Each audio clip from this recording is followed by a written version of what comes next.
1. An alert shattered the silence in Harrods, a piercing, continuous note.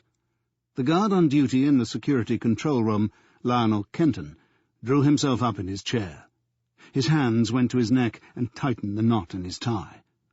On the control panel in front of him, one of the light-emitting diodes, a red one, was blinking. If the system was functioning properly, someone, or something, had triggered a sensor on the 7th floor. He pressed a control that triggered the video surveillance for that floor. Nothing moved on the monitors. Kenton was the senior security guard that night. He was so senior that he had a shelf above the radiator for his exclusive use.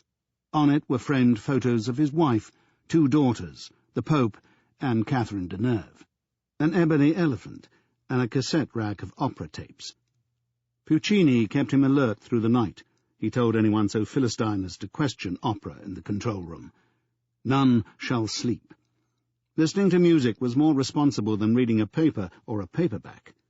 His eyes were alert to anything on the panel, and his ears to any sound that clashed with the music. He silenced Pavarotti and touched the button that gave him a direct line to Knightsbridge Police Station. They must already have received the alert electronically.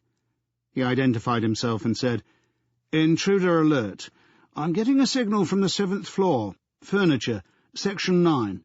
Nothing on screen." "Message received 22:47 hours. "Someone is coming?" "It's automatic."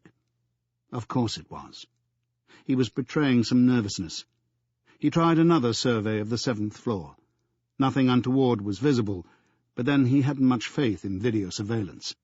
Every terrorist knows to keep out of range of a camera, and he had to assume this was a terrorist. 22 night security officers were posted in various parts of the store. He put out a general alert and asked for a second check that all the elevators were switched off. The security doors between sections were already in position, and had been since the cleaners left. In the business of counter-terrorism, nothing can be taken for granted. But really it wasn't feasible to break into Harrods. The intruder, if one was up there, must have hidden when the store closed and remained out of sight. If so, someone's job was on the line. Someone who should have checked Section 9. You weren't allowed one mistake in this line of work. His second-in-command that night, George Bullen, burst in. He'd been patrolling when the alert sounded. "Where's it from?" "7th. It bloody would be." The furniture department was high risk, a brute to patrol. Wardrobes, cupboards, chests of drawers, and units of every description. The nightly check for devices was a wearisome chore. It was conceivable, but in no way excusable, that the guard on duty had been so bogged down opening cupboards and peering into drawers that he'd missed someone lurking out of sight behind the damn things. Another light flashed on the console, and one of the monitors showed headlights entering the delivery bay. The police response couldn't be faulted. Kenton told Bullen to take over, and went down to meet them. 3 patrol cars and 2 vans already, marksmen and dog handlers climbing out. More cars arriving, their flashing alarms giving an eerie blue luminosity to the delivery bay. Kenton felt a flutter in his bowels. The police weren't going to vote him Security Man of the Year if this emergency had been triggered by a blip in the system. A plainclothes officer stepped out of a car and ran across to him. "You're Kenton, senior man?" He nodded. "You put out the call?" He admitted it, and his stomach lurched. 7th floor, a furniture department. Points of access. 2 sets of stairs. Only 2? The section is sealed off by security doors. No lifts. Switched off. Any of your lads on the stairs? Well, yes, that's routine. They'll be guarding the stairways above and below level 7. Lead the way, then. 30 or more uniformed officers, dog handlers, and men in plain clothes, several carrying guns, came with him as he set off at a run through the ground floor to the first stairway. A squad of a dozen or so peeled off and raced up that staircase while he led the remainder to the next. Mounting 7 floors was a fitness test for Lionel Kenton. He was relieved to be told to stop after 6.5, and even more relieved to find 4 of his own security staff in position, as he'd claimed they would be. Now he had a chance to recover normal breathing, while radio contact was made with the party on the other stairs. "What's the layout here?" Essentially, the police marksman wanted to know how much cover they could rely on. One of Kenton's team, a burly ex-CID officer named Diamond, gave a rapid rundown of the furniture display positioned nearest to the stairs. Peter Diamond was the man responsible tonight for this section. "You poor bugger," thought Kenton. "You look more sick than I feel." A team of 3 marksmen went up the final flight. Others took up positions on the stairs. The rest moved down to the landing below. This was the worst, waiting for the unknown while others went up to deal with it. Someone offered Kenton some chewing gum, and he took it gratefully. Perhaps 6 nerve-wracking minutes went by before there was a crackle on the senior policeman's radio, and a voice reported, "Negative so far." 2 dogs and their handlers were sent up to help. Another long interval of silence. Security Officer Diamond was just to the left of Kenton. He had his hands clasped, the fingers interlaced as if in prayer, except that the fingernails were white with pressure. The last dregs of Kenton's confidence were draining away when someone announced over the scratchy intercom, "We've got your intruder." "Got him under restraint?" said the man in charge. "Come and see. You're sure he's the only one?" "Positive."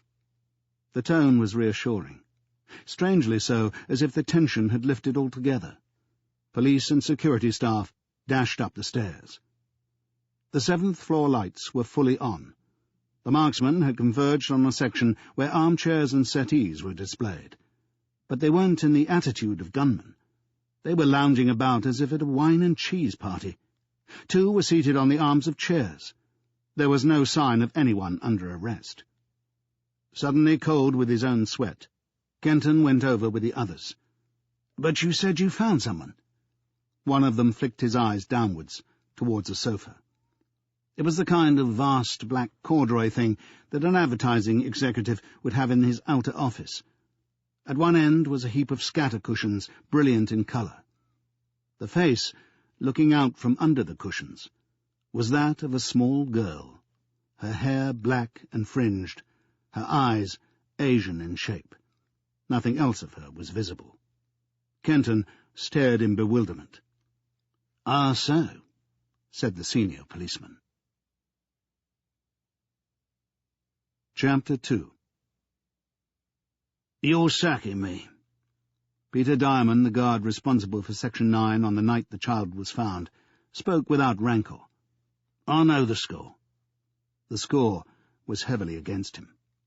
He wasn't young, 48 according to his file, married, living in West Ken, no kids, an ex-policeman.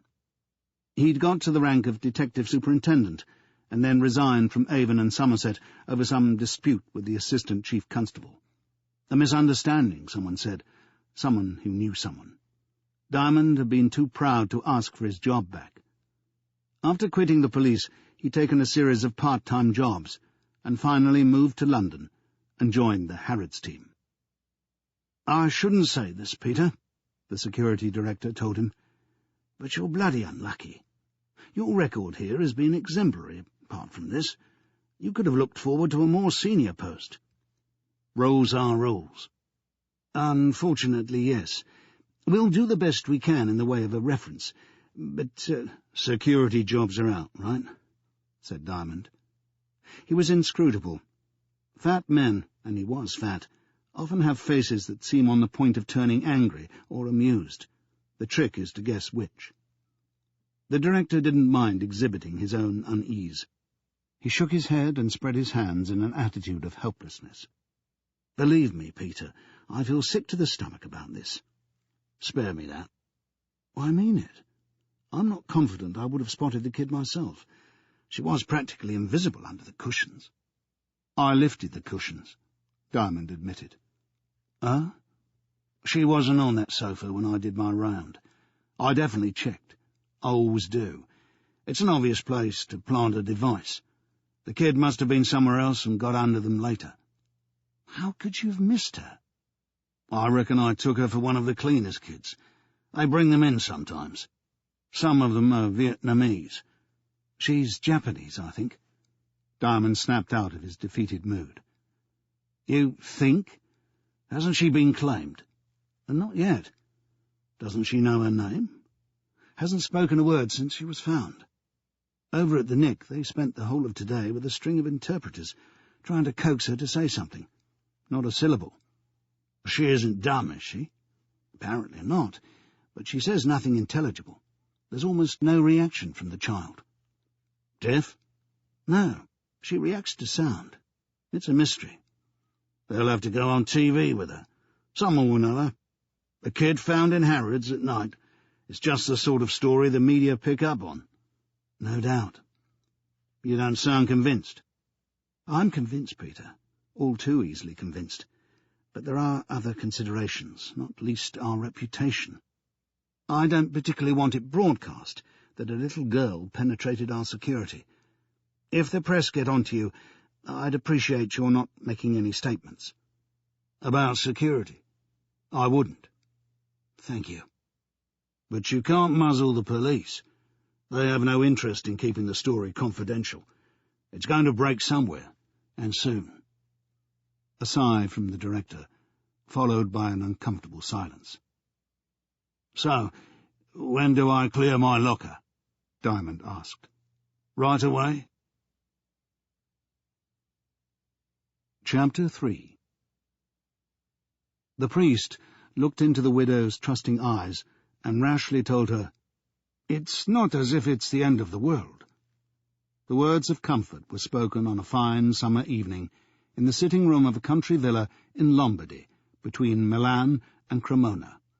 Pastoral care, Father Faustini termed it, ministering to the bereaved, the sacred obligation of the priest.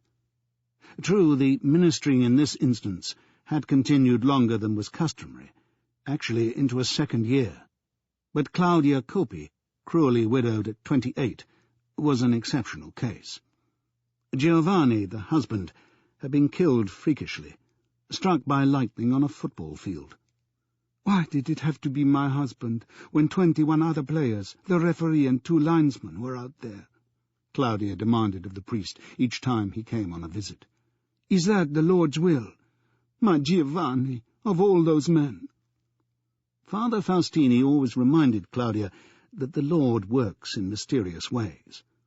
She always gazed at him trustingly, with her large, dark, expressive eyes. She had worked as a fashion model, and he always told her that it was a mistake to dwell on the past.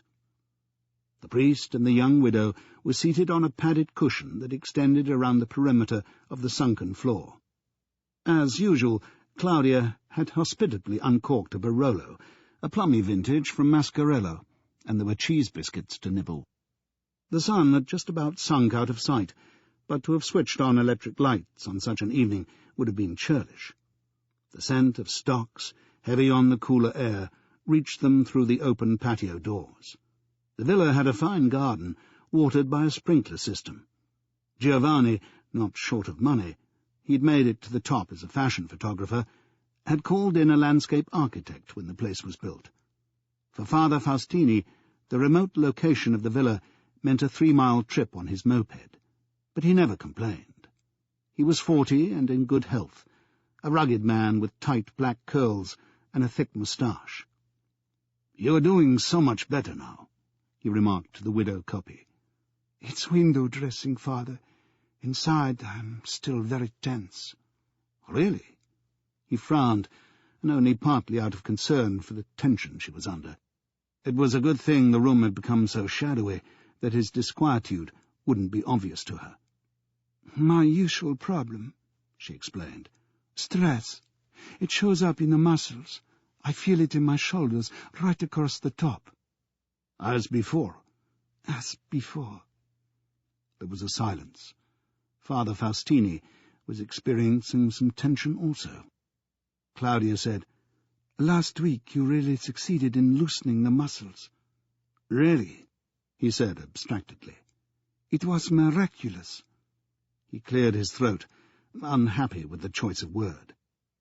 She amended it to, "Marvelous, then. Oh, the relief. I can't tell you how much better I felt. Did it last? For days, Father. While he was absorbing that, she added plaintively, There's no one else I can ask. She made it sound like a plea for charity. Father Faustini sometimes fetched shopping for elderly members of his flock. He often collected medicine for their ailments. He'd been known to chop wood and cook soup for poor souls in trouble. So what was the difference in massaging Claudia Coppi's aching shoulders? Only that it set up conflicts within himself. Was it right to deny her Christian help because of his moral and spiritual frailty? On the last 2 Friday evenings he had performed this service for her.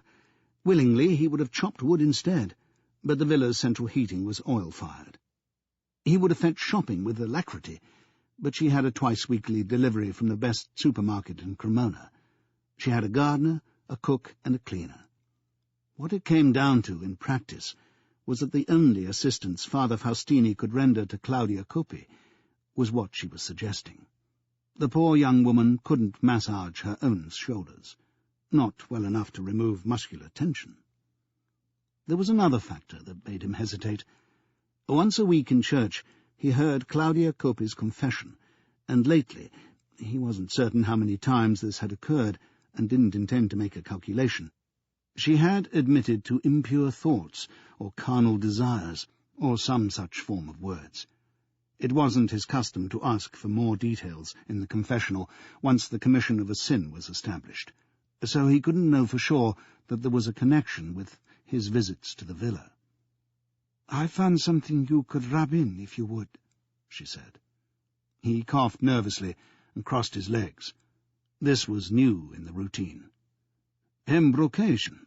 He queried, striving to limit his thoughts to muscular treatment, remembering the overpowering reek of a certain brand favoured by footballers. The stuff brought tears to the eyes. More of a moisturizer, really. It's better for my skin. Really smooth. Try. She reached out and smeared some on the back of his hand. He wiped it off immediately. It's scented. There's a hint of musk, she admitted. If you'd like to hold the pot, I'll just slip my blouse off. That won't be necessary, he quickly said. Father, it's silk. I don't want it marked. No, signora. Cover yourself up. But I haven't unbuttoned yet. She laughed and added, Is it as dark as all that? I wasn't looking, he said. That's all right. I've got my back to you anyway. As she was speaking, he heard the blouse being slipped off her shoulders. Now he was in a real dilemma. She sounded so matter-of-fact, so nonchalant. By protesting, he was liable to inflate this into a moral crisis. It could appear as if he were letting himself be influenced by things she had said in the confessional. Not too much at once, she cautioned. It goes a long way. He suppressed his misgivings, dipped in a finger, and spread some over his palm. Claudia's back was towards him, as she had claimed. He reached out and applied some of the moisturizer to the back of her neck. She said, Oh dear, the straps are going to get in your way. Not at all, protested Father Faustini, but the brassiere straps were tugged aside regardless. On the previous visits, he'd been persuaded to massage Claudia without using a liniment, through her T-shirt. This was a new experience. The contact with her flesh unsettled him more than he cared to admit. He traced the slope of her shoulders, feeling the warmth under his fingers. The smoothness was a revelation. And when his hands cupped the round extremities of her shoulders, he was compelled to pause. She sighed and said, Bliss. In a moment he felt sufficiently in control to resume, spreading the moisturizer liberally across the shoulder blades and up the spine to her neck. She had her head bowed, so that her long dark brown hair hung in front of her. He gave some attention to the deltoid muscles, gently isolating them, probing their form. In spite of what Claudia had said about tension, everything felt reasonably flexible to him, but he was the first to admit that he was no physiotherapist. "Let me know if I'm causing any discomfort," he told her. "Quite the reverse," she murmured. "You have the most incredible hands." He continued to apply light pressure to the base of her neck, until quite suddenly she raised her head and drew the hair back behind her shoulders. "Enough?" he inquired. He hoped so. The movement of her hair across the backs of his hands had given him a physical sensation not to be encouraged in the priesthood. But Claudia Coppi remained unsatisfied. She told him that there was still some tension at the tops of her arms. "Here?" "Yes, oh yes, just there. Do you mind if I lean back against you, Father? It's more comfortable." She didn't wait for his answer. The back of her head was on his chest, her hair against his cheek. In the same movement, she placed her hands over his own and gripped them firmly. Then she pushed them downwards. He hadn't discovered until now that she had altogether uncovered her breasts. She guided his hands over them. Exquisitely beautiful, utterly prohibited breasts offered for him to experience. For a few never-to-be-forgotten seconds of sin, Father Faustini accepted the offer. He held Claudia Coppi's forbidden fruits, passing his hands over and under and around them, thrilling to their fullness and their unmistakable state of arousal. A monster of depravity. With a supreme effort to banish fleshly thoughts, he blurted out the words, "Lead us not into temptation," and drew his hands away as if they were burned. Tormented with shame, he stood up immediately and strode resolutely through the patio doors and around the side of the house without looking back. He didn't respond to Claudia Coppi's, "Shall I see you next Saturday?" He knew he had to be out of that place and away. He thought he heard her coming after him, probably still in her topless state. As swiftly as he could manage, he wheeled his moped out to the road, started it up, and zoomed away. "Fornicating fool!" he howled to himself above the engine's put-put. "Weak-willed, degenerate, wanton, wicked, wretched, sex-crazed fellow! Miserable sinner!" The little wheels bore him steadily along, his headlight picking out the road, but he was barely conscious of the journey.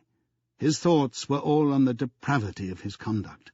A man of God, a priest, behaving like some beast of the field, only worse, because he was blessed with a mind that was supposed to be capable of overcoming the baser instincts. "How will I answer for this on the day of judgment?" he asked himself. "God be merciful unto me, a sinner." Precisely at which stage of the journey he became aware of what was ahead of him is impossible to say. Certainly he must have travelled some distance before he was ready to submit to anything except the writhings of his tormented conscience.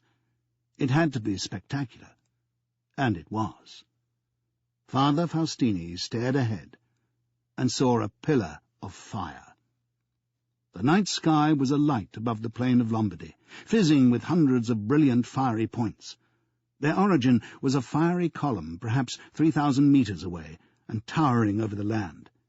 Emphatically, this was not a natural fire, for it was more green than orange, bright emerald green, with flares of violet, blue, and yellow leaping outwards. Father Faustini was seized with the conviction that the day of judgment was at hand. Otherwise he might have suspected that something had been added to the Barolo he had swallowed, because what he was seeing was psychedelic in its extraordinary combination of colours. He'd seen large fires before, and mammoth firework displays, but nothing remotely resembling this. What else could a wretched sinner do in the hour of reckoning but break, dismount, go down on his knees, and pray for forgiveness? He felt simultaneously panic-stricken and rocked with remorse, that this should happen on the very night he had transgressed, after a lifetime of blameless, or virtually blameless, service in the church. He knelt on the turf at the roadside, his hands clasped in front of his anguished face, and cried, "Forgive me, Father, for I have sinned." He couldn't discount the possibility that his lapse with Claudia Coppi was directly responsible for what was happening. By speculating that his few seconds' fondling of a pair of pretty breasts had hastened the end of the world, he may have been presumptuous, but he felt an ominous sense of cause and effect. He sneaked another look around his clasped hands. The state of the sky remained just as awesome. Streaks of fire were leaping up like skyrockets, leaving trails of sparks. As yet, there were no avenging angels to be seen, nor other apocalyptic phenomena. He heard no trumpets, but nothing would surprise him now. Instead, he saw two brilliant lights, so dazzling that they made his eyes ache, and immediately there came a low droning, becoming stronger. The source wasn't supernatural. A car, its headlights on full beam, was moving at high speed toward him along the road from the direction of the pillar of fire. Father Faustini could understand people fleeing from the wrath to come, but he knew that they were deluding themselves. There could be no escape. And so it proved. The engine note grew in volume, and the lights intensified in brilliance. Ordinarily, Father Faustini would have waved to let the driver know that he was dazzled, but of course he wasn't mounted on his moped. He was on his knees at the side of the road. He'd abandoned the bike when he'd first seen the pillar of fire. Abandoned it where he had stopped, in the middle of the narrow road. The car was racing towards it. He clapped his hands to his head. There simply wasn't time to drag the moped out of the way. He could only hope that the driver would spot the obstruction in time and steer to the side. It might be academic at this late stage in the history of the world whether an accident, even a fatal accident, mattered to anyone, but Father Faustini had always been safety-conscious, and he couldn't bear the thought of being responsible for anyone's death. In truth, the driver of the car would share some blame, for his speed was excessive. What happened next was swift and devastating. Yet Father Faustini saw it in the curious freeze-frame way that the brain has for coping with danger at high speed. The car bore down on the moped without any let-up in speed until the last split second, when the driver must have seen what was in front of him. The rasp of tyre rubber on the surface of the road as the brakes were applied made a sound like a siren's blare. The car veered left to avoid the moped and succeeded, but it hit the curb, went out of control, and ricocheted to the opposite side. Father Faustini registered that it was a large, powerful sedan. The white light from the headlamps swept out of his vision and was replaced by intense red as the car skidded past with its brake lights fully on. It mounted the curb and started up a bank of turf that bordered a field. The band of rear lights lifted and spun in an arc. The whole thing was turning over. It was thrown on its back not once, but 3 times, tons of metal bouncing like a toy, smashing through a fence, and finally sliding on the roof across the ploughed earth. One of the rear lights was still on. It went out in a spray of sparks. Smoke was rising from the wreck. Father Faustini's legs felt about as capable of holding him up as freshly cooked pasta, but he stumbled across to see if he could get anyone out before the entire thing caught fire. The weight of the chassis had crushed the superstructure. The priest got on his knees beside the compressed slot that had once been the driver's window. There was a figure inside, the head skewed into an impossible angle. Too late for the last rites. Around the other side was the passenger, another man, half on the turf. Literally. The other half, from the waist down, was still trapped inside. The halves were separated at the waist. The priest crossed himself. A wave of nausea threatened, but it was vital to stay in control because the air reeked of raw petrol, and the whole wreck was likely to turn into a fireball any second. Still troubled that someone might be alive and trapped inside, he lay on his stomach to try and get a sight of what had been the back seat. He needn't have troubled. There wasn't a centimetre of space between the torn upholstery and the impacted roof. As he braced to get up, a sound like the rushing mighty wind of the Pentecost started somewhere to his right. The petrol had caught fire. He sprang up and sprinted away. Behind him there was a series of cracking sounds, followed by an almighty bang that must have been the petrol tank exploding. By then he was 20 metres away and flat to the earth. He didn't move for a while. His nerves couldn't take any more. He actually sobbed a little. It was some time before he thought of saying a prayer. In his embattled mind, the car crash had over-trumped the Day of Judgment. Finally, he sat up. The wreckage was still on fire, but the worst of it was over. Filthy black smoke was taking over, and the stench of burning rubber stung his throat and nostrils. He stared into the flames. The charred, mangled metal that remained barely resembled a vehicle. Every muscle he possessed was trembling. With difficulty he got to his feet and walked past the burning wreckage towards the moped, which still stood untouched in the centre of the road, a testimony to his stupidity and his responsibility for this tragedy. Beyond, the night sky was still rent by the vast pillar of fire that had so distracted him. The colours were still unearthly in their brilliance and variety. Even so, Father Faustini was forced to reconsider whether it could really be Judgment Day. The shock of the car crash had altered his perception. He couldn't explain the phenomenon.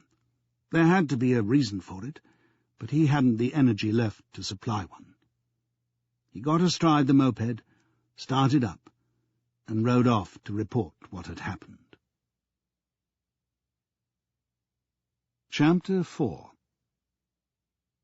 A Saturday evening performance in the Metropolitan Opera House, New York.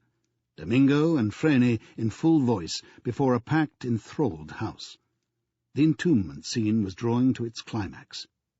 United in Verdi's tear-jerking O Terra Addio, the tragic lovers, Radames and Aida, embraced in the crypt, while the massive stone slabs that would bury them alive were lowered inch by agonizing inch. Offstage, the priests and priestesses chanted their relentless chorus, and the unhappy Amneris prayed for Radames's eternal soul. There are moments in an opera when no one minds too much if people wriggle and sway in their seats, straining for a better view, or trying to bring relief to aching buttocks. But when Aida reaches its poignant finale, when the slave girl is expiring in the arms of Radames, and the lights are slowly dimmed to signify the sealing of the tomb, the stillness in the auditorium is palpable, from the orchestra stalls right up to the sixth tier. Or should be. This evening, in the centre parterre, the most expensive seats in the Met, there was a disturbance. Of all things, at this heart-rending moment, a series of electronic beeps shrilled above the singing, a call signal considerably louder than the wristwatch alarms that are always going off in cinemas and theatres. Some Philistine had brought his pager to the opera. The most absorbed of the audience ignored the source of the sound, refusing to have their evening blighted. Not everyone was so forbearing. "Jesus Christ, I don't believe this." A man spoke up in the row immediately behind, regardless that he was adding to the disturbance. Others took up the protest with, "Knock it off, will you?" and stronger advice. In the third row, the source of the bleeps, a silver-haired man in black-framed bifocals, tugged aside his tuxedo, unhitched the pager from his belt, and pressed a button that silenced it.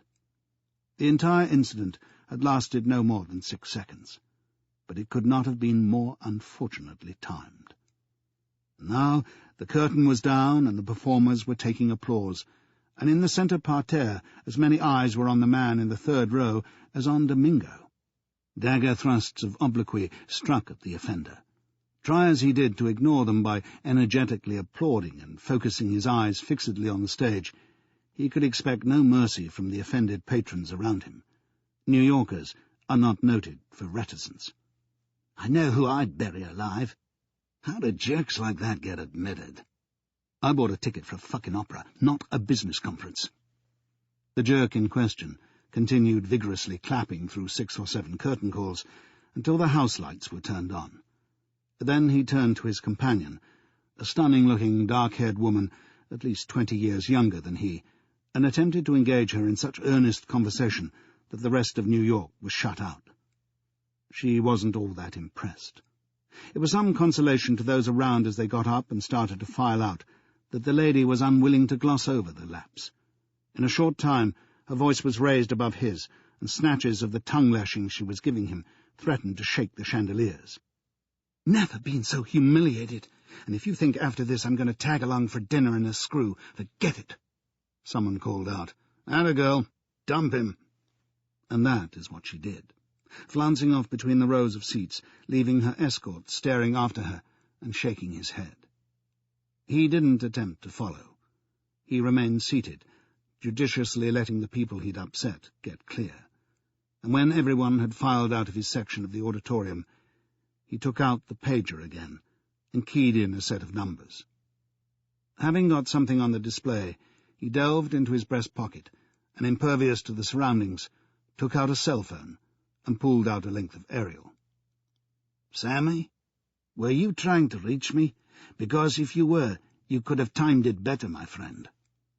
While listening, he settled deep in the seat and propped his feet over the row in front. "The hell with that. I sure hope for your sake this item of news measures 9.9 on the Richter scale." What he then heard was enough to cause visible disturbance in Manfred Flexner. He withdrew his feet from their perch. He crouched forward, as if it might enable him to hear better. His free hand raked through his hair. 6 minutes later, shaking his head and trying to stay calm, he reeled out of the opera house into the plaza of Lincoln Center and took some gulps of fresh air. At this time of night, the esplanade was thick with sables and minks. The audiences from the ballet and the Philharmonic jostling the opera-goers in the scramble for taxis. Flexner had his chauffeur waiting across the street with the limousine, so he had no reason to rush, but he wasn't going home yet. He stared into the floodlit fountain for a while. Inside the last half hour, he'd interrupted an opera, lost his companion, and slipped 40 points on the international stock markets.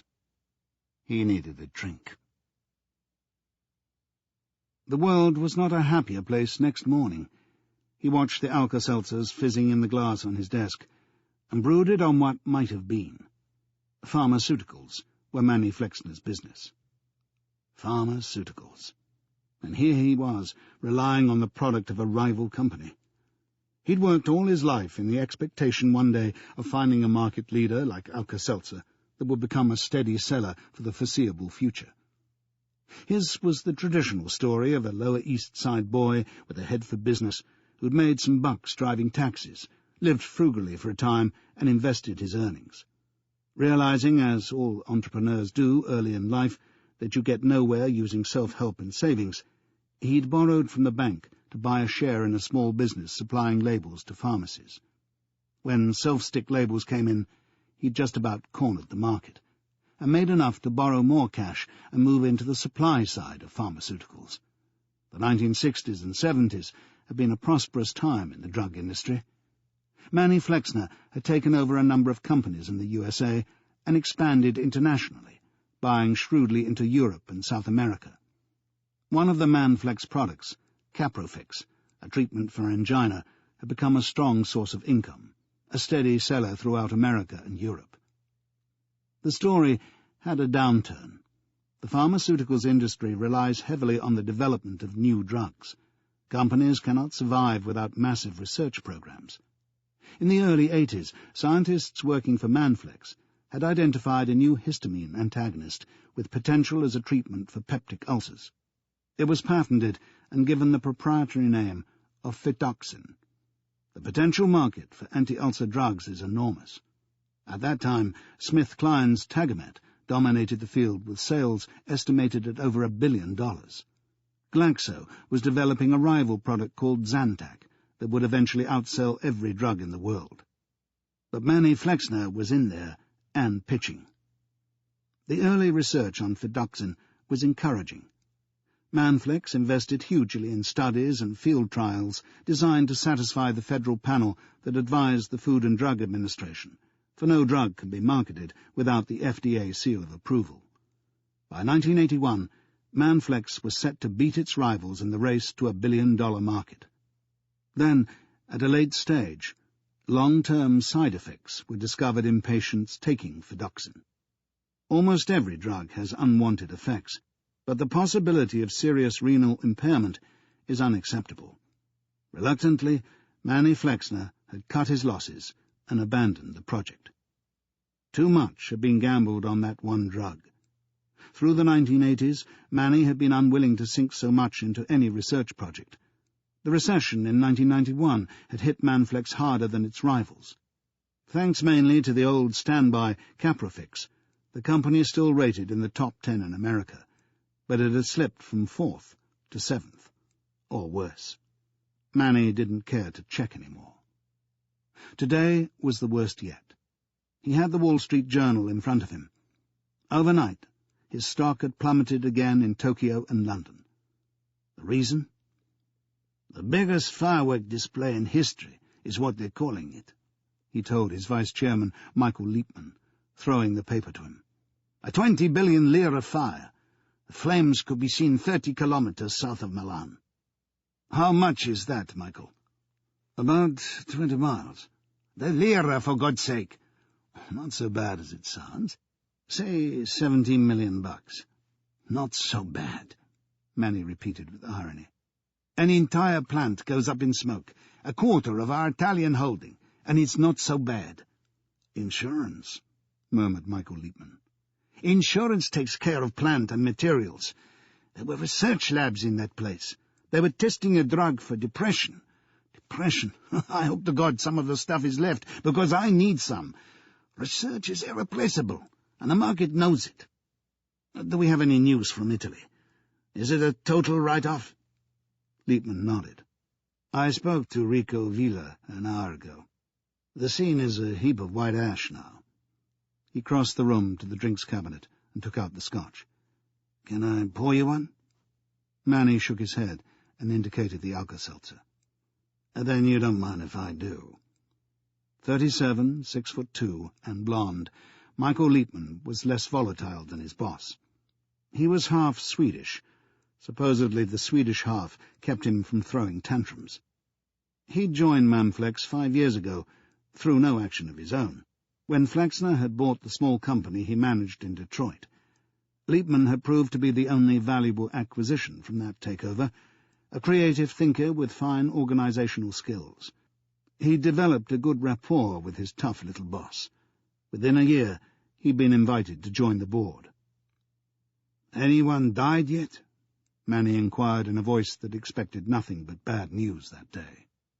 Apparently not. 7 people were hospitalized, 2 of them firemen. They inhaled fumes. That's the size of it. Environmental damage? Liepman raised an eyebrow. His boss wasn't known for his green sympathies. That could really put us in trouble, Manny explained. Remember Cerveso, the dioxin fumes. Wasn't that Italy?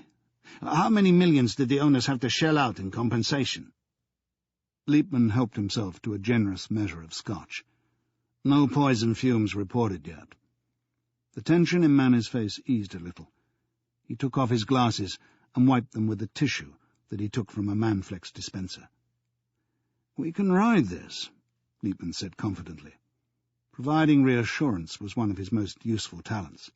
Sure, it's going to bruise us. The markets will mark us down for a week or 2, but we're big enough to absorb it. The Milan plant wasn't a huge moneymaker. Rico kept reminding us it was in need of modernization. I know. We were going to inject some capital later in the year. Now we can give priority to the 2 plants near Rome. Manny replaced his glasses and studied Liepman. You don't think we should rebuild in Milan? In the present economic climate? His tone said it all. Rebuilding was out. Yeah, you're right.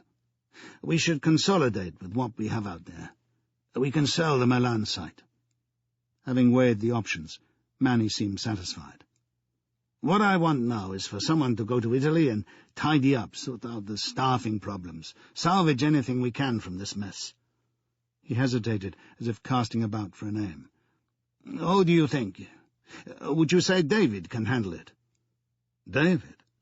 The name wrong-footed Liepman. He was fully expecting this assignment for himself. My boy! No question. He knew better than to try and talk the boss out of handing the assignment to his son, whatever he privately thought. Young David Flexner, young but by no stretch of imagination still a boy, conspicuously lacked his father's enthusiasm for the business world. Yet Manny cherished the unlikely hope that he would make a contribution eventually. After 4 years in business school and 3 on the board of Manflex, David should have been ready for responsibility. In reality, all his energies went into amateur filmmaking.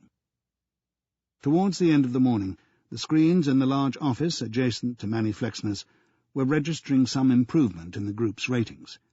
Taking its cue from Tokyo and London, Wall Street had overreacted to the first news of the fire. Now the market was taking a more measured view. The Manflex group was showing a sharp fall, but it wasn't, after all, in dire trouble. Manny exhibited his positiveness by treating his son to lunch at the Four Seasons. Manny was twice divorced and lived alone. Technically alone, that is to say. In reality, he had a string of women friends who took turns to join him for dinner in New York's top restaurants, and afterwards passed the night in his house on the Upper East Side. So he knew where to eat well, and the diet had to be good to keep up his stamina. He was 63, but lunches were strictly for business. I recommend the salmon with sweet hot mustard, or the duck salad with sour cherries. No, try the salmon. It really is something. You heard about the fire in Milan. Clearly his son hadn't looked at the business section of whichever newspaper he read. David had gone past the stage of youthful rebellion. He was a grown-up rebel, with dyed blonde hair that reached his shoulders. Blonde hair looked wrong on a Jewish boy, in Manny's opinion. The dark green cord jacket David had put on was a concession to restaurant rules. He often attended board meetings in a T-shirt. Manny filled him in with the painful essentials and told him his plan for dealing with the Italian end of the problem. "You want me to go there?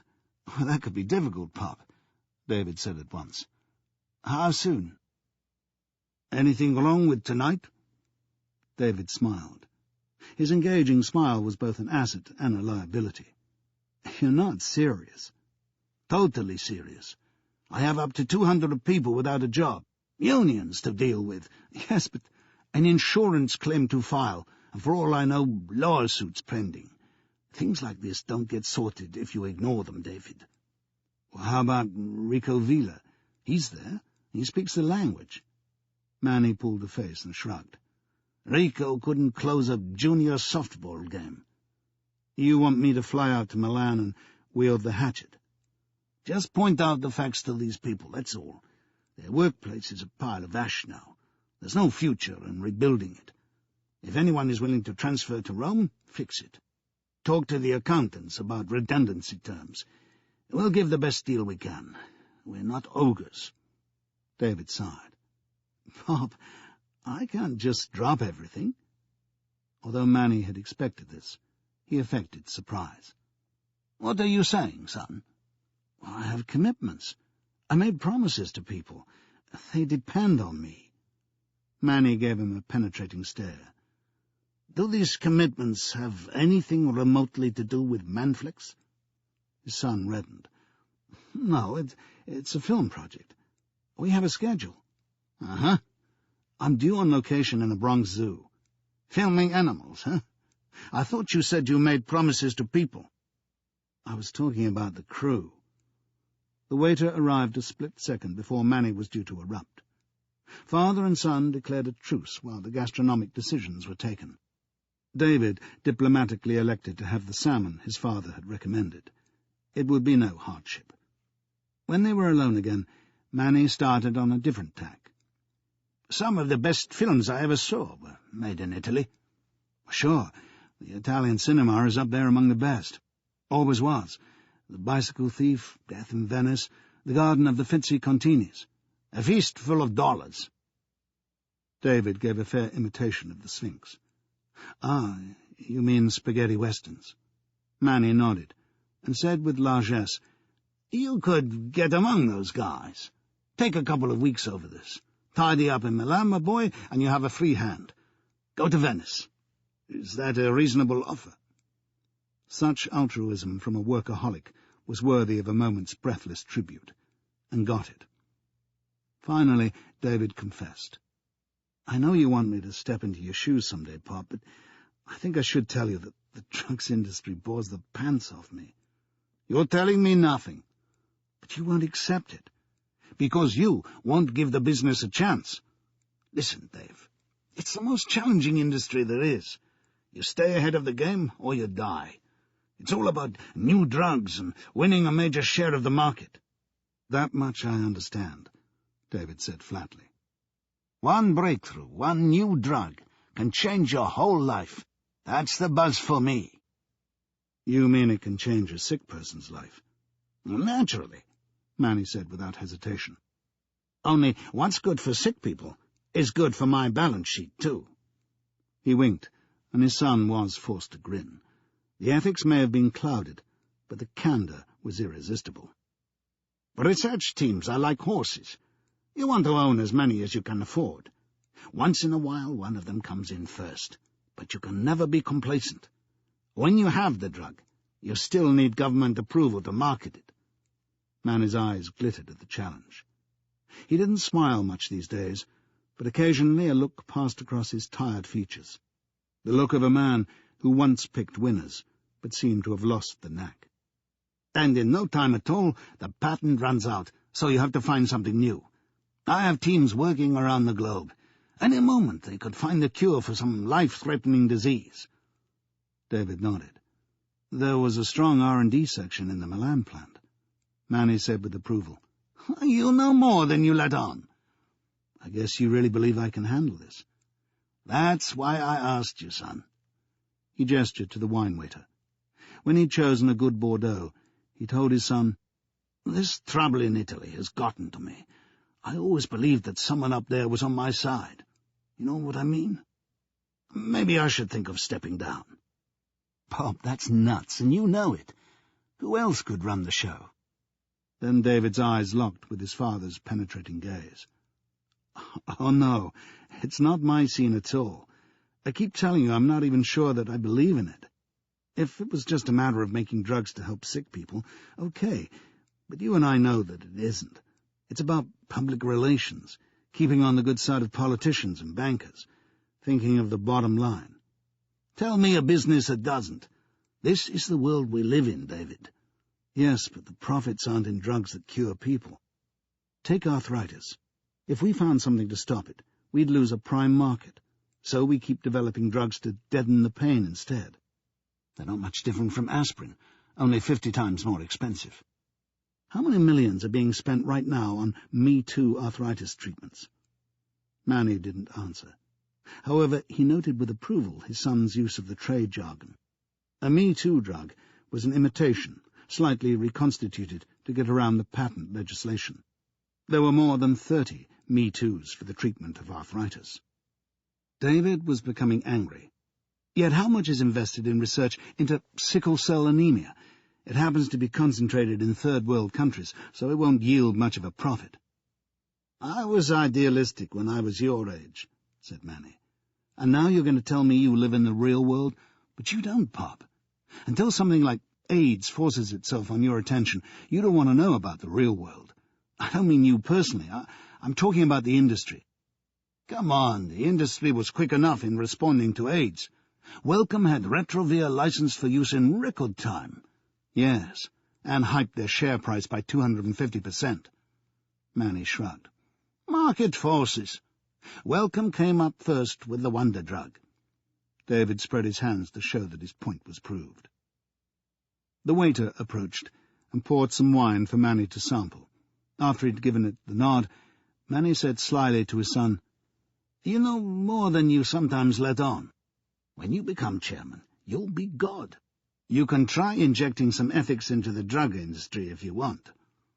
David smiled. All these years on, his father still had the chutzpah of a taxi driver. So, we'll get you a seat on tonight's Milan flight, said Manny, taking out his portable phone.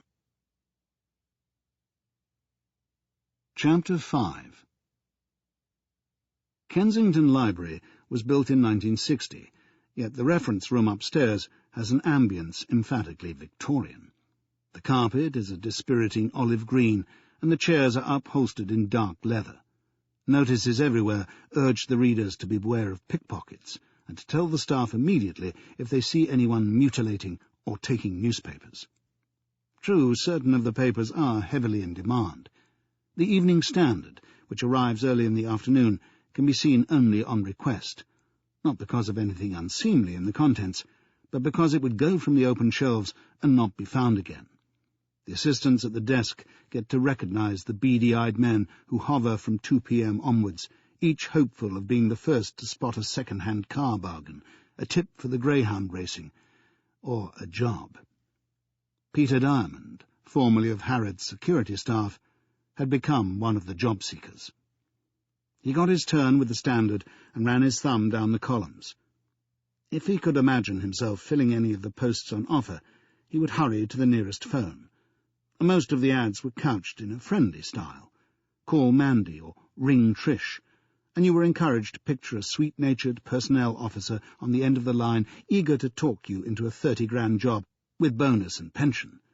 Today, as usual, no Mandy or Trish in London seemed to have an opening for a 48-year-old ex-detective who couldn't be relied upon to patrol a floor of Harrod's.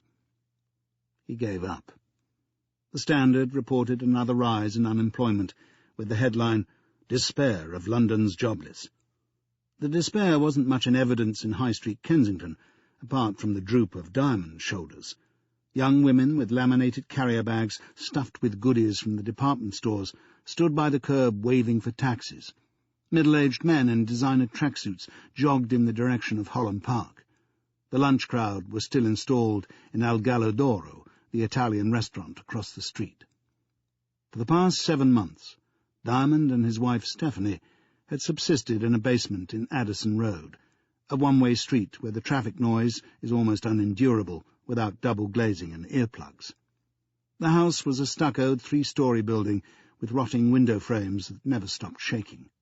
Across the road was St. Barnabas, a great smog-stained block with a turret at each corner, not by any stretch of imagination an attractive church, but one that might have been improved by exterior cleaning. Someone had tried to distract attention from the grime by painting the doors in bold Oxford blue, only it wasn't visible from the Diamond's foxhole. Apart from the towers of St. Barnabas, all they could see as they peered up were the topmost levels of multi-story flats. It was a far cry from the view across Georgian Bath that they'd enjoyed until a year ago. Not wishing to be idle, Diamond had refreshed the walls and ceilings of the flat with a coat of emulsion called Primrose on the colour chart, turned out every drawer and cupboard, oiled every hinge, brushed the chimney, checked the electric plugs, changed the washers on the taps, and fitted draught excluders to all the doors. The drawback to this admirable zeal was that he was no handyman, so oil and paint got on the soles of his shoes and was transported everywhere. The taps dripped worse than ever, the doors stuck halfway. Soot fell into the living room whenever the wind blew, and the cat had moved into the airing cupboard for sanctuary. Stephanie Diamond would have joined the cat if she could. She worked 2 mornings in the Save the Children shop, and had lately upped this to 4 just to be out of the house. To discourage the DIY, she'd started bringing home jigsaws people had donated, getting Peter to occupy himself assembling them, to see if pieces were missing before they were sold in the shop. It was not the good idea it had first seemed. She woke up one night at 4 a.m. with something digging into her back. "What on earth?" She switched on the bedside lamp. Diamond turned over to see. "Oh, what do you know? It's that corner piece I was missing." "For crying out loud, Peter." "Fancy a cuppa?" She remembered the taste of the tea since he descaled the kettle. "No, go back to sleep." "God knows how it turned up here, of all places." "Oh, forget it." After an interval, he said, "Are you awake, Steph?" She sighed. "I am now." "I was thinking about the kid." "Which kid?" "The Japanese girl I got sacked over. Why would anyone abandon a kid like that? She was nicely dressed, clean, in no way neglected." "Perhaps she ran away from home." "And turned up on the 7th floor of Harrod's? I can't believe that." "Fretting over it won't help," said Stephanie. "She's not your responsibility." "True." He was silent for a while. She was almost asleep when he said, "There must be a way of keeping all the pieces in one place." The jigsaws. I was thinking if I were to help in the shop." She sat upright. "Don't you dare." "I was going to say I could do the jigsaws there, and if pieces went missing, at least we'd know they were on the premises." "If you so much as set foot in that shop, you'll leave it on a stretcher when I've finished with you, Peter Diamond." A bold claim, considering she was about 98 pounds and he 252. But she knew what havoc he would wreak, innocently, let it be said, in all that clutter. She'd known when she married him that he was accident-prone. He was badly coordinated. Some fat people are graceful movers. Her husband was not. He knocked things over. In the street he failed to notice curbstones. Hazards like dog mess seemed almost to seek him out. "It's getting old. I don't care for it," he said at breakfast next morning. "Fishing?"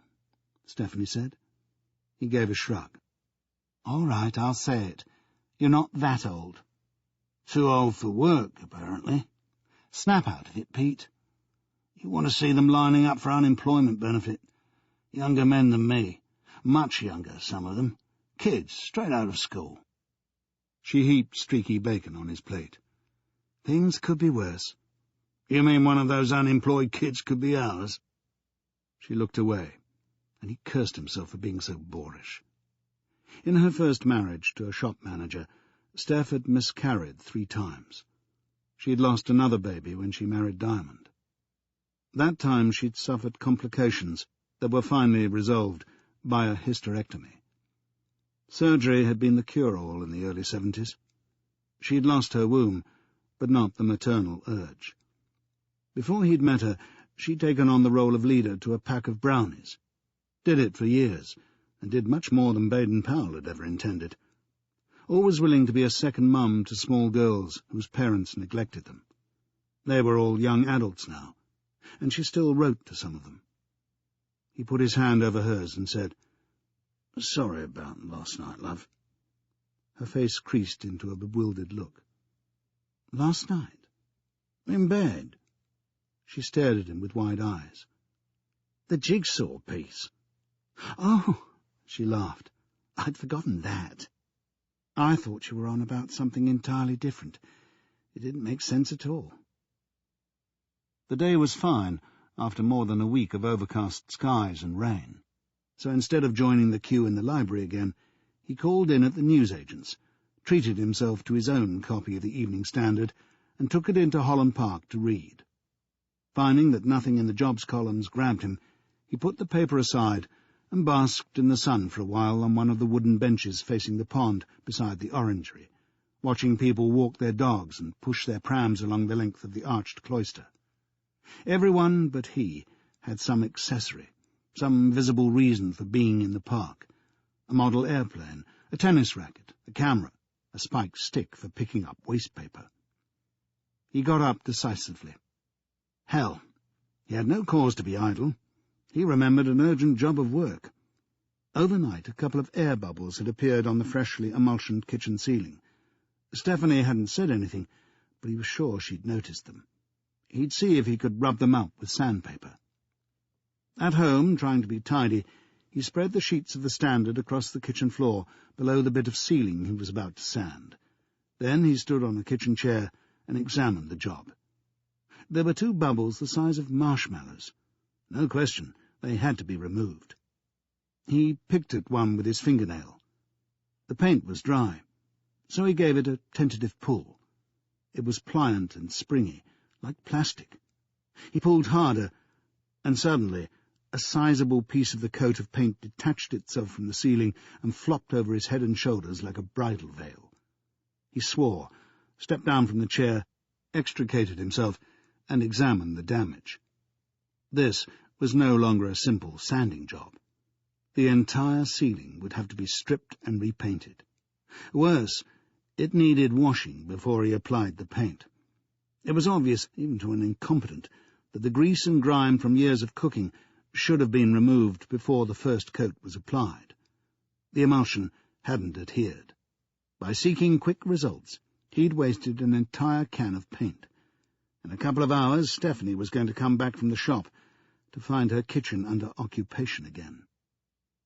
Resigned to the major redecoration, he tugged off the rest of the coat of emulsion. It came away in large pieces and spread like dust sheets over the units, table and chairs. That done, he put on the kettle. He deserved a break before he washed that ceiling. But it never did get washed, or repainted. Something more urgent came up. When Stephanie got home, she found the kitchen a disaster area, the sheets of dried emulsion festooned over everything, the ceiling as gruesome as it had looked the day they moved in, newspapers and sandpaper scattered around the floor, and a half-filled mug of cold tea on the table. Diamond wasn't there. He finally came home about 7, apologizing profusely. "But I've had an interesting afternoon, Steph." "So it appears." He related the episode with the paint. "So when it was all off the ceiling, I made myself some tea, feeling gutted about what had happened, and while I was drinking it, I happened to pick up a section of the Standard that I'd spread on the floor to protect it, you see." "You could have fooled me."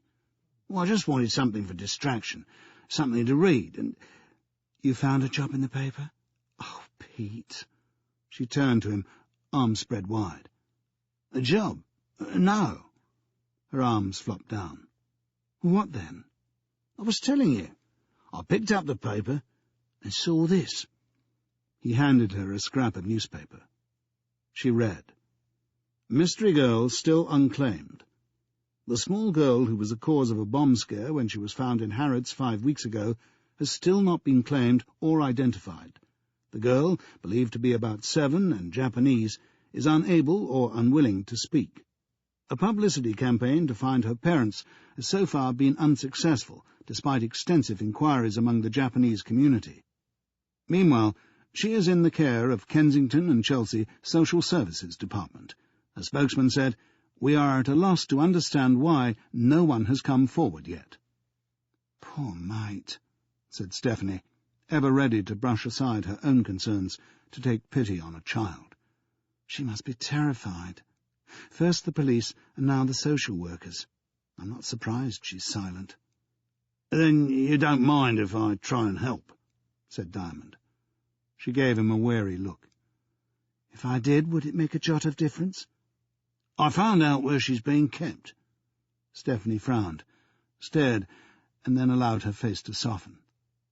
"That's why you dropped everything and went out? To see this little girl? Peter, you're a softy at heart." "Softy?"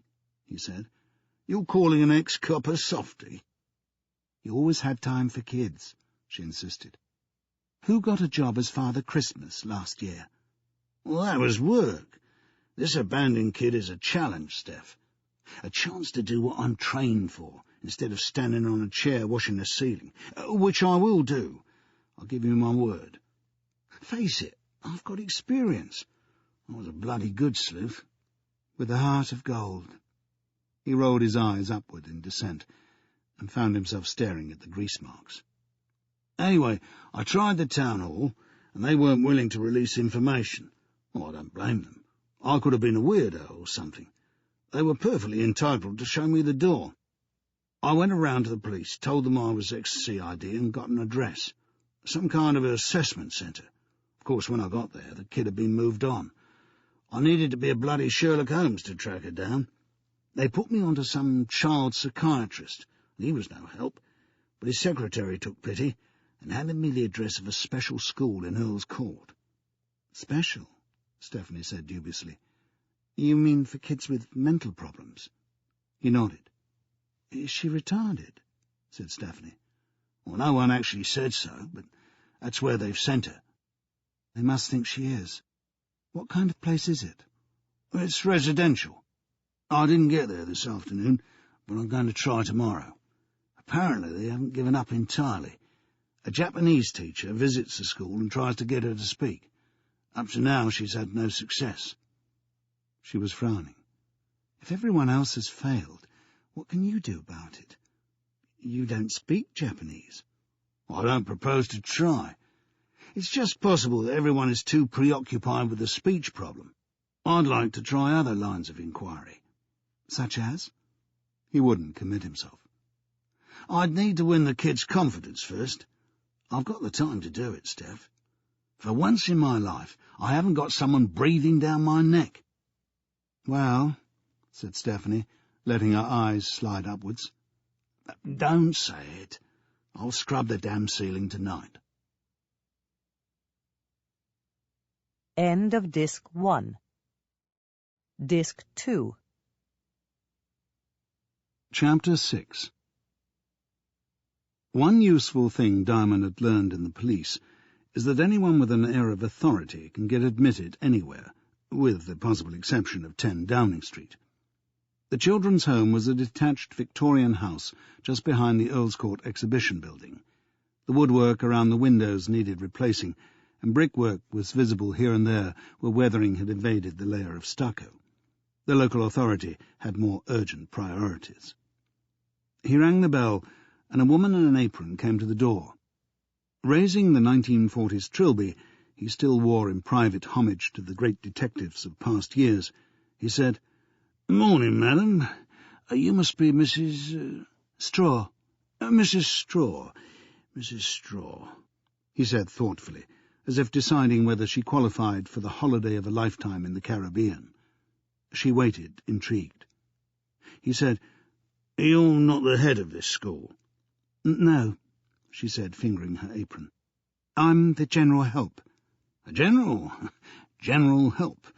He made a gesture towards a salute. She didn't smile. You want Miss Musgrave? Miss Musgrave, of course. He stepped forward, compelling her to stand aside. Peter Diamond, general help, here to speak to Miss Musgrave.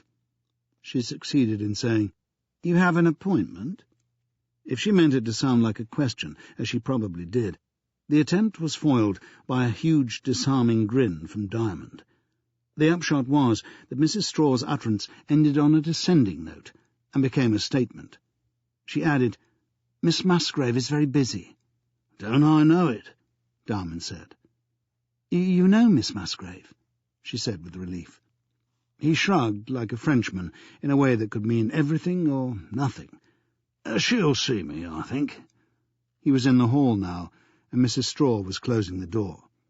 From the depths of the house came the cries of children. "She's not in class, is she?" "If you'd only wait, I'll tell her you're here."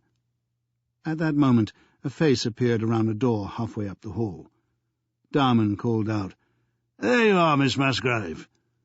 It wasn't a stab in the dark. The face was weighing him up with the look of a person in authority. "Peter Diamond," he told her, advancing with his hand extended. A man of his size in motion isn't easy to stop. "Mrs. Straw here was telling me how busy you are, but perhaps you can spare me a minute. I'm not selling anything." Miss Musgrave must have been in her 30s, tall and slim with blonde hair drawn back to a small ponytail and tied with a black ribbon. She didn't immediately accept the handshake. She asked, "What is this about, then?" He beamed. "It's about one of the children, the Japanese girl. I may be able to help." "You'd better come in." Her office evidently doubled as a classroom. There were 3 infants' chairs and tables. Her own desk had a line-up of painted masks made from egg boxes. The floor was spotted with paint. A menagerie of stuffed animals sat on the filing cabinet. Children's paintings, ranging from competent to inept, were taped to the walls. Diamond found it congenial. In the absence of a spare adult-sized chair, he perched himself on a wooden chest with a flat lid that he reckoned would take his weight. Miss Musgrave asked if he wanted a coffee. She had a full cup on her desk. "No, thanks. I really don't mean to be a nuisance." At this stage he judged it wise to throw himself on her mercy. "I used to be in the police as a detective superintendent. Used to be. I must make it plain that I'm here in a private capacity." He explained about losing the Harrods job. "I saw the little girl that night, and I'm appalled that after, 6 weeks, her people haven't been found." "I'm sure the police are doing their best," Miss Musgrave said. "No question of that." Meanwhile, we're making her as comfortable as we can. She does need specialized care. That's my province, Mr. Diamond." She sounded defensive, yet well in control. From the guarded look she was still giving Diamond, she hadn't much cared for his steamroller tactics in gaining admittance. "It's not easy, I imagine, when a child doesn't speak at all," he ventured. "We deal with a variety of problems here." "With limited resources, no doubt." "If you're hinting that Naomi isn't being given the attention her predicament deserves, Mr. Diamond, you're mistaken. She's been the subject of the most intensive tests and inquiries." "Naomi? You know her name?" Miss Musgrave shook her head. "We have to call her something. One of the staff from the Japanese embassy suggested it as a name that their people and ours have in common." "Naomi? That's Japanese? I thought it was Old Testament." Hosanna. His early days as a choir boy paid off. Miss Musgrave's expression softened. A man who knew his Bible couldn't be wholly disreputable. "What exactly are you here for, Mr. Diamond?" "To help the kid find her people." "Oh, and how will you succeed when everyone up to now has failed?" "By being the Sherlock Holmes around here, except that I come free." "That's fine as far as it goes, but I don't know what the police would say about it." "The police are up shit creek without a paddle, as Sherlock used to remark to Dr. Watson." She put her fingers to her mouth, possibly, Diamond suspected, to hide a faint smile. He pointed to the cup and saucer on her desk. "Your coffee's getting cold." She lowered her hand, and she was definitely smiling. "It's Bovril. Is that an example of your detective skills?" He made a pistol shape with his fingers and held them to the side of his head. Miss Musgrave, serious again, said, "Naomi can't answer questions, so I don't see what good you can do." "I can observe." "And make deductions?" She mocked him with her eyes. "You've got to admit the kid needs help." This was a telling point with Miss Musgrave. She took a long sip of the Bovril. "If you're serious, come back at 2 this afternoon. I'll be taking the autistic class. In this room. You can come in and see what happens. Then perhaps you'll understand the difficulty." An adult-sized chair had been installed just inside the door for Diamond. It wasn't possible for a man of his bulk to be unobtrusive in an office so small, but Miss Musgrave didn't mind, and the children scarcely gave him a passing glance. They were shepherded in by Mrs. Straw and another woman, who looked mightily relieved to be handing them over. One of them, a boy, was screaming, as if in rage rather than pain. On entering the room, he broke away from Mrs. Straw, ran to a bookcase, swept the bottom shelf clear of books, and squeezed into the narrow space underneath, where he continued to scream. "That's Clive," Miss Musgrave told Diamond above the racket. She made no move to restore the books to their places, or to calm Clive. "And this is Rajinder." Rajinder moved erratically with a springy step, both arms flexed and his wrists limp. He went to one of the infant chairs and sat there, rocking, it seemed, in time to Clive's screaming. "Come on, you two," the second teacher urged the rest of the class, who seemed reluctant, not without cause, to enter. "Tabitha, Naomi, we can't wait all day for you." She cupped her hand round the back of one child's head and drew her in, a pale, worried-looking girl of about 7, with fine blonde hair, presumably Tabitha. She had thick plastic glasses, fastened with a band around the back of her head, like a tennis player's. She had scarcely taken a step into the room when Miss Musgrave remarked to the other teacher, "She needs changing. Do you mind?" Tabitha was recalled, and Naomi was ushered forward in her place. Diamond had seen the child briefly that night in Harrods, and remembered how impassive she had looked, surrounded by security guards. This morning she had the same preoccupied expression, as if her eyes saw nobody. There was clearly a level at which her mind was functioning efficiently, because she moved normally, straight to a chair and sat down, composed, indifferent to Clive's screaming and Rajinder's rocking, or to the presence of the adults. Someone had fastened a white ribbon in her hair, and she was in a red corduroy dress, black tights and trainers. "She'll stay like that for as long as I let her," said Miss Musgrave.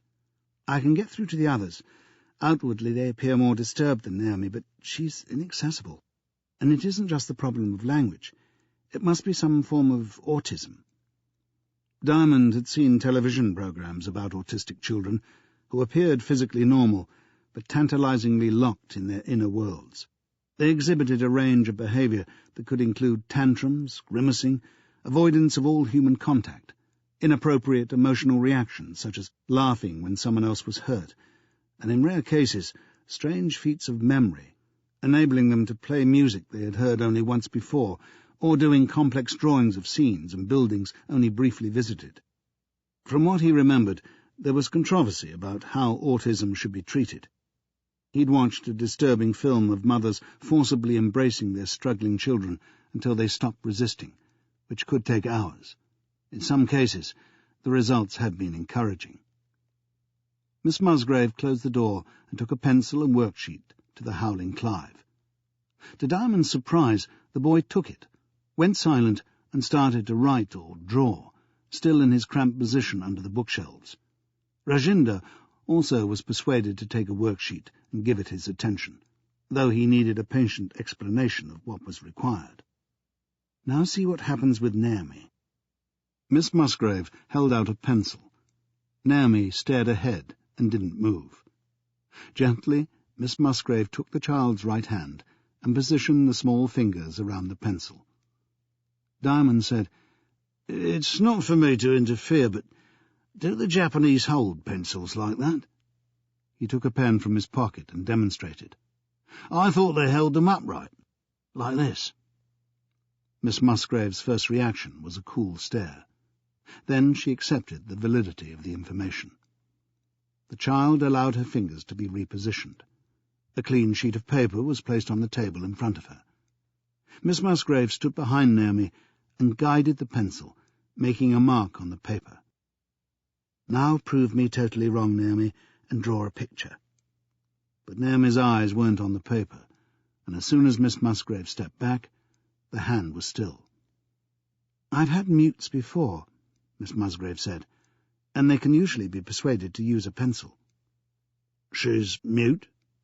"Silent, anyway. Not dumb.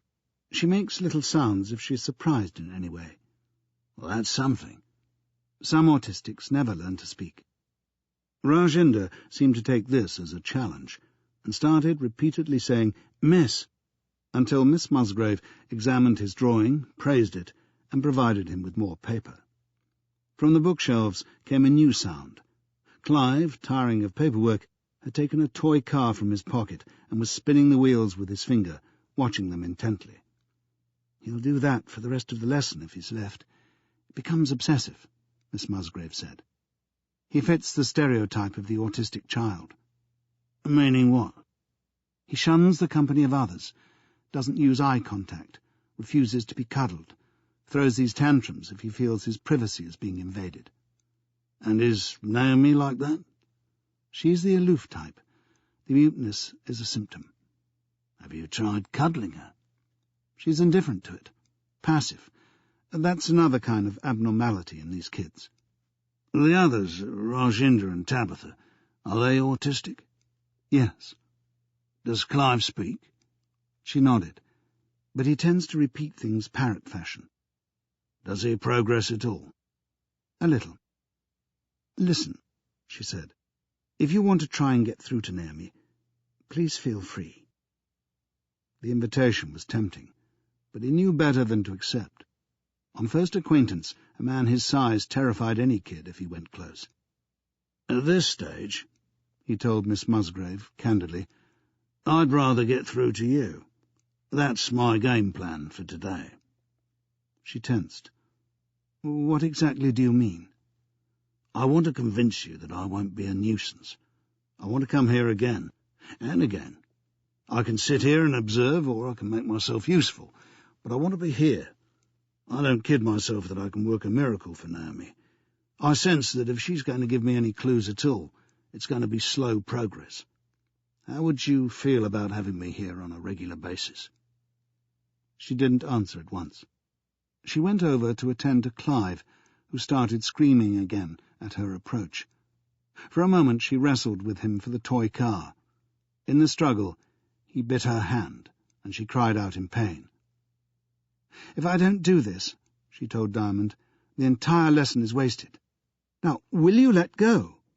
She snatched the toy from Clive, and he set up a piercing wail. "You'll have it back presently. Now do me a drawing of the car. A drawing." The child subsided by stages and picked up the pencil. Massaging her hand, Miss Musgrave returned to Diamond. "Before I say anything about this suggestion of yours, would you tell me something about yourself?" "Whatever you want to know." "All right, then. Why did you leave the police?" He hesitated. "I resigned. I blew my top in front of the Assistant Chief Constable." "What about?" "A kid. A boy of 12. I was accused of hitting his head against a wall." She stared. After an interval she said, "At least you're honest." "Okay," he added. "I'm hardly a suitable person to invite again. Forget it." He picked up his hat. "Sit down, Mr. Diamond," she told him firmly. "Did you do it?" "Do what?" "Hit the boy." "No, but it's academic now. He came at me and I pushed him aside. He knocked his head on the wall. I wasn't believed, so I said some things I live to regret." "Have you got kids of your own?" He shook his head. "You're married?" "Yes." "But you like them?" "Kids?" He nodded. She held out a hand. "My name is Julia." Chapter 7. Any idea how this happened? David Flexner gazed at two blackened pillars rising some 10 feet above the rubble that had once been Manflex Italia's Milan plant.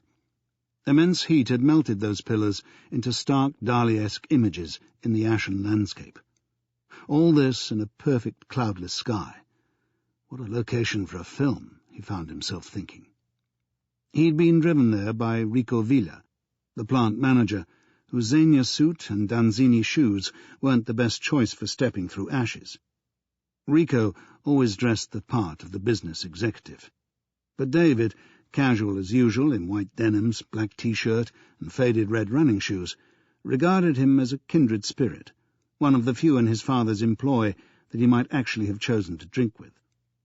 "Some electrical fault, I guess," Rico answered. "Isn't that what usually starts a fire?" "Or a lighted cigarette." "I don't allow smoking here." In that gutted ruin, Rico's use of the present tense amused David. He had to turn his face away in case Rico noticed. "Smokers will always find somewhere." "That's true, but the Saturday shift had finished when the fire started. The plant was empty, except for the 2 security guards." "A fire can take some time to get going," David pointed out, adding with more tact, "but I guess the fire service is making a report." "The fire team and the insurance investigators, too," said Rico.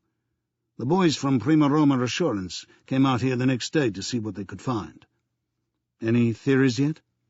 "Nothing anyone will say." "How about arson? Someone with a grudge against the company?" "Arson?" "Was anyone dismissed in the last 6 months?" Rico was shocked.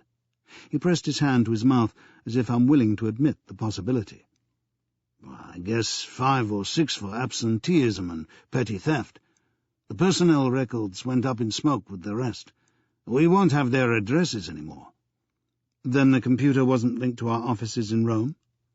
"Some files were, not personnel. That's against the data protection legislation." "We'll have to rely on memory, then. How's yours, Rico?" Rico made a negative gesture. "Let's check with some of the people who worked in personnel. Draw up a list of everyone they can remember who was fired and anyone else with a reason to dislike the company." "I'll see to it." "Fine." David stared around at the devastation. "Must have been one hell of a fire." "Where was your office in this heap?" To your right, approximately 60 meters. Rico answered bleakly. "Nobody would know." "Lose anything personal?" He shrugged. "My certificates. I had them framed on the wall, membership of the Institute of Pharmacists and so forth. They can be replaced. And some photos of my family. They can't. What will you do? Do you want to move to Rome? Not really. I'm 53. My home is here.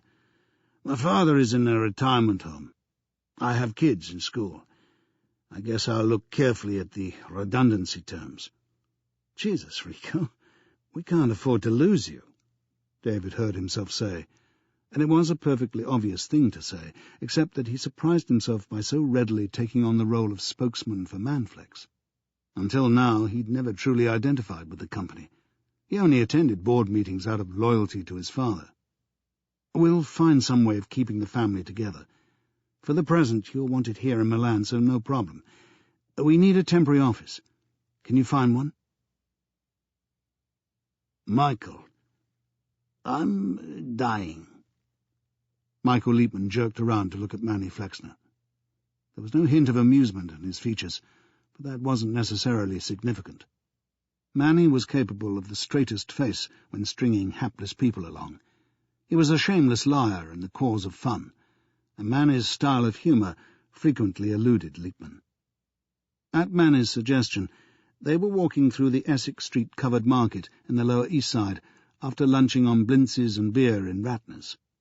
This place, throbbing with life, filled with pungent aromas of breads and cheeses, hardly seemed right for such a morbid announcement, but you could never be sure what Manny was up to.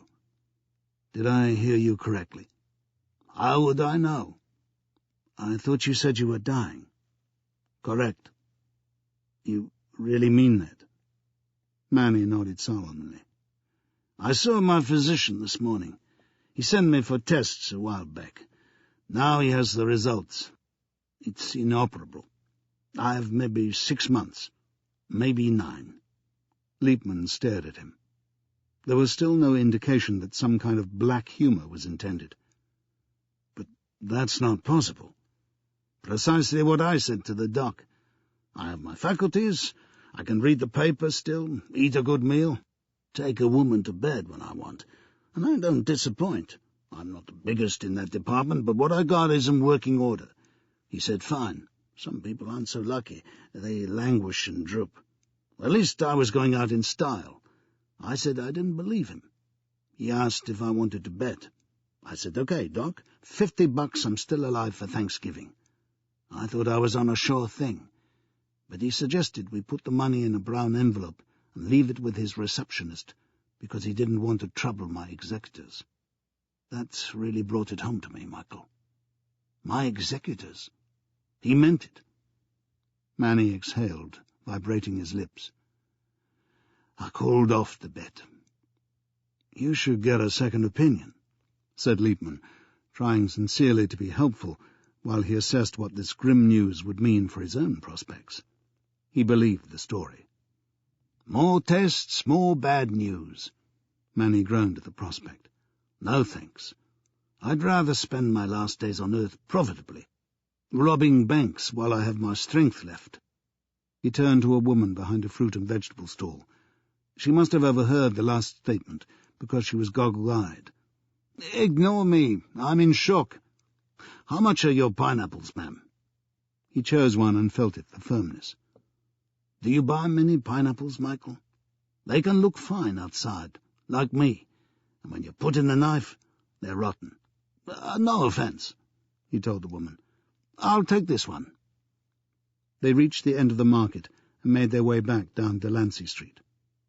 Still, this isn't all bad for Manflex, Manny remarked altruistically. We can do with a change at the top. Liebman's flesh prickled. Manny went on smoothly. My shares will pass to Davy. He'll have a controlling stake, and he'll be fine. For chairman, you mean? David? Liebman tried to sound casual, but the shock couldn't be stifled. I can't put it better than Shakespeare. Some guys are born managers, some achieve management, and some, like my son, have it thrust upon them. The market won't like it, said Liebman, impervious to Shakespeare. Davy taking over, you mean? You're going. an answer more tactful than honest. "What choice do I have?" A pause. "Fair point." "He'll need your support," Manny said. "He can depend on it." "And the know-how. You have a grasp of the business. He doesn't." "Of course I'll help any way I can." Michael Liebman was functioning on autopilot. The news of Manny's illness was bad enough. The prospect of his son taking over the chairmanship was beyond everything. Manny shifted the pineapple to his left hand and rested his right on Liebman's shoulder. "Thanks, Mike. You don't have to tell me the sharks will be circling, but I have confidence in the boy. I like the way he's shaping up. As a matter of fact, I called Rico last night. Dave is doing a great job in Milan, and that isn't easy, closing down a plant." It was a skill that might soon be required nearer home, Liebman thought cynically. "Have you told him?" "Told him what?" "This terrible news your doctor gave you." Not yet. It's not easy over the phone." "You'll wait, then?" "Davy doesn't need to be told at this stage. Maybe not at all." Frowning, Liebman said, "But you just told me. Surely you owe it to him. He needs time to adjust." "Weren't you listening just now?" said Manny. "About management being thrust upon him? It's better he doesn't have time to think about it. Knowing Davy, he'd look for an out." Liebman didn't pursue the point. Maybe Manny was right from the company's point of view, given the staggering premise that David Flexner had to be installed as the next chairman. What was the point in getting steamed up about David's sensibilities when his own had been ruthlessly trampled over? And now the misguided old jerk was weighing the group's prospects without mentioning the obvious fact that Manflex might be vulnerable to a takeover. "We're lower down the league than I'd like to be, but we're not in bad shape right now. We still have a good cash flow." "Mainly from Caprafix." "What's wrong with Caprafix? It's helped millions of people with angina." "Nothing, except that it's a declining asset." "Since I put the lid on development costs, we boosted the operating margin by 2.6 points. You talk about Caprafix as if it's all we've got. We have a wide base of steady-selling products. The surplus from the pension fund was over 10 million last year. Sure, we could do with a big-selling new drug." "Soon," said Liebman. "What?" "Soon. We could do with it soon." "Oh, I wouldn't argue with that." Liebman wasn't letting it pass so lightly. "We missed out on beta-blockers, salbutamol for asthma, L-dopa for Parkinson's, H2 antagonists." Okay, said Manny irritably. "I get the point. We staked too much on Fidoxin. That was the biggest fuck-up of my career. On the other hand, we've got a clean record. No one ever sued us. I can meet my maker knowing I never damaged anyone through negligence." Leaving aside environmental damage," Liebman couldn't stop himself saying. "What do you mean?" "We did get fined for polluting French and Italian rivers." "Piss off, Michael." They walked on in silence for a bit, each feeling the strain of the changed situation. "Will you say anything to the board while Dave is away?" Liebman eventually asked. "About my condition? There's no need. I'll step down, and then they'll find out." "So you want me to regard it as confidential?" "For the time being. How did I come to confide in an obstinate schmuck like you? What a mess." He turned and looked at Liebman. There was just a glimmer of amusement in the look, yet the rest of the face was sad, undeniably sad. This time, Manny Flexner wasn't kidding. Chapter 8. 3 black limousines cruised along the stretch of Central Park West near the reservoir, and presently halted and disgorged a number of large men in a motley collection of tracksuits. Enough for a football team, except that a football team would never have looked so ill at ease. They were peeking over their shoulders as if someone they knew might be spying on this freak show. The last to climb out of the front car was Massimo Gatti, a man of influence in the Italian-American community, or at least that section of it that requires round-the-clock bodyguards. Unlike them, Gatti was short and overweight, with high blood pressure, which was why he had taken up jogging. As a preliminary, he went through a token exercise to limber up, flinging his arms outwards like a cheerleader and simultaneously running in place. Some of the others in the party attempted sheepishly to do the same. Then Gatty moved off at a sedate jog, and with his henchman in tow, he could easily have been taken for a shorter, fatter embodiment of a recent president of the United States. As usual in the park, New York's fitness freaks were out in force. This morning, Michael Liepman was among them. He'd asked for an urgent audience with Gatty, and this was the arrangement, a refreshing variation on the working breakfast. Having spotted the group, he raised his pace and strode across to meet them. He was one of those envied beings who rarely take exercise, but succeed in keeping in shape. "Hi, Mr. Gatty." They had met before, through a chain of intermediaries too tedious to list. Liepman's inside knowledge of the drug industry, the legitimate drug industry, had appealed to Gatty. In the depressed world of finance, pharmaceuticals were one of the few commodities that promised good returns. Medical supplies were necessities, and as nearly recession-proof as anything could be. A stake in the industry was what Liepman had offered, and Gatty had found it irresistible. Gatty may have nodded in response to the greeting, or the dip of the head may have been part of his running action. It wasn't in his nature to greet people, even in less demanding circumstances. After just a few minutes of slow jogging, he was moving with a spastic jerkiness and taking noisy gulps of air. A long exchange was clearly out of the question, so Liepman drew alongside and came quickly to the point. "There's a hitch in our arrangement, I'm sorry to say." Gatty stopped jogging and turned away from Liepman, flapping his hands at his entourage to step back and give him some privacy. They reversed several paces. The procession set off again with a decent gap in the ranks. "What are you trying to tell me?" Liepman resumed. "Manny Flexner saw his doctor for a checkup and found that he has only a few months to live." "So?" "So that's the problem."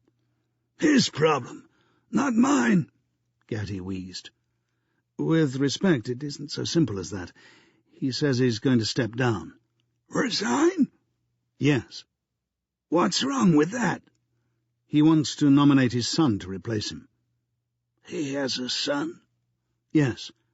"You didn't tell me." "I'm sorry, Mr. Gatty. I know I should have mentioned it before now. I didn't rate David Flexner at all. He takes no interest in the business." "Is he on the board?" "Yes, but—" "You didn't rate him, huh?" "Well, no." "Flexner's own son. You didn't rate him." The questions appeared to indict Liepman, and he was becoming alarmed. "He sits through the board meetings and says nothing," he said in his own defence. Massimo Gatty stopped running again. The pursuers stopped, too far off to overhear anything. Liepman stood tamely, waiting for Gatty to recover his breath. "We made an agreement, Mr. Liepman," the little man eventually succeeded in saying. "You needed funds. You came to me with a proposition. Fine. My people were impressed with your scheme, so we backed you. We did as you suggested. We took out the factory in Milano, and 2 good men were killed." Horrified, Liepman was quick to say, "That wasn't my suggestion, Mr. Gatty. You wanted to buy in at the lowest price. I wouldn't have recommended arson." "Good men killed," Gatty reiterated. "For nothing." "Not for nothing. Let's be frank. The fire achieved what you wanted. Manflex shares plunged on the news. The price recovered a little after you started buying. It was you, wasn't it? You and your associates, buying at rock-bottom prices." There was no response. "The shareholders are losing confidence," Liepman insisted. "Manny Flexner's position as chairman is untenable. I'm certain I could have achieved a boardroom coup. Manny has no rescue plan. The cupboard is bare." "So what's different?" "He's dying, and it's altered the equation. People who would have supported me are going to back his son out of sympathy or loyalty. Manny's dying wish and all that crap. There's no way I can pull this off right now." Gatty stared at him. "Mr. Liepman, I don't give a shit who is chairman. You enter $1 billion agreement with me, you deliver. You know what happens when an agreement breaks down. Just 3 days after his arrival in Italy, David Flexner was installed in a temporary office suite in Milan with telephone system, fax machine, photocopier, word processor, computer, and PA, whose name, fittingly, was Pia. She had short, Titian red hair and garnet-coloured eyes. Pia was so watchable that David had instantly decided she would get the female lead if he ever actually got to make a film in Italy, never mind whether she could act. The fact that she also spoke English like a BBC newscaster and could use all the hardware seemed of trifling importance when she first walked in. She was not, he hazarded from the swing of her hips, a die-hard feminist, nor for that matter was he. Diverting as the gorgeous Pia was, in the crisis resulting from the fire there wasn't time to observe her. Rico Villa had set up appointments with the insurers, the union representatives, the employment office and the main city newspapers, who would be the chief means of getting information to the staff. A meeting of all the Manflex Italia employees had been set for the following Saturday morning. They were to gather in a cinema southwest of the city. By then David would have something positive to offer in the way of redundancy terms. He'd spent yesterday with the accountants. Reluctant as he was to devote his life to the pharmaceuticals industry, what had happened in Italy was a problem he could handle with energy and sensitivity. Hundreds of people had lost their livelihood, and he would do his damnedest to treat them decently and fairly. Towards the end of Thursday afternoon, Pia swanned in with 2 men who were definitely not on the roll. They were far too brash to be employees. They studied David with long, level looks, as if mentally measuring him for his coffin. Unwilling to be intimidated, he made it obvious that he was assessing them, their off-the-rack suits and their uninteresting striped ties. One in his 40s had his hair trimmed to about half an inch. "These gentlemen are from the police," Pia said superfluously. She turned to check on their names. They spoke no English, apparently. The short-haired one was a commissioner, which sounded pretty senior. His name was Dordoni. The other must have been too low in rank to merit an introduction. "Do you have any information about the fire yet?" David asked, getting in first. Pia translated, listened, and then gave the response, which was not an answer. "The commissioner is asking for a list of all the staff employed at the plant." "No problem. We can provide that." "He wants a check on everybody." "A check?" "To know if they are still alive." "Well, that isn't so simple. Would you explain to him that we're not in contact with everyone? We're having this meeting Saturday, and we'll take names there. What is this about? My understanding is that no one was killed in the fire." The translation process began again. Commissioner Dordoni spoke rapidly, as if irritated by the delays, looking directly at David with moist black eyes that reminded him of fresh sheep droppings.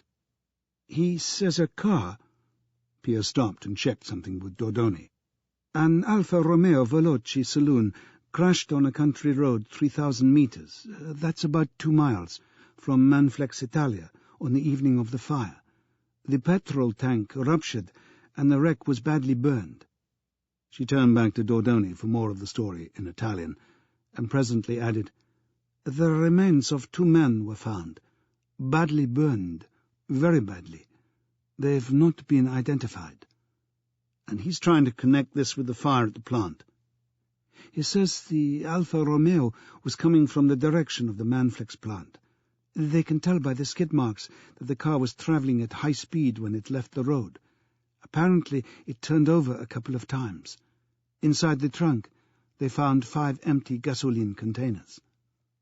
David hesitated, frowning. Pia said helpfully, "I think he's implying that these men may have started the fire at the plant, but he hasn't exactly said so yet." "What does he want from me?"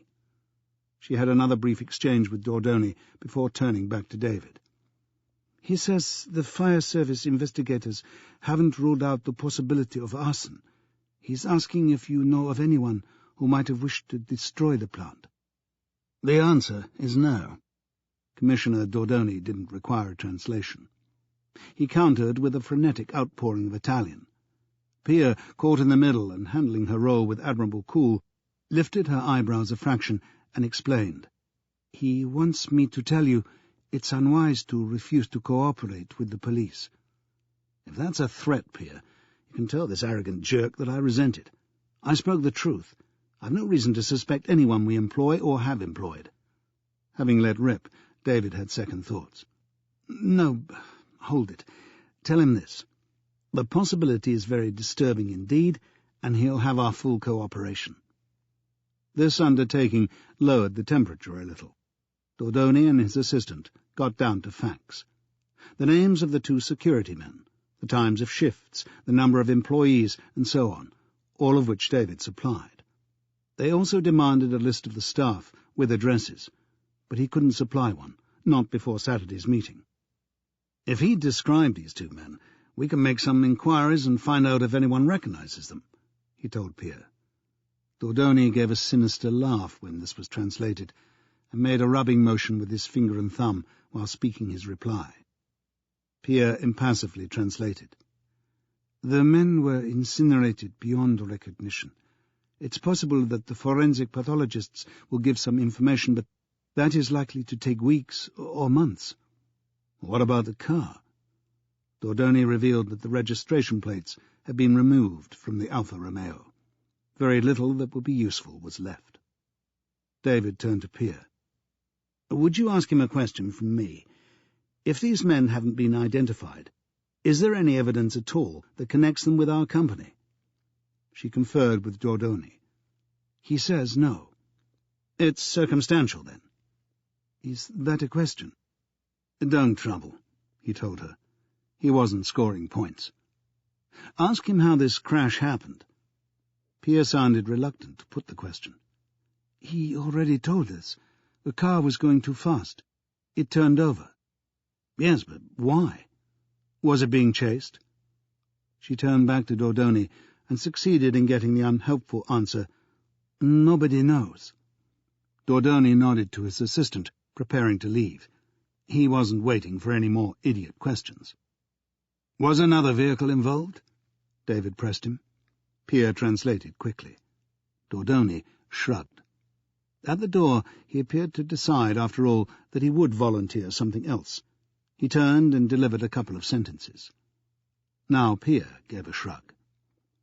The car was travelling on a perfectly straight stretch of road. It went out of control, but they don't understand why. They can see from the tire marks that it didn't have a blowout. It is an extraordinary thing to happen. They are calling it, I think you have the expression in English, an act of God. Later in the afternoon, there was an opportunity to get Rico Vila's views on the mysterious car crash. He was dismissive, scornful of the suggestion that arsonists had started the fire. Why won't they admit that coincidences happen? Typical of the police, always looking for the first solution that suggests itself. 2 serious incidents on one evening, and they have to connect them. Only a couple of miles from each other, commented David, slipping into Dordoni's role. A couple of drunks turned their car over. What's so sinister about that? Well, how do you know they were drunk? You're in Lombardy now, my friend.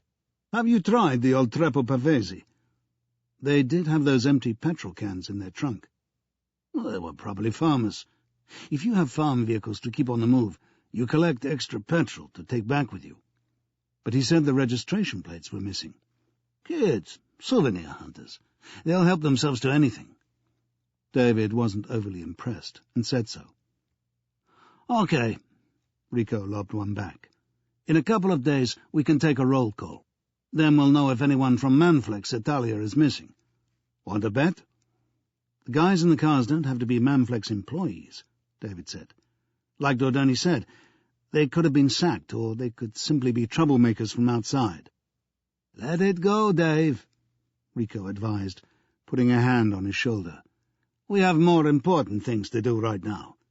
The police are going to take months over this, years probably, and then it's quite likely they'll file it as unsolved. For the first time in their friendship, David Flexner had a stirring of unease about Rico. Chapter 9. "What exactly do you do in that school?" Stephanie asked one evening as they waited to eat. A chicken casserole in the oven was sending out a rich aroma, but the vegetables still required their 7 minutes in the microwave. "A lot of sitting around." "Well, can't you make yourself useful in some way?" "Occasionally. But today I was doing the job I do best, putting a jigsaw together, an 8-piece jigsaw." Diamond offered the statement blandly, knowing Stephanie would pounce on it. Sometimes he took a wry pleasure in being the prey to his wife's sharp remarks. "How many pieces went missing?" "Unkind. Not a single one. They're the size of your hand." "This is for the children's benefit, I take it?" "Well, naturally." "So you work with them, fitting the pieces together?" He smiled. "Some hope. I fit them together and they pull them apart." "Does Naomi join in?" His voice altered, the byplay over. "Naomi? No." "Why not? Jigsaws are pretty basic, when all's said and done. Language isn't involved." "She doesn't join in anything. She's completely passive." "Maybe she's terrified of the others." "She was like this before she was brought to the school." "Terrified?" Diamond nodded. She was almost certainly right. "But they insist she's autistic?" Stephanie asked. "The diagnosis isn't carved in stone," he said. "Anyway, as far as I can tell, it's a convenient label for a pretty broad spectrum of maladjusted kids. Well, Clive, for instance, has these tantrums, has to find some corner of the room he considers the safest from invasion. Well, Naomi's not like that. She'll sit where she's told. She's silent, totally switched off. Her behaviour is nothing like Clive's, but they're both thought to be autistic. Is that ready?" He'd been interrupted by 5 electronic bleeps. The microwave oven was a symbol of more affluent times. He'd bought it on the day he resigned from the police, but it looked older than that, copiously speckled during the redecoration of the kitchen. Some of the marks had been impossible to remove. "Standing time," Stephanie reminded him. "The veggies need their standing time. I don't know if you remember Maxine Beckington, one of the brownies. She didn't last very long with us, but she was a bright little thing." "Well, that was probably why," said Diamond. "Why what?" "Why she didn't last.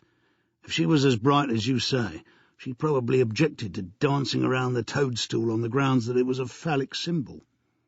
She gave him a glare. The brownie movement wasn't a topic for levity. "I was about to tell you that Maxime's mother had another child, a boy, and he was the envy of all the other mothers because he was such a contented baby, willing to lie in his pram for as long as they left him. I saw him myself. Beautiful child, with gorgeous big blue eyes. He never cried. Well, they never missed a night's sleep. But after a time, this angelic baby started to make them uneasy. They realized he didn't even cry when he was hungry. If they hadn't fed him as a matter of routine, he would have starved, still without complaining. It was uncanny. What started out as a blessing turned out to be deeply worrying, and with good reason. He was eventually found to be autistic. Your Naomi sounds similar." Diamond pondered the suggestion. "Yes, I can imagine her as a baby acting like that, but we shouldn't make these comparisons." "Why not?" "We sound scientific, that's why. One thing I've learned from Julia Musgrave is that autism has to be diagnosed by an expert. You can't pick out a single symptom as typical. Any characteristic you name, the aloofness, the odd movements some of them make, the difficulties with speech, could be the result of some other condition. You recognise autism by a whole range of things, and they vary. Not all autistic babies behave like the kid you just described. Some of them fight and scream from day one and refuse to be comforted." "Dreadful for the mothers," Stephanie concurred. "And they look like normal children." "Prettier sometimes. You used a word to describe that baby. Angelic. Autistic kids tend to have large eyes and remarkably symmetrical features. They really seem to be otherworldly." "Is Naomi like that?" Well, yes. Does she scream and fight? Never. Well, what if she's provoked? Diamond frowned at the idea. No one wants to give the kid a hard time. She's had enough shocks already. Well, don't the other children sometimes bother her? They don't fight each other. They're too enclosed in their own worlds. Stephanie picked up the oven gloves and took out the casserole. Together they served up the meal. When they had savoured a few mouthfuls, Diamond said, "I'd like to know how the geniuses at the police training college would cope with young Naomi. She'd test their information-gathering techniques all right."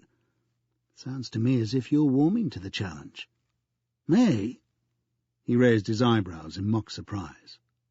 Stephanie said, "You and this kid remind me of something my science teacher told us at school, about when an irresistible force meets an immovable object. How do you resolve it, then?" Julia Musgrave was more amenable to his proposal than he felt entitled to expect. The 10 days he'd spent observing the class and occasionally assisting had disposed of any fears she may have had that he was a potential nuisance. After classes and in the staff room, he'd shown by his questions that he was quick to appreciate the difficulties of teaching handicapped children. The staff, as one would hope in a special school, were strongly committed. They amounted to 4 full-time and 3 part-time helpers, plus the redoubtable Mrs. Straw, who, besides guarding the front door, had a list of duties that included playtime supervision, first aid, general filing, and heating up the lunches supplied by the Meals on Wheels service. Diamond had persuaded Julia Musgrave to release Naomi from class for the last hour of Friday afternoon. In a one-to-one situation, he would try patiently to dismantle the child's wall of indifference. They would have the staff room to themselves. This small room at the back of the house doubled as a work and rest area. Desks were ranged along the walls, and there was a table with coffee-making facilities under the window at one end. 3 armchairs were grouped around a low table, on which were scattered magazines and newspapers. Diamond had brought in one of the small chairs and spent some time deciding where to place it. Eventually, he settled for a position facing one of the armchairs. He poured hot water onto instant coffee and sat in the armchair. Mrs. Straw appeared in the doorway. "Miss Musgrave asked me to bring Naomi here." She made it obvious from her tone that she thought the headmistress must have flipped. She still harboured some resentment at the way Diamond had bluffed his way into the school. However, she produced Naomi from behind her skirt and ushered the child to the chair. Composed as usual, Naomi sat facing Diamond. She was wearing the red corduroy dress and black tights. "She'll be all right with me," he assured Mrs. Straw. "You don't have to stay." When she continued to linger, he added, "Would you mind closing the door as you go?" Left alone with Naomi, he tried what he thought was a reassuring smile. The small girl didn't alter her expression or her gaze, which seemed to be focused on the far end of the room, regardless that Diamond's substantial form blocked the view. A number of times in his police career he'd interviewed shy or disaffected children. None had succeeded so successfully as Naomi in making him feel not merely small, but imperceptible. She sat demurely, hands together on her lap, feet crossed at the ankles, showing no interest whatsoever in the unfamiliar surroundings. Diamond reached for his coffee and was taking a sip when it occurred to him that Naomi might appreciate a drink. Orangeade and other soft drinks were banned in the school for the effect certain additives were supposed to have on children, but milk was permitted. He got up and half-filled a paper cup from the carton beside the kettle. He handed it to Naomi, and she took it with both hands and put it to her mouth. It wasn't a breakthrough, he knew. She must have been eating and drinking these past weeks to have stayed alive, but at least it was a positive action. He watched her drain the cup. "More?" he inquired, pointing to the carton. "Naomi?" No response. He held out his hand for the cup. She ignored it. "All right," he said evenly. "Hang on to it if you want." He topped up his own cup with coffee and returned to the armchair. Faced with such indifference from one so small, he felt more than usually gross. Partly to restore some self-esteem, he privately declared time out while he finished drinking. Under the fringe of black hair, Naomi's almond eyes gazed steadily ahead, rarely blinking. If she saw anything of Diamond, it was the area where his tie met the lapel of his jacket, but in fact her eyes weren't focused there. Even if he contrived to slide down in the armchair to get on a level with the child, he still wouldn't achieve genuine eye contact. The absence of eye contact was, he knew, a characteristic of the autistic behaviour pattern. Taken together with Naomi's refusal to speak and her indifference to what was happening around her, it made a diagnosis of autism more likely than any other. Diamond knew from conversations with Julia Musgrave and from his reading that parents and sometimes teachers had the greatest difficulty in accepting the reality of the condition, still less its inflexibility. Tantalized by evidence that these children were unimpaired in many respects and normal in appearance, the people who cared about them tried unavailingly to unlock the personalities imprisoned by the illness. Quite possibly, he was engaged in the same futile exercise. The coffee finished, he sat forward in the armchair and extended his right hand towards the child until his forefinger lightly touched her chest. "Naomi!" She didn't react in any way. He brought the hand back and reversed the finger to indicate his own chest. "Diamond!" This establishing of identities was the first step in understanding. A baby learned to say Mama, Dada and Baba before anything else. Once the concept of meaning was grasped, the world of language opened up. Still no response. He repeated the actions and the words several times, without result. If she wouldn't respond verbally, perhaps he could coax her to make a significant gesture. He reached out and removed the empty paper cup from her hand. Then he took her fingers in his hand, feeling their warmth. Leaning towards her, he pressed her hand against his chest and spoke his name. Not a flicker of tension. He let go of her hand. It dropped limply in her lap.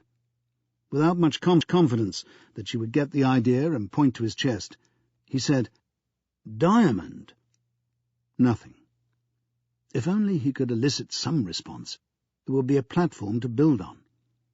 He squirmed to the edge of the armchair and leaned so close that all she had to do was lift her hand to touch him. He repeated, "Diamond!"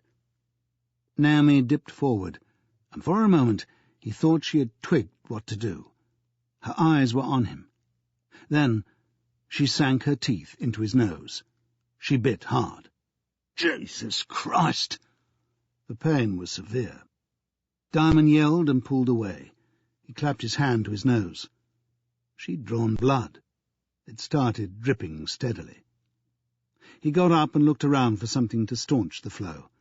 Finding nothing, he went to the door, leaving Naomi self-possessed again, still on the chair, her hands resting in her lap. Mrs. Straw in the kitchen didn't disguise her amusement. "What's she done? Bashed you on the nose? A scrap like her?" He ran the cold tap and dipped his face under it. Presently Mrs. Straw produced cotton wool and liquid antiseptic from the first aid cabinet. Diamond asked her to take Naomi back to Miss Musgrave. The one-to-one was over for today. First blood to Naomi. What was it about noses that nobody took them seriously? If the point of his chin had been covered with elastoplast, people wouldn't have grinned at the sight of him.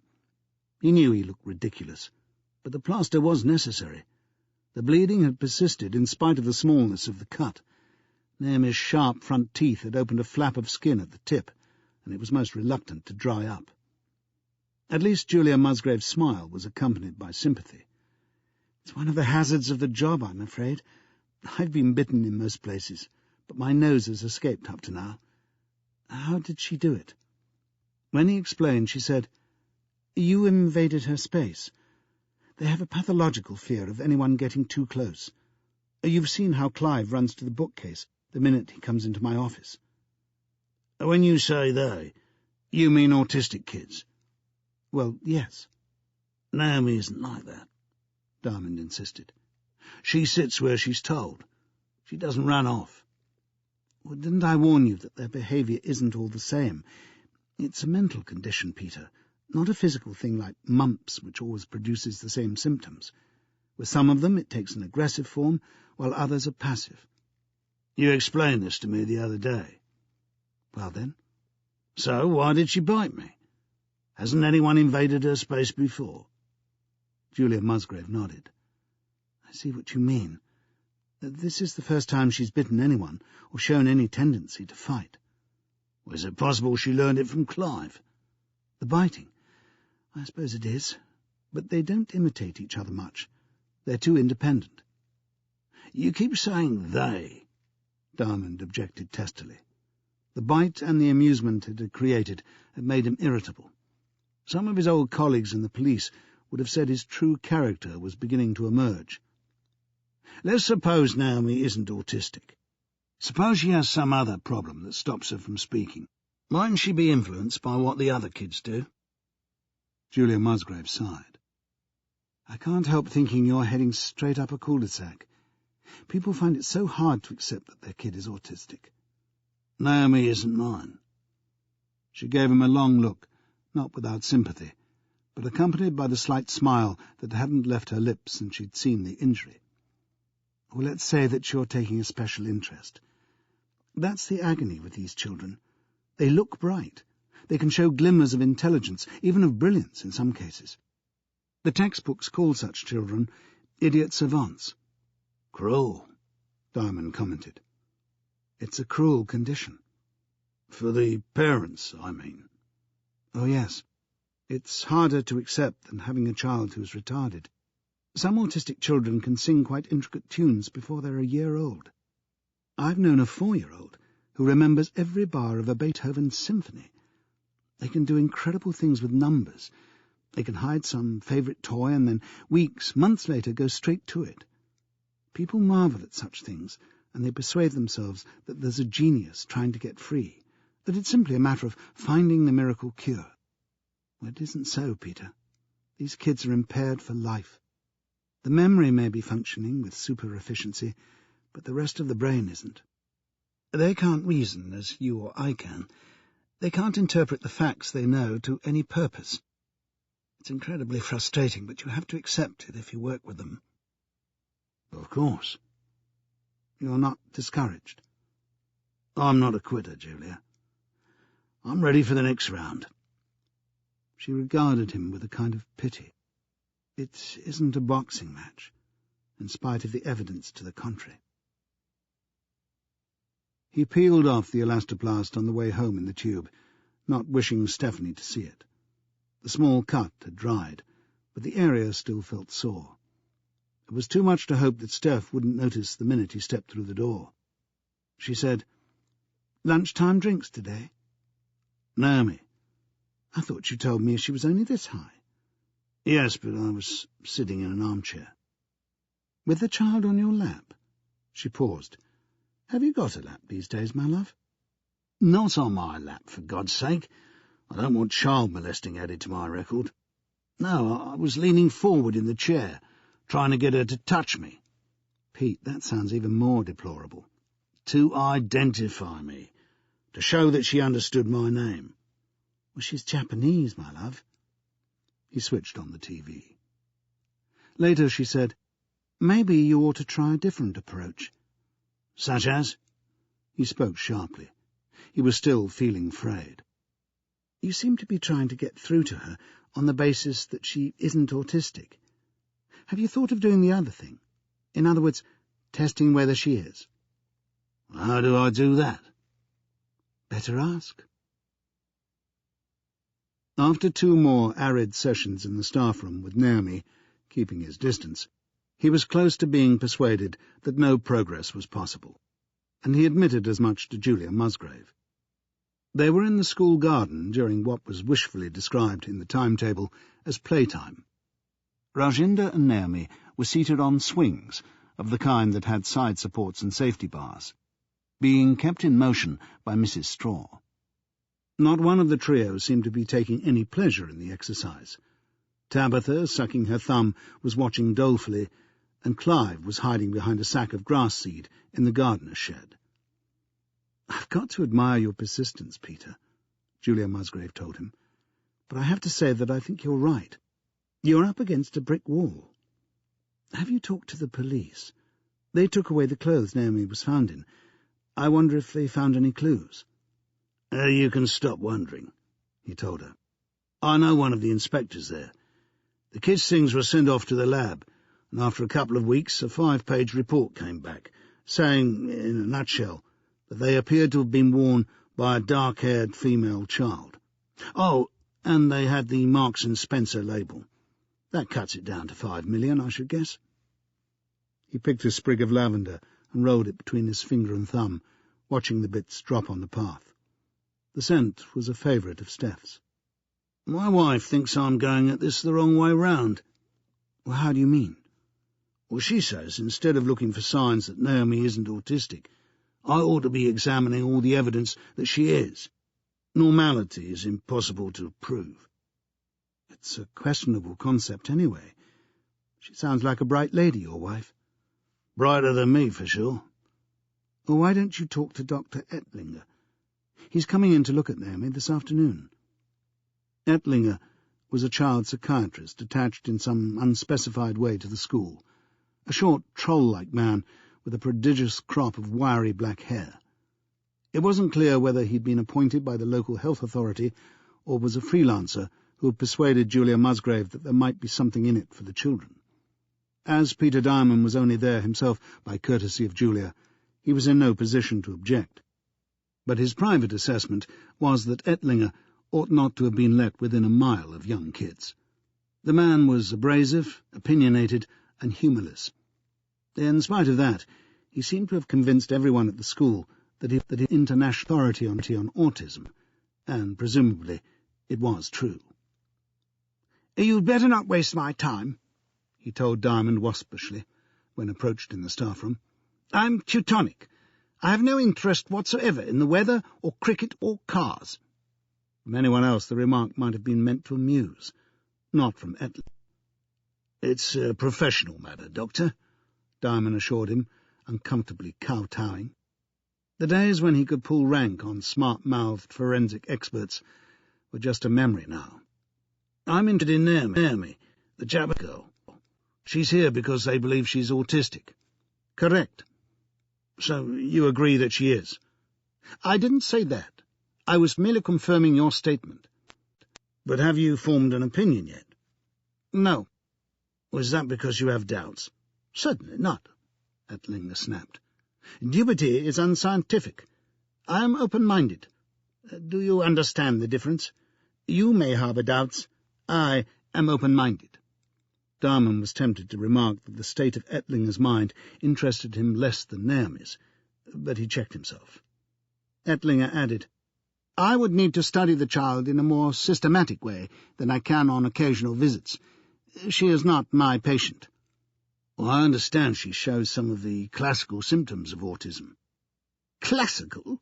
Ettlinger almost choked on the word. He was so indignant. "Classical? The condition wasn't given a name until 1943, and it wasn't studied in a serious way until the 1960s. How can you speak of symptoms as classical?" "Typical, then." "I could object to that as well." Diamond didn't give him the opportunity. "She doesn't speak. She avoids eye contact. Is that the profile of an autistic child? Because if it is, Naomi fits it perfectly." "What you have just described, Mr. Diamond, may be indicative of autism. It is also the appropriate behaviour of well-brought-up young women throughout much of Asia. Have you thought of that? One cannot discount the possibility that her behaviour is governed to some degree at least by her culture." A persuasive point that Diamond accepted. He supposed he had borne it in mind up to now without articulating it. "But not to speak at all, not even to the woman from the Japanese embassy." "That, I grant you, is exceptional." "How do you recognise autism, then?" Ettlinger sighed and glanced up at the staff-room clock. "All right, how does anyone recognise it? Are there tests?" "What do you mean?" "X-rays, blood tests, scans. I'm no expert." "There are no objective tests of that kind," said Ettlinger with disdain. "One looks at the behaviour. What I will say is that every child who fits this syndrome suffers from some degree of speech impairment, ranging from mutism to aphasia, which is confusion over the proper sequence of letters and words. Every child, Mr. Diamond." Diamond placed a mental tick against Naomi's mutism.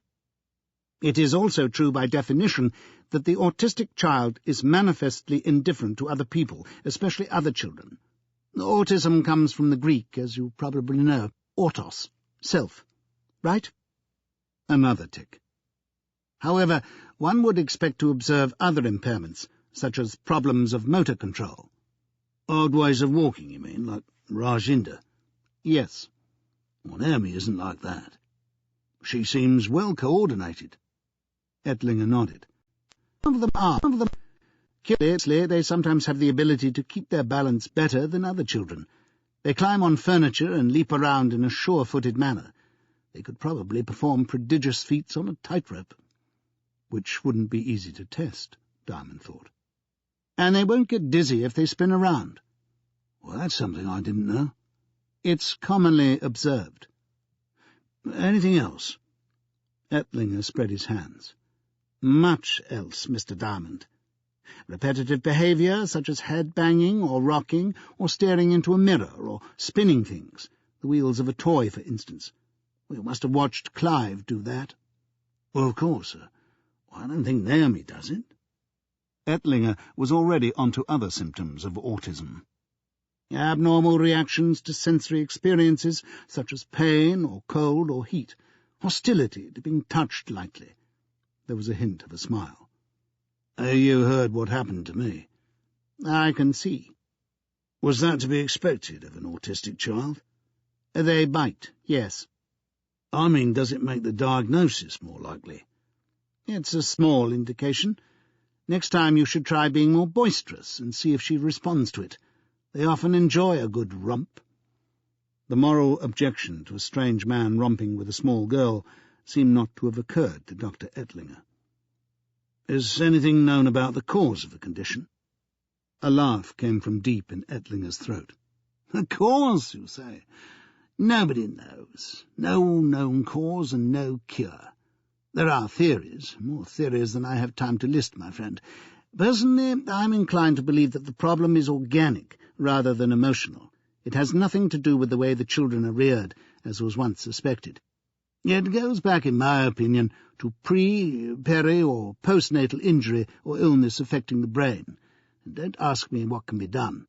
Every week, practically, I read of some Svengali claiming spectacular success, cures even. You can hug these children, reward them, punish them, isolate them, put them on diets.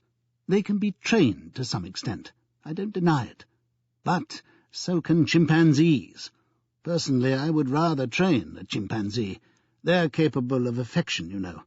Autistic children give none. They're tyrants." Diamond had heard all this with mounting distaste. "That's hardly a scientific word, is it?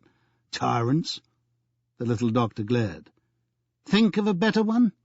Spend as long as you like observing Naomi, and think of a better one, if you can." He turned his back on Diamond and went over to talk to someone else. End of Disc 2. Disc 3. Chapter 10. This morning, Diamond was equipped with a pad of drawing paper and a marker. If this intractable little girl wouldn't respond to sounds, he'd decided, maybe it was a problem of language. He was going to see whether symbols would do the trick. He moved his chair next to hers and placed the pad on a low table in front of them. Then he drew a large circle and added a smaller one on top, a body and a head, evoking childish memories of beetle drives on wet afternoons in English holiday camps, except that this was meant to represent his body and his head.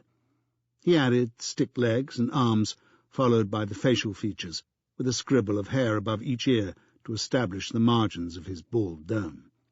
He held it up for Naomi, beamed encouragingly, and said, "Diamond." He pointed to his chest. Possibly, he persuaded himself, her eyes gave his artwork the credit of a glance. They certainly didn't linger on it, and she remained silent. He touched the drawing and then tapped himself on the head. "See? Diamond." Not a muscle twitched.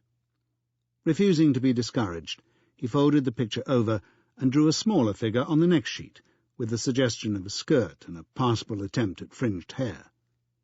"Naomi!" He pointed to her, indicated her hair, then added a flourish to the drawing, a small bow poised on top of the head.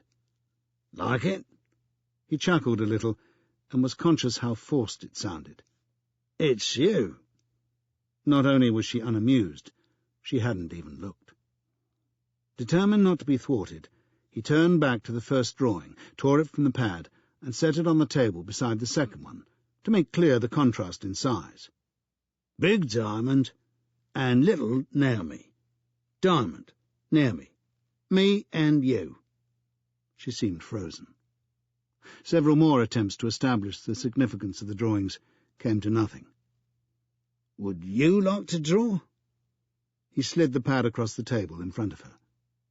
Once on television, he'd seen a boy suffering from autism who could do remarkable drawings of buildings from memory, precise in detail and perfect in perspective. After a visit to London, the boy had made sketches of St. Paul's and other buildings equally ornate. 2 books of his drawings had been published. Diamond wasn't expecting fine art from Naomi. He was willing to settle for a mark on the paper of any sort. He took hold of her left hand and carefully inserted the marker between her fingers. He'd noticed that she used the left when she held a paper cup. Plenty of thought was going into this. Naomi declined to grip the marker and let it flop out of her hand. "I think you could do this," he said, more for his own morale than the child's. "I really think you could." He replaced her fingers around the marker and guided her hand to produce a shaky circle on the drawing pad. "There." The accomplishment was lost on Naomi. "Suit yourself, miss." More disappointed than he cared to show, he turned his back on the child and stepped over to the table where the coffee things were. He might as well switch the kettle on now, so that the teachers didn't have to wait when they came in at lunchtime. That would be the sum of his achievements for this lesson. He checked the water level, pressed the switch, and stared out of the window, listening to the kettle begin the moaning note that was sometimes mistaken for a child crying. Then he was conscious of a light touch on his right hand.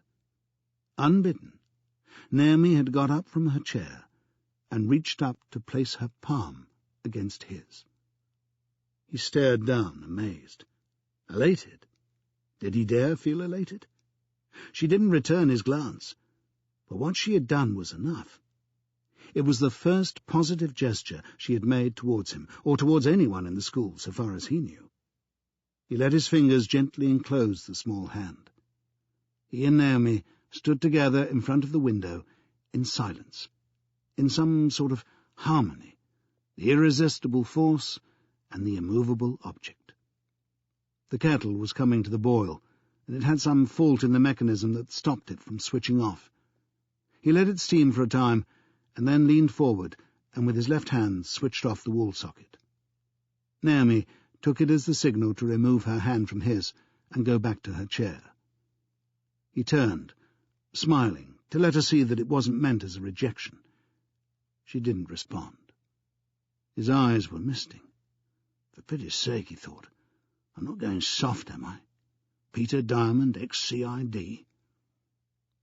At lunchtime, he told Julia Musgrave about the drawing session. They sat together on a bench under a sycamore tree in the school garden, eating sandwiches. By then, he was able to be more objective, admitting that it might be a mistake to place too much significance on the incident. "No, we need all the encouragement that's going in this work," she said. "Some kids never make a spontaneous gesture of friendship like that to another person. Never. It's terrific news, Peter. Let's face it, no one else has made any progress with her. I think the woman from the embassy has despaired of ever getting through. She didn't come at all this week. She phoned instead. They're talking about sending Naomi to a school in Boston that specializes in autism. It's run by Japanese teachers. Boston? Diamond said, aghast. Send her to America? Well, it's going to confuse the kid even more. They're getting remarkable results. Several children from this country have been taken there. It may be the best solution for her. We're making no progress here. Well, not until this morning. She paused, looking at him earnestly. They call it the Boston Hagashi School. Apparently Hagashi means hope in Japanese. Don't you think that's a beautiful idea? If it was, he wasn't receptive to it. Look, I know you mean to do right by Naomi, but suppose she isn't autistic. It's not really my decision, Peter. She's in the care of the local authority. They'll be very relieved to have her taken off their hands, no doubt. Now you're being cynical. Tell me something, then. What precisely is being done to find her parents? She sighed. The police are making inquiries. No one has given any worthwhile information, so far as I can gather. No one has reported her missing. Where are the parents? Somebody definitely looked after her up to the time she was found. She was clean and decently dressed. She's been abandoned, Peter, and I don't think the parents are going to change their minds. Well, young mothers sometimes come forward to reclaim newborn babies left on doorsteps, but this is something else. Agreed. I often meet parents who feel they can't cope any longer with disturbed children, only they don't just leave them in Harrods and walk away. What is it, 6 weeks now? Diamond asked, making a point rather than seeking the answer, which he knew. Almost. In the first week, her picture was in the papers. And on television. Nothing came of it. He said thoughtfully. The picture was only a still, and it was only on the regional news. I'd like to get her onto a national TV programme, like Crime Watch. Julia Musgrave frowned. We don't know that a crime is involved. Abandoning a child her age? She shook her head. It's not the best way to reach her parents. Somewhere out there is a very distressed mother. All right. Well, let's see if we can get Naomi on a chat show. A chat show? Well, you do the chatting, but she'd be seen by millions. Peter, I'm not sure that it's right to put a disturbed little girl in front of television cameras. He understood her reluctance, without supporting it. I'd agree with you if she was a gibbering idiot or scared of people like Clive. But you and I know how she'll conduct herself on television.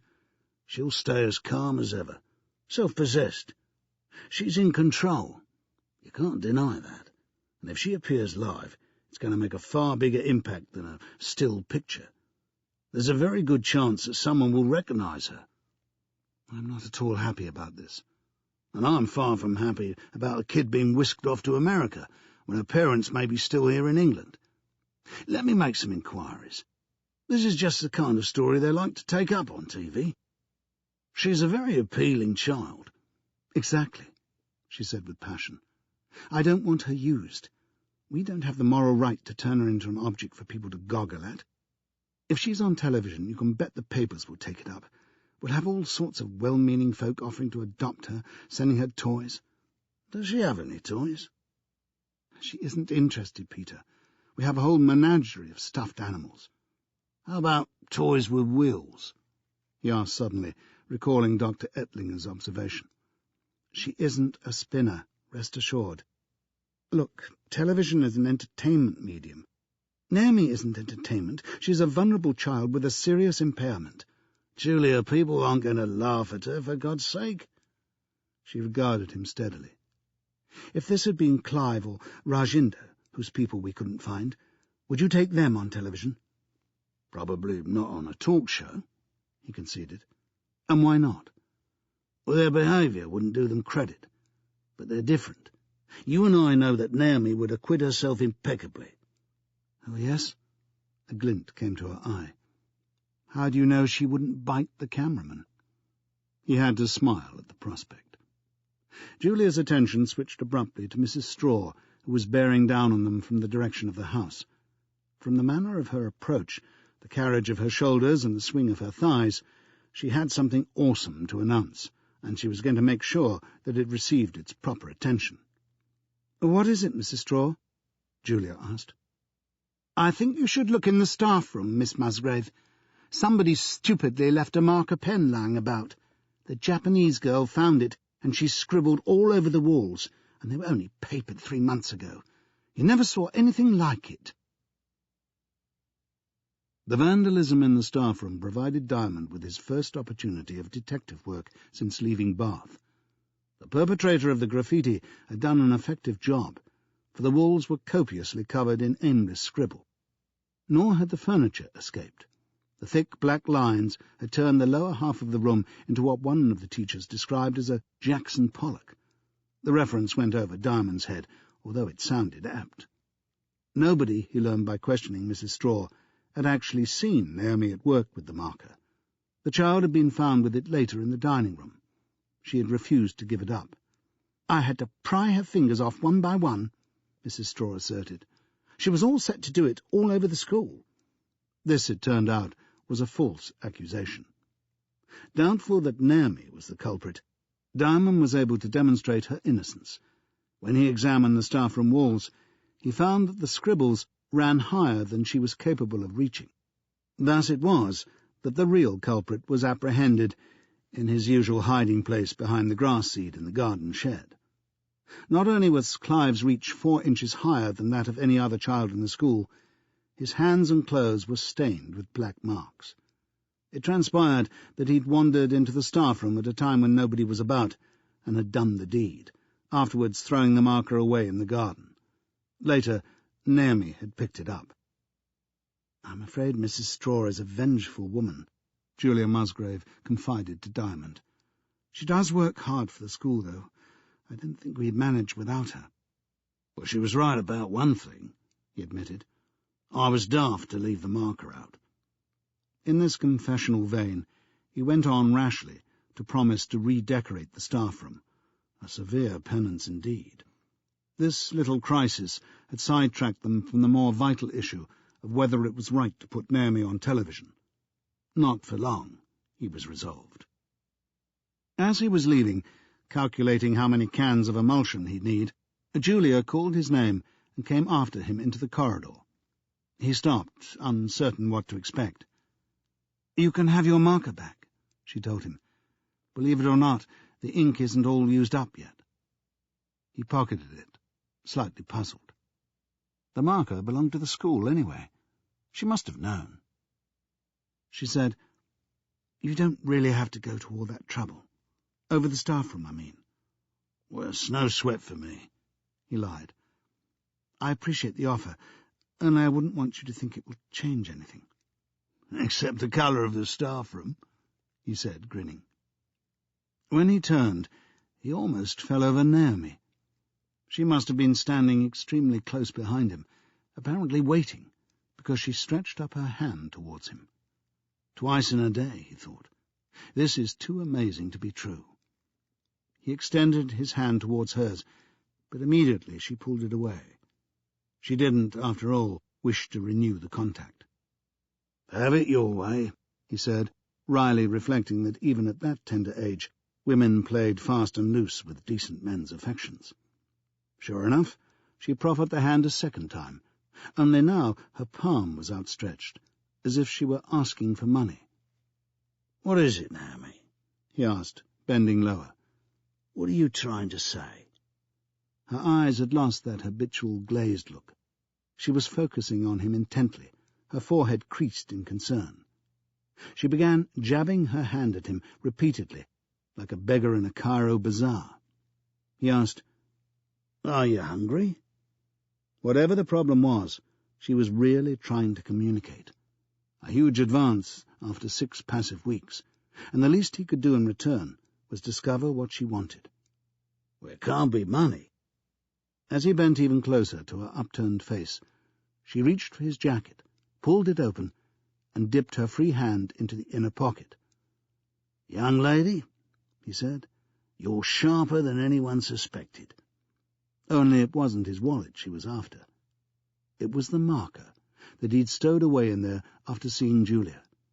Naomi whipped it out and clutched it to her chest with both hands, as if she wanted nothing so much in the world. "God help us," he said to her. "What do I do now?" It was quite a dilemma. If he let her keep the thing, someone, Mrs. Straw knowing his luck, was certain to see it and inform the rest of the school that they had a fifth columnist in their midst. Julia Musgrave would feel betrayed. If, on the other hand, he insisted on taking the marker back, the first shoots of affection he'd cultivated would be trampled upon, destroyed forever. He remembered Mrs. Straw's saying how she needed to pry Naomi's fingers away one by one. Clearly that pen was a treasure to the child. He decided to let her keep it, and run the risk that Clive might snatch it away and go on a graffiti spree again. He was pretty confident Naomi wouldn't lightly give up her prize. Gently, he put a hand on her shoulder and steered her in the direction of the staff room. She was as compliant as ever, now that he'd made it plain that he wasn't going to take back the marker. Coming into the staff room without thinking about Clive's handiwork, he was freshly shocked at the extent of the scribbling. No one was sitting in there, and he could understand why. He had escorted Naomi to the wall, where the scrawl was thickest. "You see what happened?" he said, hoping she would share his outrage, even if the words meant nothing to her. "Clive did it. You wouldn't, would you?" He swept the air with his hands to reinforce the message. She stood solemnly, facing the vandalized wall.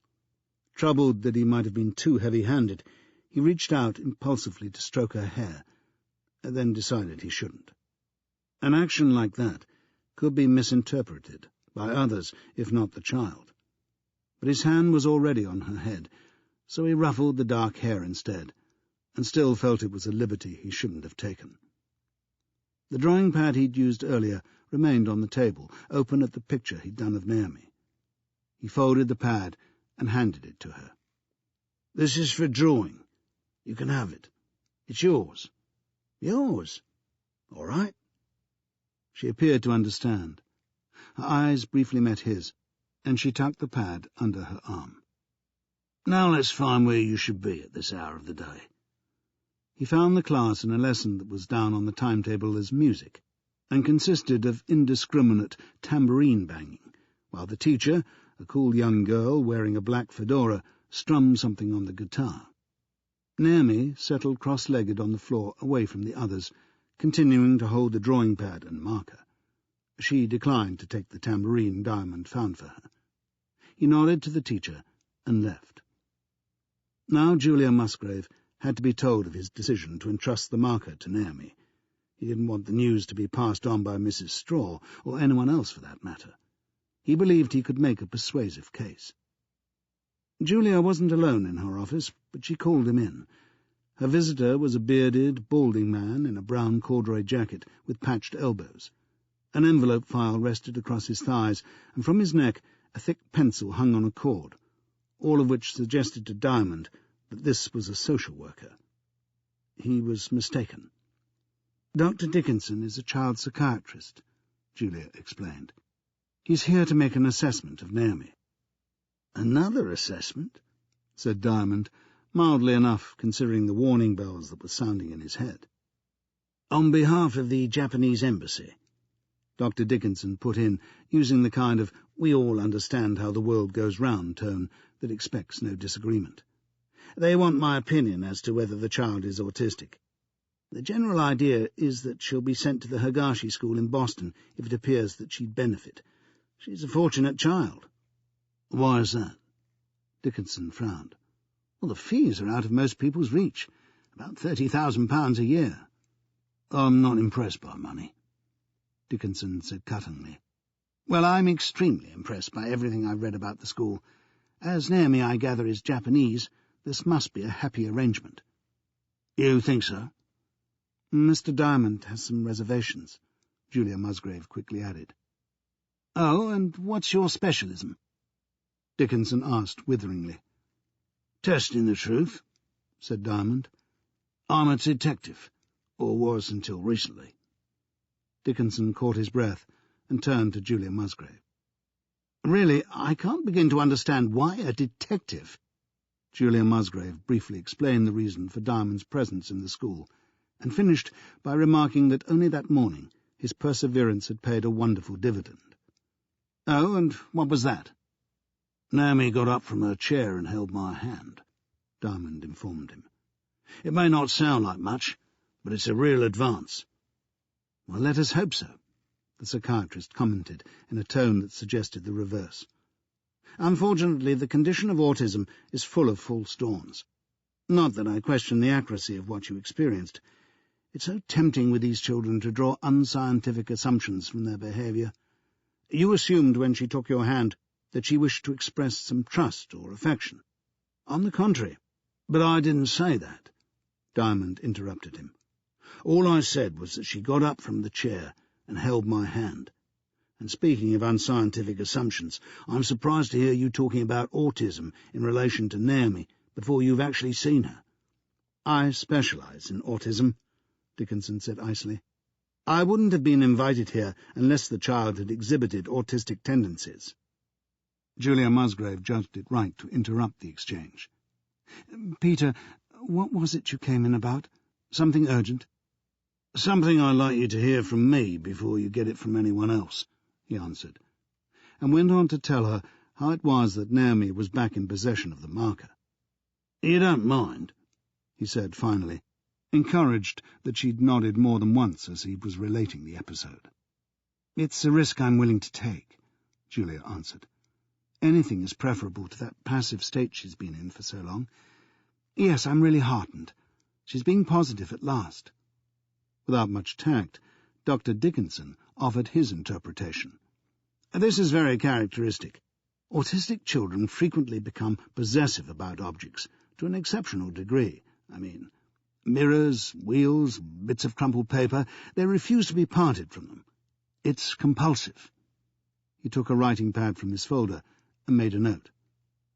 "Oh, is that a pencil?" Diamond remarked. "I thought it was a necklace." Afterwards he regretted saying such a bitchy thing, not because he cared a sparrow's fart about Dickinson, but because it wasn't clever to fuel the man's evident dislike of him, which could easily prejudice his assessment of Naomi. Talking first and thinking after was a failing that had got Diamond into trouble in the past, and it would again. He had the sense to leave Julia's office after that. He slumped into an armchair in the staff room, bemoaning his lowly status in the school. In his days in the police, he would have overruled Dickinson or any other head-shrinker if a child's interests were under threat. He wouldn't have taken that horse shit about compulsive behaviour. Well, he thought, I didn't take it, but I'd have shown him the bloody door. He couldn't be sure which way Julia Musgrave would jump. Her calm personality was a tremendous asset in a school like this. She was approachable and open to suggestions, which meant, inconveniently, that people like Dickinson got a hearing. Under pressure from the shrinks, the Japanese embassy, and the borough council, she was going to find it difficult, if not impossible, to hold on to Naomi. She was massively outgunned. One failed policeman, convinced that everyone else was mistaken, wasn't exactly the US cavalry riding to the rescue. His thoughts were interrupted by the jingle of tambourines being carried along the corridor, and the music teacher tottered in with the instruments stacked in her arms and the guitar slung across her back, and still wearing her fedora. She dumped everything onto a chair and went to the kettle. "Want a coffee?" "I wouldn't say no." "Thanks for bringing Naomi in. I didn't know where she was." He nodded. "Does she take to the music?" "Not that I've noticed. Would you prefer tea?" "Whatever you're having." They waited for the kettle. The girl, an Australian from her accent, said, "Your name is Diamond, right?" "Yep." "Hold on, then. I've got something to show you. I won't be long." She left him to make the coffee. Presently she was back, with a large sheet of paper. "Did you know you have a secret admirer?" She held the paper up. He stared, disbelieving. "Naomi did this?" "Who else?" she said. "And in my lesson. The little hussy won't bash a tambourine for me while you're on her mind." The mark on the paper was bold and unmistakable. The outline of a diamond. Chapter 11. A narrow blue rectangle was visible between the World Trade Center and the New York Telephone Company. It was the Hudson River. Viewed from Manny Flexner's office on the 21st floor of the Manflex building on West Broadway, it glittered brilliantly in the morning sun. Manny's office had windows from floor to ceiling, divided at the center, which was about head height. The upper section slid open, a feature Manny had insisted on. He liked his air conditioning natural, when he could get it. Today was one of those blissful days when the wind was minimal and the temperature ideal. While his eyes were on the river, he was speaking on the phone to his son David in Milan, and the things he was hearing pleased him immensely. Why couldn't every Monday morning be like this? The meeting went more smoothly than I had a right to expect, David was saying. OK, we had a few tough questions about the decision to close the plant, but most of them understood the problems and appreciated the trouble we were taking to relocate them. It was all incredibly civilized. Thanks to the hard work you put in last week, Manny said with approval. You did your homework. People appreciate that. How many want to transfer to Rome? 15 to 20. Another 20 or so want more time to reach a decision. How many of those are researchers? 8 at the latest count. Not bad. You want to keep the ratio of research high. The norm in the industry is 1/3 research, 2/3 development. I always try to better that. How did the buyout offer do? The union is asking for more, but that's a union's job. My feeling is that they're willing to settle. Manny let out a long, contented breath. Dave, you did a fine job. Is there any more news how the fire started? No, the police haven't been back. I sent them a list of everyone at the meeting. I figure that won't please them much because we've accounted for every Joe on the books. The cops I saw here were pushing the theory that it was an inside job. They still haven't identified the bodies in the Alfa Romeo? Not so far as I know. Are the insurers any wiser? I doubt it. Everyone is resigned to long delays. Pop, if it's still okay with you, I thought I might take a couple of days off at the end of this week. Go and see Venice, like you suggested. Rico can hold the fort. Venice? Manny brooded for a moment, then came to a decision. Sure, son. You've earned it. I'm proud of what you're doing. But don't wait. Go now, today. And Dave, don't tell Rico where you're staying. Make it a real vacation. You understand? Pop, I'm in no hurry. I have a couple of appointments in the morning. Manny said earnestly. Cancel them. Do this for me. I know what I'm saying. Get the hell out of there if you want to see Venice. And Dave... Yes? I love you, son. Love you, Pop, David answered in a bemused tone. Take care. Sure. Manny cradled the phone. On his desk were a number of letters he'd written by hand. He picked out the one addressed to his son and wrote on the envelope, Hope Venice was magic. Then he got up and poured himself a large brandy from the bar and swallowed it rapidly. He removed his reading glasses and replaced them in the case on the desk. Then he took out his wallet, containing credit cards and some paper money, and positioned it beside the eyeglass case. On the other side of the office was an oval mahogany table with 4 matching chairs. Manny collected one of the chairs, carried it to the window, and used it to climb onto his teak filing cabinet. His movements were ordered, automatic, and for a man with a malignant illness, remarkably spry. He could easily step up to one of the open windows from there, and that was what he did. He got both feet on the metal frame and balanced there momentarily supported by his hands. The space was tall, so there was no need to stoop. Manny didn't look down. His gaze was on the glittering section of river way ahead, the Hudson, and beyond, New Jersey. To Manny, in his fatalistic state of mind, the river might as well have been the Jordan, and beyond that was the promised land. A comforting thought. He was still looking ahead when he jumped. He kept watching the far shore while he started to drop, kept watching for as long as he was able. Chapter 12. Before everyone, except Mrs. Straw, arrived at the school next morning, Diamond was in the staff room, making an island of the desks and other furniture. He'd called earlier to do-it-yourself shop in Hammersmith and purchased 2 3-litre cans of vinyl matte emulsion, in a shade described as apricot. On the chart it had looked the sort of colour that would blend with the furnishings, or so he'd easily convinced himself on seeing that it was offered at a special never-to-be-repeated discount. With the money he'd saved, he'd gone straight into a toy shop across the street and bought a toy car with a friction motor. Later, he would give it to Clive. He had a place in his heart for the school vandal, in spite of the extra work he had created. So he was in his overalls, applying the roller to the wall behind the door by 8:50, when the first of the teaching staff put in an appearance. "What's all this?" Sally Truman, who took the youngest children, asked. "A cover-up." "Oh, it's you." He dipped the roller into the paint tray and applied another band of apricot. Now that people had started arriving, he wasn't going to down tools, just when he was entitled to some credit for this public-spirited effort. "And how are you this morning?" he asked Sally. "Tired, until I looked in here. The colour's woken me up." "Do you like it?" She evaded the question. "I expect it fades as it dries. They generally do. What is it?" "Apricot." "Looks more like tomato to me. Now, would you mind if I lift the dust sheet and find my desk?" He was gratified by a spate of congratulations in the next half-hour, even though the consensus of the teaching staff seemed to be that he should have paid £1 or 2 more and got magnolia or some other insipid shade.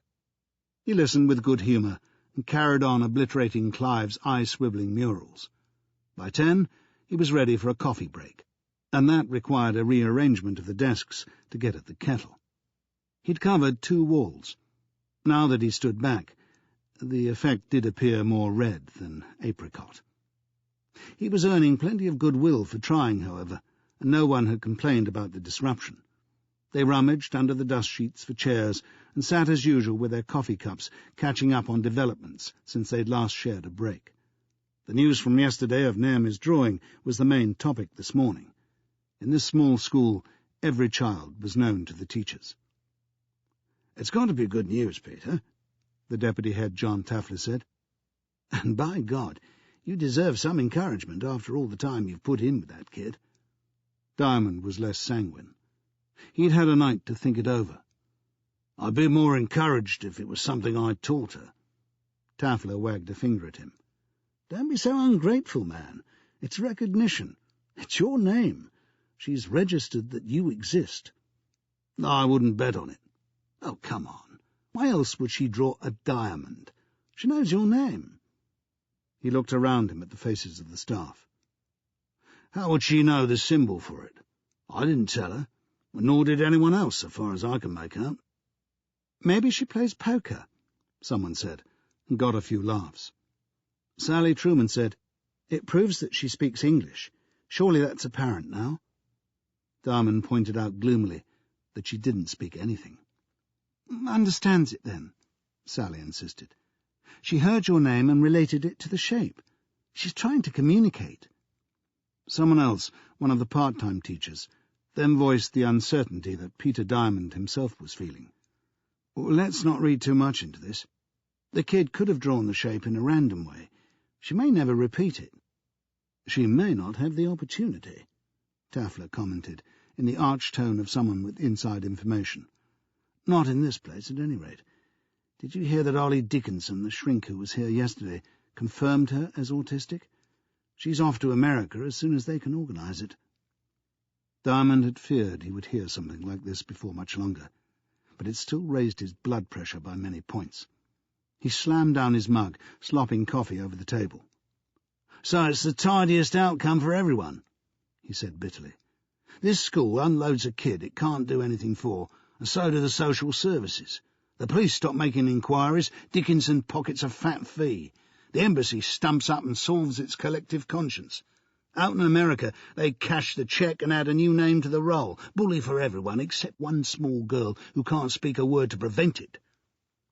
He got up and marched out, straight to Julia Musgrave's office. He swung the door open. "When is she due to leave?" he demanded without preamble. Julia looked up from some paperwork she had on her desk. Her eyes widened, no doubt at the sight of his overalls. She hadn't been near the staff room yet. "Peter, why don't you sit down a moment?" "I'm too bloody angry, that's why. Just tell me how long I've got. That's all I want to know." "What do you mean, how long you've got?" "Well, isn't it obvious? To find her people." The colour had drained from her face. She said, "Peter, I'm not ungrateful for all the efforts you made with Naomi, only I have to remind you that you volunteered. It gave you no stake in her future." He didn't exactly shake his fist at her, but he clenched it and pounded the space in front of him as he declared, "You talk about her future. Well, I'm still trying to reconstruct her past. You and your cronies are about to blow it away." She looked as if he'd struck her. Pitching her voice lower in the effort to control it, she said, "I resent that remark. I resent it deeply. If you want to know, I argued, I pleaded for Naomi to remain here until we had exhausted every possibility. I was in a minority of one." There was a moment of strained silence. "I'm sorry." Completely deflated, he took a couple of steps towards her, raising his hands in a futile gesture of disavowal. "Christ, that's me mouthing off again without getting the grip of the facts. Julia, I'm more sorry than I can say." She shook her head in a way that seemed to mean words of any sort could only distress her more. She simply said, "Probably Sunday." Sunday. 4 days. By the time he returned to the staff room, everyone else had left. Instead of picking up the roller, he dragged the phone and the yellow pages from under the dust sheet and started calling television companies, trying the shows he'd targeted for a slot about Naomi, and asking each time for the senior person on duty. If he found himself palmed off with a research assistant, he had no conscience about using his former police rank and asking for someone more senior. In the robust style of his days in the murder squad, he badgered his way steadily through the BBC, Thames TV and Sky, all the breakfast shows, the mid-morning studio debates, the women's interest programmes and the talk shows, early evening and night. He missed nothing out in selling the idea of an unsolved mystery involving a small girl who triggered the alarms in Harrods, and still hadn't been identified 2 months later. From the majority came dusty answers. A few referred him elsewhere, and some took his number and promised to call back if their editorial team, or whatever, expressed any interest. After that, there was nothing for it but to pick up the roller again. By lunchtime, the job was finished, and no one had phoned back. His shoulders ached and his throat was dry. Mrs. Straw came in, obdurately ignored the immaculate gleaming walls, and pointed out some paint marks on the floor. He assured her that the paint was water-based and easily removable. Feeling as he did, he didn't actually undertake to clear the offending spots immediately, so Mrs. S. made a production number out of fetching a bucket and a squeegee and soaking the entire floor just as the staff were arriving for their lunch break. But there was something to lift his spirits, and it wasn't a compliment on his decorating. John Taffler grabbed him by the arm and said, "Come and look at this, mate." Darman followed him out to the garden, where the children had already started their playtime. Seated on a low wall beside the vegetable garden was Naomi. She had the drawing pad on her knees, and she was using the marker, entirely absorbed. With stealth, Darman approached close enough to get a sight over her shoulder of what she was doing. She had drawn a series of 15 or so diamond shapes, roughly similar in size, each one in isolation. "How about that?" Taffler said. "Random, my ass. She's turning them out in batches." Pleasing as it was to Diamond, the drawing left him mystified. Taffler was crouching on Naomi's level and talking to her. "Nice work, my darling, beautiful. Diamonds. He tapped several of the shapes consecutively. Diamond, diamond, diamond. Then he pointed upwards. Mr. Diamond. That's what you're telling us, sweetie, right? The child paused in her work and actually glanced up for a moment at Diamond. Inconveniently, there was nothing in her look to support John Tafler's assumption, nothing remotely indicating that Diamond was on her mind. She frowned and turned away. "Let's be thankful for what we've got," Diamond said, determined to be positive. "She's using the pen, and that's progress." "Well, yes." Tafler stood upright again. "At least she's coming out of that totally passive state. On the other hand," he added as they started back towards the house, "it's a little worrying that she isn't drawing anything else. It could get obsessional." Diamond was in no frame of mind to face that particular scare.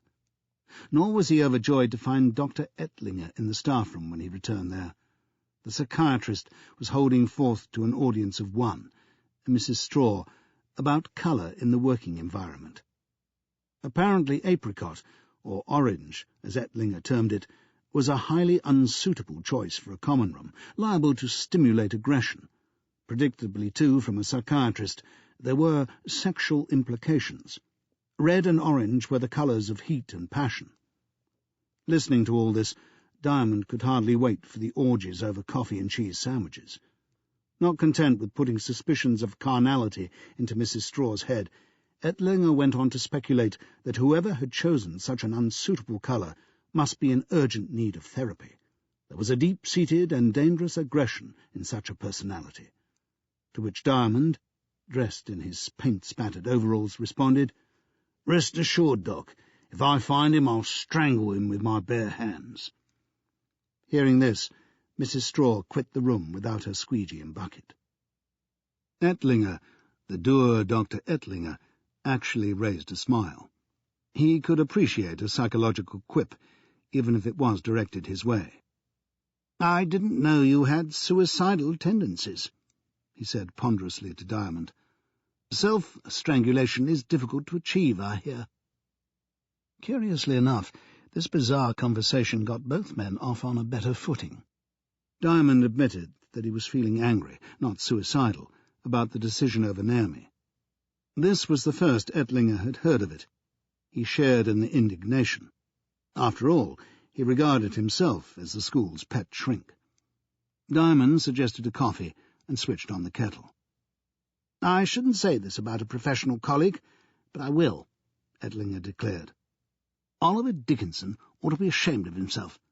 I defy any psychiatrist to diagnose autism in one session, particularly in the case of a child like Naomi, whose behaviour is predominantly passive. He could be wrong. I keep an open mind." "I remember," said Diamond, sensing a way to pry more information from his new chum. "But without committing yourself, is there any other explanation for the fact that she refuses to speak?" Ettlinger's eyes twinkled in triplicate through his thick lenses. "You want to muddy the waters a little?" "I wouldn't say that, but I'm fishing." "Well, it's not impossible that this is a case of elective mutism." "Say that again?" Ettlinger obliged. "It's a psychological disorder that affects some children of 3 years and upwards. Something inhibits them from speaking. In certain cases, this manifests itself at school, and they talk normally at home. The most serious cases go totally silent, and keep it up for months and even years." "Can it be treated?" "Well, there's no cure as such. They grow out of it, and some of them are given help, but it's hard to say whether they would have recovered regardless. The best results are achieved one-to-one. Putting such children into a class with others is not always advisable, particularly if those others are disturbed in other ways. The child may imitate them, consciously or unconsciously." "And ape their behaviour?" Ettlinger nodded. "Such as biting?" This drew a sly smile. "Why not?" Diamond was finding elective mutism increasingly plausible as a theory.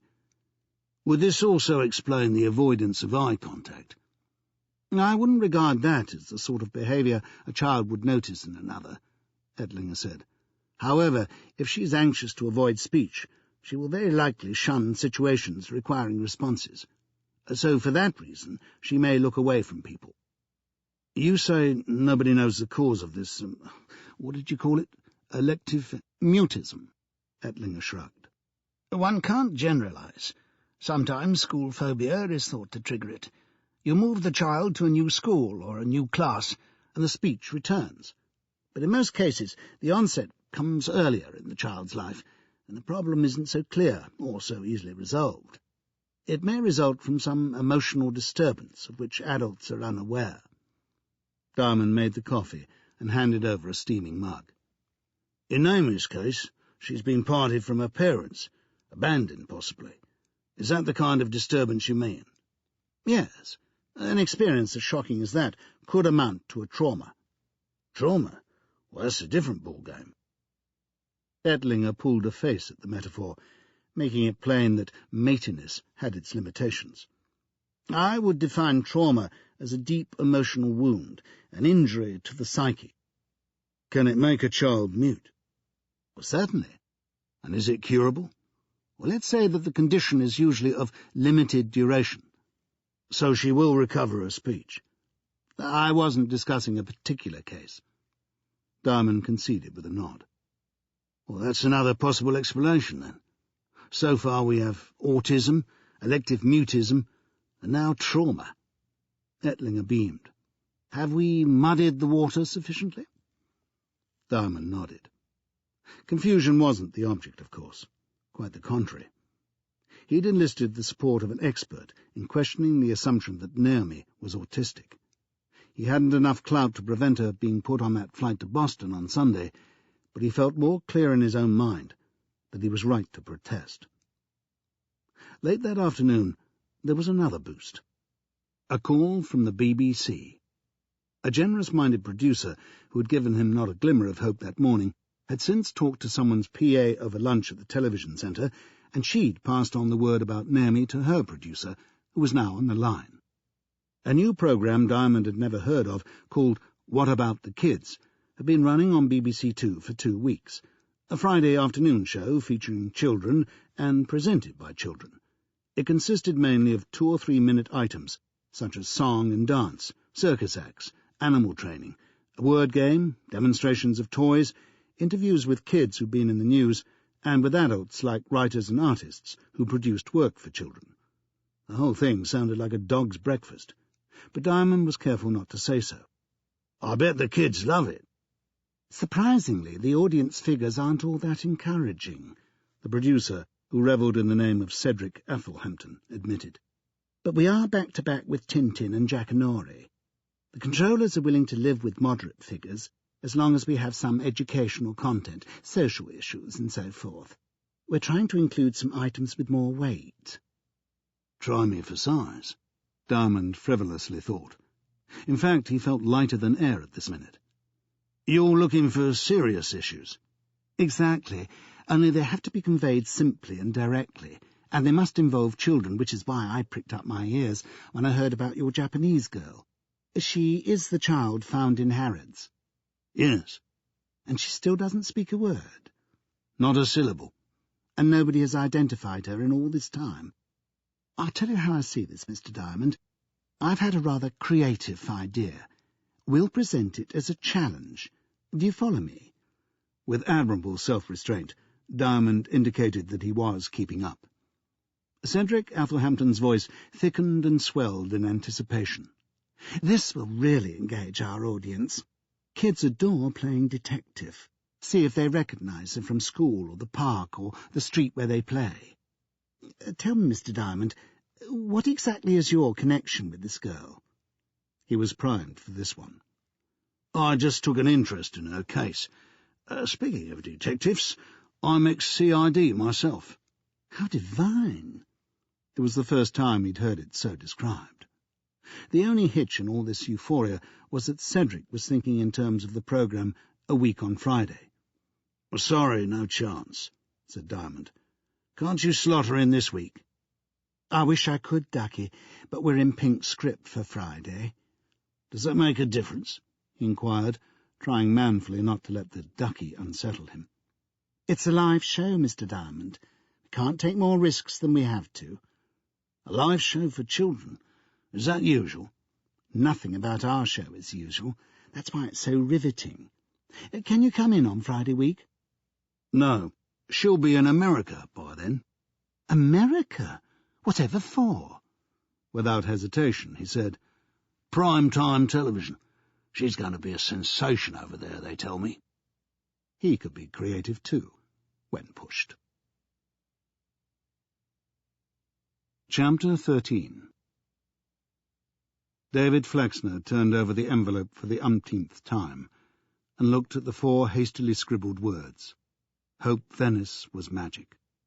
Schmaltz, pure schmaltz, he told himself, as an all-too-genuine tear misted his vision. Pop, you always knew how to pluck the heartstrings, and you always succeeded.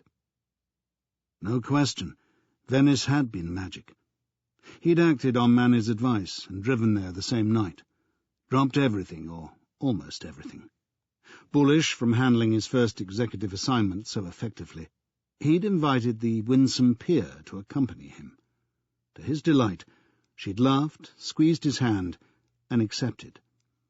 They'd stayed 3 days and 2 unforgettable nights in a palace, the Hotel Cipriani, on the tip of Giudecca Island, facing the Lido. Venice had been magic, and so had Pia. All of which made the aftermath, the return to Milan, even more distressing. Rico's "Where were you? We had no way of contacting you," may not have been meant as a recrimination, but sounded like it. On being informed what Manny had done, David had felt overwhelmed by guilt. Only afterwards, during the flight to New York, did he mentally run through the sequence of events and accept that his father had wished it this way, wished him to get away, actually to enjoy himself, before he learned the terrible news. Manny had fallen 21 floors and died on impact with the parking lot. Cancer would have taken him in a matter of months. A double shock for David. On arrival at JFK, he was met by Michael Liepman, who embraced him supportively and handed him the letter from his father. He didn't immediately open it. The message on the back was as much as he could take at this time. At David's own suggestion, they drove straight to the morgue and went through the necessary ordeal of identification. Amazingly, Manny's face was unmarked. There was damage to the base of the skull, the mortician explained, but he had hit the ground feet first. From the viewing of the corpse, everything was covered except the face. Prepared for injuries so extreme that he would have difficulty in recognizing his father, David was surprised and deeply moved to see the features he'd known and loved. He stooped to kiss Manny's forehead and whisper a farewell, and as he did so, a curious thing happened. David's hair, fastened as usual in a ponytail, slipped off his shoulder and flopped over the pale face. Quickly he drew it aside, and Manny's left eye opened. The dragging movement of the hair must have been responsible, but the effect was startling. It was almost as if his father winked at him. He stroked his hand over the face and closed the eyelid. The incident was over so rapidly that the others may not even have noticed. Certainly nothing was said. Out in the daylight, Michael Liepman suggested a drink before returning to the office. They picked an Irish bar on the next block. "You may wish to catch up on your letter," Liepman suggested when they were seated. There was something else besides sympathy in his manner, and it was not unlike respect. In their previous encounters in the boardroom, more often than not, he disregarded David, but then so had most of the other directors. "Later. Don't get me wrong. I don't want to be a drag, only I think you should look at it now, before we check in at the office. If it's anything like the letter I had, there are things to be done real soon." Liepman was right, David discovered. It was that sort of letter. Manny still calling the tune. Just one sentence to indicate that this was a suicide note. "Sorry it had to happen like this, Davy, but you know me. Couldn't ever wait for a darn thing." Then straight to business. I want you to take over as chairman. My entire estate, including my holdings of shares, will come to you. I told Michael Liebman my wishes, and he's promised his support. He'll propose you for chairman at an emergency meeting I've asked him to convene. The board will back you. It's essential there's no delay, no perceived reluctance from you. Or the stock will drop and the predators will swallow us. Handle it as positively as you just handled the problem in Milan, and we'll get through without damage. They'll know. We'll prosper. Take my word for it, Davy. When you're in charge, you'll be on a permanent high. Just remember, you're the boss. You take the initiative, right? You need technical advice? Take it. Only don't let anyone railroad you. I don't mind admitting Manflex is short on new products that will pay off in the next decade. You have some major decisions to make. In this industry, you can't play safe forever. I could go on, but I figure I've said enough. You're going to make it. I know you are, kid. He signed it.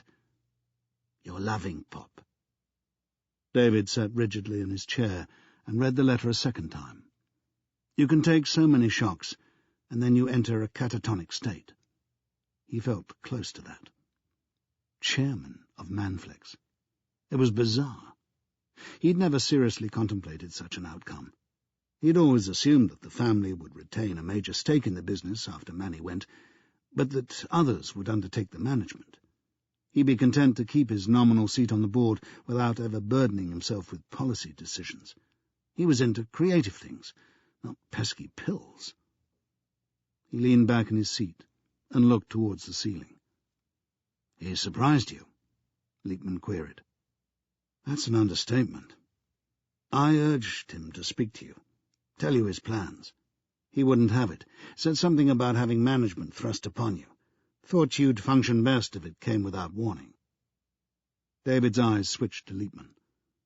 "Do you mean he told you he was planning to kill himself?" "No. Well, not in a way that I understood."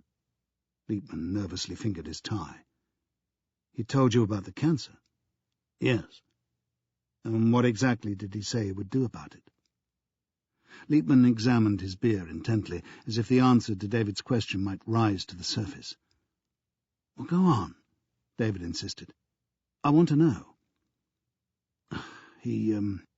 Well, this is embarrassing.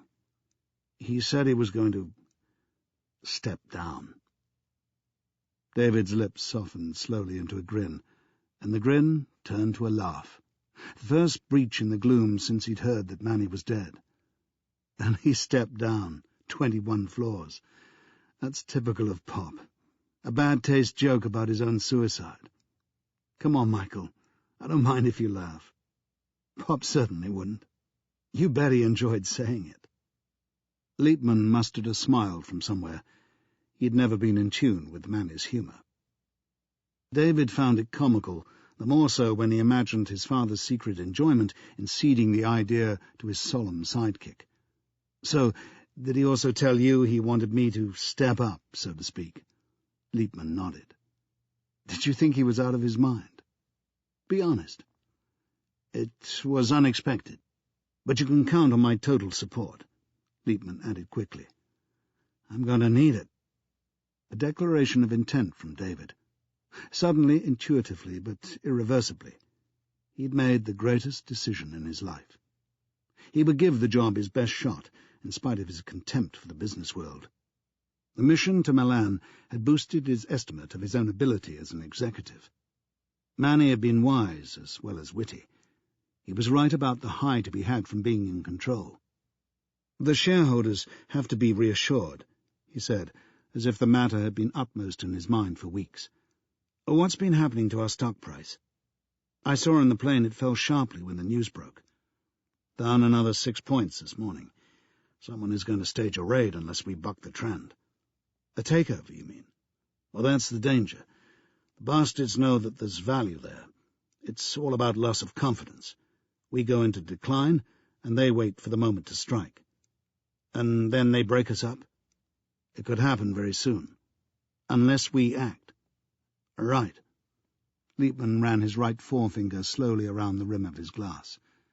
"To restore confidence, you need something positive to tell the market.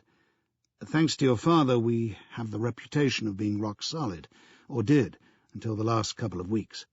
We have a good base of OTC products. OTC? Over-the-counter. Consumer brands. And Camprofix is still one of the top prescription drugs for angina. But could be overtaken soon. Already has been. Adalat Procardia has raced ahead of us. Whose is that? It's jointly produced by Bayer and Pfizer, and Marion M. Dow are making inroads with their drug. We must have plenty of things under development. Liebman shook his head. Not for the angina market, and the patents of Caprofix start expiring soon. That means our competitors can market Me Too imitations? Right. There was a bleak period of silence. David resumed. It's becoming screamingly obvious that I need to bone up on our research and development program. You're closer to it than I am, Michael. Is there anything at a promising stage? My father implied in his letter that decisions had to be made soon. That's a tough one, Liebman hedged. Sure, I can run through the possibilities with you, only I'd rather do it in the office with some figures in front of me. Good enough. Let's go. Liebman hesitated. Something I wanted to mention. There's a guy you really should meet. Professor Alaric Churchward, from Corydon University. Corydon? Where in hell is that? Indianapolis. They specialize in the biological sciences. I think they were established during the Kennedy administration, or soon after, about the time when the potential of genetics began to be appreciated. After the DNA code was broken? He nodded. Churchward joined them from Yale about 1981, I believe. If you had to pick out a future Nobel laureate, he'd be the obvious choice. And you think he would be useful to us? He already is. We have strong links with Corydon, thanks to your father. We're funding a good proportion of the research that goes on there. In genetic engineering, you mean? David's voice was pitched on a note of unease. You don't have to sound so dubious, Liebman gently chided him. Genetically engineered drugs are the future of our industry. The great advances in medical health from now on are going to be made by geneticists. They already provided us with safer and better insulin for diabetics. In the next 20 years, they're going to produce vaccines for every disease you care to name. He paused and took more beer. But, as it happens, the latest breakthrough owes nothing at all to biotechnology. A breakthrough? You really mean that? Liebman actually summoned up a smile. From old-fashioned chemical compounds, David. A drug? He nodded. What for? Which disease? The most prevalent killer of all. Cancer? Old age, David. Old age. Chapter 14. Manny Flexner's funeral service took place in the antechapel of the Temple Emmanuel on Fifth Avenue, the world's largest synagogue. The attendance of over 250 was a measure of his popularity. Jews, Gentiles, a broad cross-section of New York society. He was a much-loved man, the rabbi said in his address, admittedly something of a cliché in funeral orations, but in this case it was true on several counts, most obviously the high count of attractive women in the congregation. Later the same afternoon, while most of the family were still crowded into the house on the Upper East Side, eating sandwiches and trading stories about Manny's escapades in love and business, an emergency board meeting was held at the Manflex headquarters. David Flexner was proposed as the new chairman and elected unopposed. Michael Liebman, his proposer, made it clear that this had been Manny's wish. The 7 executive and 2 non-executive members applauded politely, and a bottle of champagne was opened. The price of Manflex stock, which had been falling all week, picked up a few points by the close of trading. Better news, then, David remarked when Liebman told him. Sorry, but it isn't. The price rose on a rumour that someone is buying shares in significant numbers. The market senses a takeover bid. So soon? Sharks are fast movers. We've taken a hard knock, and they smell blood. Vehemently, by his easy-going standard, David said, Well, they can go to hell, Michael. No asset stripper is going to tear Manflex apart. It was my father's life. Thousands of other lives are staked on it. I have a responsibility to the workforce. Liebman rested a hand on his shoulder. Don't let it get to you, David. This is the way the market works, unfortunately. It's all about confidence, right? Said David. We have to demonstrate that Manflex has a future under my management. Sure, if we play it right. I know what you're going to say, but it seems incredible to me that the survival of a great pharmaceuticals group like ours can hang on one blockbuster. Damn it, we sell hundreds of products. So do our competitors. But where would Glaxo be without Zantac, or SmithKline Beecham without Tagamet? In reality, what you need is a steady flow of new products, but that requires an incredible outlay on research. Have you any idea how many drugs are patented and tested for every one that is successful? 5,000, David. 5,000 to 1. Those are the odds in this business. We're not equipped to compete on that scale, not anymore. Okay, I get the point. I must meet with Professor Churchward just as soon as possible. Does that mean a trip to Indianapolis? Liebman nodded. How soon do you want to go? The next available flight, I guess. Really, I should be back at the house with the family right now. They'll have to make allowances. Can't you tell them it's important business? You know what they'll say. Isn't he just like his father? They took the plane that evening and spent the night at the Hilton at the Circle in Indianapolis. After breakfast, they took a taxi out to Corydon University, some 15 minutes' drive west along Washington Street and beyond the airport. Liebman filled in some background on the man they were about to meet. He didn't discover PDM3, but he was the first to see its potential. He's been working on a treatment for Alzheimer's disease for at least 10 years, originally for his PhD, I believe. About 5 years ago, he started testing a compound that seemed to have some potential in combating the memory loss associated with Alzheimer's. We called it prodermalate, or PDM3. The first results were promising, no more. But lately, and I mean just in the past few weeks, he's come up with some results that can only be described as sensational, David.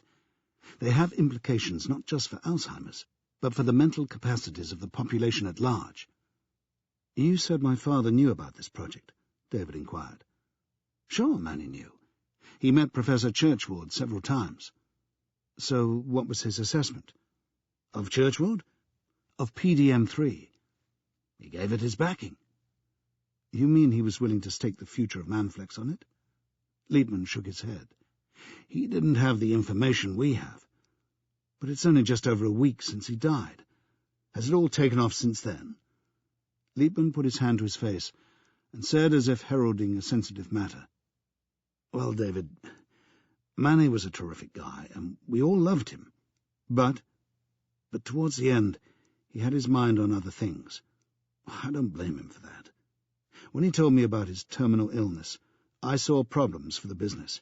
So I did what anyone in my position would do, discreetly took the pulse of the company. I asked for an update on all the research that we were undertaking, right across the world. That was how I learned that Churchward was almost ready to publish these fantastic results with PDM3. You didn't discuss it with Pop? I left it too late. Corydon University campus was compact and unfussy, not an ivy leaf in sight. Solid 60s pre-structured building with some computer-age additions. Security cameras at the entrance, a black uniformed receptionist flanked by video screens and with a console in front of him. He keyed in their names, and they watched them appear on one of the monitors. Then they had to go through the ritual of being photographed for identity tags. Finally, Professor Churchward's secretary arrived, a demure young woman with a tag that read Bridget Walkswell fixed on her blouse. She looked the sort who would suffer acute embarrassment if anyone made a joke of her name. With a walk so innocent of any suggestion of a wiggle that she must have worked on it in front of a mirror, she escorted them to an elevator. They stepped out into a low-ceilinged laboratory bristling with equipment, huge transparent cylinders on stands and metal structures festooned with white tubing and electric cord. Buff-coloured notices were prominent everywhere, warning of biohazards such as mouth pipetting. The steady hum of computers from the far end drew their attention to a series of keyboards and screens ranged along a bench. Something very like a submarine periscope was mounted there. It was being used by a slight, dark-haired man in a white coat. Bridget Walkswell announced them. "One moment," the professor said, without moving from the eyepiece. He touched an adjustment control. Beside him, on a video display, there was a small movement in a pattern looking like a Chinese ideogram, which David recognized as a configuration of DNA, the genetic blueprint. The professor continued with what he was doing for another half-minute or so. When he eventually drew back, he still didn't give his visitors a glance. His chair was on wheels, and he glided to his right and tapped something into the nearest computer. Without exactly apologizing for her boss, Ms. Walkswell spread her hands in what amounted to a gesture of helplessness, and then brought out 2 stools from under the bench. David and Liebman sat and waited. End of Disc 3. Disc 4. Finally, Professor Churchward swiveled around and said, "So, are we in business, gentlemen?" at the same time snapping his fingers and gesturing towards the door. Ms. Walkswell left the room. Obviously, the great man had more interesting things to do with his time than talk to a couple of business execs from New York. However, he offered them coffee, gesturing to a beaker of water simmering over a Bunsen burner. Beside it were some chipped mugs and unwashed spoons. Speaking almost in unison, they said they'd only just finished breakfast.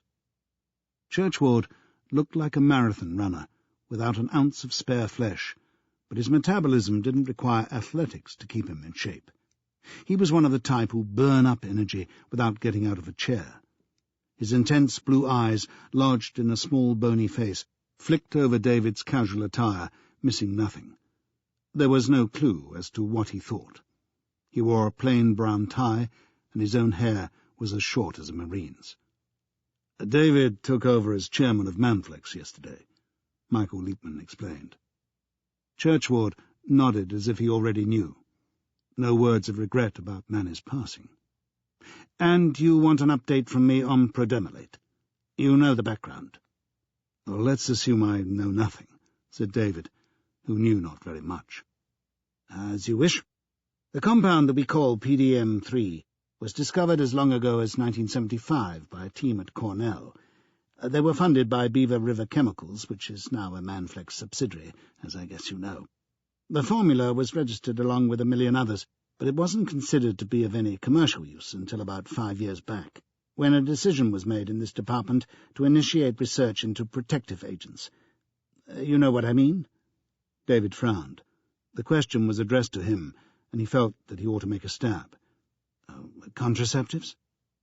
The professor closed his eyes and took a deep, restorative breath before opening them again. "Protective agents are drugs that appear to protect certain of the nerve cells in the brain from dying. Nobody understands why. Your father, who kept up with developments, knew that some of his rivals in the industry were doing work in this field. The richest prize in the industry is a drug to treat Alzheimer's disease." "Well, that much I do know," said David. Churchward nodded. Companies like Janssen and Miles had already started preclinical trials with drugs they had patented, so your father asked the people here to see if they had anything of potential use in the treatment of Alzheimer's. And someone remembered PDM-3. Not at all. Professor Churchward had no inhibitions about putting David down. Things don't happen like that. It was one of numerous compounds that were dusted off and tried. Targeted research is more rare than you would think in the discovery of medicines. We still rely heavily on blanket testing for biological activity. The first results were interesting but not spectacular. PDM-3 didn't promise anything remarkable in preclinical. Do you have any idea what I'm talking about? Do you know about the testing procedure?" he asked with intimidation. This time David restricted himself to raising his eyebrows equivocally. "I'm referring to the series of tests every drug is put through before it gets approval." "Ah, I'm with you," David responded. "In the preclinical stage, you're restricted to experiments on animals." Grudgingly, Churchward conceded. "Correct. If that's satisfactory, you go on to Phase 1, which is merely testing for safety in a small sample of humans. In Phase 2, you test for effectiveness, still using small numbers of humans. We've done all that. PDM3 has gone through Phase 2, and now we're ready to undertake the third phase, the extensive clinical trials. Assuming they go well, and I've no reason to think they won't, we take it in front of the FDA. He added, as if to a child, the Food and Drug Administration. And when they recommend approval, we're in business? And how? Murmured Liebman. You really believe this drug is something special? David asked. Something special? The professor hesitated, as if weighing his response. What we have, Mr. Flexner, is the equivalent in pharmacological terms of the splitting of the atom. Goosebumps formed on the backs of David's arms. In his experience, scientists weren't given to such extravagant claims. Professor Churchward said, PDM3 is not a protective agent. It is a regenerative agent. It enables dying nerve cells to grow and regenerate. No other substance in the pharmacopoeia is capable of that. Brain cells regenerate? Yes. Do you see the possibilities? This goes way beyond the treatment of Alzheimer's disease. We have the means of sustaining our mental ability indefinitely. There's no reason why we shouldn't make the drug available to healthy people, young people. Men and women of 40 can expect their brains to function just as efficiently when they are 80. The drug will eliminate the process of aging. You mean mental aging? Churchward reddened. Be reasonable. I wasn't suggesting we can make old men young again. That's a job for plastic surgery. So it doesn't increase life expectancy. He spread his hands in exasperation. What do you want from me, Mr. Flexner? David told him coolly. I'm trying to get a grasp of this discovery, Professor. If you're looking for congratulations, fine. I salute you. I also want to make sure I fully understand you. David, the potential is fantastic. Liebman waded in fast. People will be capable of a longer working life if they want it. There won't be such a drain on the social budget. They can look after themselves for longer. Men and women of genius will be enabled to go on enriching the world for the rest of their lives instead of fading into senility. And we're ahead of the field on this. There are no other runners, said Liebman. Some research is being done with nerve growth factor from naturally occurring brain substances, Churchward thought fit to add. But it's at an early stage, and of course it's organic in origin. Liebman said, They can't compete with a drug. You're quite sure we have it patented? You bet we do. What about ADRs? David wasn't entirely ignorant of the jargon. An ADR was an adverse drug reaction, a side effect. As you doubtless know, said Churchward with unconcealed irony, every drug has ADRs. It's a matter of weighing them against the benefits. PDM3 has some temporary contraindications. It produces mild headaches in some subjects, nausea and dizziness. But we also noted those effects in people receiving a placebo drug. To the same degree? Well, not quite the same, he admitted. However, a high proportion of the subjects manifested no ADRs at all. What proportion? Up to 68%. The figure was meant to impress David, and it did. What about long-term effects? I suppose it's too soon to judge. The professor said, There is no evidence of any long-term ADRs. There wouldn't be, would there? Did you detect any ADRs in the animal tests? In a few cases, slight elevations in liver enzymes. Isn't that a problem? A problem would be putting it far too strongly. The liver has an excellent facility for regeneration, so if the dosage is monitored correctly, there is no danger. Well, how do you tell, Professor? By taking blood samples. Well, if we want to market the drug, we can't expect people to subject themselves to blood tests, said David, realizing as he spoke that the remark was naive. Churchward clicked his tongue and said nothing. Liebman cleared his throat and said, I think there's a slight confusion here. I'm confident that we can resolve the matter in the trials, said Churchward. It comes down to an acceptable dosage, if that is a term we all understand. Almost everything the professor said was laced with contempt, and David couldn't understand why. He felt inept. He was sure his father would have handled this interview with less confrontation, in fact with a mix of humour and impudence, yet Manny would still have managed to elicit the crucial facts. "Don't get me wrong," he said. "I'm just trying to cover every angle. I understand about adverse reactions.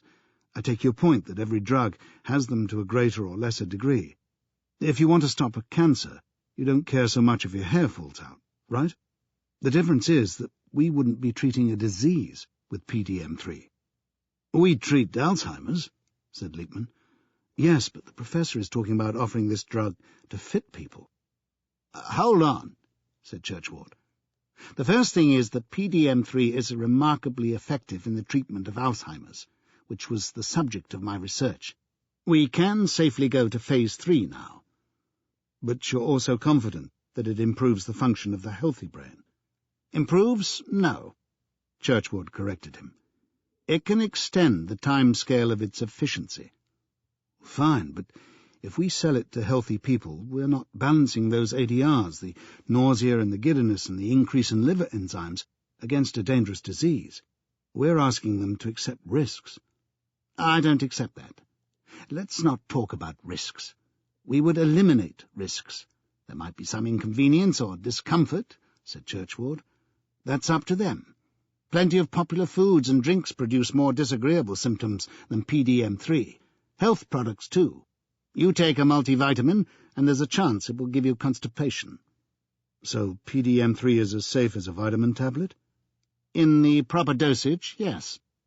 "It's what Manny was looking for all his life," said Liebman, spacing his words and speaking on a rising evangelical note. "A surefire product that will take the mass market by storm." David thought of his father. He remembered that bizarre wink in the morgue. The incident couldn't have meant anything, but it would never be erased from his memory. "So, when do we go public on this?" "I'd say tomorrow, if we want to keep Manflex afloat," said Liebman.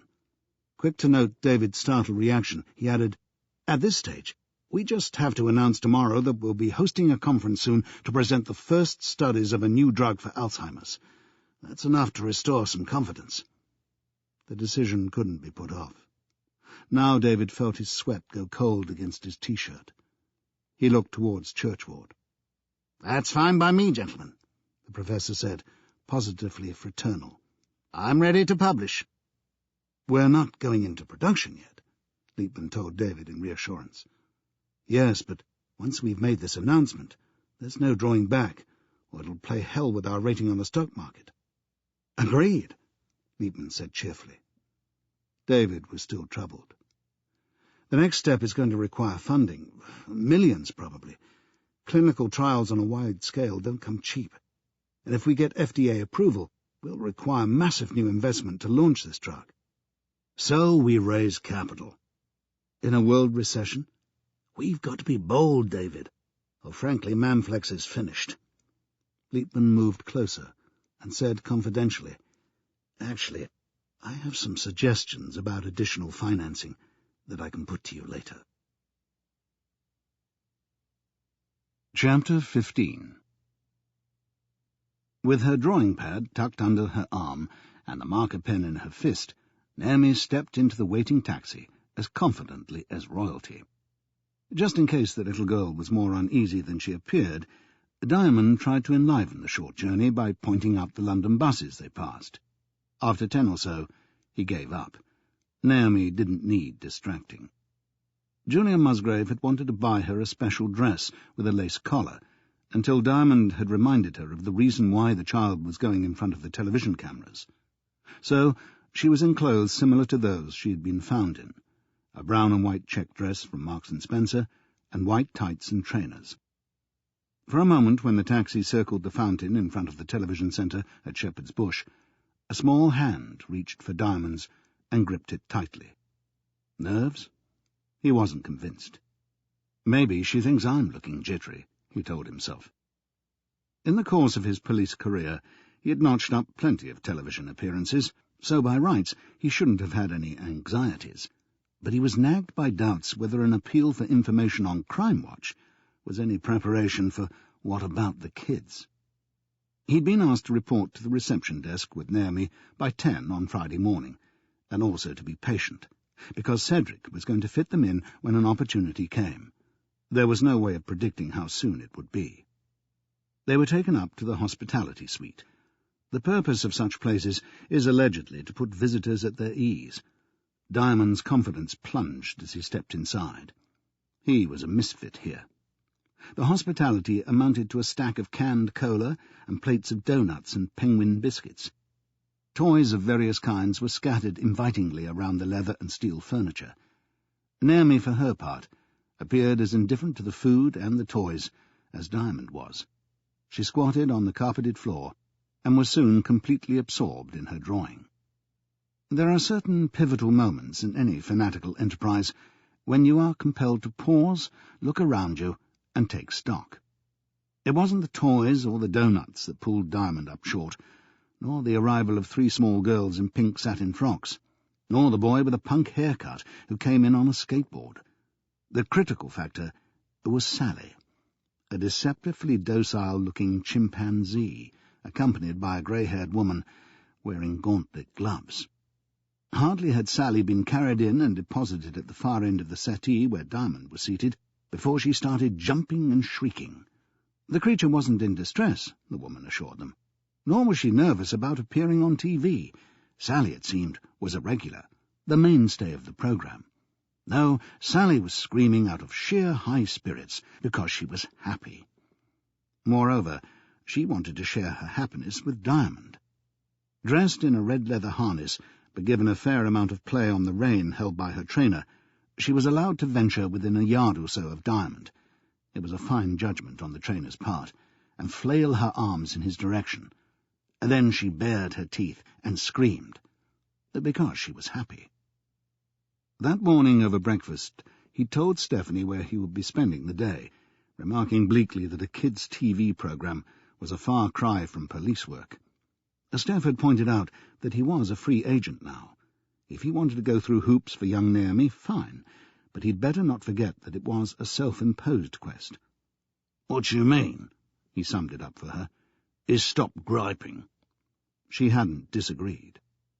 So if Peter Diamond, notoriously short-fused, was willing to share a settee with a screaming ape, something fundamental must have happened in his life. And it had. The fate of one small, silent girl now governed him, and all she had done was place her hand in his a few times. Not wanting to make waves, he endured a full 15 seconds of Sally the chimp before moving to another chair. He even smiled good-naturedly at the trainer, acting on a shrewd suspicion that if it came to a showdown, he and Naomi would be out on the street, not Sally. Not to be denied, the chimp continued to make screaming sorties in his direction. "She likes you," the woman declared in that evasion often used by owners of animals that terrorize other people. "She's really taken a shine to you."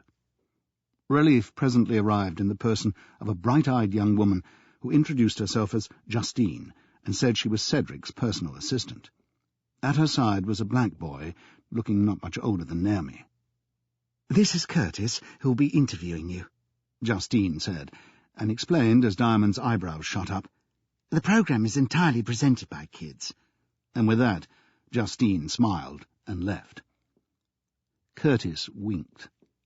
He was wearing a red baseball cap and a black T-shirt with the programme's title across the front in white lettering. He extended a small hand to Diamond. "Pete, you don't mind if I call you Pete? I'm really sorry I can't tell you when we'll do our spot," he said, sounding like someone 5 times his age. "But I thought you and Naomi might like to see inside the studio while we have the chance." "We'd appreciate that," Pete confirmed. About the only other person in the world who used the short form of his name was Stephanie. On a snap assessment, Curtis was worth making an exception for. No one else in the hospitality suite had been winkled out by their interviewer to become familiar with the studio. Naomi had to be helped to her feet. She was so engrossed in her drawing. "Is that Japanese writing?" Curtis asked. "It's a nice idea, but I don't believe so." Diamond answered after a glance at the sheet, which was decorated once again with diamond shapes. You know, of course, that she doesn't speak. Oh, you bet I do, Pete, came the answer. Curtis led them at a springy step through a couple of swing doors into the studio, a cavernous place in semi-darkness except for the set of a pirate ship, where the technicians were setting up. With a caution to watch out for cables, Curtis made a beeline for an unlighted stage dressed up as an airport departure lounge, but scaled to child size. Through a window, a model jumbo jet was visible on a realistic-looking runway. It's one of our permanent sets. No kidding. Isn't it of pits? Curtis apologised. You're supposed to think this is where the action is. The jet set. Get it?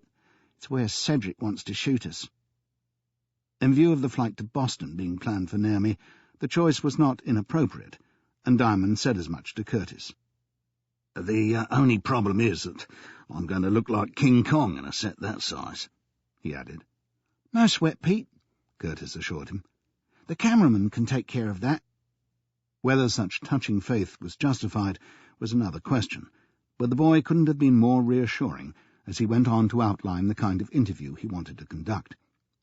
The way I see it, we need to get across the story of how Naomi was found. You were in Harrods that night, am I right? Diamond nodded. So we'll talk about how she caused a major alert, and then I'll ask you who she is and how she got there, and you'll say nobody knows, right? Then you better tell me that she doesn't speak at all. Cedric says we should skip the reasons for that. Keep it simple. Agreed, said Diamond, warming to these people. He didn't want Naomi labelled as autistic or in any way mentally impaired. Far better if her mutism was just presented as a fact. OK, then, said Curtis. The point I'll be making is that we need help with this mystery. He paused, made quote signs with his fingers, and spaced his words. Who is Naomi? Cut to a close-up of Naomi. We want people to look at her and say to themselves, geez, where have I seen this chick before? No question. The boy was a pro. And that's it, said Diamond. Unless you have something else you want to throw in. You've covered it. Like to see the other sets? While this was going on, Naomi had remained at Diamond's side, her drawing pad held across her chest. Now that the conversation had entered a new, less earnest phase, she began shifting her feet, as if she wanted to leave the studio. Curtis shot her a glance and asked, Does she want the girls' room? What? Diamond was nonplussed. The girls' room. The loo. How do you know if she wants to go? This wasn't a contingency he'd foreseen. Being responsible for a small girl brought complications. You'd better show us where it is, Curtis. The toilets were next to the hospitality suite. As soon as Naomi sighted the doors, she handed her drawing pad and marker to Diamond and ran ahead. Interestingly, she understood the symbols, because she didn't falter over the choice. Curtis looked up at the clock and promised to rejoin them after lunch, when they'd be wanted in makeup. He gave directions to the canteen. With a wink and a smile, he left Diamond waiting uncertainly outside the toilets. There was no telling whether the little girl could manage unaided, and as luck would have it, no woman came by, or he'd have asked her to check. 'Struth, if the lads in the Avon and Somerset police could see me now, Diamond mused. Then she emerged, composed and in good order. Together they went to explore the BBC canteen. The pace started to accelerate. Lunch, make-up, back to the hospitality suite. Curtis, by now dressed in a red shirt and black bow tie, kept them up to date with the programme schedule. It seemed they might be included between the trio in pink satin and the skateboarder. Meanwhile, Naomi continued with her drawing. She may be trying to tell you something. Have you thought of that? Curtis commented. With the drawing, you mean? Well, certainly I have, Diamond said. Only I haven't cracked it yet. Curtis took another look over Naomi's shoulder. Is it a logo? You know, like you see in ads? The diamond shape. Well, off the cuff, I can't think of any business that uses it. Well, have you noticed she doesn't shade them in? When most kids draw a shape like that, they fill it in. This was an observation he hadn't considered. For the moment he couldn't see its relevance, but Curtis was ahead of him. Could be something you see through, like those funny windows in old houses. Leaded windows? That's a fascinating suggestion, Curtis. No fee, said Curtis. I'd better get back to the control room now. Stay cool. He strode out, clicking his fingers to some tune pounding in his head. Diamond weighed Curtis's idea. If Naomi had lived in a house with lattice windows, this could be a genuine clue. He levered his weight out of the chair and ponderously lowered himself to kneel beside her. She stopped drawing and eased back on her thighs. He studied the marks she had made on the paper. Some of them, at any rate, were joined at the corners. Maybe it was inevitable when she was drawing so many. He held out his hand and said, "May I use the marker?" She handed it to him. Not only did she understand, but she trusted him with the precious marker. A good sign. He turned to a fresh sheet and started drawing diamonds linked at the corners. It would have been simpler to have drawn two sets of intersecting diagonal lines, but he reckoned Naomi's conception began with the basic shape, so he worked from that, gradually building a grid. She watched him at work, and he was encouraged, even though she remained passive. He completed the drawing by squaring it off with straight lines to represent a frame, and he had a passable lattice window. He handed it back to her. "How about that?" She gave his work serious attention, studying it as earnestly as if she were one of the hanging committee at the Royal Academy. She put out her hand and traced the grid with her fingertips. It seemed that something wasn't done to her satisfaction. "You want curtains?" said Diamond. He reached for the drawing pad, but she refused to give it up. Instead, she held out her hand for the marker. He passed it across. Concentrating deeply, she leaned so far over the drawing pad that her hair flopped forward, exposing the narrow white nape of her neck. She was working on the area at the top of the sheet, above the window Diamond had drawn. He couldn't see it until she sat back. This time, she had baffled him completely by adding 2 rectangles and a small circle. He was beginning to feel as if this were some kind of game for people with higher IQs than he possessed. He'd never mastered Rubik's Cube. He'd given up trying after one of Steph's brownies had demonstrated how to do the thing in a few rapid twists. Curtis released him from further brain strain by coming back and saying that they were wanted in the studio now. Naomi stood up immediately, not only appearing to understand, but seeming keen to get on with the real business of the day. The visit to the television centre had animated her. A pity Julia Musgrave hadn't been here to see it. On the set, an adult-sized chair had been found for Diamond, the only drawback being that it was so low to the ground that he suspected 6 inches had been sawn off the legs. "Just don't expect me to stand up while the cameras are rolling," he warned Curtis, who was standing beside him for the interview. Opposite them, Naomi perched serenely on a child-sized upholstered bench. She appeared more interested in the model airplane visible through the window than the cameras, and the floor manager had to snap his fingers to get her attention. Then came the signal. Smoothly, Curtis talked to the camera. Kids everywhere, he said, fancied themselves as detectives, and now they were getting the chance to solve a real-life mystery. In a few graphic sentences, he gave the background, the terrorist alert in Harrods, and the discovery of the small girl, his cue to introduce Diamond. The interview went precisely as planned, with no trick questions and no stumbling answers. Afterwards, there was a chance to watch a recording, and Diamond was pleased to see how strongly the appeal to the viewers came over. Cedric Athelhampton emerged at last from the control room, a pencil-thin man dressed entirely in white, and shook Diamond's hand. "Stunning, my love, simply stunning.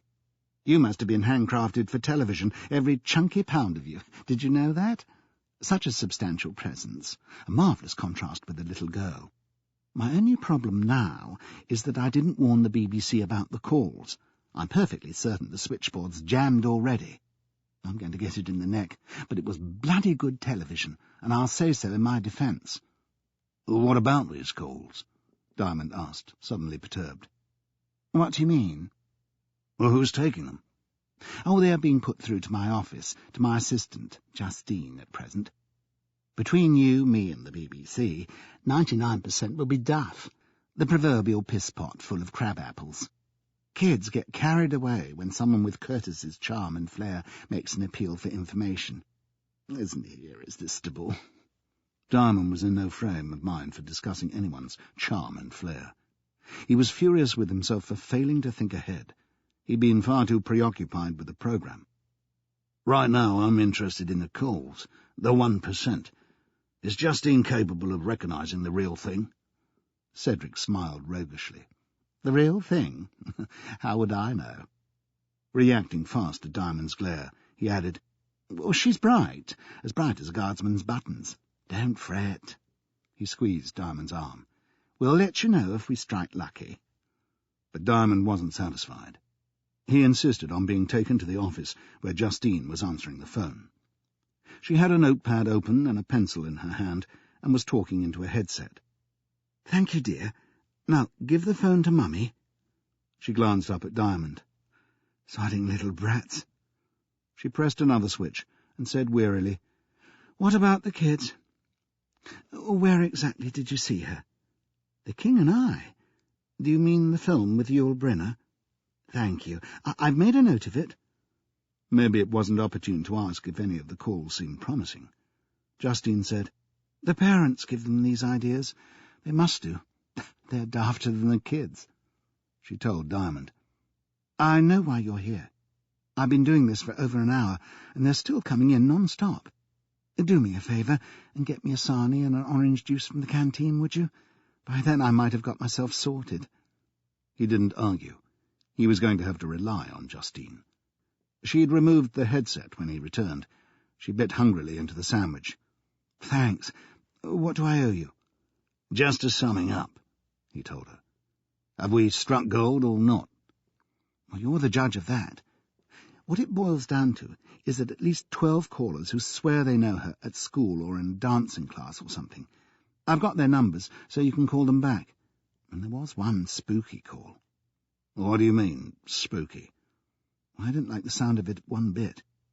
A Japanese woman. Well, I think she was Japanese. She sounded Japanese to me. Did she give her name? No, that's the point. She refused. And she didn't say anything about knowing who Naomi is, like all the other callers did. All she would say was that she was under instructions to send you a message. A taxi would be sent for you at 7. Sent here? Yes. If you really want to help Naomi, you're to get into the taxi, both of you.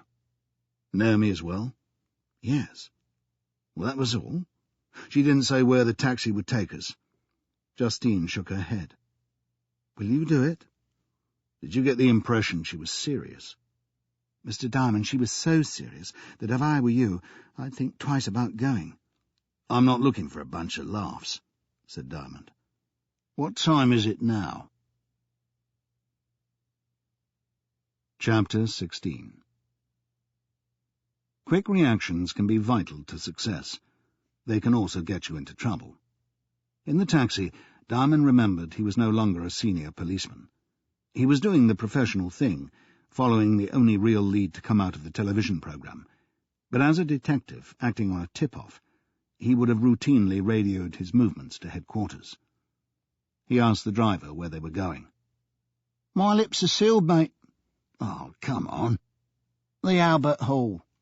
Get stuffed. He should have phoned the school, or at least got someone to pass a message to Julia Musgrave. For a middle-aged man to transport a small girl around London without informing her guardians wasn't just misguided, it deserved all the outrage it would trigger. The point wasn't that Julia would suspect him of abducting the child. She'd credited him with some responsibility up to now, but others would. Sexual abuse of children, an evil he was incapable of understanding, had come under the media spotlight in recent months, and it wouldn't require much for a woman like Mrs. Straw to brand him as a pervert. To be fair to Mrs. Straw, any policeman would be duty-bound to treat such an allegation seriously. He resolved to get to a phone as soon as possible after they reached their destination. And it was the Albert Hall. The moment he and Naomi stepped out in Kensington Gore, opposite the north door, they were approached by a Japanese woman. Diamond cupped a hand around Naomi's head and steered her protectively towards him. He was taking no chances. The woman gave a deep, ceremonious bow. She looked about 60, far too old to be Naomi's mother. There was a wart at the left edge of her upper lip. "Mr. Diamond?" "Yes?" "Please, come with me." "In a moment, madam." He settled the fare. As his right hand returned to his side, he felt Naomi clutch the ends of his fingers tightly. Clearly, she didn't regard the woman as family. They followed her towards the building, and he noticed Naomi's head go back, to take in the scale of the building's red brick exterior. A casserole dish for the gods, he always thought when he saw the Albert Hall. You could imagine a divine hand lifting the roof, inserting an enormous ladle, and giving the contents a stir during the singing of Land of Hope and Glory on the last night of the proms. The woman moved briskly up a short flight of steps and through the arched entrance, as if the Albert Hall were her home. She was dressed in expensive Western clothes, a fawn silk jacket and finely tailored dark brown trousers. Her gold-framed glasses had a long retaining chain that danced on her shoulders. By the time they entered the building, Naomi's grip was threatening to stop the circulation in Diamond's hand. The woman turned right, leading them along the main passage that surrounds the auditorium. Others were moving about in there, young people for the most part, with the age and appearance of students. Yet Diamond didn't have the impression that the hall was being used for a concert, whether pop or classical. Precisely what was being staged down here this week he didn't know. Slack thinking, he chided himself. He ought to have asked someone at the television centre. Their guide stopped by a door marked private and tapped with her knuckles. Diamond was uneasy about taking Naomi into an enclosed area. "Do you mind telling me what this is about?" he asked. The woman turned to face him. "I'm sorry. It is not for me to say." "Well, who are you? I don't even know your name." "I am nothing. Disregard me." "You speak good English." "That is the only reason I am here." The door was opened by a burly young Japanese in a black tracksuit. The woman bowed. The young man dipped his head in a formal greeting, directed more to Diamond than their guide, and revealed that his hair was bunched and fastened in a top-knot. Something was said in Japanese.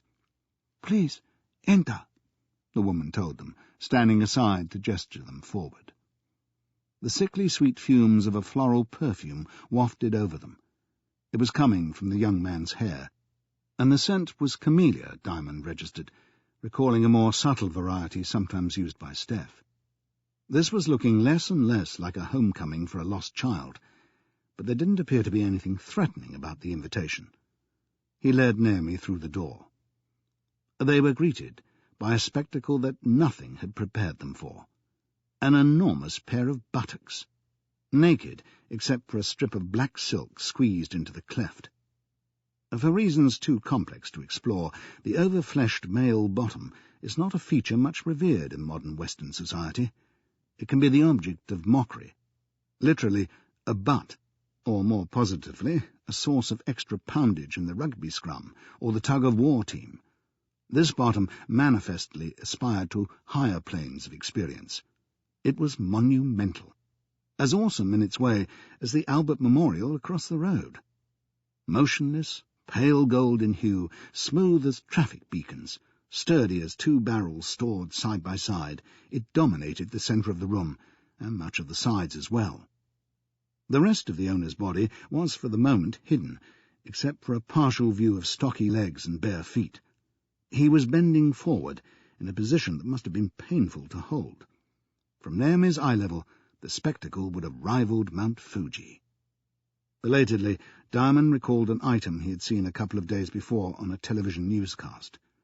A Japanese festival had opened, and one of the main attractions was a tournament for Japanese wrestlers. The sport had a devoted following here. He mouthed the word, "Sumo?" The man who had just admitted them nodded. Although Diamond hadn't watched much sumo wrestling on television, he felt some sympathy with the sport for which the training amounted to gorging oneself with food, and the action rarely lasted longer than 15 seconds.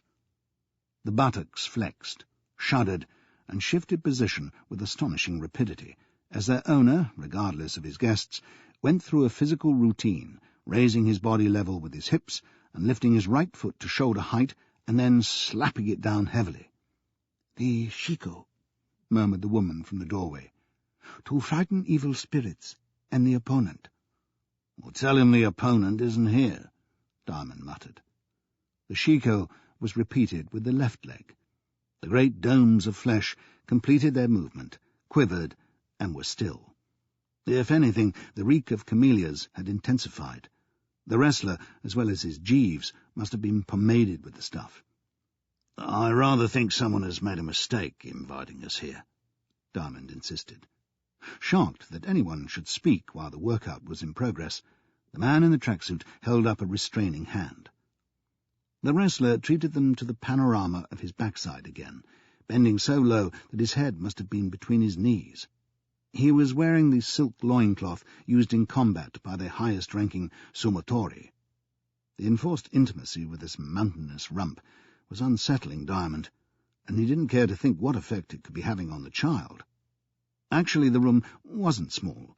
Indeed, it must have been the star dressing room, but when shared with a sumo wrestler and two heads coated in essence of camellia, it seemed minute. He turned to see if the woman was still present.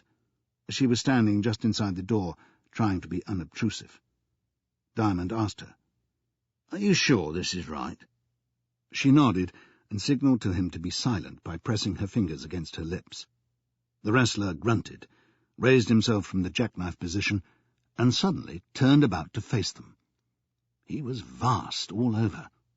His thighs looked as if they could have supported an overpass, and in a sense they did, because his huge belly jutted so far over the belt of his loincloth that he appeared naked. A thick band of pectoral muscles lay over his torso, forming a deep, undulating crease. Above all that, almost extrinsic to the show, was his small, moon-shaped head.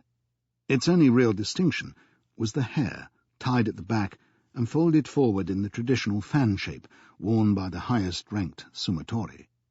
He exchanged the briefest of glances with the man in the tracksuit, who picked up a black jacket, not unlike an undergraduate gown, and wrapped it around the colossal shoulders.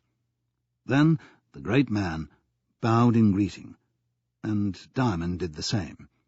For once in his life he was feeling physically diminished, skimpy, if not slender.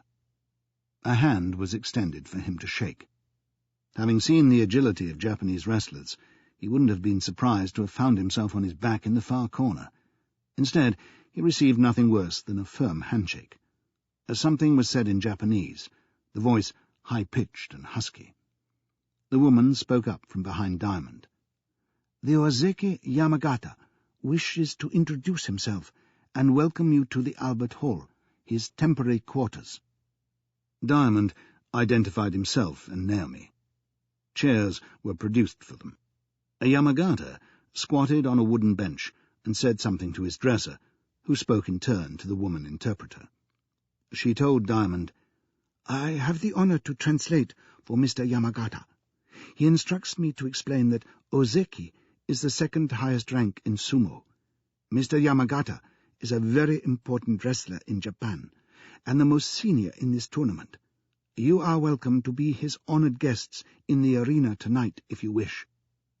"We are honored indeed," said Diamond, fitting smoothly into the formal style of address. "But I think the child is too young." When this was translated for Mr. Yamagata, he appeared to take it well, nodding sagely. Naomi still had a tight grip on Diamond's fingertips.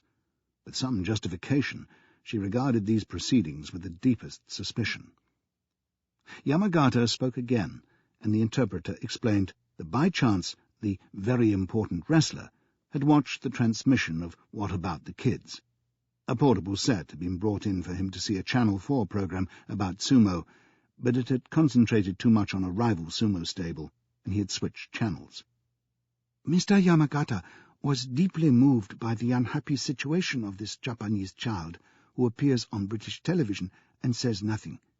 He asked me to make inquiries, so I phoned the BBC," she explained. Diamond's hopes of a breakthrough were dashed.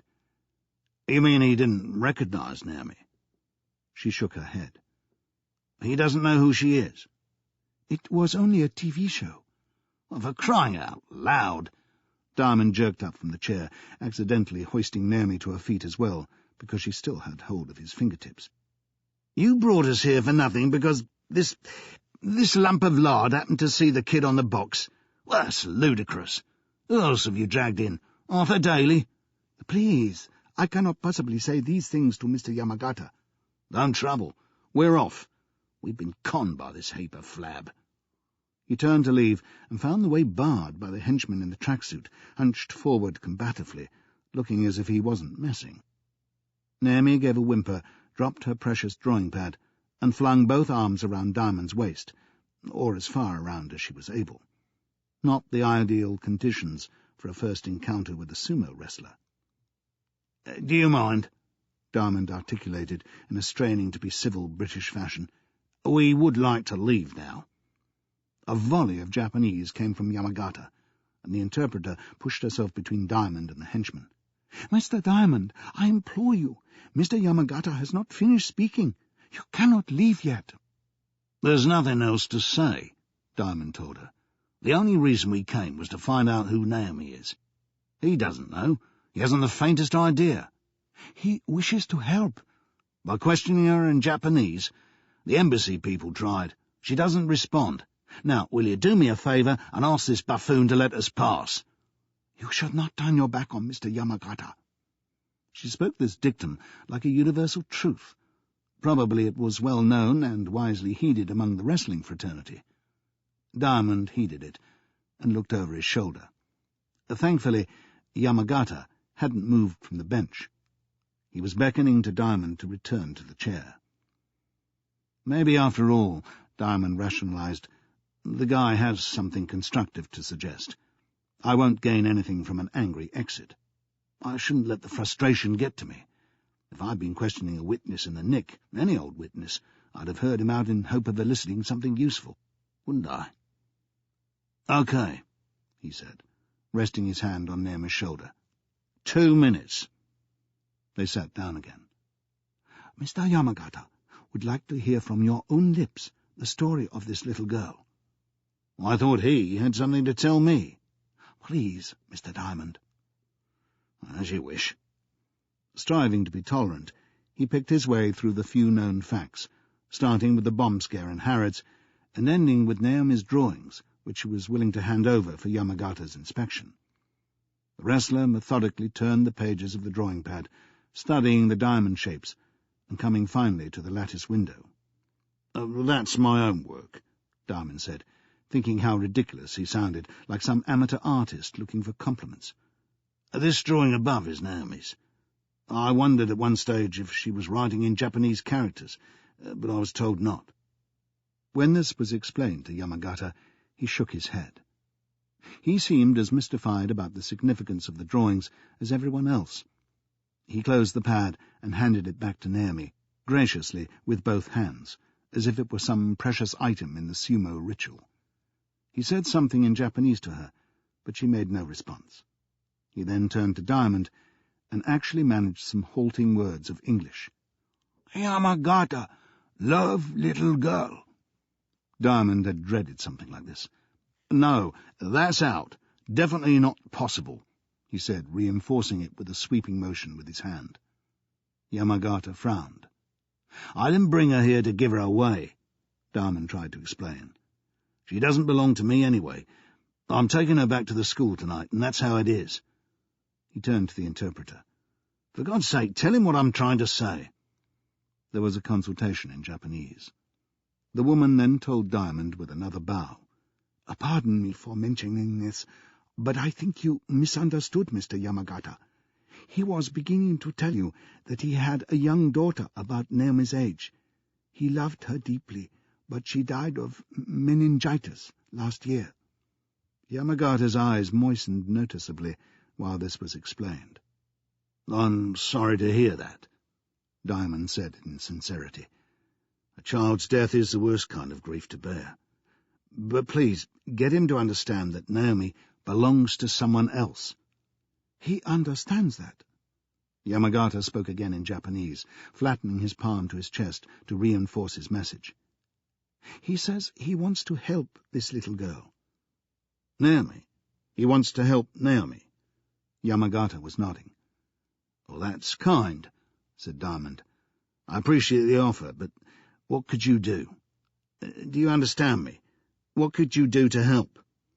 She put this into Japanese and got a quick answer. He says you tell him. This exercised Diamond for some time. He didn't like to appear ungrateful. Finally he answered, Well, I suppose you could do what I've been trying to do, drum up some publicity. When this was conveyed, Yamagata curled his lip in a clear signal of distaste. He spoke again.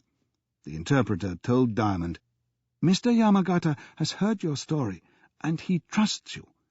You have been a police detective, so you are well qualified to find out the truth about the child.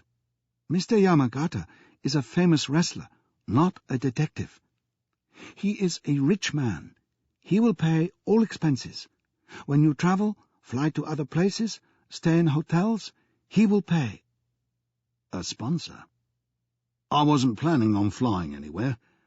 Mr. Yamagata thinks it will be necessary. Diamond shook his head. I doubt it. Another consultation. Then she said, Mr. Yamagata wishes to examine the drawing book again. Again? It was back on Naomi's lap. She allowed Diamond to take it from her and hand it across.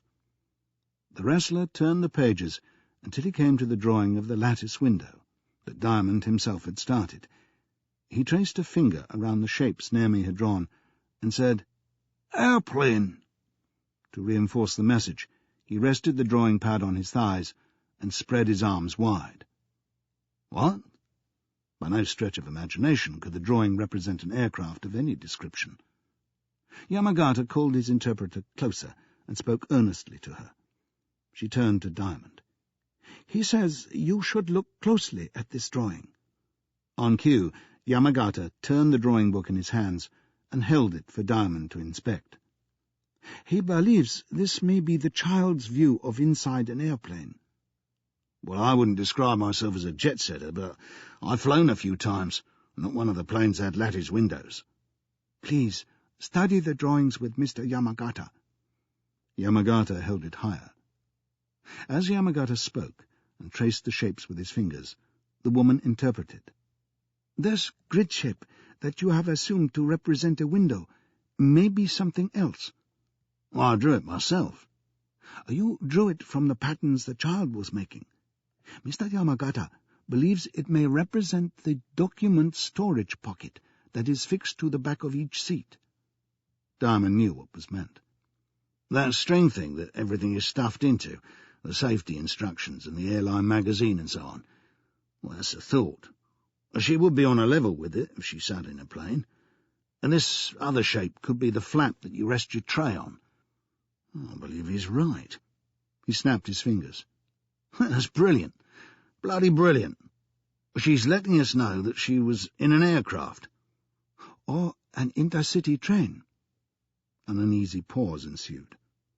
Did he say that? I did, said the woman. I live in England. Many train seats have these flaps. The airplanes I have travelled in generally have fabric pockets. She was right. Hang on a minute, Diamond said. May I have the pad back? He gestured with his fingers. Yamagata handed it to him. He turned to a fresh page, took a pen from his pocket, and made 2 rapid drawings, very basic in shape, of an aircraft and a train. Now, let's see. He held them up for Naomi's inspection and covered the train with his hand. This one? She made no reaction. Or this? He revealed the train. After a worrying delay, the child put out a hand and touched the drawing of the train. This one? This one, Naomi? She tapped it again. So you're right. Well, he was only partly right. He worked out what the drawing represented, Diamond told the woman. But she was telling us she travelled by train. Japan Airlines, said Yamagata, nodding. British Rail, Diamond said, turning to speak to the woman. Fancy you working it out? She told him. The credit for interpreting the drawings belongs to Mr. Yamagata. You got it between you, then? Bloody brilliant. Asian people write their language in ideograms. We have a sharp eye for symbols. Yamagata spoke again in Japanese, and his interpreter said firmly, Mr. Yamagata must prepare for the bus show. We should not delay him. He said he will pay whatever you need to find Naomi's parents. Diamond's eyes widened in surprise. He'll pay? That is so. Well, let me get this right. He's offering to hire me? Yes. Or does he really mean whatever I need? More consultation ensued. Then Mr. Yamagata possesses the gold card of American Express. Well, I'm impressed, but he will give you his gold card number. If you need to make expenditure, you quote the number. I will write this down for you. He's giving me carte blanche to spend his money. American Express, said Yamagata himself, but with some difficulty over the letter R. Mr. Yamagata has satisfied himself that you are honourable. Encouraging as it was to have found unlimited sponsorship and been judged honourable, Diamond still had mixed feelings about the encounter. His expectation that these people had recognized Naomi had been dashed. He was pleased to have her drawing explained, but disappointed that it indicated nothing more than a journey on BR's intercity. After another bout of bowing and handshaking, he withdrew with Naomi to the blessedly unscented air outside. The interpreter followed them out and handed him a card with the Yamagata's Tokyo address. Below it she had written his credit card number. She said solemnly, "And my phone number is on the back." The impulse to smile or wink or say something suggestive was hard to resist. But there are people you don't risk upsetting, and this Asian dowager was one. Actually, the mention of the phone jerked Peter Diamond back to a matter of more urgency. He still hadn't called the school. He thanked her, pocketed the card, and went to look for a call box. To his immense relief, Julia Musgrave answered. She agreed that it had been right to follow up the summons from the sumo wrestler. She'd watched What About the Kids. Everyone in the school had watched it, and there had been high excitement among the children when Clive had recognized Naomi.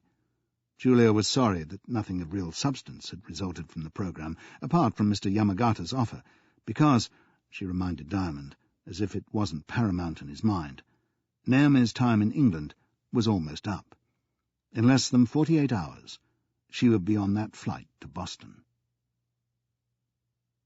Miss Musgrave had gone home, Diamond learned, when the school's front door was opened. It was a good thing he'd phoned first. The worst Mrs. Straw could find to complain of was that the child looked worn to a frazzle, poor mite. "Look at her. She can hardly stand up, she's so done for." Naomi slipped her hand free from Diamond's and ran inside and up the stairs in quick, light steps, still holding her drawing pad. He raised his trilby to Mrs. Straw and went off to catch the tube. Chapter 17. Stephanie's advice across the breakfast table was eminently sensible, if totally unacceptable. "Face up to it, Pete. You've run out of time.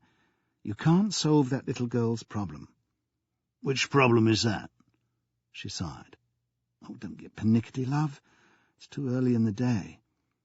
To demonstrate goodwill, he offered to put a slice of bread in the toaster for her. "I was only asking you to explain what you're on about. Which of her problems am I incapable of solving?" "The speech." "You mean the absence of it?" She sighed, rested her chin on the bridge she had made of her hands, and gave him a look that said he was being unreasonably reasonable. He told her, "I never expected to restore her speech. All I've been trying to do is find her people. I'm a policeman, not a speech therapist." "You're neither," she reminded him mildly. "An ex-policeman, then." "But you weren't dealing with abandoned kids." "I've been through the training. I know the procedures." "Look, Steph, you know me well enough. I'm not giving up now." She got up from the table and carried her plate to the sink. "What can you do? It's Saturday morning. You told me they're flying her out to Boston tomorrow." "Correct." "Well, can't you see it may be the best possible thing, Pete? The school is run by the Japanese. They have a wonderful reputation. He had nothing against the school. "You want to know what I can do?" he said. "I can get her to draw things. She's definitely trying to communicate through the drawing. I'm getting her confidence now. She holds my hand." Stephanie looked down at the water she was running over the dishes. Unseen by Diamond, she was smiling. By the simple act of holding his hand, one small silent girl had succeeded in taming the bear. "Would you like to come with me?" he offered. "To the school?" "We could take her out together." She thought for a moment, pleased that he'd suggested it, and then shook her head. "Well, she doesn't know me. She's not going to open up if there's a stranger tagging along.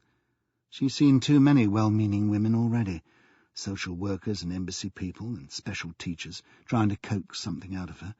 Worthy, I'm sure, but not what the kid wants. Heaven knows how or why, but you seem to have reached an understanding with her. You go alone, love. Only don't pin your hopes on it." Knowing the school routine on Saturdays, he timed his arrival for just before 10, after breakfast was finished, the rooms cleared and the kids dressed and playing. It was one of those brilliant, cloudless London mornings that make urban pollution seem like a myth. He could hear the children outside in the garden at the rear, so he walked around the side of the house. Clive spotted him immediately and came running, holding the toy car Diamond had given him, and making a convincing engine sound. Diamond stopped and spread his hands in welcome, but the boy veered off to the left, as if he had just remembered that he was autistic and didn't, after all, relate to adults. Mrs. Straw was on duty, seated on the bench under the sycamore, sedulously knitting something in a revolting shade of green. He greeted her civilly and asked if Miss Musgrave was about. When speaking to Mrs. Straw, everyone on the staff referred to everyone else as Miss, Mrs. or Mr. "She's busy." "In her study?" "Busy," I said. "Yes, but where can I find her?" "She doesn't want disturbing." "I understand that. I'm asking where she is." "On the phone." Some of Mrs. Straw's statements, if taken literally, had a surreal quality. Diamond had a mental picture of Julia doing a balancing act on top of the phone. "I didn't actually ask you what she was doing." Silence. "The one in her office?" he asked. There were 3 phones that he knew about. Still no word. "I'll go in and see for myself, then. Where's young Naomi this morning?" If anything, Mrs. Straw pressed her lips more tightly shut. This morning she was even more unobliging than usual. She continued to knit with tight, tense movements. "Aren't you in charge?" Diamond asked, nettled by the dumb show. "Shouldn't she be out here with the others?" "She's gone." He tensed.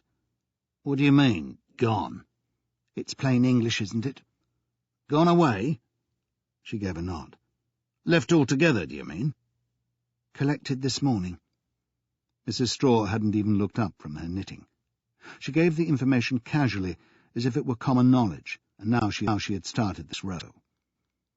Diamond was astounded that he could only say an inane, "What?" "Are you deaf?" He turned away and went to look for Julia Musgrave. Just as Mrs. Straw had said, Julia was on the phone. Seeing him in the hallway of her office, she said into the phone, "It's all right, he just walked in. I can tell him myself." She put down the phone and said, "I was talking to your wife." "My wife?" "Trying to contact you. I didn't know you were coming in. I have some news that might upset you." "Mrs. Straw just told me about Naomi." Her face tightened. "That woman. She handed the child over without informing me or the social services or anyone else." "Weren't you here?" "It all happened before I arrived, about 8 this morning, when the children were having breakfast. Well, the only staff here were Mrs. Straw and the Malaysian girl who cooks. I gather that this Japanese woman knocked at the door and announced that she was the mother and had come to collect her child. As proof of identity, she produced a passport and a photo of Naomi, and Naomi definitely recognized her, according to Mrs. Straw." He was trying to assimilate the information. A passport and a photo. Or a passport containing a photo. Julia shook her head. The photo was separate. The passport belonged to the woman, but the child was mentioned in it. Naomi. Or some other name. Naomi was the name we gave her, if you remember. What was this woman like? She shook her head. You know what it's like trying to drag information out of Mrs. Straw.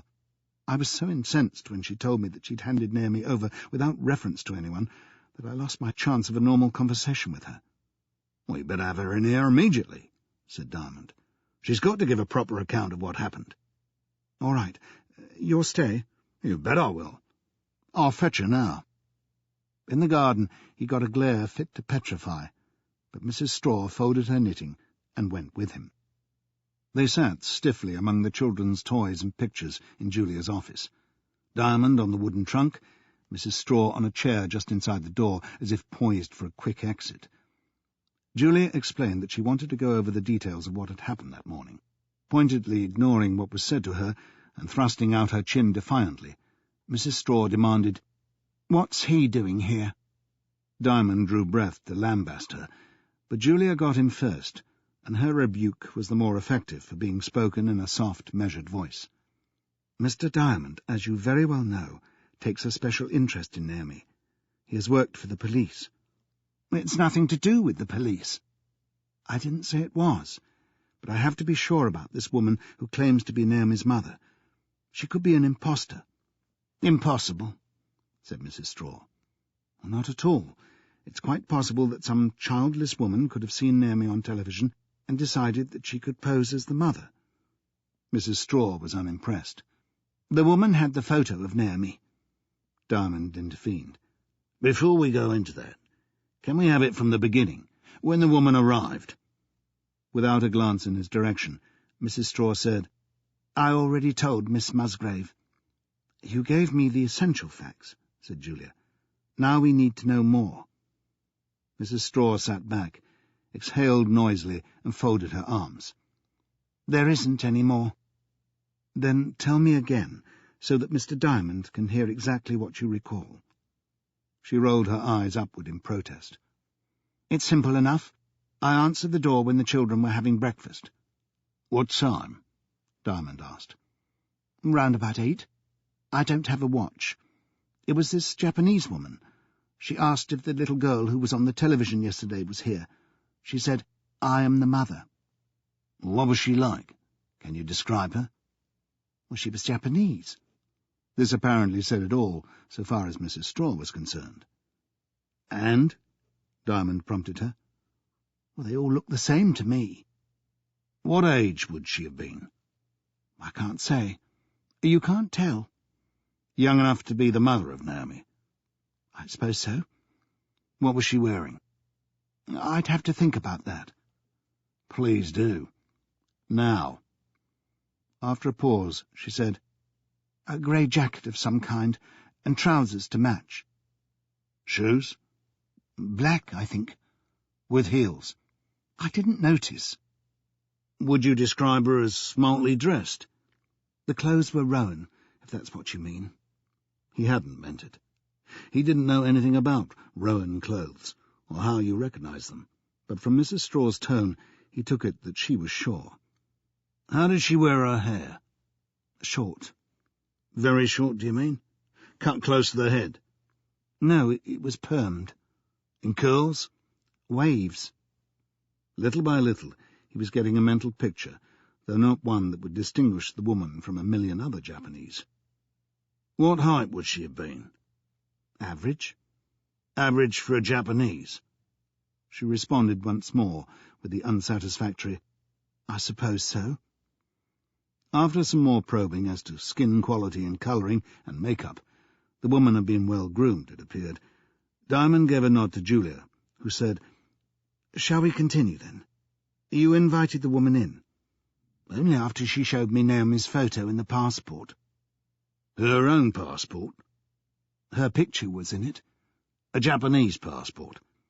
"Any fool could see she wasn't from Timbuktu," Mrs. Straw said with contempt.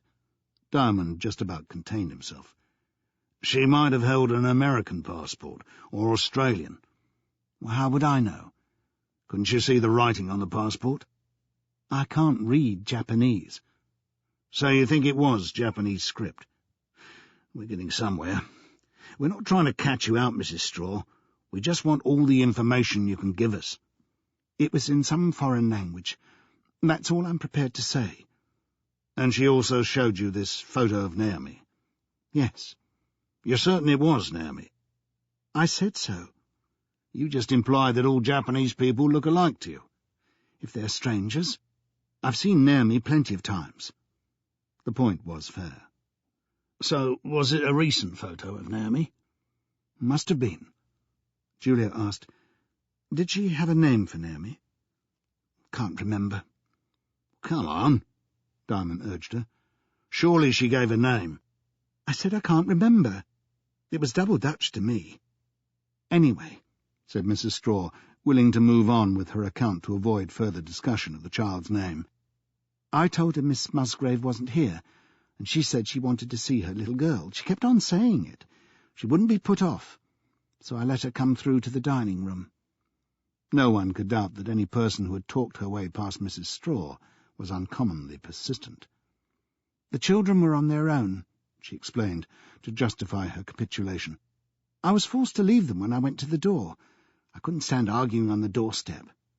Please, go on. Well, there's nothing else. She came in and went straight to Naomi, and anyone could see she was the mother. How? asked Diamond. You wouldn't understand, Mrs. Straw told him loftily. It takes a woman to understand. She looked towards Julia for support. Julia declined to conspire in this evasion. We want to know precisely what happened. Did Naomi get up and run to her? Well, yes, of course. Diamond put up his hand, too late to intervene, realizing that he couldn't caution Julia for putting words into Mrs. Straw's mouth, as he might if some raw police constable were asking leading questions. The damage was done now. Mrs. Straw was launched and away. They cuddled and kissed and wept a few tears and talked to each other in Japanese. Talked? Naomi talked. The mother, I mean. Then she said she was going to take Naomi home, so I said I didn't think she should, until she'd seen Miss Musgrave. I tried my level best to keep her there, but you've got to remember I was on my own here, apart from the girl in the kitchen. The other children had to be looked after. Why wouldn't she stay? Diamond asked. What was the hurry? I can't say. You can't tell with foreigners. What happened then? Well, I asked the cook to keep an eye on the children while we went upstairs and collected the clothes Naomi came in.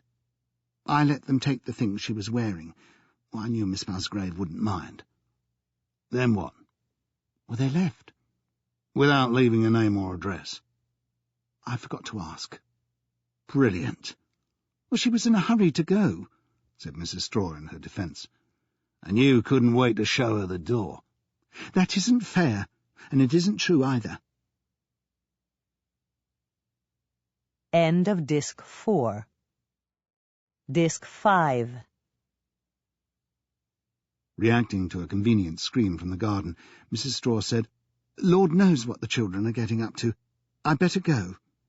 Diamond said firmly that he hadn't finished. He wanted to see the room where Naomi slept. Suit yourself. There's nothing to see, Mrs. Straw declared. Take us there now, if you please. She took a sharp, indignant breath and turned in protest to Julia Musgrave, who told her firmly to do as Mr. Diamond instructed. As if every step were on red-hot coals, she led them upstairs and opened a door to a room containing 3 small beds. The quilts were thrown back. Which is Naomi's? Mrs. Straw pointed to the one nearest the door. A light green pair of child's pyjamas lay over the pillow. Diamond picked them up. School property, Mrs. Straw informed him. He tossed them back and opened the locker beside the bed. Nothing was inside. But before rising, he happened to notice the hard, straight edge of something squeezed between the bedstead and the mattress. He slipped his hand inside. A remark of Julia Musgrave's came back to him. They can hide a favourite toy, and weeks, months later, go straight to it. What he had found was Naomi's drawing pad. He withdrew it and flicked through the pages to be quite certain. She left this. Must have forgotten it, Mrs. Straw said tersely. That isn't likely. She carried it everywhere, as you well know.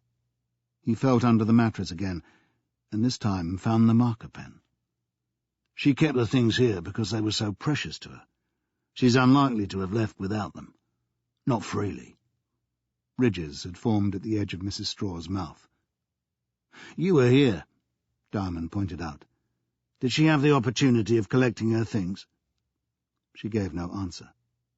Just now you gave the impression that this was a joyful reunion with Mother, Diamond commented. Hugs and kisses and a few tears into the bargain.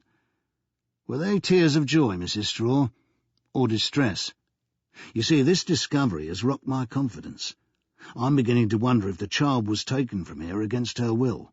If that is the case, you better say so fast. She shook her head vigorously, either in defiance or to contest his interpretation. Confronted with the familiar challenge of the uncooperative witness, a trained interrogator like Diamond might have coaxed out the truth. But while Naomi was under threat, he wasn't wasting time on refinements. You lied. Mrs. Straw arched her mouth and glared. He shoved the drawing pad towards her, forcing her to sway back. She wouldn't have gone without this. Get away from me, she muttered. He felt Julia Musgrave's hand on his arm, wanting to restrain him, without result. Admit it. That woman took Naomi off by force. He portrayed the scene vividly. She dragged the kid out of here, screaming and kicking. No. He gave her a moment for a more considered answer. She added, That isn't true, about the screaming. You can ask the cook. I intend to. She only struggled a bit. We're coming to it, said Diamond. There wasn't no screaming. Crying? No. And there wasn't any kissing and cuddling, was there, Mrs. Straw? You lied about that. No. But you just said the child struggled. Come on, what are we to believe? That after this touching reunion, her so-called mother had to wrestle with her to get her out of the place? She emitted a sound between a gasp and a sob, and clamped her teeth over her lower lip. The dragon, who deterred visitors, was a cornered creature now. Julia, probably succumbing to the tension, said, No one is blaming you, Mrs. Straw, which wasn't strictly true, and Diamond didn't let it pass. He was angry, and more vitally, he was conscious of the minutes passing. Blame is exactly what this is about, he said, without deflecting his eyes from Mrs. Straw. You thought you could avoid more blame by telling us this crap about kissing and cuddling. You don't want us to know what really took place this morning. And while you feed us horse shit, this woman is heading for God knows where with this child who was in your charge. You're in deep trouble, Mrs. Straw. By Christ, you better speak up. The force of his speech had a dramatic result. Mrs. Straw turned ashen. The rigid mouth softened and quivered. Her hands fumbled in a pocket of the apron she was wearing and extracted a large red handkerchief. She pressed it to her nose and, instead of blowing it, emitted a long, low moan of distress. Her eyes reddened and dampened. Huge sobs convulsed her. The outburst was the more disturbing because she had always seemed so implacable. Now, said Julia in sympathy. Unmoved, Diamond remarked, We don't have time for this, Mrs. Straw. Dabbing her tears, she launched into a confession punctuated by frequent sobs. I was too frightened to tell you exactly what happened. Naomi didn't want to leave. Well, she put up a fight. What I said was true about the picture and everything, and I'm positive they knew each other. Only when it was obvious that the woman wanted to take Naomi with her, well, she went berserk. Naomi, I mean. She tried to run away, and the woman grabbed hold of her arm and wouldn't let go. What could I do? I'm only supposed to be the help here. She kept on and on, saying she was the mother, and the passport was proof of it. In the end, I went upstairs for Naomi's things. What I told you about the two of them coming up here wasn't true. Naomi was in no state to do anything, so I collected her things myself. But I didn't think to look for the drawing book. I put the spare clothes in a carrier and handed them over. Naomi had to be pushed and dragged all the way to the taxi. There was a taxi? Yes, it must have been waiting. I noticed it when I first opened the door. And when they left, Naomi was struggling and kicking by the taxi door, and only went in after her leg was slapped. "Oh, no," said Julia, who wouldn't allow anyone to strike a child in her school. "What sort of taxi?" asked Diamond, trying to exclude everything but the essential information, though he too was disturbed at the treatment of Naomi. "The usual. I won't lose my job, will I, Miss Musgrave?" "Black?" "What?" "The taxi, Mrs. Straw. Was it black?" "Oh, yes." "I suppose it's too much to hope that you took the number." She shook her head. "Anything about it? Adverts on the doors? Try and remember." "I can't. Anyway, I couldn't see it properly because of the hedge." "What time did they leave? How long were they here?" "I don't know. About 20 minutes, I suppose. It might have been less. It seemed like 20 minutes. "Before 8:30, then?" "I suppose so." He told Julia. "I'm calling the police. We're going to need them." Mrs. Straw covered her eyes and moaned. Chapter 18. The person who took the call at Kensington Police Station expressed doubt whether it would be possible to trace an unnamed Japanese woman and child who had stepped into a taxi in Earl's Court at 8:30. Diamond hadn't reprimanded a policeman for months, but he still had the knack. "Who the hell do you think you are? God Almighty!" he boomed down the line. "This is a bloody emergency. It isn't your job to look down from the clouds and say what's possible and what isn't. Action the call. I was in the police, son. I know what I'm talking about. The morning rush hour is the busiest time of day for taxis." "Well, that's just the point," said the hapless officer. "What are you, a civilian? Put me through to someone in uniform, will you? Who's the station sergeant?" "I am." "God help us. Listen, I'm not telling you your job, Sergeant, but there are ways of tracing taxis. Most of them work in fleets and radio their positions to the girl on the intercom, right? At the busiest times, there's a large demand for cabs. If one was standing outside a school for 20 minutes, someone is going to remember, because it was unavailable for other work. Follow me?" "Yes, but—" "And this cab driver, whoever he may be, is going to remember sitting there. He's also going to remember picking up a Japanese woman and a kid who was most unwilling to be with her. Now, you can't trace every taxi in London, agreed, but you can call the offices telling them to check with their controllers, or whatever they call themselves." "Have you any idea what you're asking, Mr. Diamond, ex-Superintendent Diamond? Yes, I know exactly what I'm asking, and it's the obvious course of action, apart from questioning the neighbours round here, which goes without saying. If you want help, that won't be needed." "Good. I'm glad you can handle that," Diamond said, and added before the sergeant had time to come in again, "In that case, I'll come straight down to the station. I can be more useful there." This had the desired effect, a definite infusion of urgency. "Will you listen to me, sir? I want you to stay where you are. I'll be sending someone to take a statement from you." "Sod that. I've given you the facts. Do I have to repeat that this child was taken from the school against her will? Abducted, Sergeant. We've got to know where she was taken, and we've got to know fast." He ended the call. Julia Musgrave had overheard all this. She was pale, clearly disturbed by Diamond's bulldozing, without knowing that it was the sure way to get things done in the police. "You said this is an emergency?" His response was guarded. "I know that sergeant's type. If you told him a bomb had been planted in Buckingham Palace, he'd want it in writing first." "Is Naomi in danger?" "We've got to assume she is. Whoever this woman is, and she may be the mother for all I know, she behaves suspiciously." "Maybe," she commented. "But you can't expect a mother deprived of her child to act rationally. She turned up here at breakfast time. Is that really to be interpreted as suspicious? If my child were missing, I wouldn't think twice about knocking on someone's door any time of the day or night." "In that case, why didn't she come here yesterday, directly after the television programme?" "We don't know where she was when she saw it. If she was in Manchester, for example, she'd have had to travel to London, wouldn't she?" "She could have phoned." "Or perhaps she tried. You told me yourself that the BBC switchboard was jammed."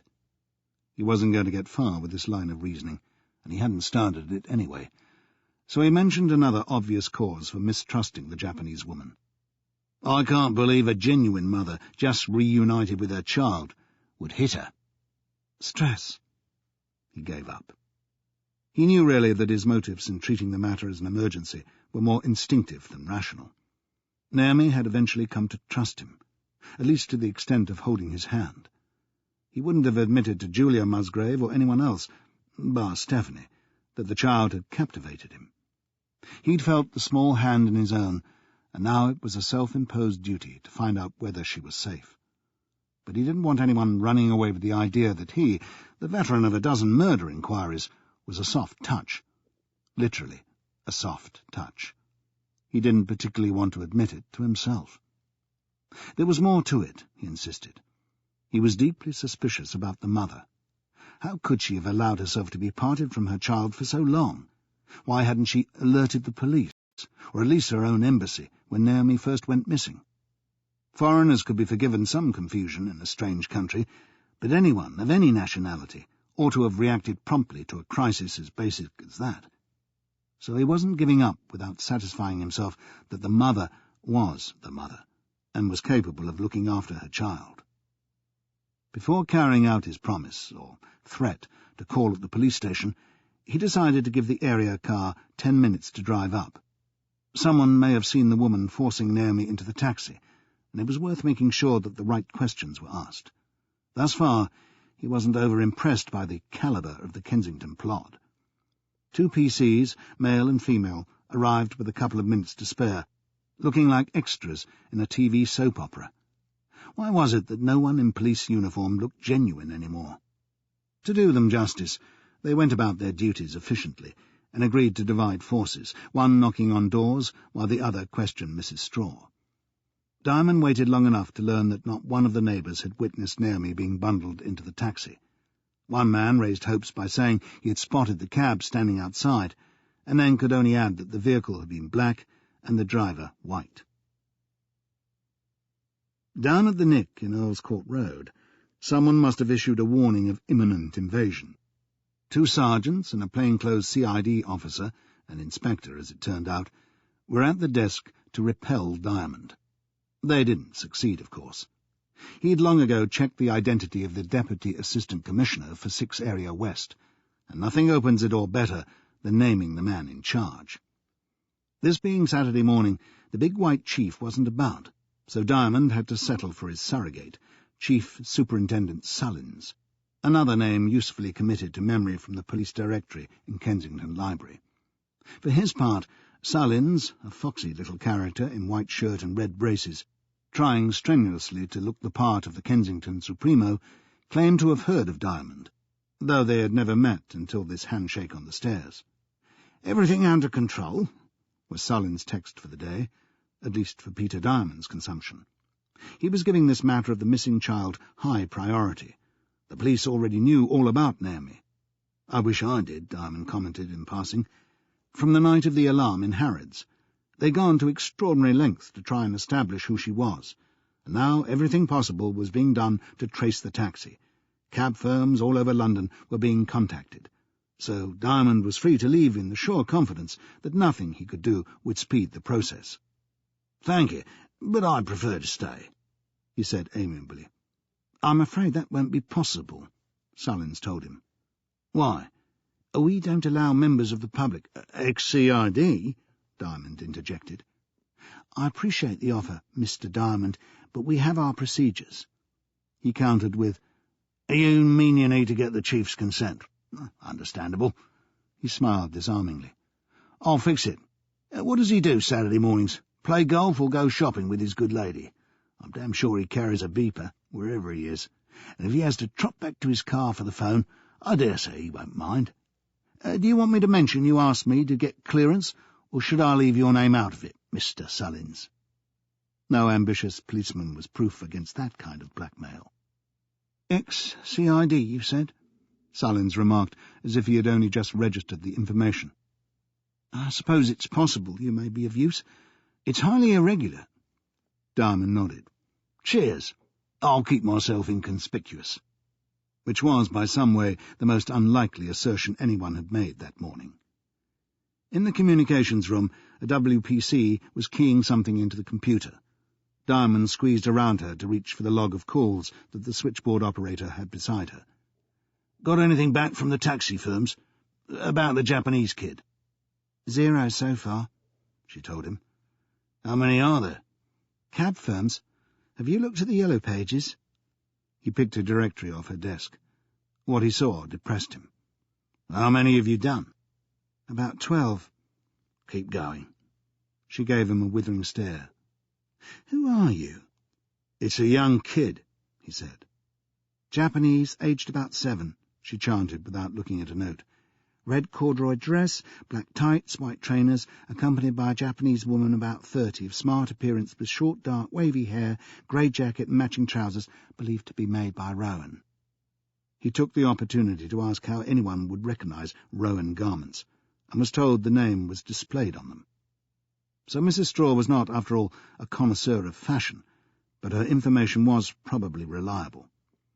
"They're not cheap," the girl added, "but they're smart, kind of sporty.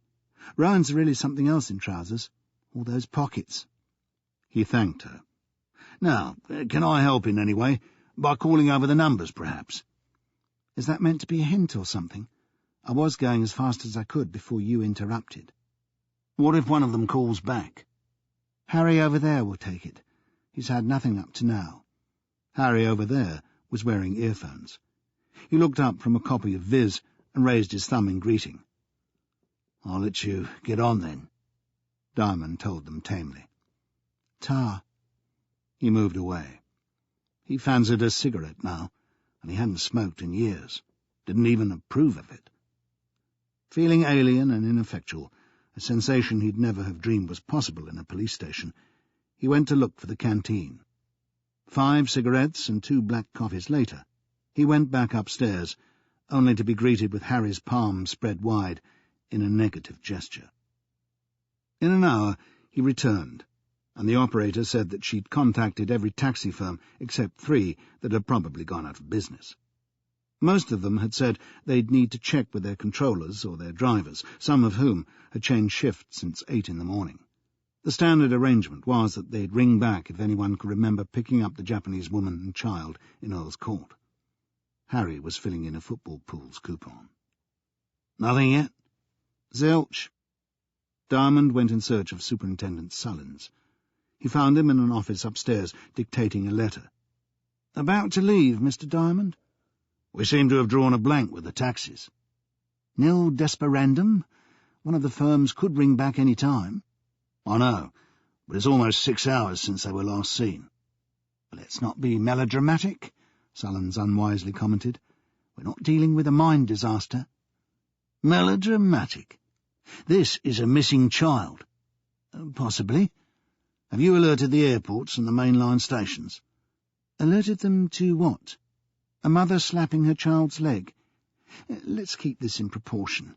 And now you're going to tell me that we don't know if she's the mother." "We don't." "But she produced a photograph, Mr. Diamond." An eruption was imminent. Only a buzz on the intercom prevented it. Sullins touched a switch. "Yes?" The voice was female. "Sir, we're taking a call from a taxi firm in Hammersmith called Instant Cabs." "Put it on," Sullins ordered. A man's voice was saying, "Went off duty at 12, and we've only just been able to trace him. He's your driver, all right. He picked up a Japanese woman at 7:50 this morning in Brook Green. She had a suitcase, dark blue. He drove her to Kempsford Gardens School in Earl's Court. Would that be right?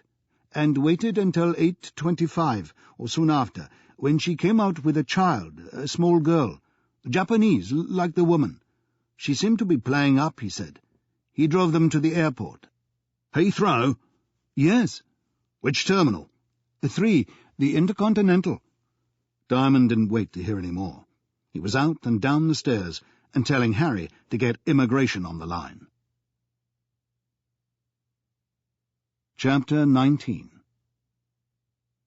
Wedged into seat 11B in the Concorde, Diamond was about as comfortable as a stout person may expect to be on an aircraft noted for its slim contour. 11B was immediately behind the serving bay, providing the dual advantage of increased legroom and a tray arrangement that allowed him to stand his champagne glass on a level surface, rather than having it on a slope created by his stomach. Rapid decisions were responsible for his being on the flight. Around 5:30 p.m. he had learned from immigration at Heathrow that someone remembered a Japanese woman and child passing through the departure gate about 1 p.m. More importantly, the woman had been wearing what was described as grey sports gear, and the child a red corduroy dress, black tights and trainers. Soon after this, British Airways check-in staff had confirmed that a Mrs. Nakajima, accompanied by her daughter Aya, had boarded flight BA 177 at 14:15, due at John F. Kennedy Airport, New York, at 17:05 local time. New York. This wasn't a game for faint hearts, but Diamond was totally committed. By using his former police rank, he succeeded in extracting a promise from the immigration service at JFK that Mrs. Nakajima and daughter would be detained for up to an hour. From British Airways he had already learned that by taking the last Concorde flight of the day at 1900, he could be in New York 50 minutes after BA 177 arrived, the sort of schedule that would have him looking at his watch all the way across. He'd booked a passage immediately, quoting Yamagata's gold card number. The thought crossed his mind that he ought to have called the Albert Hall to get his sponsor's approval, but he decided against it. "Mr. Yamagata is a rich man. He will pay," the interpreter had promised when they'd met, and presumably Mr. Yamagata, the man of honour, wouldn't quibble over a mere £5,030. Diamond preferred not to inquire at this stage. Remembering just in time that he was a considerate husband, he did phone Stephanie to let her know that he was leaving the country. She wasn't quite as devastated as he'd expected. "See if you can get me a pair of genuine New York sneakers while you're over there. White, of course. Remember, I take a 7, but that's 8.5 in their size." How did she know these things, he wondered. He checked his watch again, thinking ahead. The U.S. immigration officials would be the first test. They were trained to spot con-men. He'd need to be sharp to convince them that he was on an official investigation. Then there was the Nakajima woman, who had thoroughly outfoxed the formidable Mrs. Straw. She was a real challenge. Even if she folded under questioning and admitted to abducting the child, there was still the matter of what action could be taken and where. Extradition law had never been his forte. The stewardess came along the aisle and handed him a note that must have been transmitted to the cockpit. To Superintendent Diamond, from U.S. Immigration. Time 17:21, NYT. Will meet you on arrival. Ms. Nakajima and child detained. A tingling sensation, a mixture of relief, anticipation, and champagne, spread through Diamond's veins. "Good news, sir?" the stewardess inquired. He gave a dignified smile. "Just confirming an appointment." In truth, it deserved a fanfare. For one indulgent moment, he likened himself to Chief Inspector Dew, the man who had crossed the Atlantic in 1910 to arrest Dr. Crippen and his mistress. A telegraph message, a dash across the ocean, and Crippen had been copped. There the comparison ended. Crippen had been a murderer. Mrs. Nakajima was guilty at most of abduction. The Concorde had already started its descent. The fasten seatbelts order came over the public address. They touched down 5 minutes before schedule at 17:50. When the doors were opened, a woman immigration officer was waiting. Diamond introduced himself. "May I see your ID?" she asked, taking stock of him. He didn't fit the stereotype of a British detective, judging by the way she eyed his waistline. "Will my passport do?" Helpfully, it had been issued 4 years ago, and still listed his profession as police officer. "Would you come with me, sir?" The "sir" was encouraging. Stiff from the journey and slightly disoriented, but eager to see Naomi, he was taken through a roped barrier and along a corridor lined with filing cabinets.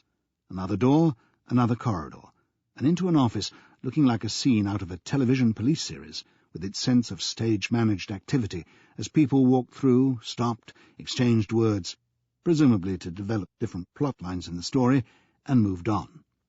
A black officer in tinted glasses carved away around a couple of desks and said, "You've got to be the guy from Scotland Yard." "Peter Diamond," he said, offering his hand without going into the matter of where he was from. "You still have these people detained, I hope?" "Sure have." The man didn't need to give his name.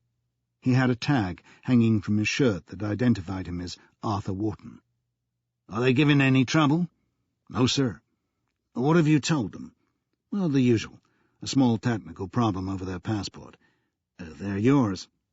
Arthur Wharton nodded to the woman who brought Diamond this far, and she beelined determinedly between two people crossing the office from different directions and into another corridor. Diamond realized that he was meant to go with her. Striving to go the same way, he found that he wasn't so adept at dodging people. He caught up with her by an open doorway. A uniformed member of the airport police was sitting outside, drinking coffee from a paper cup. Diamond looked into the room. He stared. A woman and child were in there, certainly, but the child wasn't Naomi. She was at least 2 years younger. Seated on a steel-framed chair, swinging her legs, this little girl still had a baby face, tiny features and chubby cheeks. She wasn't even dressed like Naomi. She had a blue dress, white socks, and black shoes made of some shiny material like patent leather.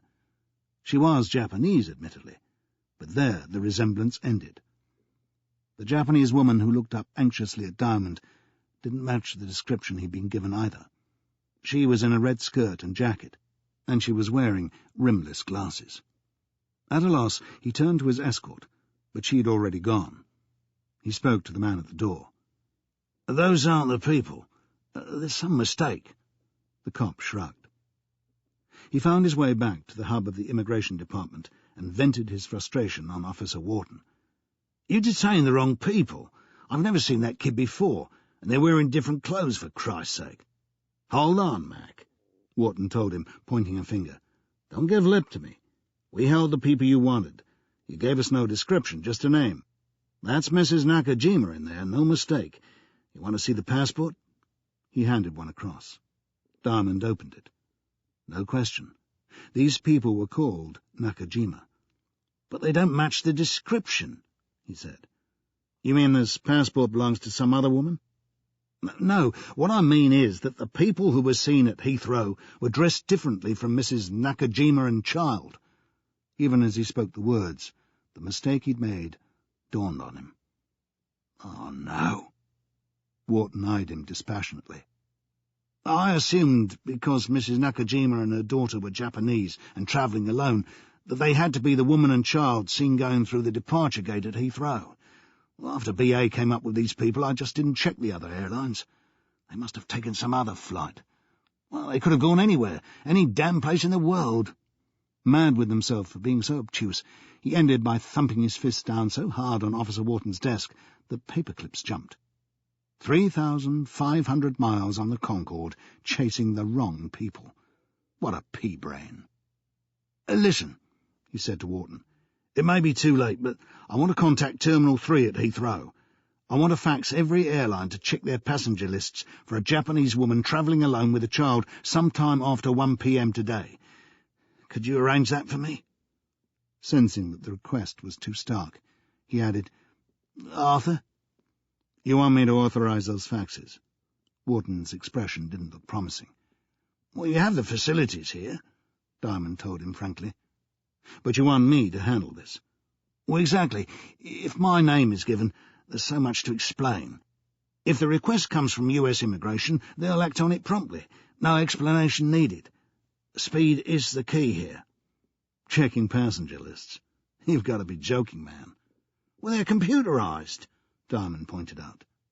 He'd not often thought of modern technology as an ally, but he had no scruples in this emergency. "It's just a matter of tapping a few keys." Wharton rubbed the side of his face. "Listen," Diamond steamed on. "While you're doing this for me, I'll go back to Mrs. Nakajima and make your apologies. Fair enough?" It wasn't fair, and he knew it. Wharton knew it too, but the urgency in the way it was put to him was compelling. "You better write down the message you want me to send," he said with a sigh. The crucial reply from London came in 40 minutes later. By that stage of the exercise, Officer Wharton had been thoroughly briefed about the quest to find Naomi, and now he identified himself totally with the challenge. "Hey, man, this is it." He held up the fax he had just taken from the machine. "You want some good news? She's here after all." Diamond was galvanized. "Here? In New York, you mean?" "Right on.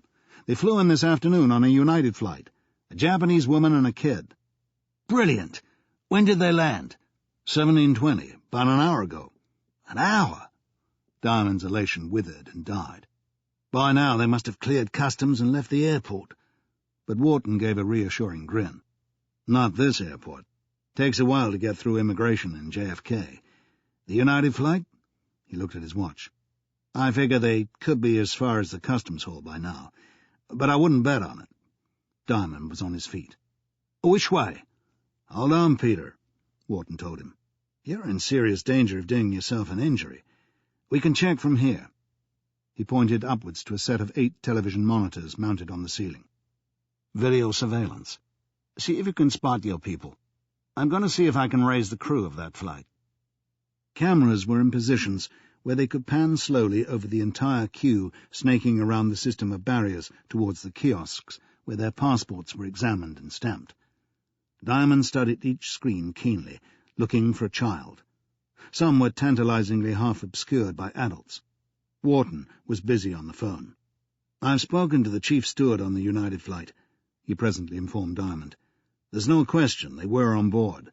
He remembers Naomi in a red corduroy and the woman in the grey rowan jacket." "Well, that's wonderful. But where are they now, I'd like to know," said Diamond. "I can't see them in the queue." "You won't. Seems the United flight has cleared immigration. Take a look at the baggage claim hall. The monitors to your right. They should be in there somewhere. I'm trying to establish which of our officers dealt with them." He would rather have been in the baggage hall himself, instead of staring at the grey screens. The figures grouped by the baggage carousel looked about as remote and unfocused as the pictures of the first moon landing. True, he could just about make out enough to distinguish one individual from another. "If you think you spot them, we have a zoom facility," Wharton explained, taking the phone away from his ear for a moment. "We can take a closer look." "Thanks." But he hadn't spotted them, and the possible explanations were depressingly simple to supply. They may have collected their luggage and gone, or the woman may have owned a U.S. passport, in which case they would have passed through at least half an hour ago, or they'd carried everything as hand luggage. Then Wharton started talking earnestly on the phone. He told Diamond, "OK, they just passed through immigration. The woman's name is Tanaka. Get that? Mrs. Minori Tanaka, Japanese passport holder. The kid is travelling on her passport, name of Amy." "Amy?" Wharton spelled it. E-M-I. "Mrs. Tanaka put down the Sheraton Park Avenue as her address. We can check with the hotel whether they have a reservation." Diamond's eyes hadn't left the monitors, and a moment later he was rewarded by the image of 2 grainy figures of a woman and a small girl approaching the carousel with a cart. The child appeared to have Naomi's fringe and black hair. He pointed. "That one. Second from the end. The child." Wharton reached for a remote control and pressed a button to operate the zoom. The child's face increased in size until it filled the screen, placid in expression, gazing nowhere in particular, as if preoccupied in thought. Naomi, without question. "Let me see the woman with her," Diamond requested. "In close-up?"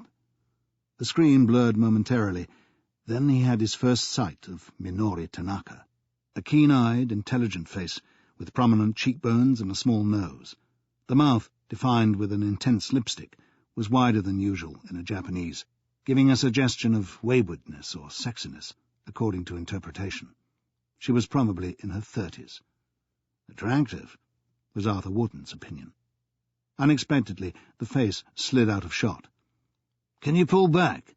Diamond asked, and as the camera was being adjusted to give the longer view, even before it was complete, he saw that the woman was stooping over the carousel. "Christ! She's collecting her suitcase. She'll be gone." Watching the screen, they had been lulled into a near-disastrous passivity. In seconds, Mrs. Tanaka could wheel her cart through customs to the cab area and be driven away with Naomi. "How do we get to them?" Diamond demanded. "You need a stamp on your passport first," Wharton told him. "Oh, for crying out loud! That child has been abducted." "Passport?" He handed it across. Wharton opened it, selected a rubber stamp from the drawer of his desk, adjusted the date, and made the imprint in the passport. "Now that you're legal, we can go find them, Peter." Diamond was speechless. Speechless, then breathless, as Wharton led him at a jog along a moving walkway and down 2 sets of stairs, through a door, and they emerged into the main concourse of the air terminal, opposite the arrivals gate. It was busy with friends and relatives crowding the barrier for a first glimpse as the passengers wheeled their carts through. They were in time to see Mrs. Tanaka emerge, pushing one large blue suitcase on a cart. At her side, and there could be no doubt any more, was Naomi. The little girl appeared uninterested in the new scene unfolding in front of her. The mass of faces turned their way. She walked mechanically at Mrs. Tanaka's side. They passed the point where the driver stood with notices displaying people's names. "You going to start them?" asked Wharton, giving him a shove. "You better go now, man." Diamond started forward, and it was brought home to him forcibly, for the second time, that he wasn't in shape for dodging and weaving. A man in a wheelchair skidded to a stop and yelled at him to watch where he was going. He didn't have time to point out that he was doing exactly that. It was just the stretch between that he'd ignored. Just as he found a clear way through, he hesitated. Someone had moved in to speak to Mrs. Tanaka. A white man, tall, with cropped, dark hair, and a distinctive nose that made Diamond think of Charlton Heston, though the resemblance ended there. He was in a black leather jacket and white jeans. He spoke to Mrs. Tanaka, and she nodded and frowned, apparently startled by the approach. Naomi was looking past the man, straight at Diamond. But it was the stone-faced, autistic stare that he knew so well. Nothing to suggest she recognized him. No reaction of surprise, or pleasure, or dislike come to that. She simply let her eyes focus on him for a moment, and then she was distracted by the electronic chime that signalled an announcement on the public address. She turned her face upwards towards the source of the sound. A decision born of professional experience trailing suspects had made Diamond stop that split second before going up to them.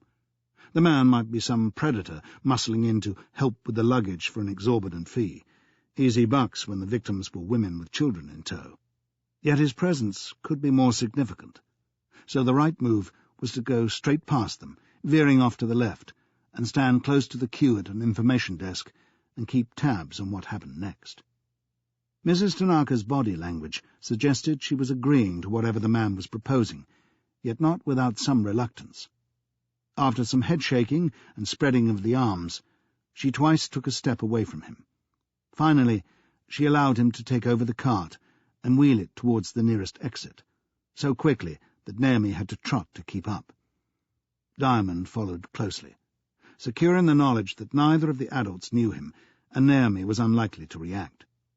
Allowing them to get this far without being challenged was something of a risk, yet he reckoned their movements were going to be limited by the cart, whatever they did next. They were heading towards the taxi area. If necessary, Diamond decided he would let them get into a cab and drive off, and he'd follow in the next vehicle. If the man in the leather jacket travelled with Mrs. Tanaka, one question would be answered. He'd be involved in this business. Outside was the line of yellow cabs, superintended by a man with a whistle in his mouth. But Leather Jacket wheeled the cart straight past and across the road. The air shuttle buses, then? Apparently not. They were going into the short-stay parking lot, which was a possibility Diamond hadn't considered, and he clapped his hand to his face in self-rebuke. He wasn't thinking sharply at all since arriving here. He put it down to the flying. He had to cross the road quickly, zigzagging through traffic, following them into the ground floor of the parking lot, where his problems increased. Leather Jacket and Mrs. Tanaka weren't more than 25 yards ahead with Naomi when they turned right and entered the elevator. The doors had closed before he got to them. What now? There were stairs close by. He had no idea whether to go down to the basement or up to the decks above. There was no indicator to tell him which floor the elevator had reached. He'd have to plump for one and hope they were still in sight when he got there. One direction was as likely as any other, so he went down, taking the stairs 2 at a time and bursting through the swinging doors at the bottom. No one was in sight among the ranks of cars. Behind him, the elevator doors opened. Nobody was inside. He was certain now that he should have tried one of the upper levels. He got in and pressed the second-floor button, cursing the delay before the doors slid across. He'd be fortunate if he hadn't lost them completely. The cage moved upwards. The doors opened, and he stepped out and started running. No point in stalking the quarry now. If they stepped into a car and drove away, he hadn't the slightest chance of pursuing them. There were no taxis up here. But he had spotted them. They were 3 or 4 aisles to his right, about 80 yards ahead. So he ran, shouting to them. "I say, Mrs. Tanaka!" She turned to look. Leather Jacket also turned. He was in the act of unlocking a car door. Diamond was still 30 yards from them. Mrs. Tanaka said something Diamond couldn't pick up, and opened the door herself and bundled Naomi into the car. "I'd like a word," called Diamond. But he didn't get a word. Instead, he got the cart, slammed into him as he advanced. Leather Jacket used it like a battering ram, driving it at him viciously. It had the weight of the suitcase behind it and the full force of a large young man. Diamond's ankles could have suffered ugly damage if he hadn't reacted a split second before the impact and jumped 6 inches off the ground, about as high as a man of his size could hope to achieve. He pitched forward, making the suitcase take the main impact. His head crunched against the metal basket mounted at the top of the cart. But for the cushioning caused by the suitcase, he might have ended up with his head in the basket, like a victim of the guillotine. As it was, he rolled aside, tipping the cart over and denting the wing of a car with his left shoulder. He was in no condition to spring up and fight. Leather Jacket wasn't staying. He grabbed a suitcase, now split across the centre, from under the cart, swung it into the back of the car, slammed the door, and got into the front with Mrs. Tanaka. A face full of exhaust fumes didn't help Diamond's condition one bit. The car, a large white Buick with red strips along the side, roared.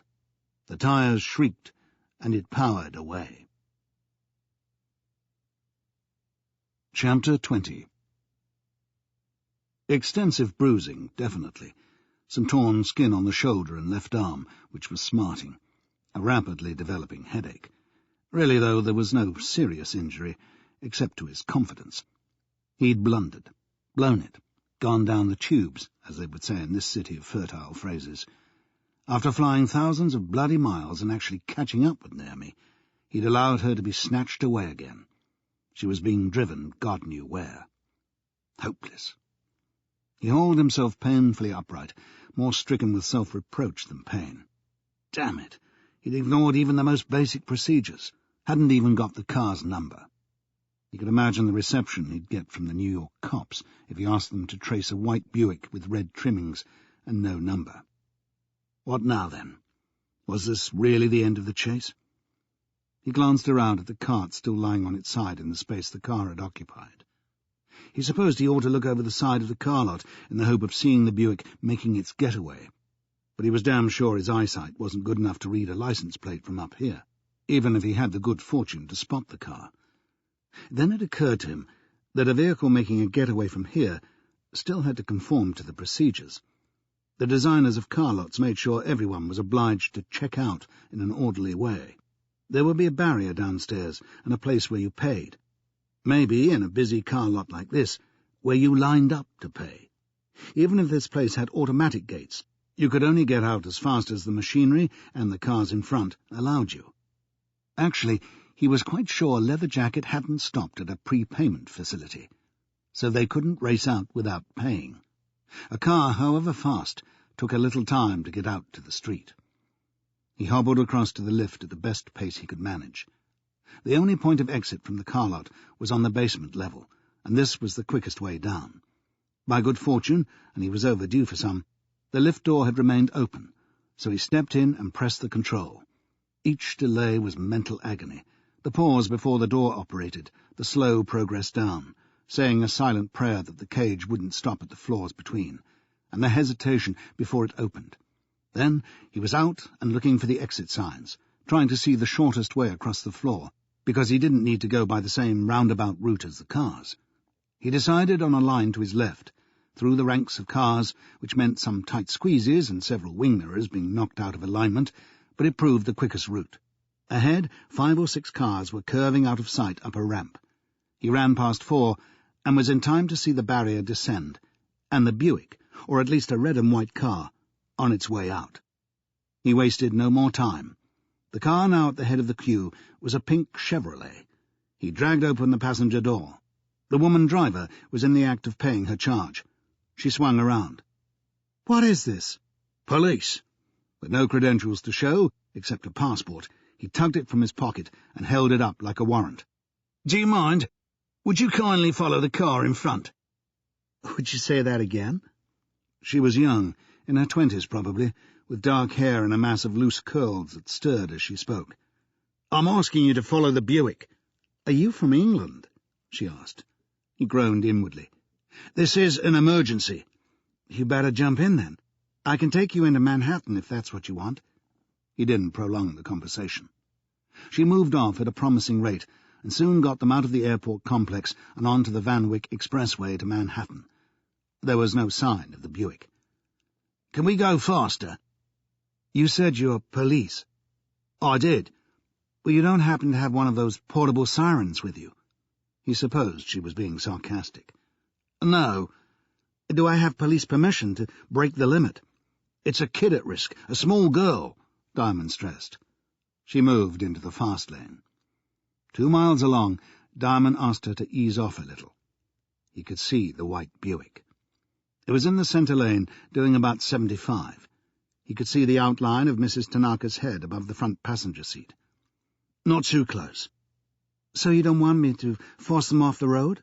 "Not at this juncture. I'd prefer to stay inconspicuous." "I just love the way you say things."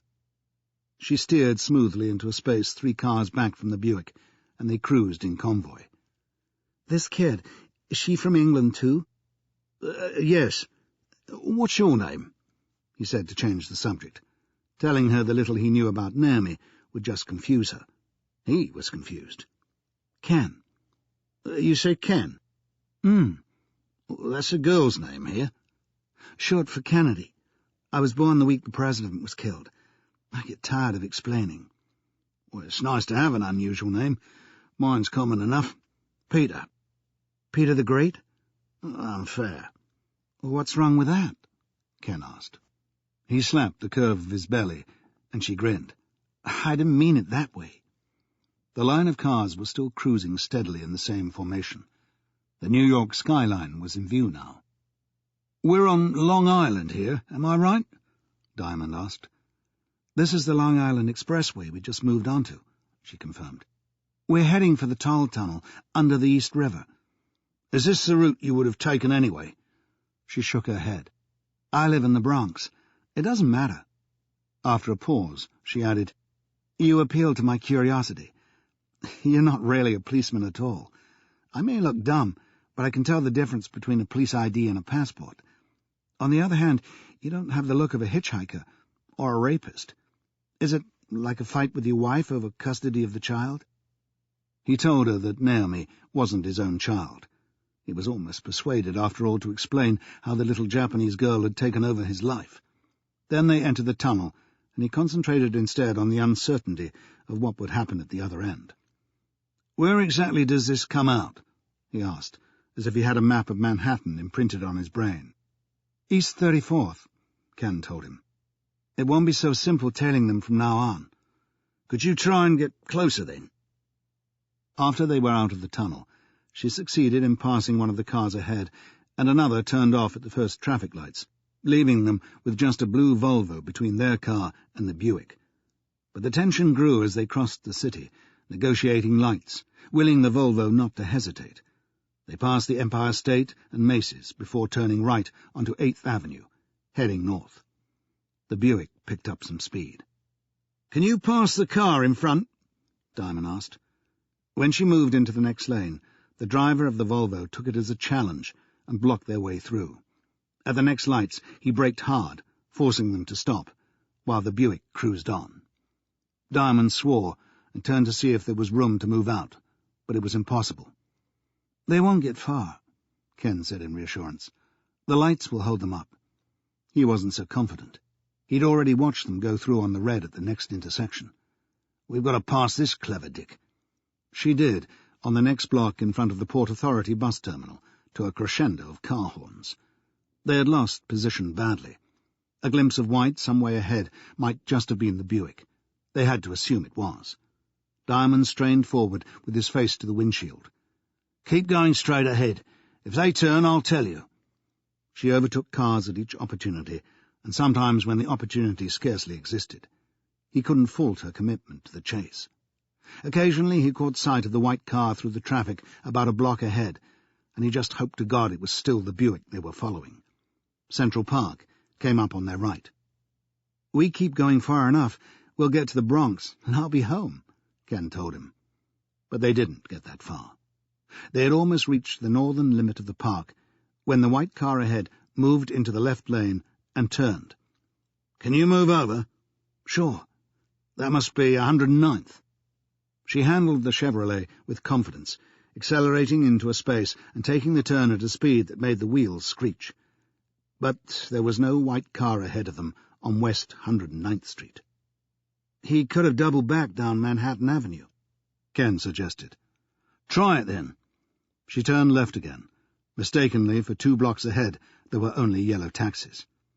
"Sorry. I'm really sorry," she said, and her voice was desolate. "Want me to turn?" "Where do you think they were heading before we lost them?" "Hard to say. We're not far from Columbia." "You mean the university?" "Yes." "Well, can you work your way back in that direction? If we're lucky, the car may be parked on the street somewhere." They turned right onto Amsterdam Avenue.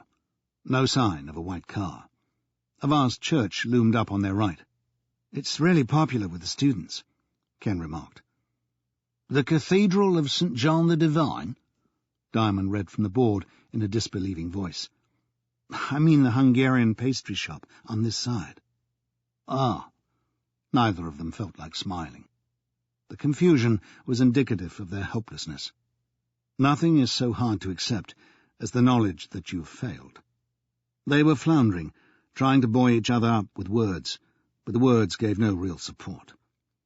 "The Columbia campus comes up on this side in a block or 2, she informed him. "We ought to be checking these. Can you turn up the next one?" It was 113th Street, and they drove as far as Broadway, then made 2 lefts onto 112th. 3 white cars were parked there, not one a Buick. Almost 10 minutes had passed since they'd lost sight of the car, and 10 grew to 20 while they continued to tour the streets without result. "I can transfer to a taxi," Diamond offered. "I won't allow it," Ken said. "I'm as eager to find the damn car as you are." "We could have left the area by now." "We owe it to that little girl to keep looking." He didn't need telling. It took them just under an hour to find the Buick. It was parked near the Broadway end of 114th Street. They would have found it sooner if they hadn't chosen to start at 113th and work back as far as 108th. But the enormous relief at picking up the trail wiped out any regrets. "What now?" Ken asked. "Well, I'm more grateful than I can say." She frowned, not understanding his English avoidance of the direct statement. "I can manage," he said. "Hey, you don't think I'm quitting now? I want to see the kid for myself." Her eyes dispelled any doubt that she meant what she said. "Well, in that case, I'll tell you what we do next. We go doorstepping." This section of the street was lined with apartment blocks and small hotels. They tried the hotels first. "I'm hoping to find a couple with a small girl who may have registered here an hour ago," was the disarming way he phrased his inquiry. "The lady is Japanese, and so is the child." He was trying to project himself as the caring English gent, as if friends of his had left behind some lost property that he was anxious to reclaim for them. After trying 3 hotels and getting suspicious looks and shakes of the head, but no verbal response, he changed his approach at the Furbank, a shabby brownstone with a sign in the window saying vacancies. The window needed cleaning. The door stood open, and a man in a black singlet and jeans was behind a hinged table that passed for a reception desk. "Is Mrs. Tanaka staying here?" Who the fuck are you?" It was, by certain lights, an improvement on silence. Diamond said that he'd been sent by immigration. "And who the fuck are you?" he added. "George DeWint." "Manager? I have no illegals in my hotel," DeWint said defensively. For a beefy, tattooed man with a Cagney profile, he suddenly sounded pathetic. "But you have Mrs. Tanaka, in this afternoon from England." "From England?" "Japanese, with a male partner and a small girl." "So, what exactly is the problem?" "Is she here or not?" "Well, sure she's here. You want me to phone the room?" Mentally, Diamond turned a backflip of triumph. "Could I see the register?" George DeWint leaned to his left, placed a hand on a dog-eared exercise book, and slid it along the counter. Diamond opened it at the latest entry, which was M. Tanaka. "There's only the one name here." "So what?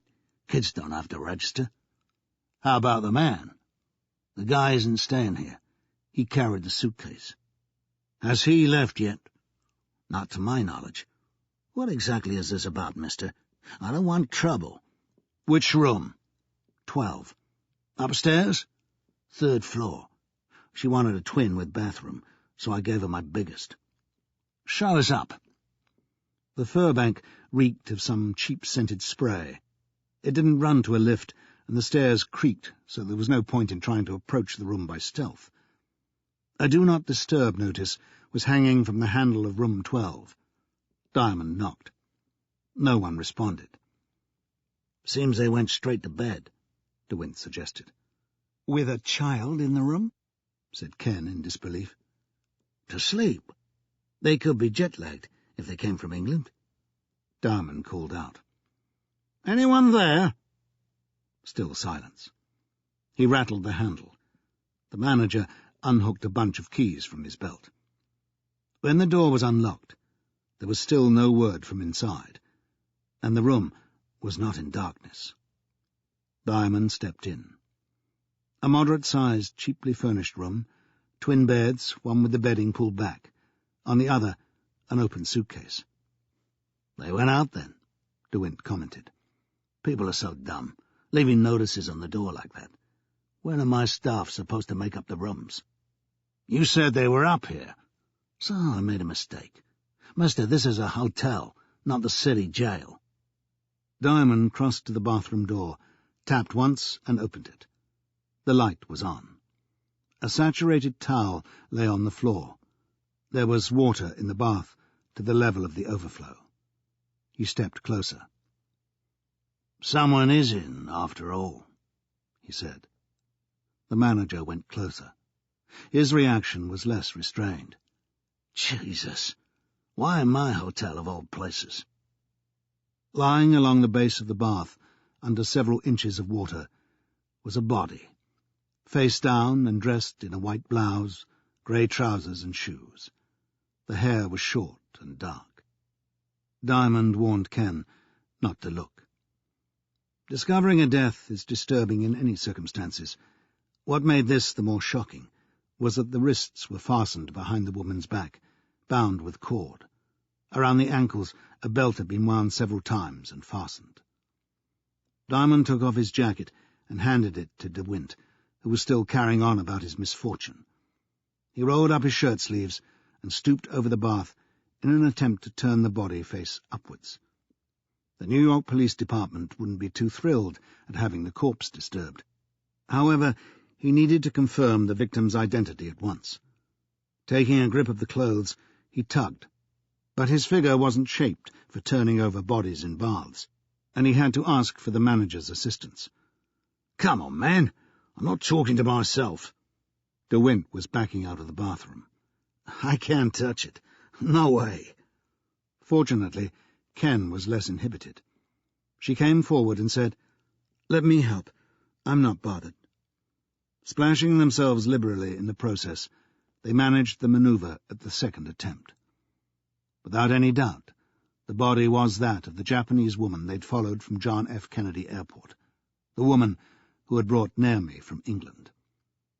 He turned to DeWint, water dripping from his arms. Is she the woman who occupied this room? Well, come forward, man. Now, do you recognise the lady, or don't you? Oh, my God, yes. She's the one. Now the head could be lowered under the water again. The question no one had spoken, because it was so horrible to contemplate, had to be faced, and quickly. Where was Naomi? Diamond felt some unsteadiness in his legs. He was literally shaking at the knees, and it wasn't brought on by what he'd just discovered. He feared for what he might discover next. Without a word, he straightened, turned, and moved back to the bedroom, leaving the manager bowed over the toilet bowl in the act of retching. There weren't many places where a child's body could have been concealed. He could tell without pulling back the bedding that nothing was trapped beneath it, and the space under the divan beds was far too narrow. He opened the wardrobe. It contained only a woman's jacket, grey, with the name Rowan embroidered on the front in yellow. There remained the window to check. In truth, he didn't expect to find Naomi dead inside the room. Some combination of intuition and experience told him she wasn't here. He felt less secure about looking out of the window. It faced the rear of the building in the next street, and overlooked a narrow yard bounded by grime-stained brick. He had to brace himself to look down. Plastic bins, some tired-looking geraniums in pots, a few dead leaves and scraps of paper shifting fitfully with the breeze. Nothing resembling a small body. A pigeon eyed him from a window ledge opposite. He leaned out further. "This fire escape on the left," he called to DeWint. "How do you reach it from inside?" "The door at the end of the corridor. And if I had to go down it, how would I get to the street?" "There's a passage to 113th. You can't see from up here." "That's the way he left with the child, I reckon." He withdrew from the window. Time was precious. Faced with the dilemma of immediate pursuit or trying to make sense of what was happening by going through the woman's things, he chose the latter and started a rapid search of the bedroom. No doubt he'd be hammered for disturbing the scene of a murder. So that. Naomi's safety came before anything else, and if there were clues here, they had to be found fast. He went through the suitcase first, a blue fabric case with no manufacturer's name and no labels on the exterior. The dresses and underwear, folded neatly in layers, were of fine quality. There were also some clothes for the child, bearing the Marks & Spencer label. He ran his hand several times through the contents of the case, in hope of locating documents or an address book.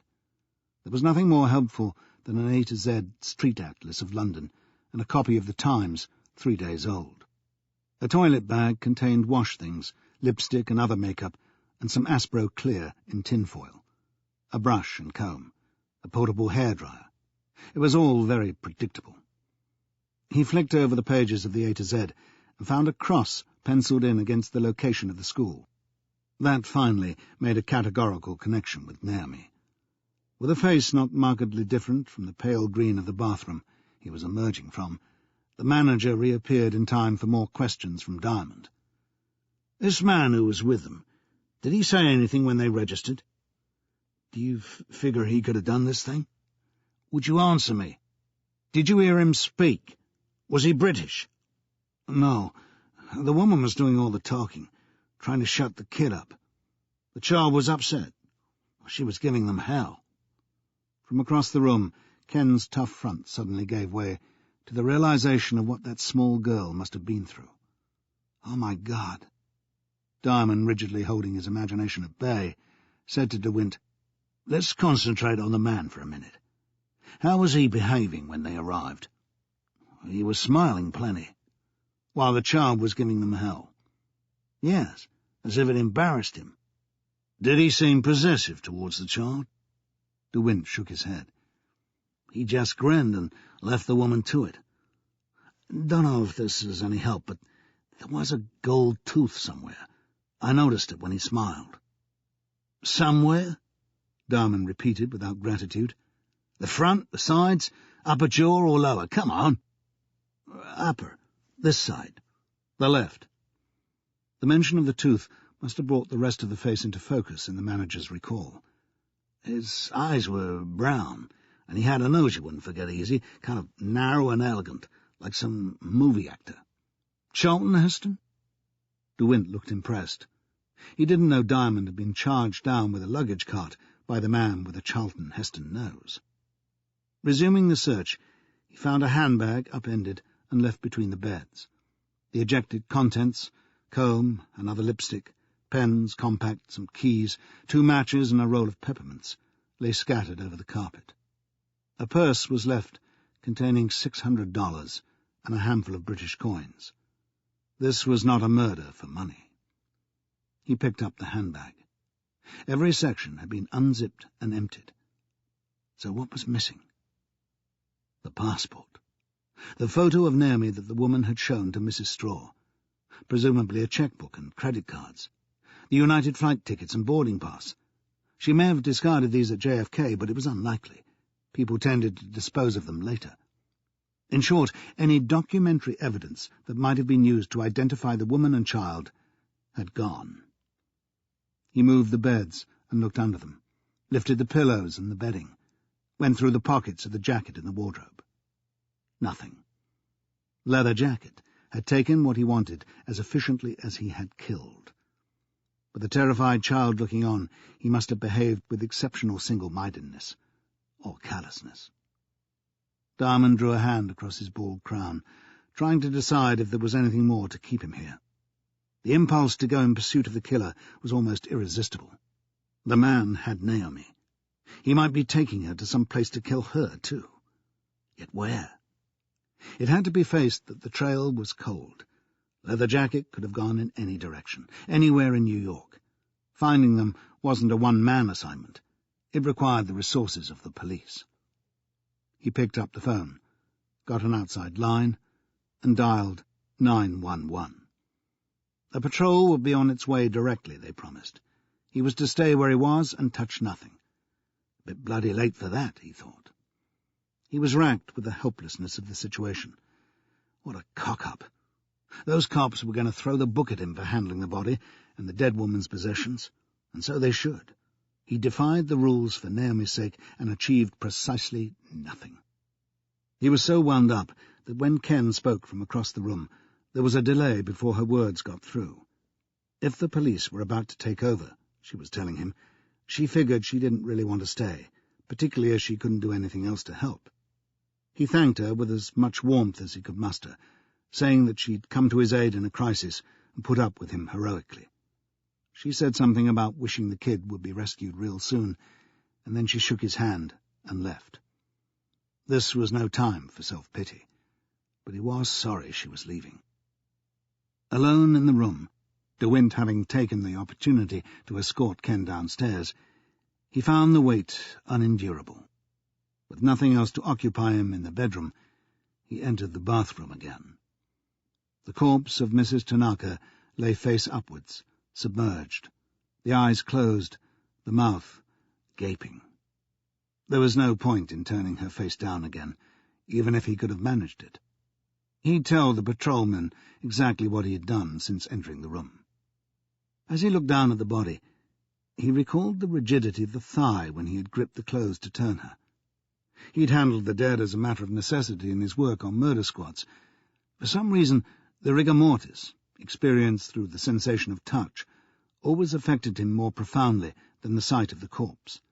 The loss of flexibility in the muscles, transforming the body into something like a plaster cast, was such a contrast with living flesh. Then he thought, hold on, this is wrong. She was killed less than an hour ago. I know that. I saw her at the airport. I followed her here in the car. Rigor mortis takes effect after hours, not this short time. He bent over the bath and put a hand on the upper arm. The flesh was soft to the touch. He placed his hand on the thigh again, where he had gripped it before. It still felt rigid. A memory was triggered, and he had the explanation.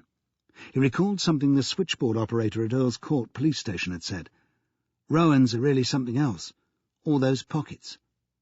The stiffness wasn't the result of rigor mortis at all. On each side of the trousers there were 2 front pockets fitted over each other, the inner one fastened with a zip. He pulled the tab. The cause of the rigor mortis effect was inside that inner pocket. He drew it out. a substantial leather wallet. He opened it and found a Japanese passport issued in December 1988. The water had seeped through, damaging the edges of the pages, but the entries inside were unimpaired. Everything was written in English as well as Japanese. The passport holder was Mrs. Minori Tanaka, aged 36. The photo was clearly of the dead woman. She had a Yokohama address. He took out a pen and pad and noted it. There was an entry for her child, Amy. Date of birth, February 2nd, 1984. Sex, female. He sighed and shook his head. Amy, near me. Poor little kid. Voices sounded downstairs, and the tone was familiar to anyone who had worked in the police. They hadn't come to read the gas meter. There were solid footsteps on the stairs, and a Wint's voice came in at intervals, pitched high as he played the respectable hotelier who had never had trouble before. Quickly Diamond examined the rest of the wallet. Those missing boarding passes were there, and the flight tickets. Also tucked inside, a small batch of photographs. He glanced through them, picked one out, and then stared at it in some surprise before slipping it into his pocket. On this occasion, he decided, he wouldn't declare everything to the police. End of Disc 5. Disc 6. Chapter 21. The two patrolmen first up the stairs had one thing, and one only, lodged in their brains. If this was murder, the scene had to be sealed until the crime scene unit arrived. Having viewed the body, they didn't go so far as to take off their shoes and tiptoe from the room, but they were pretty fastidious about avoiding contact with anything except the carpet. Such discipline ought to have sounded a warning bell for Diamond, but his mind was on other things. He followed them out and told them that something else had to be done, and urgently. He gave them descriptions of Naomi and the man in the leather jacket, and the white Buick, including its license number. The patrolman seemed to take umbrage at this big, bluff Englishman issuing orders, so he changed to a more respectful approach. Patiently, more patiently than anyone who knew him would have credited, he repeated everything, until one of them took the decision to transmit the message to Central that a murder suspect was at large with a 7-year-old Japanese girl believed to be mentally handicapped. He could do no more. The machine took over. The scene of the killing became a honeypot for homicide detectives. The forensic team in white overalls, police photographers, the coroner's assistant, and the medical examiner. Procedural activity compartmentalized the horror of violent death and made it manageable. For the next 3 hours, Peter Diamond was put through the grinder by detectives. Violent deaths were commonplace in New York, but the case of Minori Tanaka had unusual features. More than one of the interrogators commented that it was a cruel killing.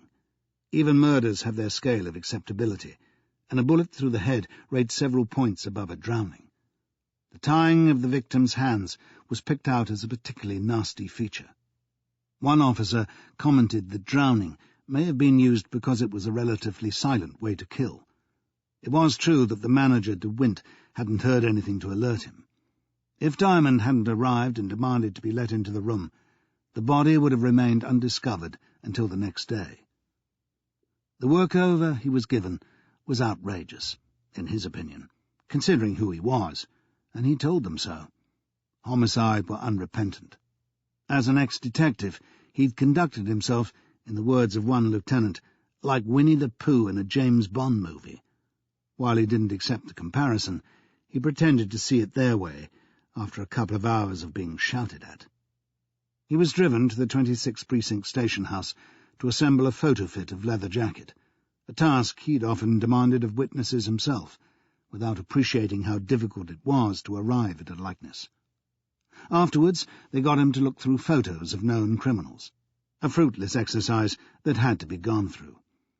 By 11 that evening, there was still no news of the Buick, except that it was identified as a stolen car, taken from a street in Queens early that morning. If a car isn't stopped within the first 2 hours of a call going out, he was told, The chances of arresting anyone are slim. They abandon the car and take another if they're professional crooks. And who in New York would admit to being an amateur? He asked if the patrols were being reminded of the details. The transmitter was red hot, he was told. When a kid is at risk, really at risk, like this Japanese girl, the alert has top priority. "So is there anything else I can do?" He got the answer he expected. "You asking me to leave, then?" "You got it. What's your address?" "What? Where are you staying, man?" He hadn't even considered until this moment.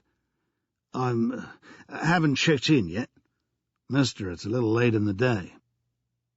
He settled for a room in the Furbank, downstairs, without bath, at $60.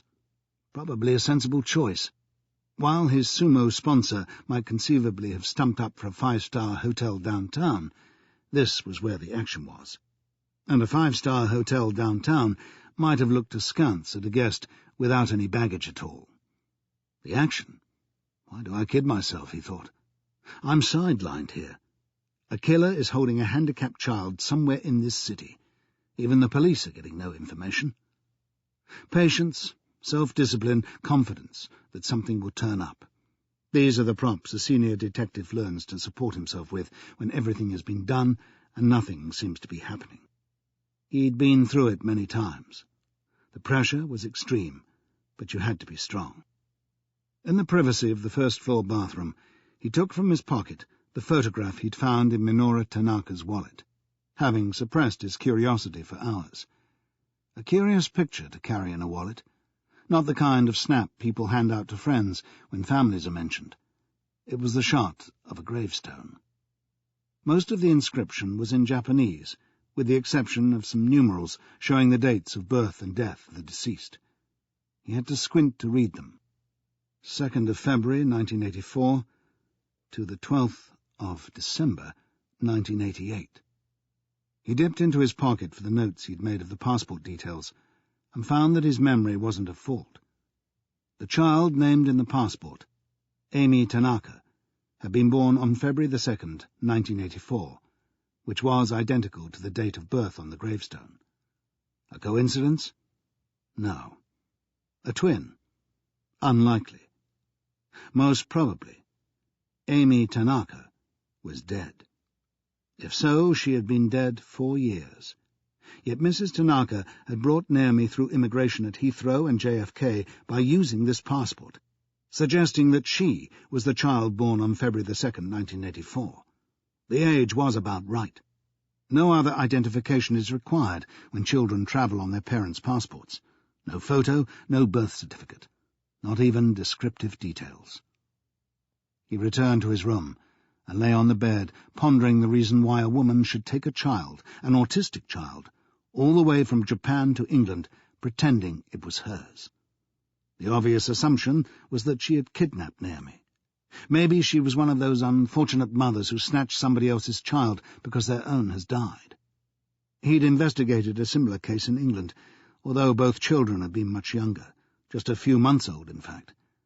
The distress had affected everyone, not least himself. He'd been relieved that the woman was treated with leniency by the court. Anyone who has suffered the loss of a young child, or the grief of a miscarriage, can understand the motive for such actions, criminal as they may be. With the facts so far, he started putting together a scenario. Somewhere in Japan in 1988, Mrs. Tanaka's child, Amy, had died, aged 4 years and 10 months. The grief-stricken mother had been unable to come to terms with her loss. She had to endure the sight of her dead child's friends growing up and enjoying the world, as Amy should have done. Either by chance or intention, she observed the children in a school for the handicapped.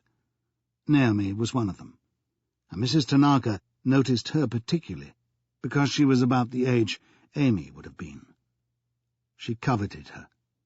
Not understanding Naomi's autism, she persuaded herself that this beautiful and apparently normal child was merely unwanted and unhappy, and that she could be a good mother to her and give her the love she craved.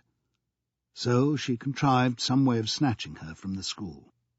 Then she'd flown to England, using her own dead child's entry on the passport to get Naomi past the immigration checks.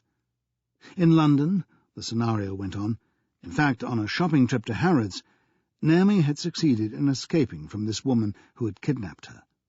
She had hidden in the furniture department, and there she had been found after the store closed. Distraught, Mrs. Tanaka had not known how to get the child back. Afraid of contacting the police or the Japanese embassy, she had waited for news of where Naomi was being looked after. Eventually, perhaps by recognizing her on television, she had tracked her to the school. By calling there early in the morning, she had avoided meeting the teaching staff.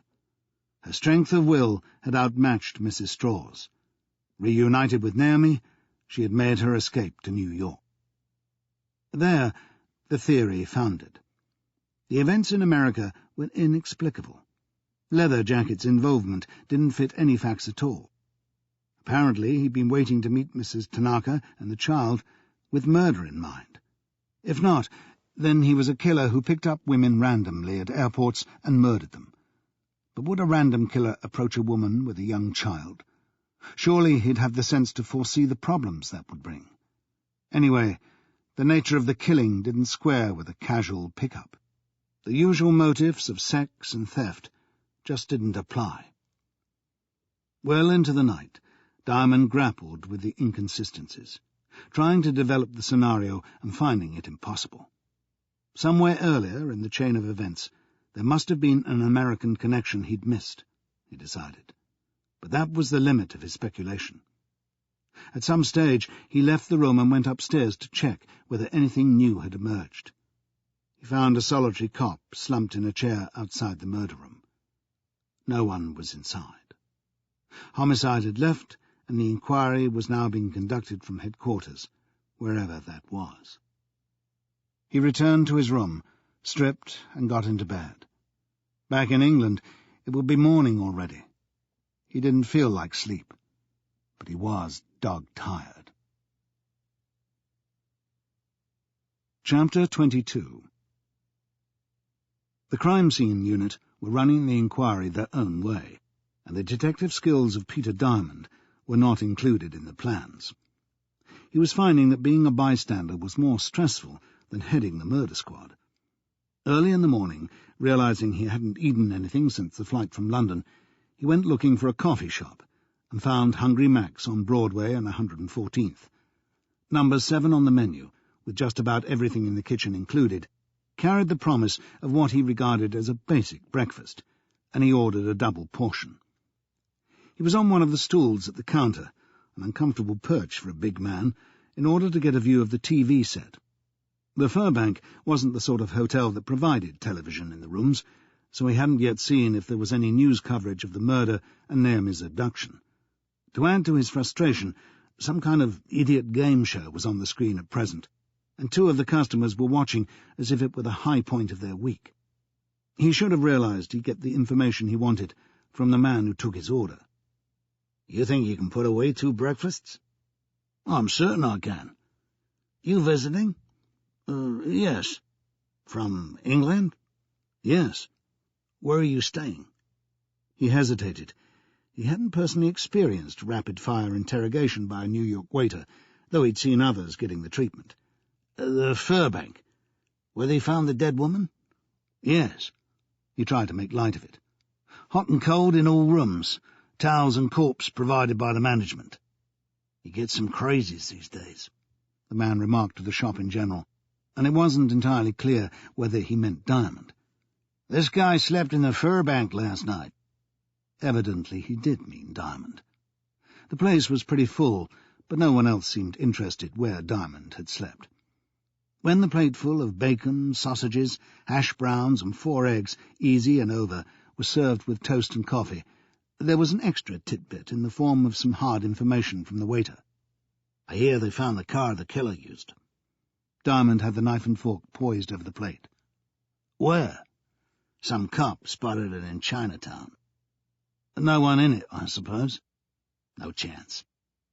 He bolted his double breakfast at a rate that would be a talking point in Hungry Mac's for weeks to come, and legged it rapidly down to the 26th Precinct station house.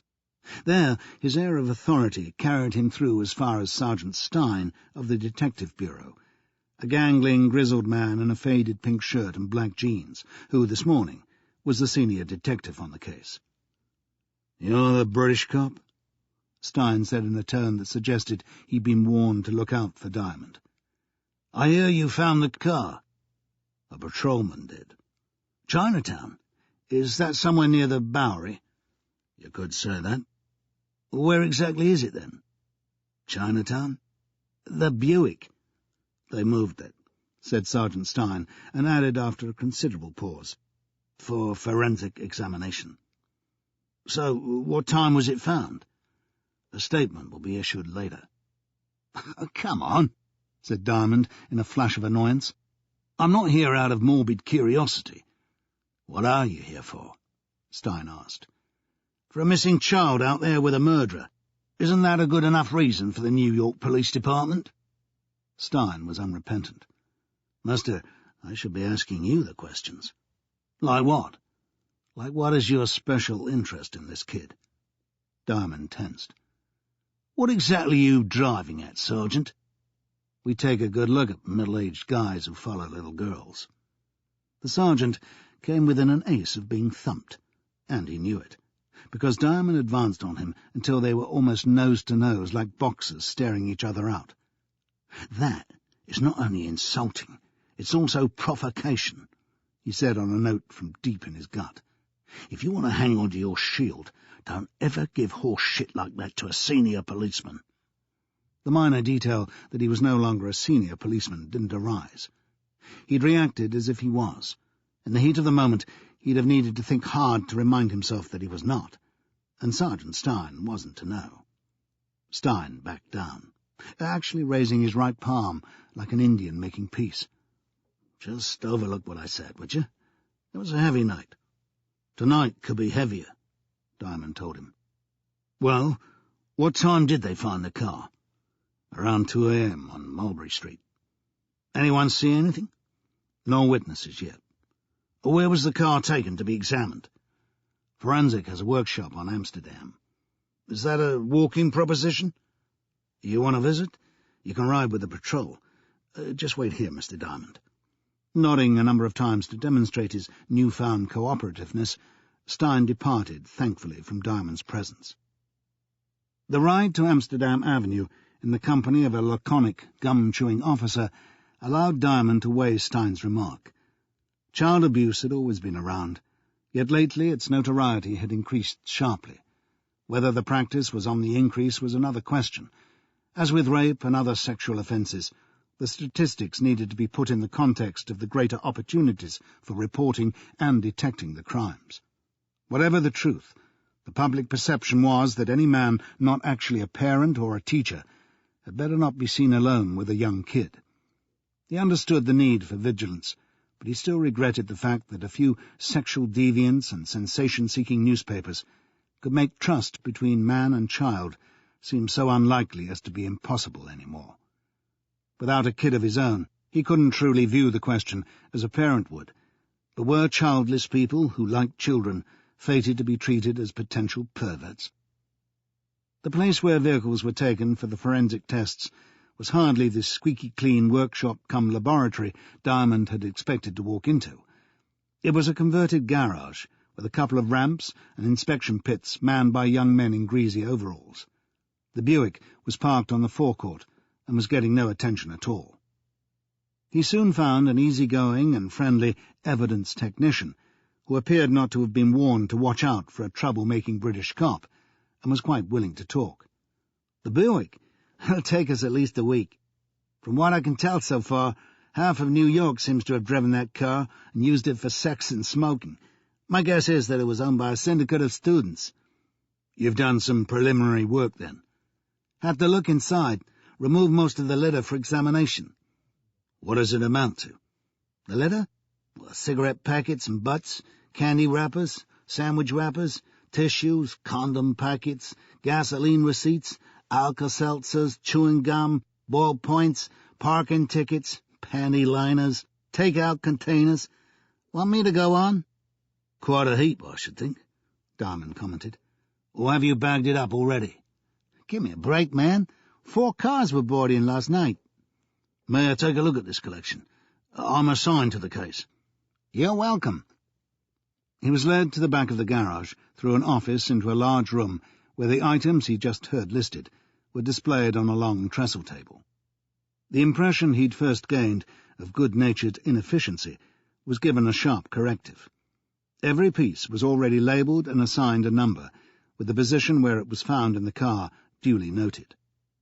The Buick's interior hadn't been cleared of rubbish since February at least, judging by the date of a gasoline receipt. Someone had collected a stack and clipped them together. It would be the devil's own job to try and identify something discarded by Mrs. Tanaka's killer. You checked the boot, I suppose? Which boot was that? His informant asked. He could do without differences in the language adding to his problem. The storage place at the rear of the car. The trunk? Yeah, we checked. Just that I didn't see any mention of the boot on these labels. Now I understand why. Right. He bent over to look at the ballpoint pens. I suppose you can tell if these were used recently. It's okay, I'm not going to touch. How would we know that? If a ballpoint hasn't been used for some time, it gets dry. When you write with it, you have to run the point over a surface for a moment to get some ink. His friend, the evidence technician, received this statement of the obvious more solemnly than it deserved. That may be true, but I know of no test that would tell you how long it is since a pen was used.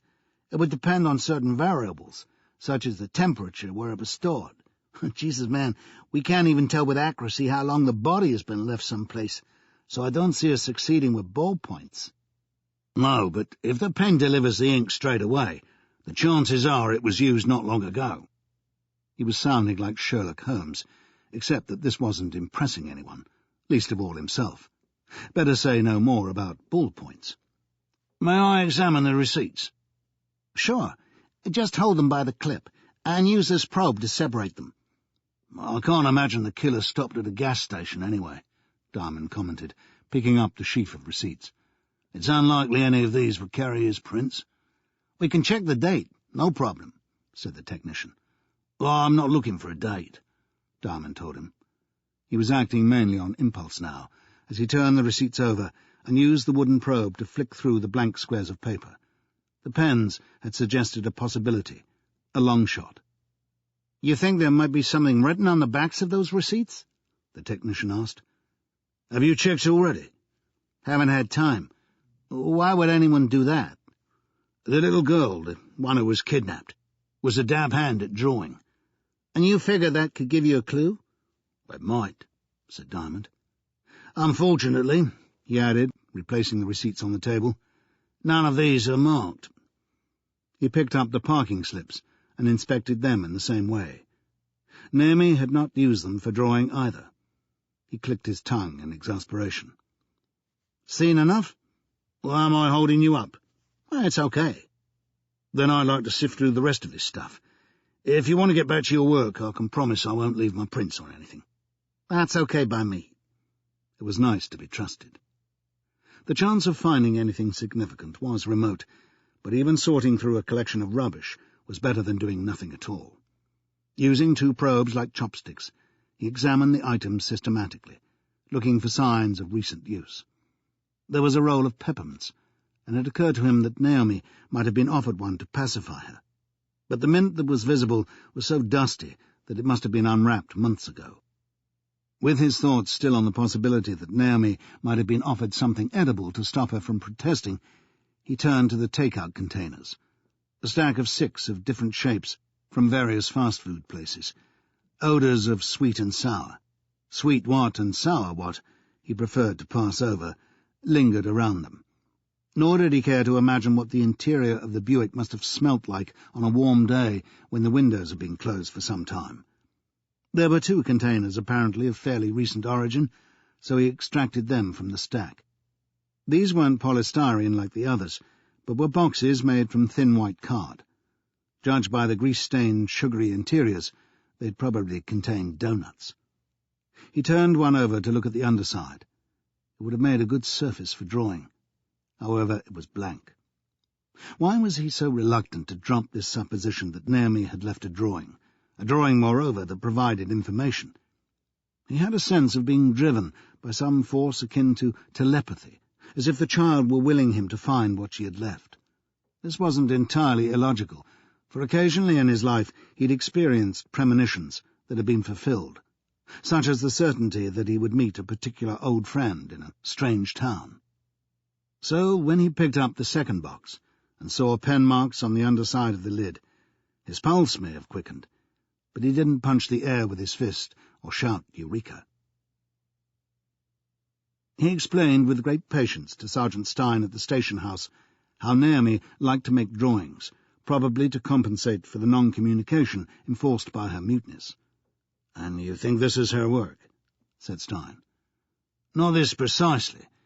It's a copy I made of the drawing on the food container. I left the box down at the workshop with all the other things found in the car. The ink matched one of the ballpoints found on the floor beside the front passenger seat. Well, there's no way of proving Naomi did the drawing, but I could tell from the state of the box that it hadn't been lying in the car for long. I think the killer may have stopped at some point to feed her, or she may simply have found the box in the car and used it for the sketch." "You call that a sketch?" said Stein. "Don't get me wrong, but it looks more like a doodle to me. What is it?" "I'm not certain myself yet," Diamond admitted. "The original is about twice the size, or a little more," he added, placing his notebook open on the desk. Stein said after a pause, "You really think this represents something?" "If Naomi did it, yes. She has an individual way of looking at things, but her drawing is pretty accurate." "Well, is it a map?" "I suppose it could be." "Well, if it's going to be any help to us, it has to be," said Stein. "I mean, what have we got here? Is this some kind of overpass? Because they're not common in New York City." Diamond stared at the drawing. He saw what Stein had obviously seized on, the broad causeway stretching southeast to northeast, apparently crossing minor routes. If so, what's the rectangular object there? "Automobile, I guess." "A bird's-eye view, you mean?" "Could be." "Then what's this elongated shape along the centre?" Stein considered for a moment. "You say this kid has an original way of seeing things. Maybe we're looking at the underside of the Buick? This could be the exhaust." "The underside?" Diamond doubted whether a child of that age had such technical know-how, and said so. He also doubted whether Naomi was capable of the conceptual ability necessary to draw a map. She draws from memory what she's actually seen. In England, she was taken on a train, and later she made an accurate sketch of the back of the seat facing her. Was that helpful to your investigation?" "Well, not directly, no." Sergeant Stein lifted his eyebrows, as if to question the value of more time spent deciphering Naomi's work.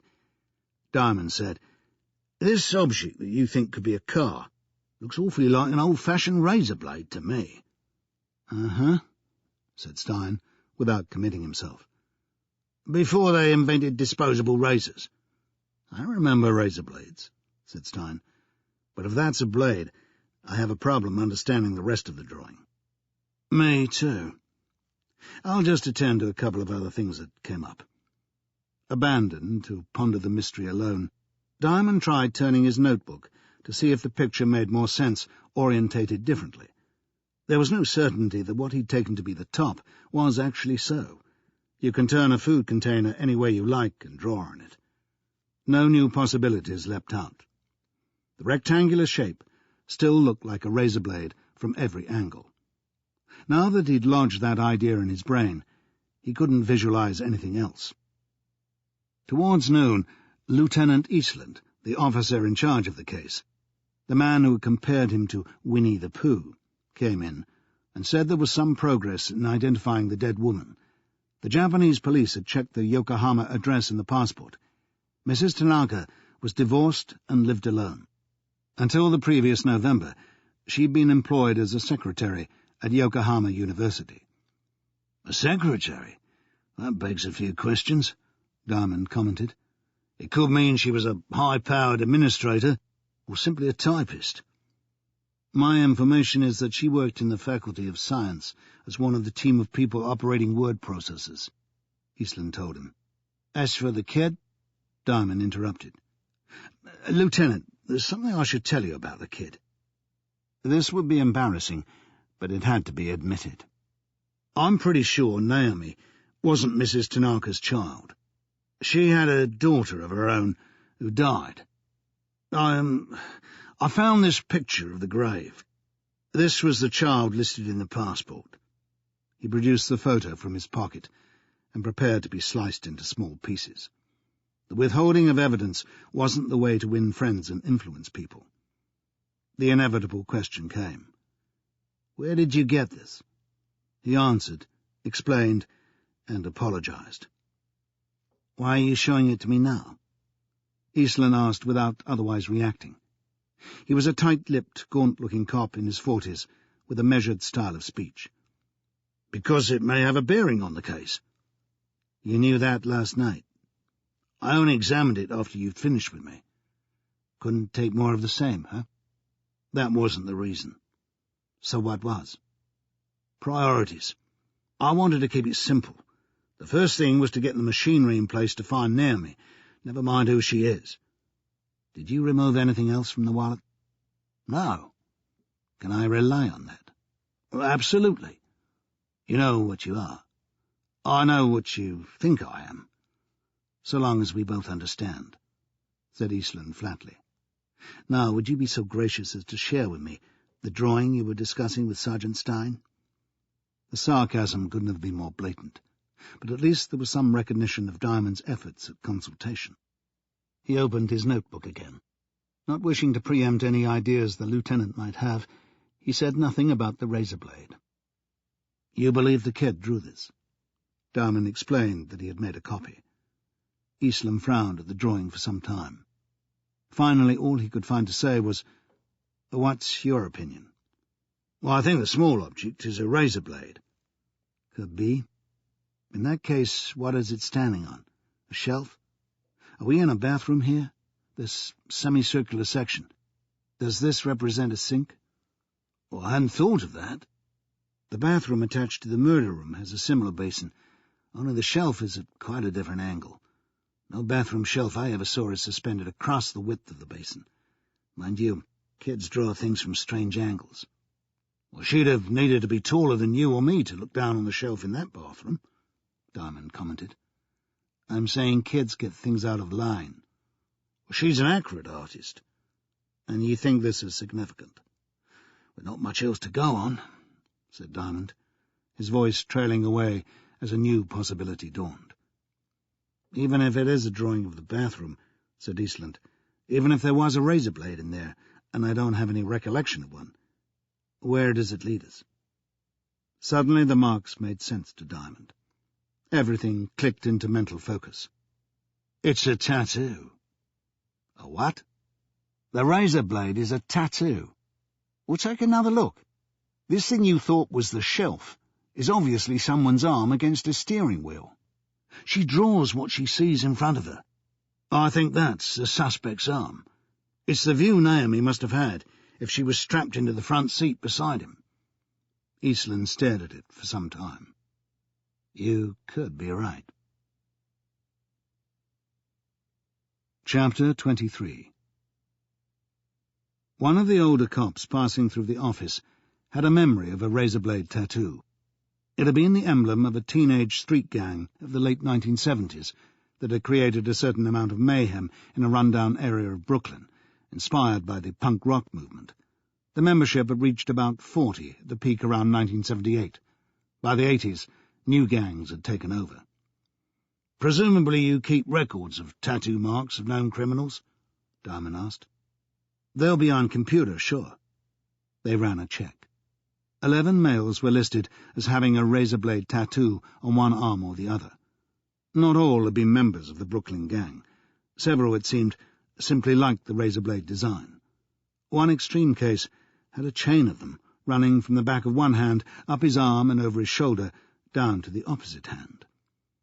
The computer operator accessed the details of each. 3 of the Brooklyn gang had descriptions promisingly close to Diamond's memory of Leather Jacket. He asked for mugshots. This entailed a visit to records in another building on the same block.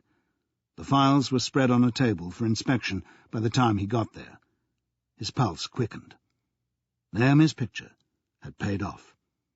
One of them was Leather Jacket, no question. The mean, narrow face, the eyes, and in the profile shot, the Charlton Heston nose. That's him. London? He isn't nice. The name was Frederick Anders London, age 32, a history of juvenile crime followed by 2 sentences for armed robbery.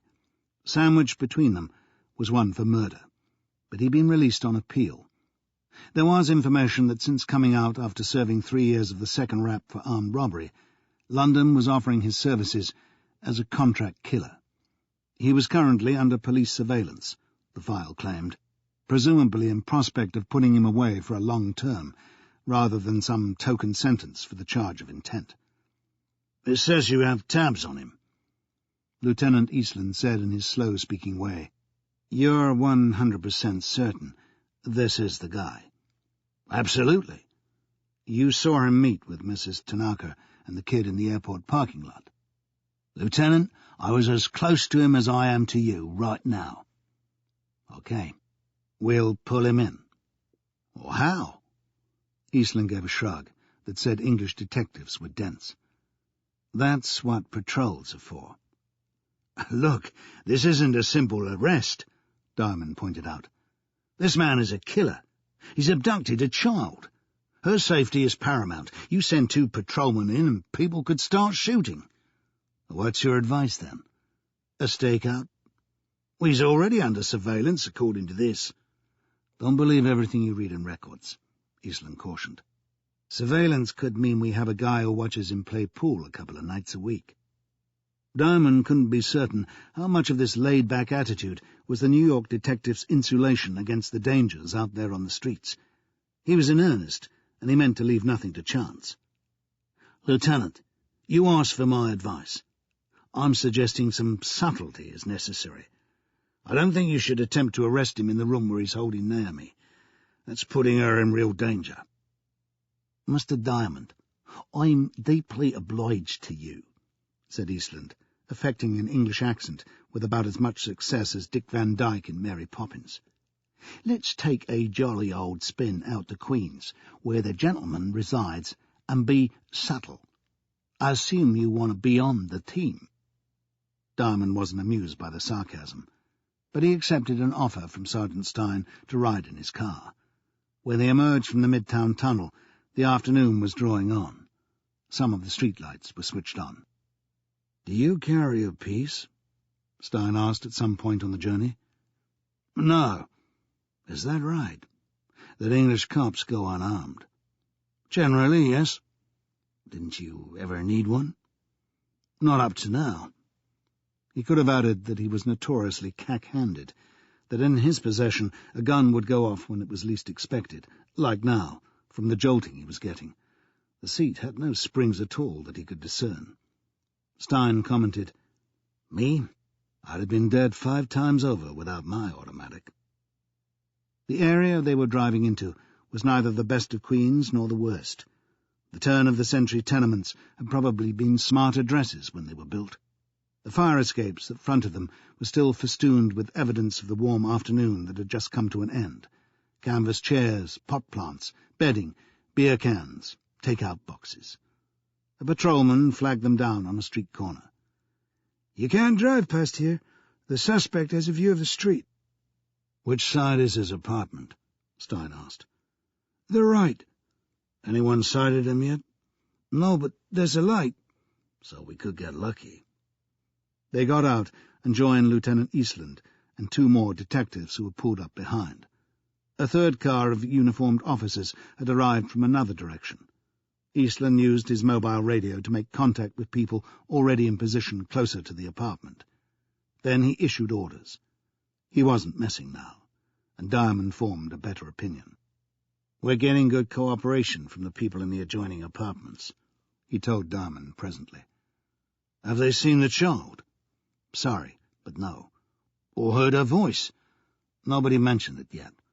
Maybe the walls are too solid. Could be. So, what's the plan? We can afford to wait a while, said Eastland. With luck, he may come out for food in the next hour, and then we grab him. You want to go closer? Why not? Stein was told to accompany him. Like two local residents walking invisible dogs, they strolled along the sidewalk until they were level with number 224, where the lighted second-floor windows gave promise of Frederick London being at home. Any chance of a sighting was forestalled by Venetian blinds. Even so, it wasn't wise to linger. A finger's-width gap between the slats could give a clear view of the street. They walked almost to the end of the block before stopping. Stein offered his pack of cigarettes. Tempted, Diamond remembered that he was supposed to be a non-smoker now. Stein's personal radio crackled. Eastland's voice asked, "See anything?" Stein reported back. "Light at the window. Blinds. First floor in darkness, apparently unoccupied. Front door looks easy. Want us to go in?" "Not yet. The problem with this," Stein confided to Diamond when he'd switched off, "is that if London gets suspicious, we could have a siege on our hands." It was a risk Diamond was willing to take, in spite of the fact that darkness was setting in rapidly. "Sieges can be heavy on manpower," Stein explained. "We don't let them happen." 3 cigarettes later, the radio broke the silence. "Okay, we can't wait all night for this jerk," Eastland announced. "You and Diamond can enter by the front and occupy the first-floor apartment. Be ready to go upstairs as soon as the suspect is flushed and separated from the kid. Check?" "Check, Lieutenant," said Stein. Diamond had an impulse to wrench the radio from him and urge Eastland not to provoke a shootout. But cold reason told him it wouldn't alter anything. This was Eastland's operation, and with half his men looking on, he wasn't going to take instructions from a limey detective. It was some reassurance that he'd expressed some intention of separating London from Naomi. He and Stein returned up the street towards 224. It was much darker by now, and the front wasn't well lit. They could barely see their way up to the stoop to the door. Stein put a hand in his jacket, evidently feeling for the grip of the gun he wouldn't be without. He nodded to Diamond to try the door. It opened easily. No sound came from upstairs.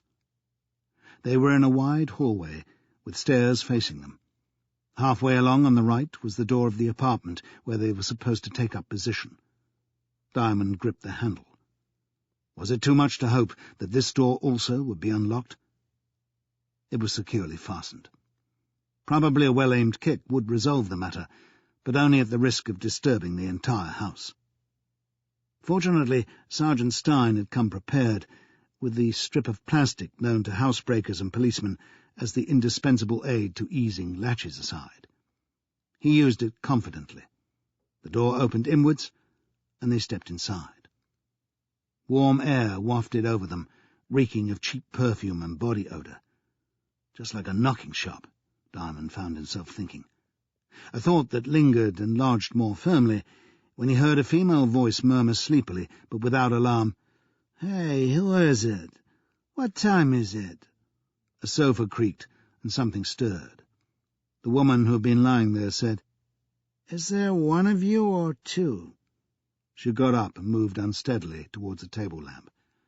"I'm not taking two, not together. Sorry, guys, one of you has to wait." Her hand was on the lamp. "Leave it," said Stein in a stage whisper. She started to say, "What the fuck?" before Diamond moved fast towards her and clapped a hand over her mouth. She struggled, and he had to grab her round the back. She was wearing some kind of silk wrap that made her slippery to hold, because she was obviously naked under it. His terse, "It's all right, we're police officers," was not a message calculated to reassure a lady of her calling, but it was the first thing to come to mind. Stein told her more bluntly, "You make one sound, and you're busted. We'd come for the guy upstairs. Know him?" Diamond relaxed his hold on her. She said, too loudly for comfort, "You mean Frederick?" They both made shushing sounds. With less voice, she said. "What's he done now?" "Is there a kid with him?" Stein asked. "A kid?" "A girl." She hesitated. "You mean, like, underage?" "A small kid. Child, this high. Japanese." She seemed genuinely shocked. "Frederick, he never puts kids to work. Damn sure he never uses baby pros. I wouldn't work for a guy who uses kids." Diamond remained quite still and said nothing, but a pulse was hammering in his head, and his mouth had suddenly gone dry. Until this moment, child prostitution hadn't crossed his mind as a possible motive for Naomi's abduction. Now it had to be faced as a sickening possibility. Clearly London had an income from pimping. Pray God the woman was right, and he drew the line at selling children for sex. "You heard any sounds from up there?" Stein asked her. She shook her head. "Nothing at all?" "You can't hear anyone talk." "But you can hear them move around?" "Well, yeah, I hear that sometimes." "Last evening?" "Guess so." "More than one?" "I can't tell." "Have you talked to London since yesterday?" "No." "You think he's home right now?" "How would I know? I was asleep until you arrived. Did someone give you a key?" "Why don't you go back to sleep?" suggested Stein, without much generosity in his tone. He radioed Eastland and updated him. "Okay," came their instruction. "Stay where you are. Send the pavement princess out to us. She can help us." "Did you hear that?" Stein asked the call girl just as she was reclining on the sofa. "Get dressed. Fast." "And Stein," the voice on the radio went on. "Lieutenant?" "When he comes out, leave him to us. You go right in and find the kid." Complaining bitterly, first that she wanted no part in the police operation, and then that she couldn't see to get dressed, the woman stumbled about the apartment, picking up clothes. Diamond scarcely noticed. He was still reeling from the suggestion he'd just heard. A minute ago he'd been ready to urge the police to go easy on London, so that he'd be fit to give information. Now, if this grotesque scenario was true, they'd have to restrain him from laying into the bastard. "Jesus, what are you trying to find?" Stein demanded of the woman. He was standing at the open door. "My face." "Your what?" "The bag with my lipstick and things. It's here somewhere." "I don't believe this. Get your ass out of here." She went. Eastland would use her as a lure. There was a better chance of London opening his door to the woman who worked for him than to the New York police. Above their heads, the floorboards creaked. Someone was definitely up there. Stein immediately radioed his lieutenant. Up to now, this operation couldn't be faulted. No doubt there were men at the front and back, waiting for the swoop. Diamond waited too, striving to apply concentration to the job he and Stein were about to do. He had to believe they would find Naomi unharmed in the apartment upstairs. He kept thinking how small her hand had felt in his. Usually he remembered the eyes of people. He could picture her eyes, but because of the nature of her disability, they weren't so eloquent. It was still the memory of a touch that moved him. He and Stein took up position with the door fractionally ajar for a view of the hall. They knew this would take time to set up, and they waited at least 20 minutes before anything else happened. Then there was the sound of the front door opening and footsteps across the tiled hallway. The call girl passed her own door and started climbing the stairs. Her leather-soled boots, tokens of her trade, clattered on the wooden treads. Stein drew his gun. Two shadowy figures crossed the hallway a short way behind the woman. They made no sound. She turned on the landing and started to ascend the second flight. Her escorts followed. Down in the hallway, more cops crept across the narrow bar of vision between the door jamb and the edge of the door. The woman was out of sight now, but the sound of London's doorbell being pressed was loud and clear, and so was her voice saying, "Frederick, it's only me, Dixie." Diamond heard footsteps cross the room above them, but he didn't hear London's front door being opened. Presumably he was looking out through the peephole. The bell sounded a second time. By now the two gunmen would be flat to the wall on either side of the door. "Frederick, are you there?" Something was being unfastened. The woman's voice said, "Hi, Frederick. Could you possibly step downstairs a minute?" "What the fuck do you want?" London's voice demanded. "I have a small problem with a client. Please?" "What kind of problem?" He won't leave." "What do you mean?" Come on, Diamond mentally urged him. "Just step outside, will you?" "Like I said, he's being difficult." "He won't leave the apartment? He had a trick and he won't leave?" "I can't force him." "Who is he?" "Some guy, I don't know him. I can't work if he won't leave." Okay, you go back. I'll see to it." The door closed. Diamond clapped his hand to his head in frustration. Dixie, the call girl, came downstairs markedly faster than she'd gone up. She pushed her way in past Diamond and Stein. "That's all I'm doing for you guys," she told them. "You better not mess up now, or I'll be dead meat." "Zip it up," said Stein. "There isn't much credit in helping the police." The wait began again, and it seemed longer, even though it was under 5 minutes. Then footsteps crossed the floor upstairs, and London could be heard unfastening the latch on his door. This time he definitely stepped out onto the landing, because there was a shout, "A freeze! Police!"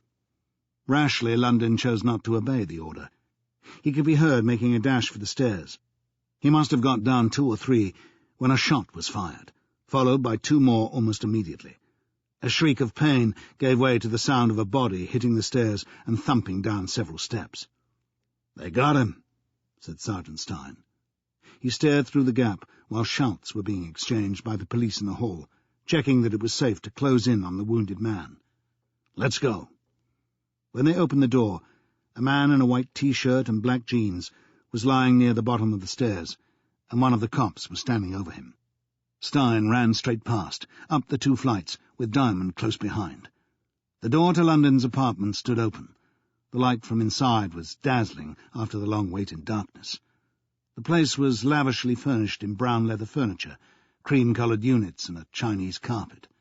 There were huge indoor plants and pieces of bronze abstract sculpture. But there was no little girl. Diamond checked the other rooms, bedroom, kitchen and bathroom. He tugged back the bedding, flung open cupboards, and with grim apprehension looked into the bath. She was not there. He went back into the living room, looking around for some place he may have missed. "Mr. Diamond?" Stein had followed him into the bathroom and was still there. Diamond found him kneeling by the toilet pedestal. Would this be the kid? A question that struck horror into Diamond. "I always look in the jar," the sergeant explained. "They panic and try and flush things away." He was holding up some small torn pieces of a photo. Diamond arranged them on the floor. There were 7 altogether, and they made an incomplete but recognizable picture. "Yes," he said. "That's her." Chapter 24. Diamond was being difficult again. "Apart from anything else, I just don't think you're built for this," Lieutenant Eastland told him. "Stein can drive you to the hospital in comfort." "I'm going in the ambulance," Diamond insisted. He had his foot on the step, and it was just a matter of climbing inside. He would have appreciated a helping hand, because it was a high step for a heavy man. "The paramedic has to travel in the back, and so does one of our officers." "Well, let the officer ride in the front," said Diamond. "I'll keep an eye on the prisoner for you. Look, the man isn't going to run away with 2 bullets in his leg." "You can question him at the hospital." "I want the answers now, Lieutenant. You've wasted too much time already." This touched Eastland on a raw nerve. "We wasted time? You wanted to run this thing like a Thanksgiving party, not me. The subtle approach? You were bothered about the kid, remember?" "Correct, and I'm still bothered about her." With that, Diamond leaned into the ambulance and grabbed the end of the stretcher to hoist himself aboard, with near disastrous consequences, because the stretcher was mounted on a trolley and started rolling towards him. He had just about enough momentum of his own to climb in and stop the thing from upending himself and the hapless London in the street. Then he sank onto the spare seat beside the paramedic. For a man of his bulk, occupation was more persuasive than argument. "See you later, Lieutenant." Eastland glared and delivered his parting shot. "If you're typical of England, I'm not surprised it pisses with rain every day. It should crap as well." He nodded to the driver to close the doors. "How long will this take us?" Diamond asked the young man beside him, as suavely as if nothing had been said. "You mean to the hospital? 6-7 minutes." "Right." He leaned forward to get a better view of the prisoner's face at the far end of the stretcher. "Careful of his leg," cautioned the paramedic. "Careful of my leg," said London, with even more concern. He'd been given a pain-killing injection, but a stray hand hovering over the wounded limb must have been painful in prospect. "Never mind his leg," said Diamond. "Show me his arm. The right." The paramedic pulled aside the sheet from London's torso. On the right arm was a razor-blade tattoo. London spoke up. "You think I'm a needle freak? You're wrong." "You're not too far gone to talk, then," said Diamond. "I want to know about the child. Where is she?" "I want a lawyer." That old gambit, thought Diamond. "You know something, London," he remarked. "Nobody likes weirdos like you who play around with little girls. Accidents keep happening to them in jail." "Little girls? What are you talking about?" "Don't give me that. I saw you pick her up at JFK, with her mother."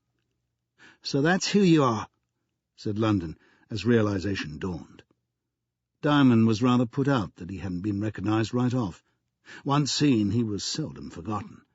To be fair, London had a difficult view from his stretcher. Anyway, they seemed to have got over the potential difficulty of requiring a lawyer in attendance. "Right, so we know each other. I'm the fellow you knocked over, and you're the child molester." "That's a lie." "You definitely knocked me over with a luggage cart."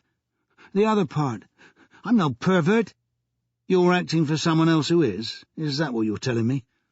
"I'm telling you nothing." "That's even more despicable, supplying children to people like that." "You're talking harsh shit." "Don't tempt me, London." "What? Get away from my leg." "Where is the child? What did you do with her?" "I don't have to talk to you. Who are you?" London asked. "A man with a weight problem," said Diamond, folding his arms ostentatiously and inching closer to the wounded leg. "Sometimes I need to prop myself up." "Bastard! Get away from me, will you?" "Better not call me names, then." "Where is she?" "The kid?" "Yes." "She's okay. It's nothing like you say." "Her mother isn't okay. Did you kill the child later?" "No, I tell you, no." "She's alive?" "Yes." "So where can I find her?" Silence. "Where can I find her, London?" "Now get off." "I handed her over. The deal was that I would hand her over." "Who to?" "I can't say. I don't know." "Do you care about the child?" Diamond asked. "What do you mean?" "Yes, I know it doesn't make sense to a hired killer to care about a child, but let me put it to you this way. You're going to stand trial for Mrs. Tanaka's death. If the child is also killed, you're an accessory to a second murder." "She's okay." "You keep saying that, but how do you know? This person she's now with may already have killed her." "I don't think so." "They hired you to kill the mother. Why should they draw the line at the child?" He hesitated and asked yet again. "Mister, who are you?" "My name is Diamond." "You a cop?" "I'm not." Sometimes candour is rewarded with the truth. It was worth trying. "I'm a private citizen. I came over from England because of the child. Naomi was taken illegally from a children's home, and I care very much what is happening to her." "You're not a cop." "That's what I said." "Are you taping this conversation?" No. After a pause, London plucked up enough confidence to say, "There was a contract on the woman, not the kid." "You were hired to kill the woman." This was a matter Diamond should have sidestepped, he realized the moment he'd spoken. It added nothing to his knowledge, and it pulled London up with a jolt. "Forget it. I don't need to talk to you." "Who hired you?" Silence. Diamond adroitly switched to another question. "You said you handed over the child. When was this?" Grudgingly, London muttered, "Last evening." "By arrangement?" London started to say, "I don't have to answer these damn fool," and then interrupted himself when he noticed Diamond unfolding his arms. "They told me to bring the kid to the Trump Tower and leave her at the top of the escalator on the second floor at 9 p.m. "Hand her over to someone?" "No, just leave her." "And you did?" "I figured somebody was going to be waiting for her." "Did you see anyone?" "Mister, in this game, you don't want to see anyone." "How did you get the instructions, then?" "The phone." "Man or woman?" "Man, I guess." All of this was leading nowhere. Frederick London didn't know where Naomi was or who was holding her. He would be charged with Mrs. Tanaka's murder, but the people who hired him had made damn sure he was incapable of putting the police onto them. The trail had gone cold. "Let's go back to the first instructions you had. Who made the contact?" "I don't know. I was phoned." And so it went on. London had met nobody. A voice had told him what to do, where to pick up the money that was his down payment for the elimination of Mrs. Tanaka. He made it sound as commonplace as selling a house, with 90% payable on completion, except that completion had a more sinister interpretation. Diamond didn't need the 6 or 7 minutes the journey took. In 4 minutes flat, he'd learned all he was likely to learn from Frederick London. The police would take up the questioning at the hospital, and no doubt they'd extract enough information to put him behind bars for a long term. But they would find out nothing Diamond wanted to know, nothing of immediate use in tracing Naomi. They got to the hospital, and London was wheeled away to have his wound seen to. Diamond shared his disappointment with Lieutenant Eastland. Eastland was still sore from the earlier exchange. "What did you expect?" he commented when he heard how little had emerged about London's paymasters. "The guy is a functionary. Why keep a dog and bark yourself?" "I hope you're not giving up on the child." "Did I say that? Did you hear me say that?" "No, but okay. What are your plans, Diamond?" "Mine? I haven't decided." "Are you still staying at that 2-bed hotel, the Furbank?" Diamond had to think for a moment. "I suppose I am." "You can ride back with me. I'm leaving soon. Stein will take over here." He saw, of course, that this wasn't an olive branch. Eastland wanted him away from the hospital while the questioning took place, and for once it seemed sensible to comply. "Okay. I got a little above myself," Diamond admitted when they were together in the back of the police car. "I need your help more than you need mine." It was the nearest he would come to an apology. "I thought you would strangle the guy." "London, do you mean?" "No, I was wrong about him. I really believe this was part of a vice racket. Now I think the child was kidnapped for some other reason. London happens to be a pimp, but that's not what he was involved in here." "He runs 3 or 4 girls in the street where he lives. He's small potatoes," said Eastland. "So what's behind this? What's the motive? Why would anyone pay to have a woman murdered and a kid handed over to them? What are we dealing with here? A custody dispute?" "The tug of love," said Diamond.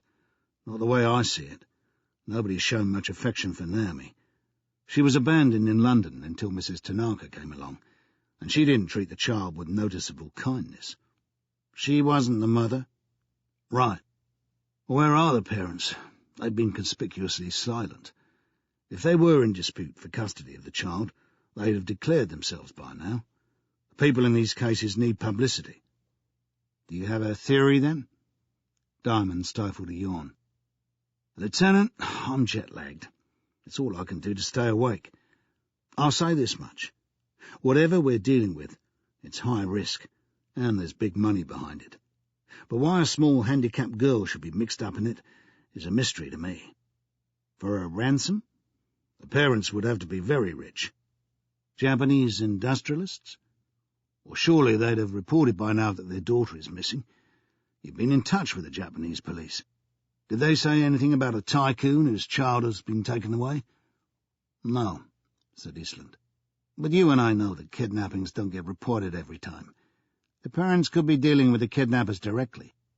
Well, how does Mrs. Tanaka fit into this theory? Diamond asked in a tone that betrayed how unimpressed he was. Why was she killed?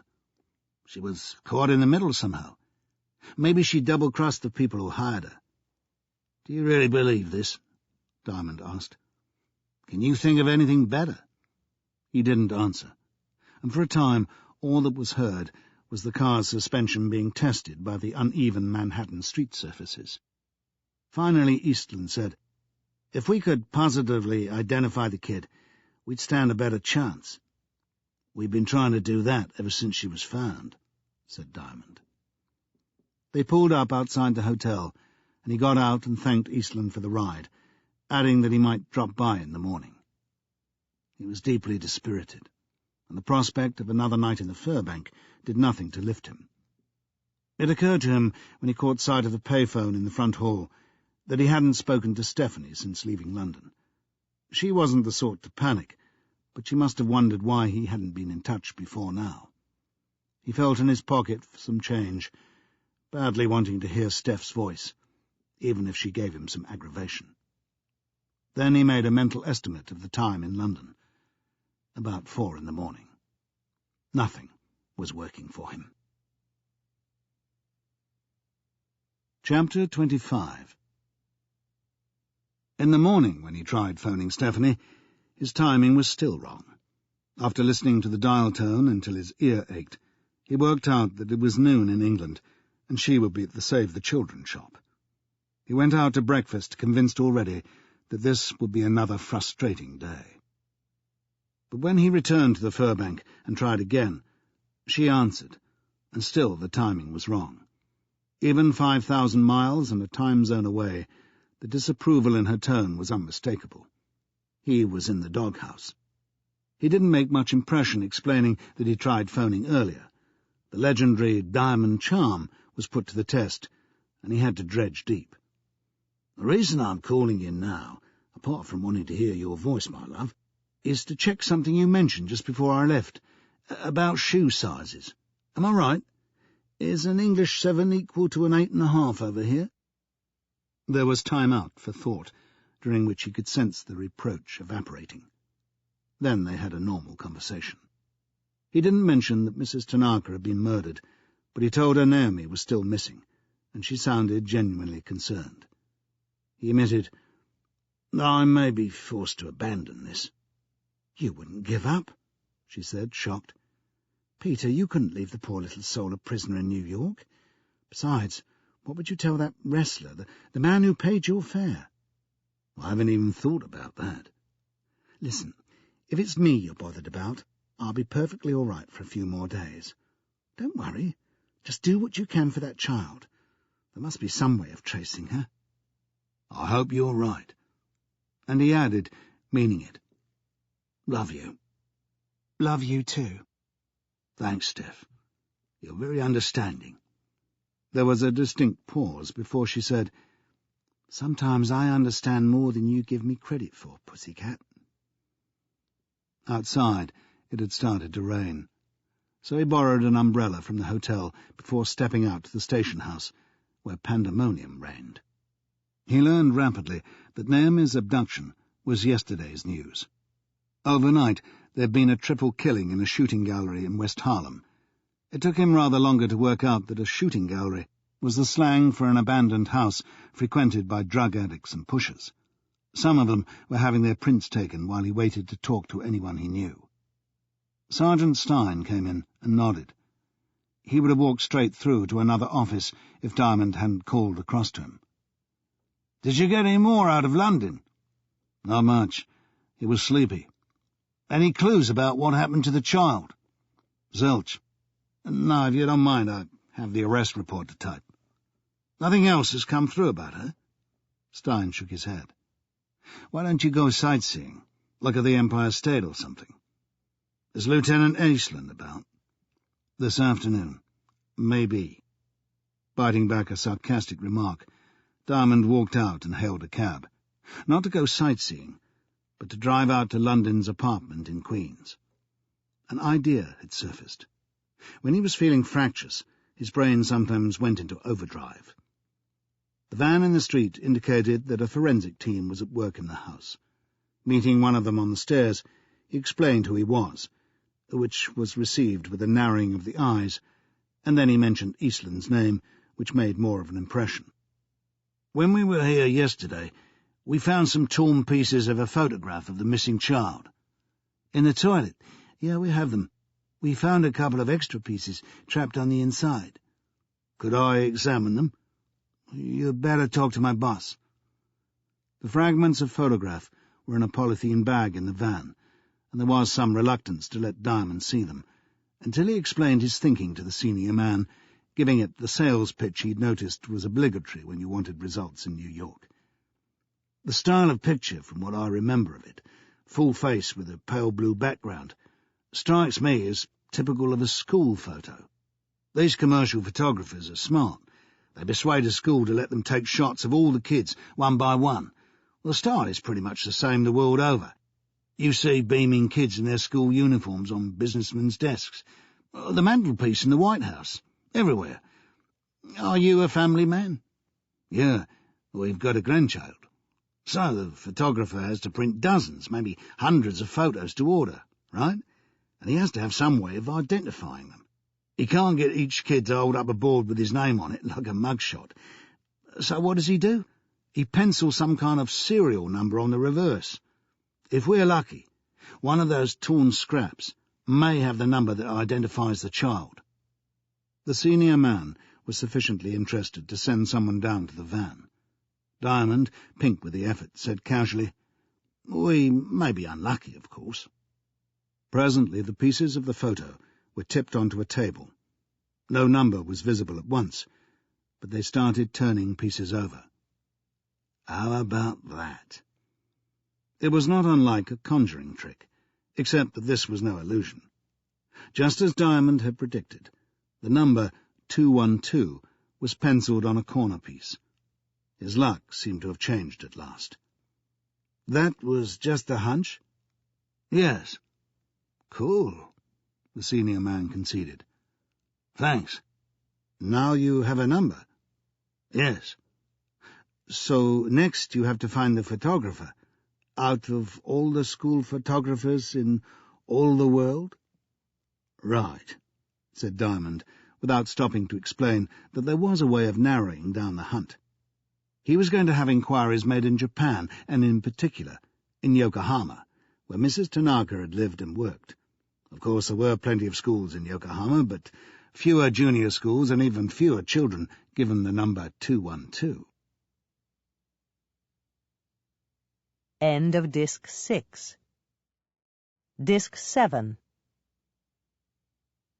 Buoyant with his discovery, he returned to the station house and told Sergeant Stein. In a matter of minutes, they typed and faxed a memorandum to police headquarters in Yokohama. Unfortunately, it was already past midnight in Japan. Policemen might be on duty, school photographers probably not. London, he knew, was awake. He asked Stein if he could make an international call connected with the case. "You want to make a local call?" said Stein with a stage wink. "No problem. We can make local calls whenever we want." Evidently the NYPD, like the rest of the city, paid lip service to economy measures. Diamond tapped out the international code for Great Britain, took a card from his pocket, and referred to the number handwritten on the reverse, realizing that he still didn't know the woman's name. "Yes?" It was a man's voice.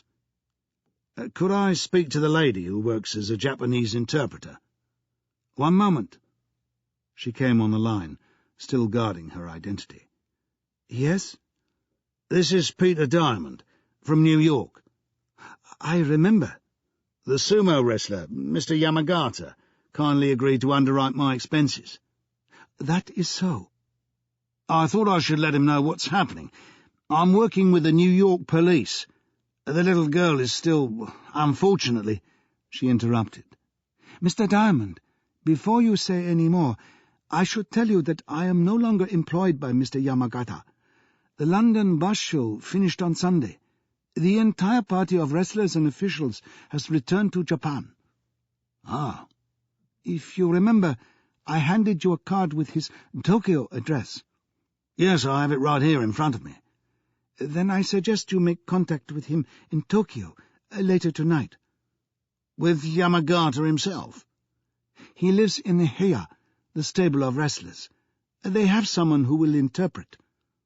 You think he'll stand by his promise? I'm running up some hefty expenses. Of that there is no doubt. Without inquiring whether she was referring to the promise or the expenses, he thanked her and hung up. The rest of the morning and afternoon were notable only for the fact that he moved out of the Furbank to a better class of hotel on Broadway, a place with phones in the rooms and a bar downstairs.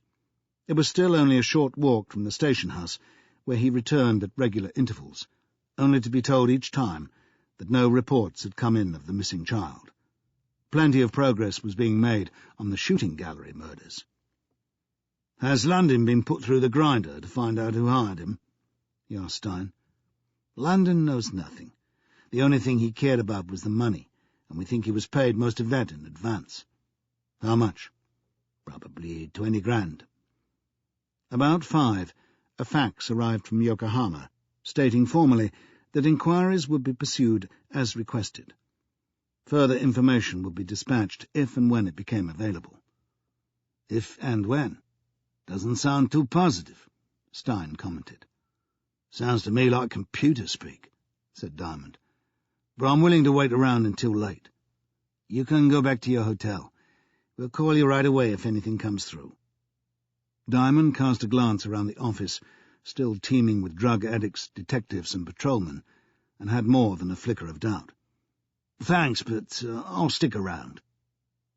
Soon after 9 p.m, he tried making a call to Yamagata in Tokyo. Over there it was 11 a.m. next day. Someone explained in English that the secatori were at lunch and could not be disturbed. He should call back in 2 hours. He was sympathetic. For these big fellows, lunch, he imagined, was more than a coffee and a quick sandwich.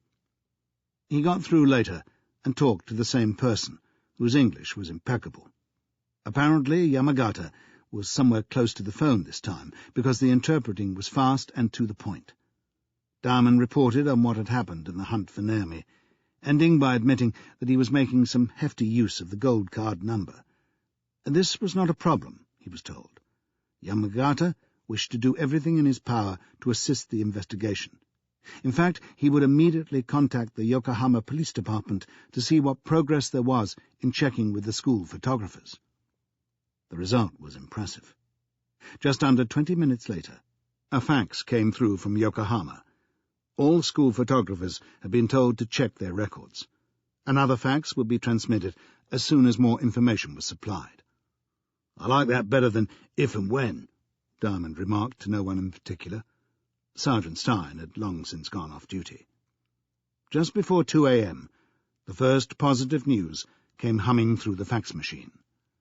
Police Headquarters, Yokohama, to Detective Superintendent Diamond, NYPD. Reference your fax, PD/2. Inquiries among Yokohama photographers revealed that 35 children, 19 male, 16 female, at 9 different junior schools were issued with school photographs, serial number 212, during the last 2 years. Kindly advise if further information is required. "You bet it is," he said, reaching for a pen. 26 Precinct, NYPD, to Police Headquarters, Yokohama. Immensely grateful for your attention to my inquiry.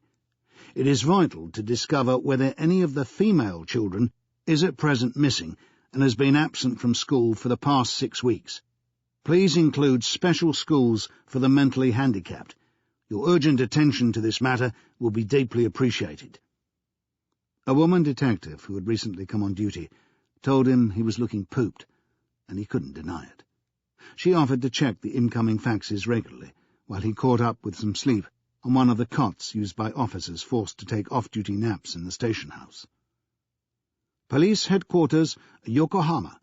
To Detective Superintendent Diamond, NYPD. Further inquiries revealed that among the female children listed as 212 in photographers' records, none are reported as missing from school. 2 were absent for periods of 2 weeks and 10 days respectively with minor illnesses, but are now back at school. 1 left the city 3 months ago to live in Nagoya. All others accounted for. He looked at his watch. 5:20 a.m. He ached in every muscle. "Thanks," she said. "You want coffee?" "I must reply to this first." 26th Precinct, NYPD. To Police Headquarters, Yokohama. Many thanks. Kindly send details as soon as possible of the girl who moved to Nagoya. Could you double-check whether the family lived there? Maybe it was the time of day, but he was inclined to believe that the night had been wasted. A night he could have passed in a comfortable hotel instead of an iron and canvas cot. He decided to go for an early breakfast. Police Headquarters, Yokohama. To Detective Superintendent Diamond, NYPD. A search made of Nagoya school computer records has been unsuccessful in the case of the child you asked us to trace. We therefore transmit information from previous school records. Norika Masuda, age 9, born 20 December 1983. Last known address, care of Dr. Yuko Masuda, M.Sc., Ph.D., mother. 479 Umeda Cho, Nakaku, J227, Yokohama. Father, Jiro Masuda, occupational therapist, died in automobile accident, January 1985. Mother engaged in postgraduate research in Yokohama University, Department of Biochemistry, until 1985. Child attended Nosha Special School, Yokohama, September 1987 until March of this year. Diagnosed autistic, 1987. School progress, slow, hampered by muteness. Above average skill in drawing. Temperament, good. Conduct, good. IQ rating, non-verbal, 129. He read it a second time, dazzled by this treasure hoard of information after the weeks of guesswork and despair. To have so much confirmed was beyond expectation, beyond anything he had dared to hope when the faxes had started coming. There were more than enough indications that the child was Naomi, or rather, that the child he knew as Naomi was actually Noriko. For her to be anyone else would be stretching coincidence to a ridiculous degree. Noriko. A simple name for a Westerner to get his tongue around. Personally, however, he was going to find it impossible not to continue to think of her as Naomi. So he'd have to stay with it. He justified the decision by telling himself it would avoid confusion in dealing with the police in New York. They weren't very adaptable. The autism, then, was confirmed. As a corrective to the elation he was experiencing, he tightened inwardly upon seeing the word. Against all the evidence, he cherished the hope that something could be done to unlock the little girl's mind. By fleshing out the report with a few reasonable assumptions, he pictured Yuko Masuda, the mother, a bright young woman who had given up her studies to marry, devastated by the death of her young husband, struggling to raise this difficult child who refused to respond in the way other women's children did. A problem she probably didn't understand until Naomi was 3 or 4. Was the poor mother under so much strain, Diamond pondered, that Mrs. Tanaka, who worked in the university, had offered to take the child on a visit to Europe and America, a temporary reprieve for Dr. Masuda from the stress of raising an autistic child? How could such an act of kindness have led to murder and kidnap? He shook his head, sighed and scribbled a note of thanks to Yokohama, and, as a personal touch, added the one word of Japanese he knew, sayonara, then tore it up. Damn it, he wasn't functioning properly yet. This wasn't the time to sign off with Japan. It might be late over there, but the case had just opened up. 26th Precinct, NYPD. To Police Headquarters, Yokohama. Your cooperation is appreciated. The details tally with the missing child. Request that you trace the mother Dr. Masuda as a matter of urgency. We need to know the circumstances in which the child travelled to London prior to September this year. She was believed to be in the company of a Mrs. Minori Tanaka, 36, former secretary in Yokohama University. Request fullest possible information about these two women. When he'd fed this into the machine, he left the station house and walked to his new hotel to get a shower and a shave. He managed 3 hours' sleep at most, but this morning he felt like 1 billion yen.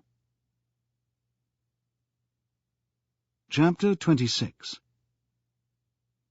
The first person he spoke to in Columbia University Library said with a sense of discovery, "You must be from England."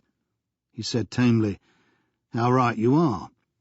Each time this happened, and here in New York it was commonplace, he felt that simply admitting his Englishness didn't come up to expectations. Something extra seemed to be expected of him, a burst of God Save the Queen, or a hitch of the trousers to reveal Union Jack socks. He couldn't manage either.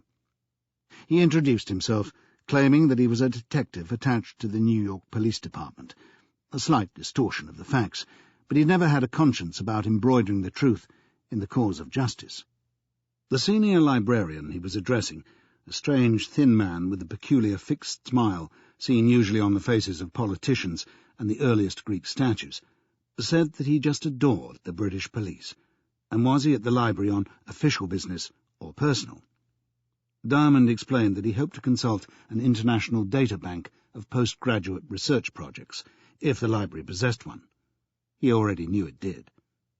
En route to the computer suite, the librarian confided that his knowledge of Scotland Yard owed much to the British film industry. "Did you know that the late Lord Olivier once played a lowly English bobby in a movie?" Diamond undermined this promising conversation by saying, "The Magic Box." It happened that he'd seen the film quite recently on TV one afternoon when it was too wet to go walking in Holland Park. "Oh, you saw it. The story of the man who invented cinematography." "Freeze Green." "You're so right," the librarian said admiringly. "But Freeze Green wasn't the inventor of cinematography." "Wasn't he?" The smile began to look strained. "My understanding is that several people in different countries, including yours, made the significant discoveries. Freeze Green was a minor figure." "You sure of this?" "Check the facts, if you like. We're in the right place." "Oh, no need, Mr. Diamond. I'll take your word for it, of course." "The film was a flag-waving exercise," Diamond went on without much tact. "Britain needed cheering up at the time. As a nation, we're unequalled at making heroes out of nobodies." After a pause, the librarian said staunchly, "Well, this doesn't affect what I was about to say about the movie. Well, the acting was superb. Do you recall the scene?" Without pausing for response, he added, "Just a cameo performance by Laurence Olivier as the Bobby, invited in to look at the images being projected. But one of his greatest, in my opinion. If he'd done nothing else, you'd have known from that scene that the man was a genius. Hardly a word spoken." Diamond nodded. "Pity it wasn't true." "Ah, but remember the ode on a Grecian urn? Beauty is truth, truth beauty. That is all ye know on earth, and all ye need to know." "Not in my job," said Diamond. He'd never believed in mixing poetry and police work. They entered the computer suite, a place, he reflected, that a more cultured policeman might have observed had a hum like a hedge of lavender on an August morning. Ranks of display units stretched far back. The librarian showed Diamond to a vacant position and demonstrated how to access information. "It was a directory of scientific research you required?" "The International Directory of Research Projects in Biochemistry. I'd like to know what a certain Japanese graduate was working on a few years ago." "We should be able to locate it." He tapped something into the controls. "Maybe I should leave you to find your own way to the information. It's straightforward now. You just follow the instructions when they come up in highlighted text." "Well, I'd rather you stayed," Diamond admitted without shame. "My brain goes dead when I sit in front of one of these things." "Well, that's reassuring to hear. From some of the things you've been saying, I thought you were information-oriented and nothing else. Do we have the researcher's name?" "Yuko Masuda." The librarian keyed in an instruction. "I hope you weren't serious about not being able to appreciate the film because it wasn't strictly true." "Don't let it depress you," Diamond told him. "It's the way I was trained." "Too much left hemisphere." "Too much what?" "Of the brain. The left side of the brain marshals facts. I've always thought the police would do well to recognize that they have a right hemisphere as well, with a capacity for intuition." "How exactly?" "Well, not exactly at all, Mr. Diamond. I'm suggesting you clear your mind of all those facts you collect and allow it to be receptive to psychic forces." "You mean tea leaves and tarot cards?" No, I'm being serious. I think you detectives might benefit by tapping into your sixth sense occasionally." "Don't give me that. That's how the wrong people get stitched up," said Diamond. "A detective who thinks he knows the truth in advance of the evidence is a dangerous man. I've met a few in my time." "Isn't this a hunch? Looking up a research student?" "No, this is desperation. I know damn all about this woman. I've got to start somewhere." "And I think we've found her," said the librarian, who had been scrolling the text as they talked. Diamond stared at the screen and saw midway down, "Masuda, Yuko, Ph.D., Yokohama University. An insult to the brain, coma and its characteristics. 1979381. S. Manflex. Narcosis and coma states. American Journal of Biochemistry, May 1981. The treatment of alcoholic coma. Paper presented to Japanese Pharmacological Conference, Tokyo, 1983. Drug and alcohol-induced comas, 1983. S. Manflex." "Talk about an insult to the brain," he said. "My brain cells turn their back and walk away when I'm faced with stuff like this. S. Manflex, narcosis. Can you understand any of it?" "That phrase, an insult to the brain, is faintly familiar," the librarian said. "Where have I heard it? Give me a moment." Given a moment, he said suddenly, "I've got it. That wonderful poet from your country, Dylan Thomas." "Not my country," Diamond interjected. "From Wales." "Isn't that the same thing?" "Anyway, they wrote, 'An insult to the brain' on Dylan Thomas's death certificate. Seemed appropriate. A kind of irony, considering he imbibed so much alcohol. I thought the doctor must have had poetic leanings himself. I didn't know it was a medical term." "I was talking about these other words," Diamond said, becoming impatient with the frequent digressions. Hold on." The librarian tapped some keys on the console, and an insert appeared above the text, explaining the abbreviations. S stands for sponsor, right? The research was sponsored by Manflex. I figure that must be the pharmaceuticals giant. You've heard of Manflex?" "Vaguely." "If you buy something for a headache in this country, it's a fair bet it's made by Manflex." "And what's the other thing?" "Why, I've no idea. Science isn't my area at all." "Nor mine. Tell me about Manflex. Is it a Japanese company by any chance?" "You mean Japanese-owned?" "Well, I doubt it." "Well, it sponsors Japanese research." "That doesn't make it a Japanese company." He accepted the correction. He'd been thinking aloud, trying to make connections that didn't exist but should. "You could be right," the librarian conceded. "They have their base in America, certainly, but who knows who owns it? The Japanese have taken over large slices of Manhattan, even Rockefeller Plaza. Would you like the address?" This time it wasn't displayed on a screen. Diamond was handed the Manhattan telephone directory. In a few minutes, he was phoning the Manflex Corporation on West Broadway, or trying to, because the number was busy. After 10 minutes of dialing and swearing, he got through to a telephonist who, if anything, was in a more irritated state than he. "Who is this?" "Am I through to the Manflex Corporation?" "Uh-huh. My name is Diamond. I'd like to speak to the managing director." "Sorry, no chance. Are you press?" "No, I'm not. Mr. Flexner is unavailable." "When do you expect him to be available?" "No comment." Listen, I don't know who you think I am. I'd simply like to speak to somebody in authority. Is there anyone else? You people are so persistent, the voice said accusingly. A statement will be issued in due course. About what? I just want to make an inquiry. I'm sorry, she said. I'm just too busy to prolong this. And she cut the call. He could tell that the rudeness wasn't personal. She was clearly under intense pressure. Can anyone tell me why a pharmaceuticals firm called Manflex should be under siege by the press? He appealed to the librarians at the desk nearby. There was some shrugging and head-shaking before one of them piped up. I heard something about Manflex. Their price is rocketing on the stock exchange. That's what's happening. They slumped badly and now they bounce back, only more so. If Manflex was currently reversing a fall on the New York stock market, people were making money. And if Manflex had been the sponsor of Naomi's mother's postgraduate research, then perhaps there was some reason why Naomi had been kidnapped just as the company's stock was soaring. He tried phoning again, but the line was busy. There was plenty to occupy him in the library. He located some reference books on medical science that were written in English he could follow, so he made a determined effort to interpret the gobbledygook he'd copied from the computer. Yuko Masuda's research papers were all concerned with the treatment of comas induced by alcohol and drugs. All comas were attributed to some kind of insult to the brain, as it was so evocatively expressed.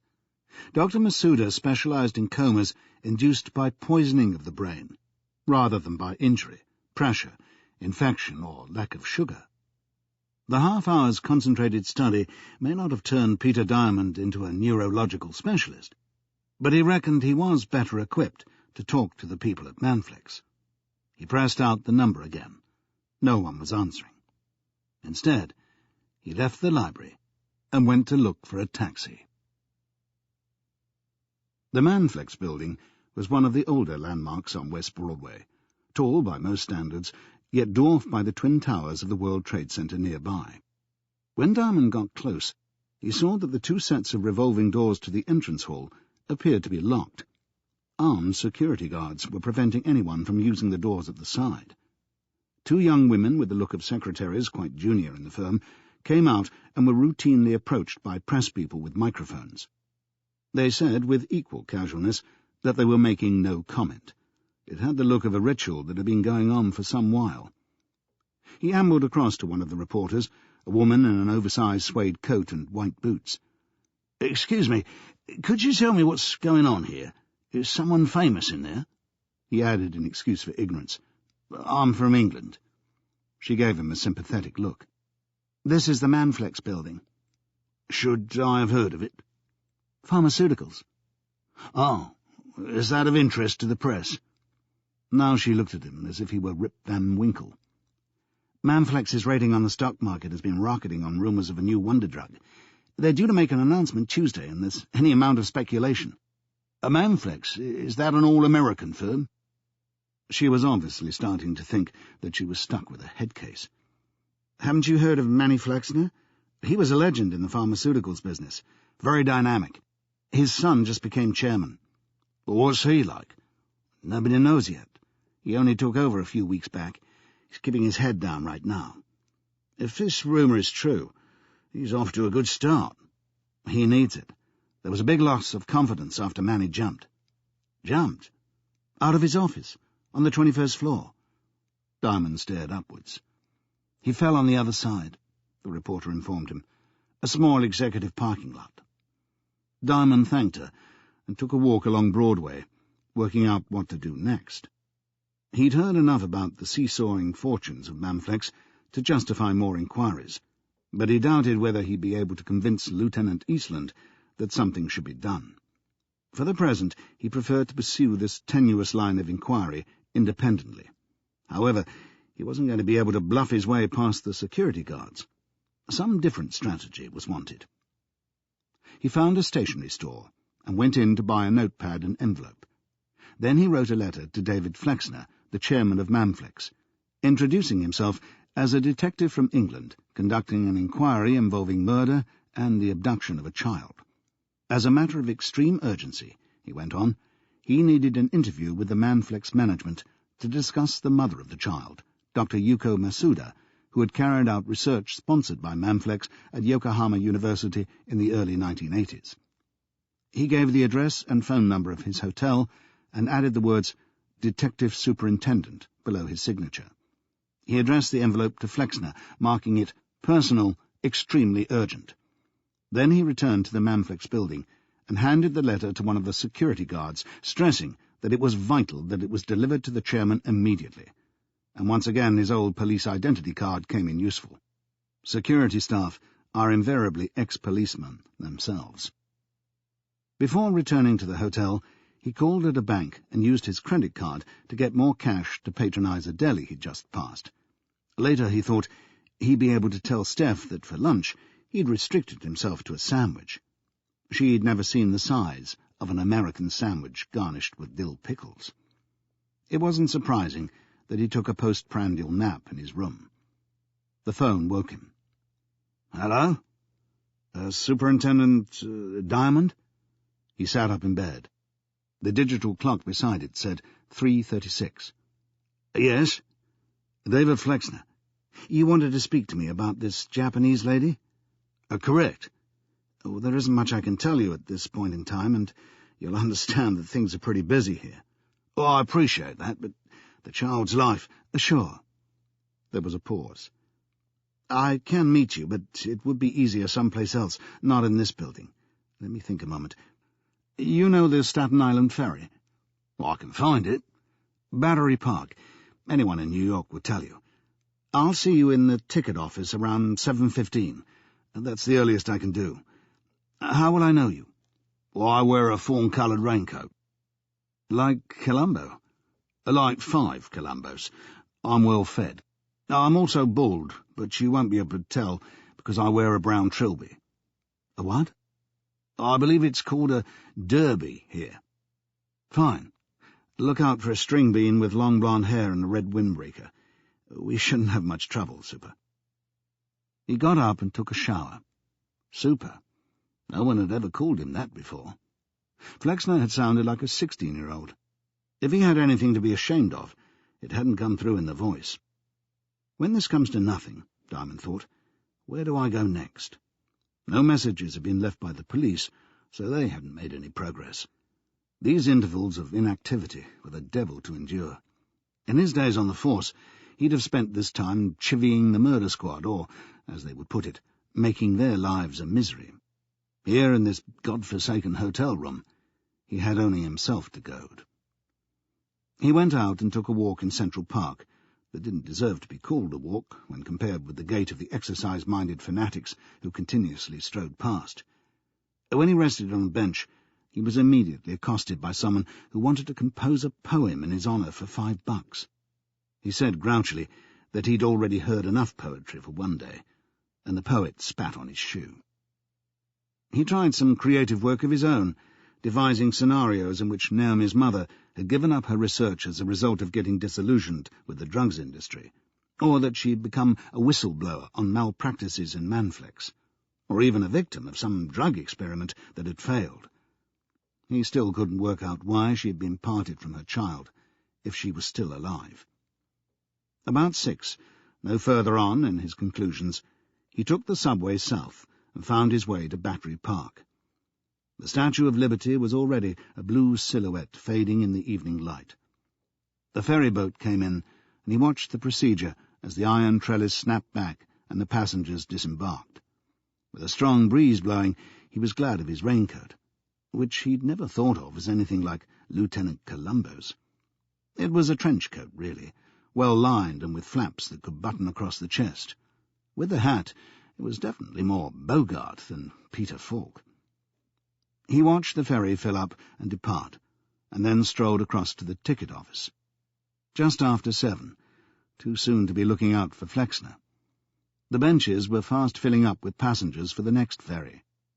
Guessing that he might face a wait of 20 minutes or more, he claimed a seat. 10 minutes passed. A mother brought her fractious toddler to the place beside Diamond and waged a noisy battle of wills over some chocolate that was certain, the mother said, to make the child very sick indeed after all he'd eaten. When Junior had screamed enough to get his way, Diamond decided maybe the mother had not been bluffing.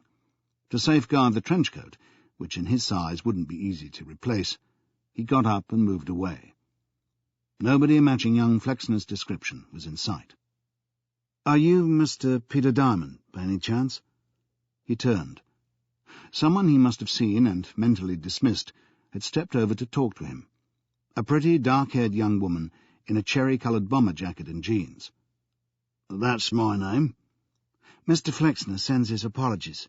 He had a problem escaping from the press, so the meeting place had to be changed. I'm Joan. I'm going to drive you there." "Well, drive me where exactly?" "I'm sorry, but I can't tell you yet. There's a phone in the car. He's going to let us know." "You want me to come with you now?" What was being suggested sounded reasonable enough. He checked his watch and saw that it was already past the time Flexner had suggested that they meet. "It must be such a burden for him, all this pressure from the media," she remarked, leading Diamond across the park towards a place where several cars were parked. "I appreciate that," he said. "Are you his PA or something?" She smiled. "Or something. I've no idea what you could possibly mean by that." "So you're on the payroll?" "I drive a car, that's all." It was a smart car, a long black limousine, the sort that would cause heads to turn in England, but make no impression in New York. From some distance away, Joan used a remote control to disengage the security system. The indicator lights flashed briefly, and the locks clicked. Just as automatically, Diamond went towards the left side. She said quickly, "I'm driving." He came to his senses. "My mistake." Inside, she picked up the phone and pressed out a number. "This won't take a minute," she told him. He sat back, casually, trying to listen without appearing interested, but the voice on the end of the line was inaudible. She said into the mouthpiece, "We got here." "Sure he was." "Yes, Mr. Flexner, I know it." "You want to speak to him?" "Fine. We won't be long." She replaced it between them and started up. "Talk about cloak and dagger. You won't believe where we're going." Deviously, he suggested, "The Trump Tower?" It made no visible impression. "No." "Where, then?" "It's on the west side." "You'll be mysterious yourself. Is it anywhere I'm likely to know?" "I shouldn't think so, but it's one of the inn places." He had a depressing image of a trendy nightclub, the sort of venue a wealthy young hotshot like David Flexner might frequent. "Am I dressed all right?" "Just fine." She would keep this going indefinitely, and he didn't know New York well enough to pin her down. He didn't like secrecy when he was the one being kept in ignorance. They were heading north along the Hudson River waterfront. Occasionally they had glimpses of the lights of New Jersey. A diversion sent them away from the river, and they picked up their northward route on 10th Avenue. The Lincoln Tunnel was signposted, but they passed the approach roads and soon after slowed. Joan, the driver, was obviously counting streets, so Diamond helped. 47th. "Thanks." "Which one are we looking for?" 49th will do." They turned left and tracked the street to its limit, under the girders of the highway. Soon they were back in the Dockland area. Presently she turned onto a tarmac stretch between warehouses. Red hazard lights marked the tops of some cranes. "He's here?" said Diamond in disbelief. "I told you it was cloak and dagger," she said.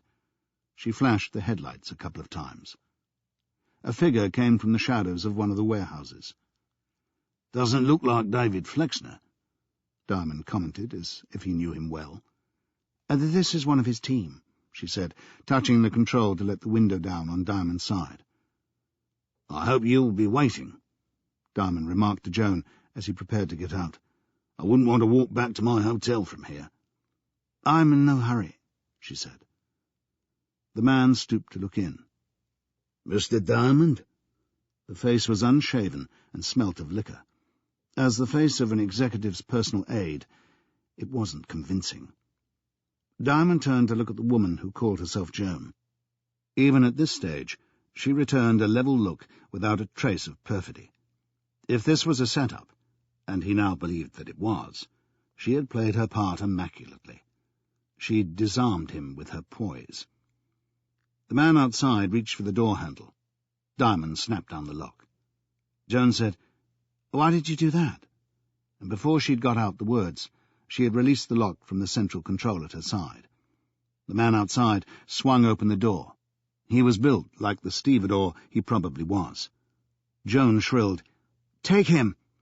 Diamond jerked away from the door and made a grab for the steering wheel, whereupon Joan stabbed the sharp end of the keys into the back of his hand. The searing pain weakened his grip.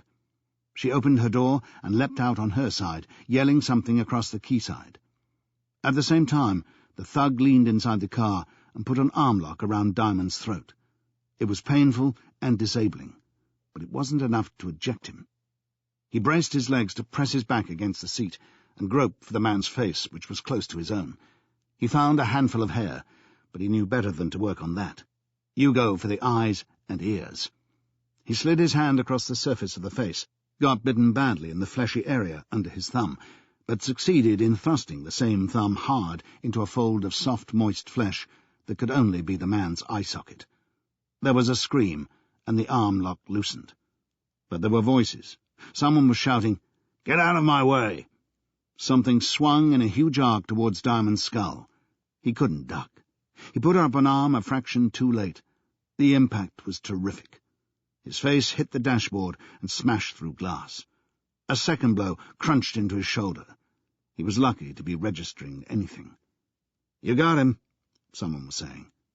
What now, he thought. Do I come quietly or play dead?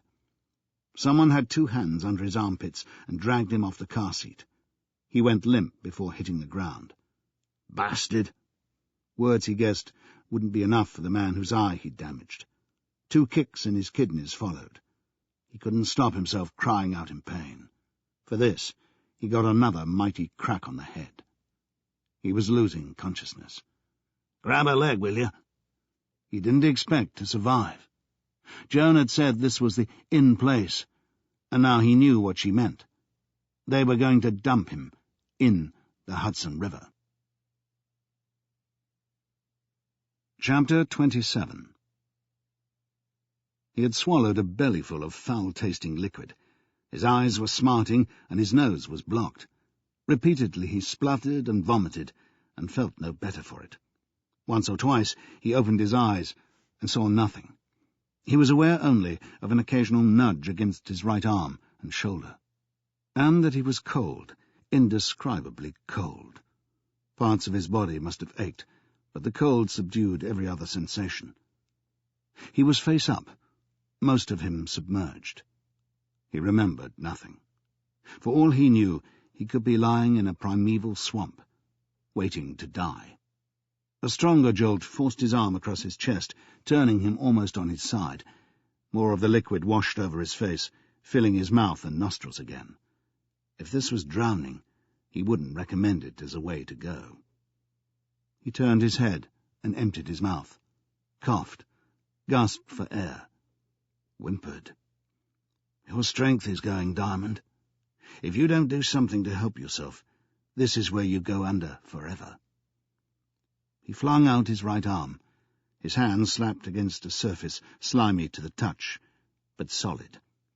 He'd hardly begun to examine it when he felt the structure being moved out of reach. He groped for whatever it was and missed, realizing as this occurred that the surface hadn't moved, but he had.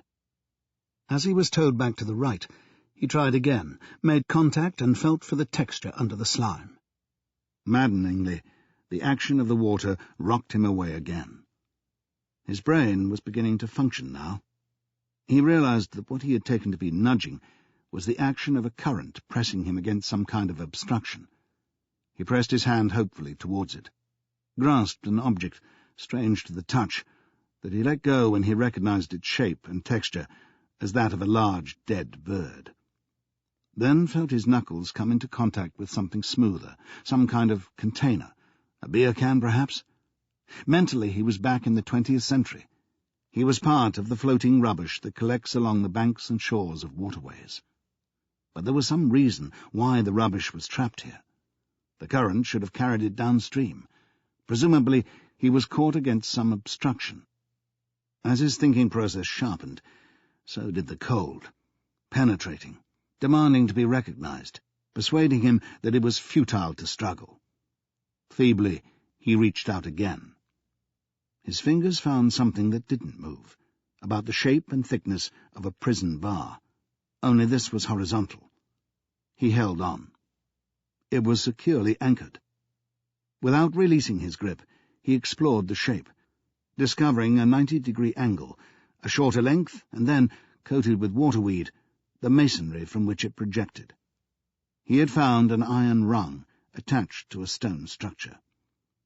He flexed his arm to draw closer, then reached over and upwards with his left hand to see if a similar rung was located above the one he was holding. The hand scrabbled against weed and stone. Yes. His fingers curled around a second rung. There was a ladder set into the wall. But had he the strength to drag himself out of the water? Such an exercise would require an exceptional effort any time, and he was weak. Try or die, he told himself. One rung at a time. He released his hold on the first and reached up with his right hand, gripped and pulled. Found himself too feeble. Got both hands on the rung and slackened his body. His shoulders were out of the water, and now one of them was giving him pain he hadn't felt before. From the chest down he was submerged, and he just hung there, cursing his size, unable to achieve any more. Then he was aware that his thighs were in contact with something. There was distinct pressure above his knees. He'd found a lower rung. The ladder extended below the waterline. Not so far down as his feet, unfortunately, but if he could raise his legs high enough to get a foothold on this rung, he'd have a chance of making progress. He raised his knees to the required level, but found that, being pudgy, his knees wouldn't give him any purchase. The only way was to hoist himself up a couple of rungs by using his arms alone. He breathed deeply and reached up, got his fingers around the next rung, and immediately felt such a searing pain in the shoulder that he let go. Now he knew he was injured. The right arm was virtually useless. With the imminent prospect of sinking back into the filthy water, he braced himself for one more effort to go higher, reaching up with the left hand while holding on agonizingly with the right. He made fingertip contact, got a grip, and hauled himself higher one-handed, immediately releasing the right arm from its painful duty. The sense of achievement set the adrenaline flowing. Without pause, he forced the right hand into use again and held on while jackknifing his body in an attempt to get a foothold on the lowest rung. He managed it. Now it was a matter of leverage rather than brute strength and stoicism. With both feet securely positioned, he heaved himself upwards, raising his torso clear of the water. Clawing at the higher rungs, he began a steady ascent up the side of what he now perceived as a stone pier. And as he climbed, his brain began to deal with his bizarre situation. Dimly at first, but with increasing clarity, he recalled where he was and why. He understood the reason for the pain that afflicted him, not just in the shoulder, but, as his circulation was restored, in his head and lower back. It had been a savage beating, and his attackers had assumed he would drown. Maybe the extra poundage that he was finding such a handicap while climbing the rungs had saved him. The body blows, apart from those to his skull, had been cushioned. In the water, his built-in insulation had kept him alive for longer. But he still felt grim, not to say unsafe. He hesitated on the higher rungs, wondering whether anyone would spot him and throw him back again. A mere push in the chest would be enough. He wouldn't survive another ducking. The darkness was an ally. He put his head above the wall, satisfied himself that no one was near, and then climbed up the remaining rungs and flopped like a beached whale. With no choice but to lie still, he waited for his pulse and breathing to reduce to rates he could cope with. He was getting messages from parts of his body that had suffered injuries he hadn't registered. Now his face was smarting. He put his hand to his left eye and felt a large swelling. There was a cut across the centre of his nose. He couldn't tell how long he'd been in the water. There had certainly been an interval while he was unconscious. Presumably the shock of immersion had revived him. In the open, darkness is never total. He rolled over and peered across the expanse of open ground between the pier and the warehouse from which his attackers must have come. The limousine had gone, maybe, he told himself optimistically, with the men as passengers. The instinct of killers is to leave the scene. What now? Clearly he needed to get to the police. It was vital that they were informed what had happened, for the Manflex connection was no longer tenuous. Those people were revealed as willing to kill, and he wanted them interrogated as soon as possible. He wanted to hear David Flexner's explanation. He just hoped he was capable of staying on his feet long enough. Staying. He realized that he had yet to get to his feet, and now he was about to try. The effort required was immense. He achieved the standing position by a process of crouching for a while, then stooping, propped with hands on knees, and finally trying unsuccessfully to straighten and groaning at the effort. Movement was going to be a painful shuffling process that made him think how useful a Zimmer frame would have been. Even the light shore breeze threatened to bowl him over. Obviously, he needed to find a way back to the streets, but getting there would be like finishing a marathon. To be positive, he still had both shoes on. All he seemed to have lost was his hat. In the next 20 minutes, he made it across the waterfront, over a no-man's land cluttered with rubbish, and down a slope to where one of the west side streets terminated.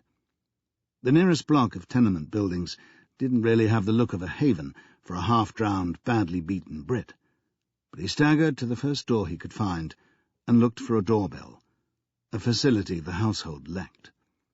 He rapped the woodwork with his knuckles. Nobody came. He could hear nothing from inside. He tried 2 more houses before anyone appeared, and this was a small black boy who stared. Anyone would have stared.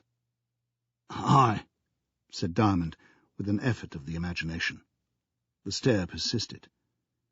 "Are your parents about?" A blink, and then a resumption of the stare. "Your mum and dad? Sonny, I need help." The boy frowned and said, "Where you from?" He didn't want to go through that again, not in the state he was in, but the kid had broken his silence, so— "From England." "England?" The kid raised a hand as if to strike him. Just in time, Diamond saw what was intended, and let his own right hand come in a sweeping movement to slap against the boy's in salute. A short time after, wrapped in a blanket, he was seated in a wicker armchair in the living room of the basement apartment, surrounded by a large Afro-Caribbean family. They brought him coffee, laced with rum, and they put a Band-Aid on his nose. 20 minutes or so of this treatment revived him remarkably. He was ready to move on. They wanted to know where he was going, and he named the police at the 26th precinct. When the amusement had subsided, the boy's father offered to drive him there.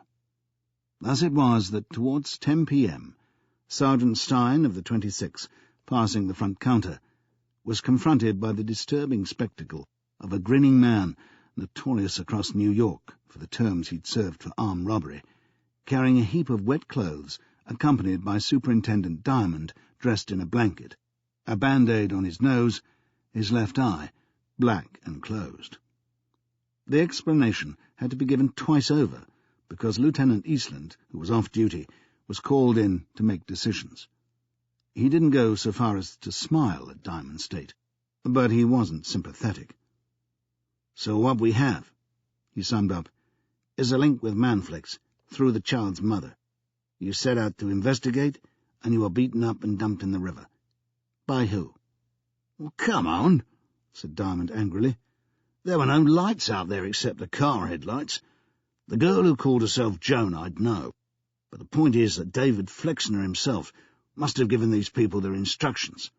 Something I said must have really upset him." "You surprise me," said Eastland. "What did you say?" asked Stein. "Just that I wanted information about the research Dr. Masuda was doing some years ago in Yokohama, on a grant from Manflex." "I wouldn't have said this was grounds for murder," commented Eastland. "Are we sure of this connection?" "What do you mean?" "I mean, can we be certain that these people who jumped you were sent by Flexner?" "It's inescapable. The girl told me she was working for him. She knew about the meeting. She knew where to find me and when." "Okay, we'll pull him in and see what this is about." "One more thing," said Diamond. "You want to see a doctor?" "I want to get my clothes to a laundry." "Okay. How are you feeling now?" "Impatient. To see Flexner." "You should rest." "Go to hell." In fact, he did get almost an hour on the cot he'd slept on the previous night. They had to wake him when Flexner was brought in, and then he felt worse than ever for the short sleep. Every part of him ached. It was agreed that he should observe the first interview on closed-circuit TV. Lieutenant Eastland pointed out that Flexner had no reason to believe that Diamond had survived the attack. A first principle of interrogation was to give nothing away. The young, long-haired man on the screen certainly looked uneasy, revealing in body language how agitated he was at being brought in for questioning. He flicked the tip of his tongue repeatedly around the edges of his mouth and worked his hands around his face like some actor overplaying Hamlet. Eastland's voice started up, giving the routine information about the taping of interviews. "You give your permission?" Flexner nodded. "Would you mind giving a verbal response?" "I don't mind." "You agree to us taping the interview?" "I agree." "Okay." While Eastland went through the preliminaries of establishing Flexner's identity and address, Diamond watched the young man keenly. For a business tycoon, he was pretty unconventional in style, dressed in T-shirt, jeans, and wind cheater, with the mane of blonde hair extending to his shoulders. It was pretty well the description he'd given of himself over the phone. "You know a guy called Diamond, a British cop?" Eastland asked. He wasn't in shot. The camera was continuously on Flexner. "Well, I know the name, that's all. He called me this afternoon." "He called you? Is that an accurate answer, Mr. Flexner?" Flexner raked a hand nervously through his hair. "What I mean is, he wrote me a note. I called him at his hotel." "Let's have the truth, huh?" "I'm sorry. Was that important?" "Everything's important. Do you still have the note?" "Not here. Can you tell me the contents, accurately?" Flexner closed his eyes as he spoke, as if trying to visualize the note. "He wrote that he was an English detective, inquiring into a murder and an abduction, the abduction of a child. He wanted to meet me for information about the kid's mother, who carried out research sponsored by my firm in Yokohama, Japan, in the 1980s. Her name was Dr. Yuko Masuda. He signed himself Peter Diamond, detective superintendent." "And he gave a number for you to call?" "The Brightside Hotel." I took it seriously. I looked up the records on this woman. Then I called Mr. Diamond and fixed a meeting at Battery Park, in the ticket office for the ferry. "Strange place for a meeting." Flexner gave a shrug. "My circumstances are pretty unusual right now, for reasons unconnected with this. It was simplest to meet him someplace outside the office." "Battery Park? Why not his hotel?" "Battery Park is a short taxi ride from my office. It's also a place a stranger to New York could find easily." "So, did you go there?" "Sure, but I was delayed. He wasn't there." Flexner leaned forward in his chair, as if a sudden thought had come to him. "What happened to this guy? Is he okay?" "You tell me what happened to you," said Eastland. "I turned up at Battery Park." "No," said Eastland, who was letting nothing by. "You tell me what delayed you." "A smoke alarm." "What?" "A smoke alarm went off in the storeroom on the 20th floor." "What time?" "Around 6:45, just when I was ready to leave. Someone had dumped a cigarette in a trash bin. It ignited some tissues." "In a storeroom?" "Well, that's where it was found. The result is I didn't get down to Battery Park until 25 after 7, and the guy wasn't around. I looked around. I asked. "Okay," said Eastland. "So let's make this very clear. Did you at any point instruct anyone else to meet Detective Diamond?" "No. I just told you. I went myself." "Who else knew you made this appointment? Your secretary?" Flexner shook his head. "I handled it myself." "Is your phone system secure?" "Well, so far as I know." "You said that you consulted the records on this woman. Did somebody fetch them for you?" "No, we have them on computer. We keep records of all our sponsorships and research programs. I accessed them on the modem I have in my office." "Anyone see you?" "I was alone in there. Look, would you mind telling me what happened?" "Detective Diamond was met by a woman who said she was sent by you. You know about this?" Flexner swayed back in his chair, frowning. "Sent by me? No, I don't. I didn't speak to anyone." "Take your time, Mr. Flexner. Think back. You're quite certain you mentioned this meeting to nobody?" "Positive." "Maybe someone overheard you speaking on the phone. Is that possible?" "I was alone in my office. The door was closed." "Yeah, this woman, who called herself Joan, by the way, found Detective Diamond in the ticket office, told him you were unable to get there, and drove him in a black limousine to the waterfront area in the West Forties, where some goons were waiting to work him over good and sink him in the Hudson." "I can't believe this."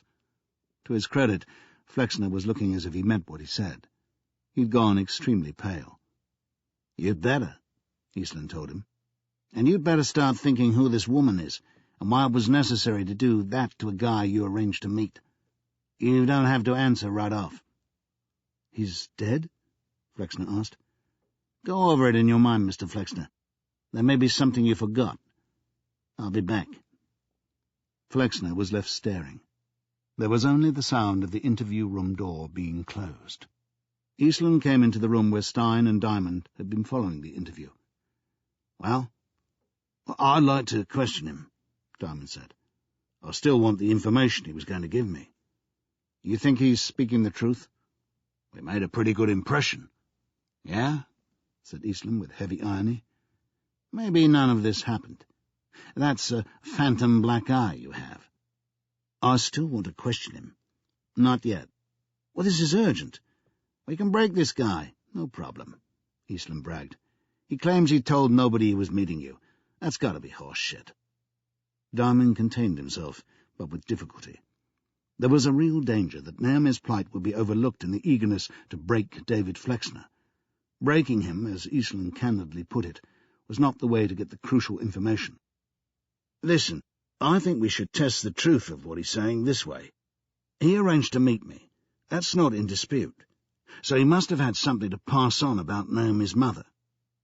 There was a blind, just to set you up. Well, let's find out. Let's ask him what he can tell us.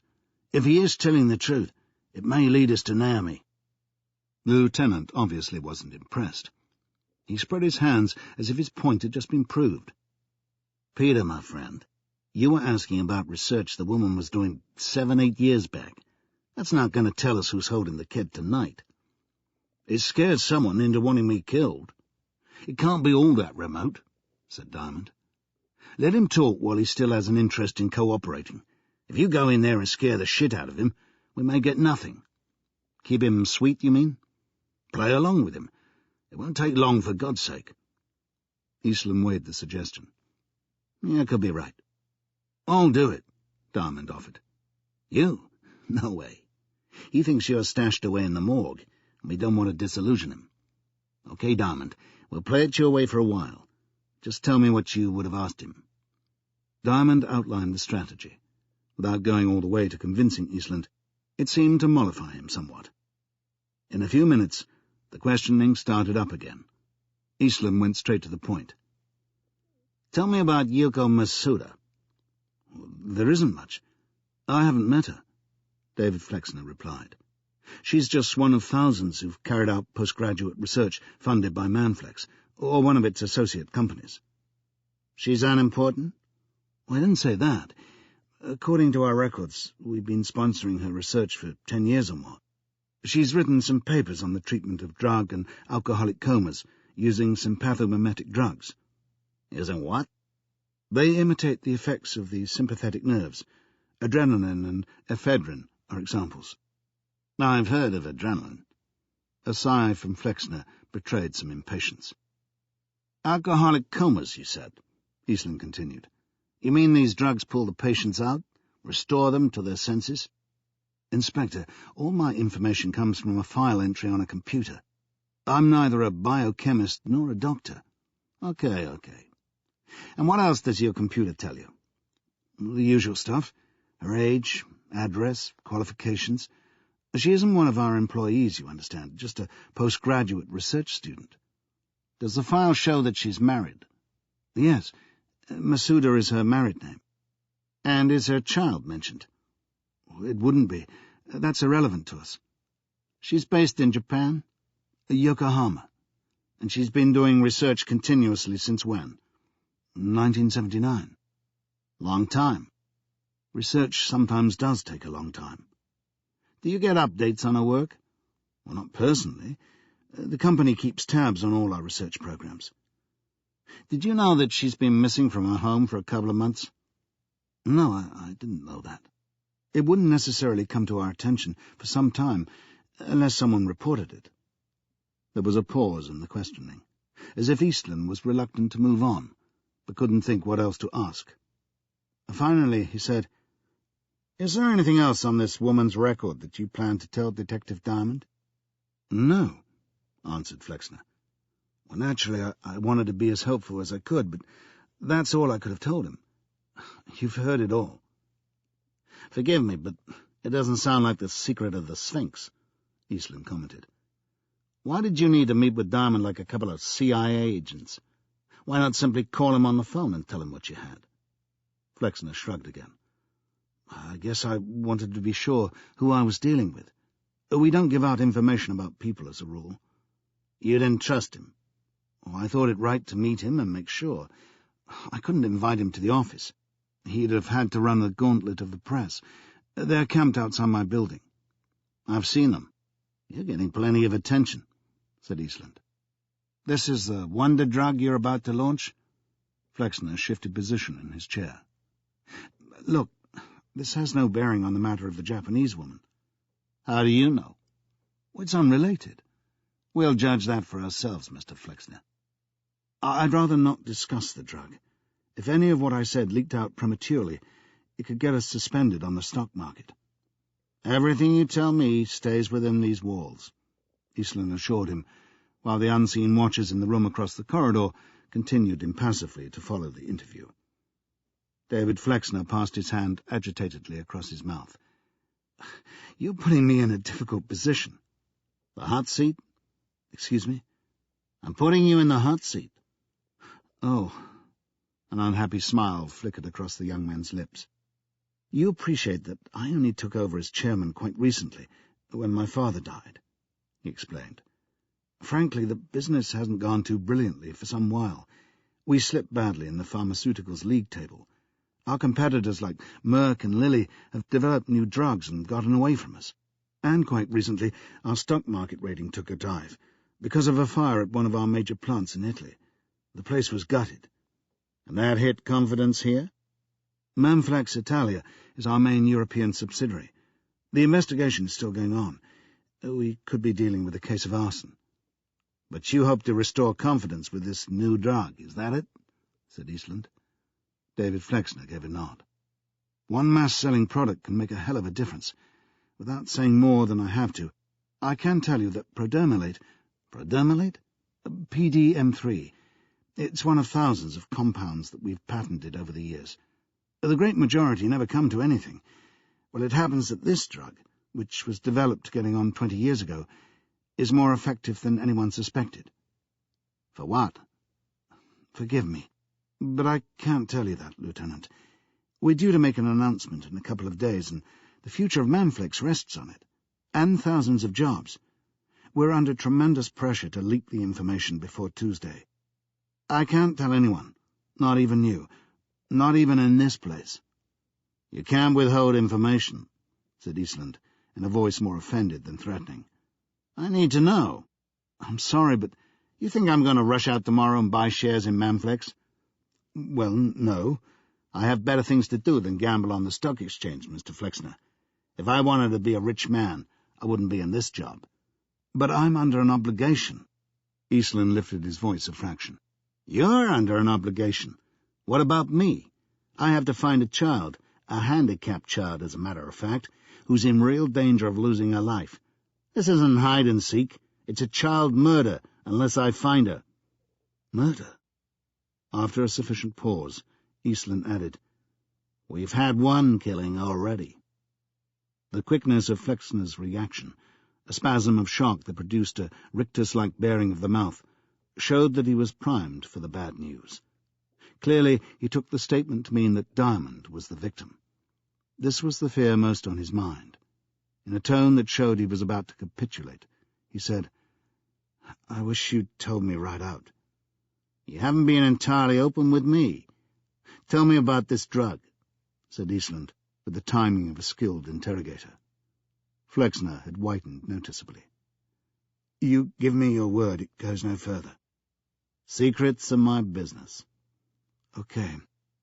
I'm not the best informed person to talk about the potential of the drug, but I gather it was patented back in 1975 at Cornell. The original research was carried out on a grant from Beaver River Chemicals, who became a subsidiary of ours when my father took them over about 1976. Well, nobody found much use for the stuff. That's the way things are. You discover thousands of compounds and register them without knowing if they're any use. And not many are chosen for development, which is extremely costly. Well, it can run into millions. Professor Churchward has discovered that PDM3 is effective in regenerating the nerve cells of the brain. Is that special? He looked pained that such a question had to be asked. I said regenerating. It's unknown to science. It's a tremendous breakthrough. It means that we can arrest the process of mental aging. Alzheimer's, said Eastland. Yes, but more than that. Vastly more. PDM3 fosters the production of new cells. We can foresee it's being used to sustain the brain at peak efficiency into advanced old age. For anyone? Exactly. So it's a surefire money spinner, Eastland said in a swift descent to market economics. On Tuesday you're launching this drug. Flexner raised his hands like a man looking into a gun barrel. No, that's still at least a year off. We're staging a conference to report on the work so far and announce that we're going into the third stage of testing, which is extensive preclinical trials. But the mere fact that you're starting the trials will lead to massive investment in Manflex. That is likely. You mentioned a professor just now. Churchward. He's at Corridon University in Indianapolis. I flew out there to see him last week. He's leading the teams at work on PDM3. Did you form a good estimate? What do you mean? Did you like the guy? I didn't have to. Trust him, then. My judgment is that he's a good scientist, or I wouldn't be putting our resources into the drug. So you see a bright future, Mr. Flexner. For mankind. With an advance like this? Certainly. For Manflex Pharmaceuticals. He looked faintly embarrassed. I expect so. You can do without a murder inquiry on your doorstep right now. Too damn true. And you say you mentioned Detective Diamond to nobody? Not a living soul. Impulsively, Flexner said, Could we keep it out of the papers until after Tuesday? Eastland behaved as if the question hadn't been put. When you called him on the phone, did you dial the number yourself? Yes. You didn't ask the switchboard to get the number for you? No. Can they listen in to outside calls? I'm pretty sure they can't. Let's take another view of this, suggested Eastland. Who else besides yourself knows what you intend to announce on Tuesday? About PDM3? He cast his eyes upwards, as if the names were written on the ceiling. My deputy, Michael Leapman, and Professor Churchward, of course. They'll both be at the conference. The professor is in New York. He flew in tonight. He's staying at the Waldorf Astoria. No one else knows about PDM3. I can't think of anyone. There are people working on various phases of the project, but Only Michael and Professor Churchwood know the whole picture. Your wife? I'm unmarried. Girlfriend? Flexner shook his head. So, who is the opposition? Eastland asked. Who has an interest in screwing up your big announcement? Competitors, you mean? If you like. Someone took the child. Who do you suspect, Mr. Flexner? I've no idea. I'd rule out our competitors. They wouldn't get involved in anything criminal. Can't you find out from the mother if anyone has approached her? I told you, the mother is missing. Flexner let out a long breath. I can't explain any of this. It's pretty obvious that someone in Manflex reacted quickly when Diamond got in touch with you. My guess is that your office is bugged. Have you thought about that? His eyes widened. Eastland added, I can think of no other way they could have set this thing up, hired the team to take care of him, and also set off the smoke alarm in your building. It was an inside job, Mr. Flexner. No question. The young man shook his head, more as a way of coming to terms with the unthinkable than as a denial. Eastland said, Where do I find Michael Lichtman? Michael? He has no reason to— Was he in the building this afternoon? Yes, but— His address, please. I don't know. He lives in New Jersey. You have a phone number? Somewhere. He felt into the back pocket of his jeans. But Michael is the last man on Earth to want to screw up our plans. PDM-3 is his baby. End of Disc 7. Disc 8. Chapter 28. It couldn't have happened in England.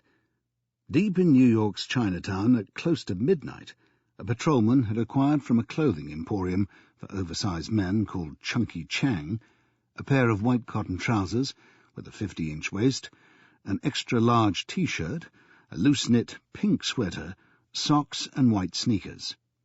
Diamond was clothed again, if not remotely to his taste, and now he was being driven with Lieutenant Eastland and Sergeant Stein via the Holland Tunnel to New Jersey.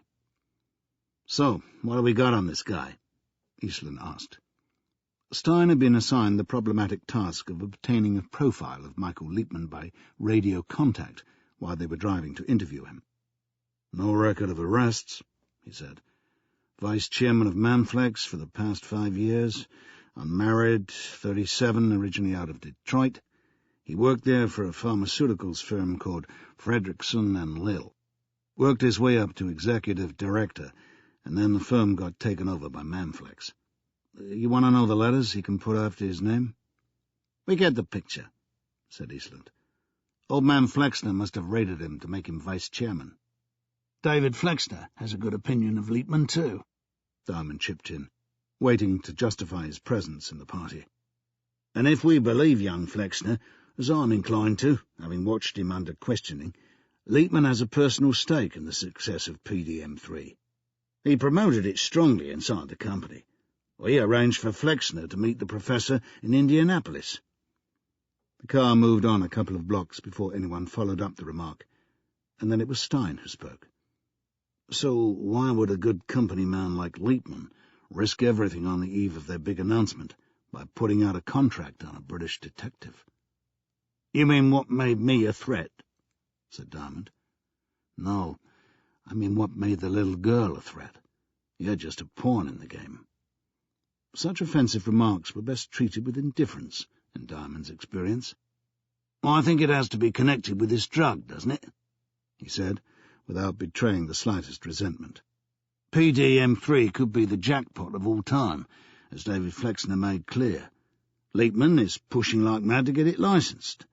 We don't know yet how big his personal involvement is, but it's possible that he's seen this as a once-in-a-lifetime opportunity and invested his own capital in the company. He must have been shattered when the chairmanship of Manflex was bequeathed to David Flexner. As I see it, he uses his inside knowledge to get a big payday as compensation. Are you saying this could be a scam, this whole thing about the drug? Asked Stein. No, I think it would be difficult to fool so many people. There are all kinds of safeguards in the drugs industry. They must have had some very promising results from the preclinical trials, They couldn't fake them. But the timing is amazing, isn't it? They're ready to go public on the miraculous properties of this drug now, just when Manflex is nosediving. The stuff has been around for 20 years. He explained that, Eastland pointed out. They didn't know it was useful until the professor started work on it. But he's been working on it for some years. You think they sat on it until now? I'm just trying to account for Leitman's behaviour, if he really is the villain. Of course, it may be that Manny Flexner knew about PDM3 and wasn't so convinced as his vice-chairman. Manny may have put the brake on it. If there is anything suspect about the drug, it won't stay secret for long, said Eastland.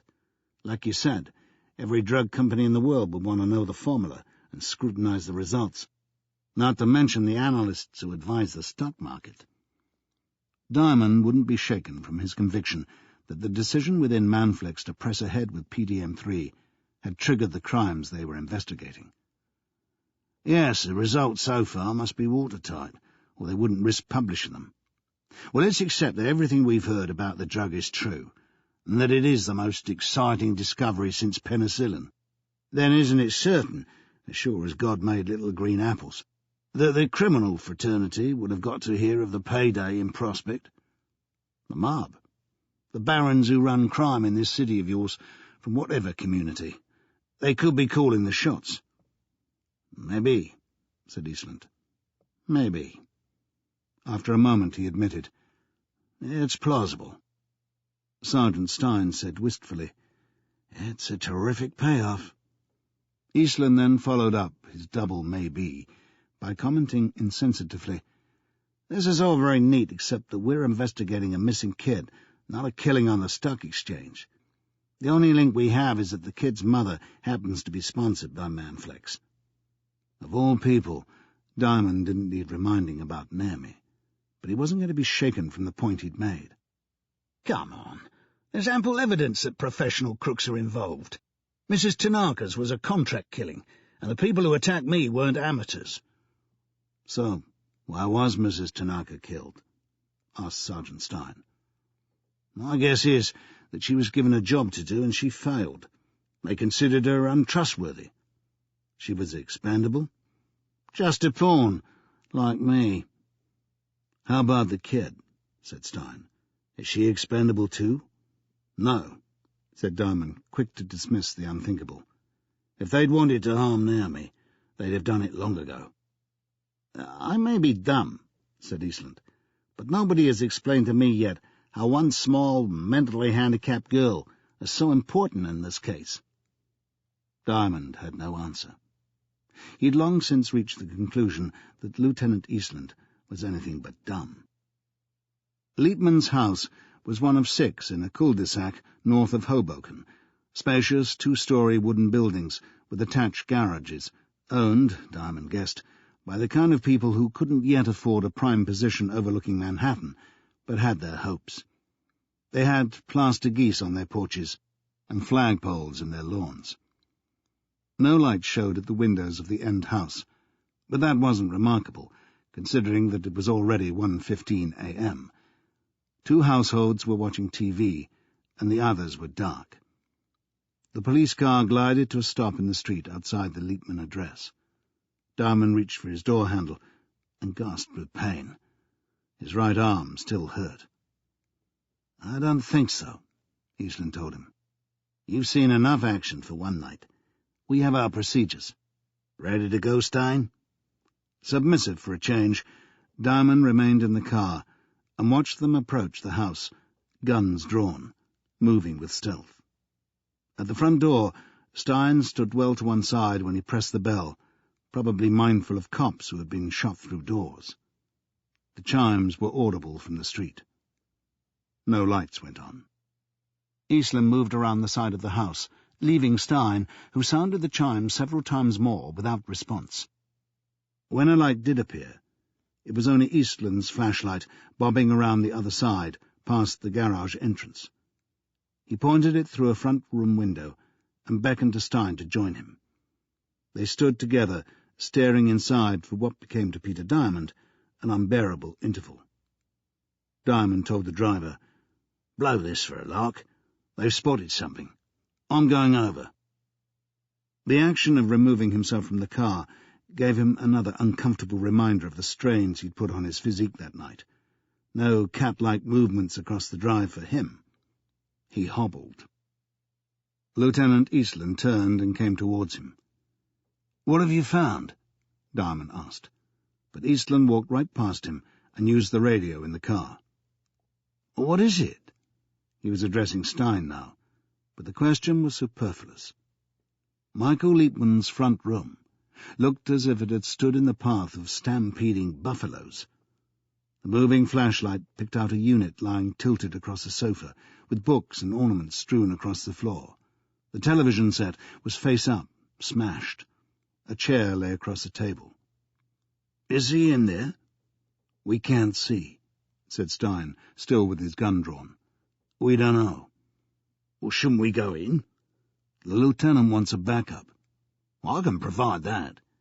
Have you checked all the doors, the windows?" "Don't get me wrong, but he wouldn't want backup from you." "Why not?" "Do you have a piece?" "No." Stein gave a shrug that said he wouldn't want backup either from a man without a piece. "Any signs of a break-in?" Diamond asked. "No." Eastland came back and reported that the emergency service unit was on its way. "The perps could still be inside. I'm taking no chances." Diamond awaited his opportunity to sidle closer to Sergeant Stein, from whom he learned that a perp was a perpetrator. The common language had its pitfalls. A van was with them in 6 minutes, followed soon after by 2 cars. Armed men were sent around the side of the house. Lights were set up.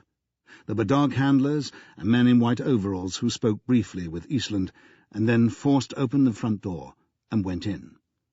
Diamond stayed close to Eastland and followed the search of the interior as it came over the personal radios. The house was unoccupied, they learned, but there were more signs of violence, including blood spots on the wall in one corner of the living room. There were bloody fingerprints on the phone, which was pulled from its socket and lying upside down on the floor. A blood-stained baseball bat was found beside it. "Looks like someone used the phone after the victim was struck," the voice reported. "Or tried to," said Eastland. "Have you checked all the rooms now?" "Yeah, no disturbance anywhere except the living room.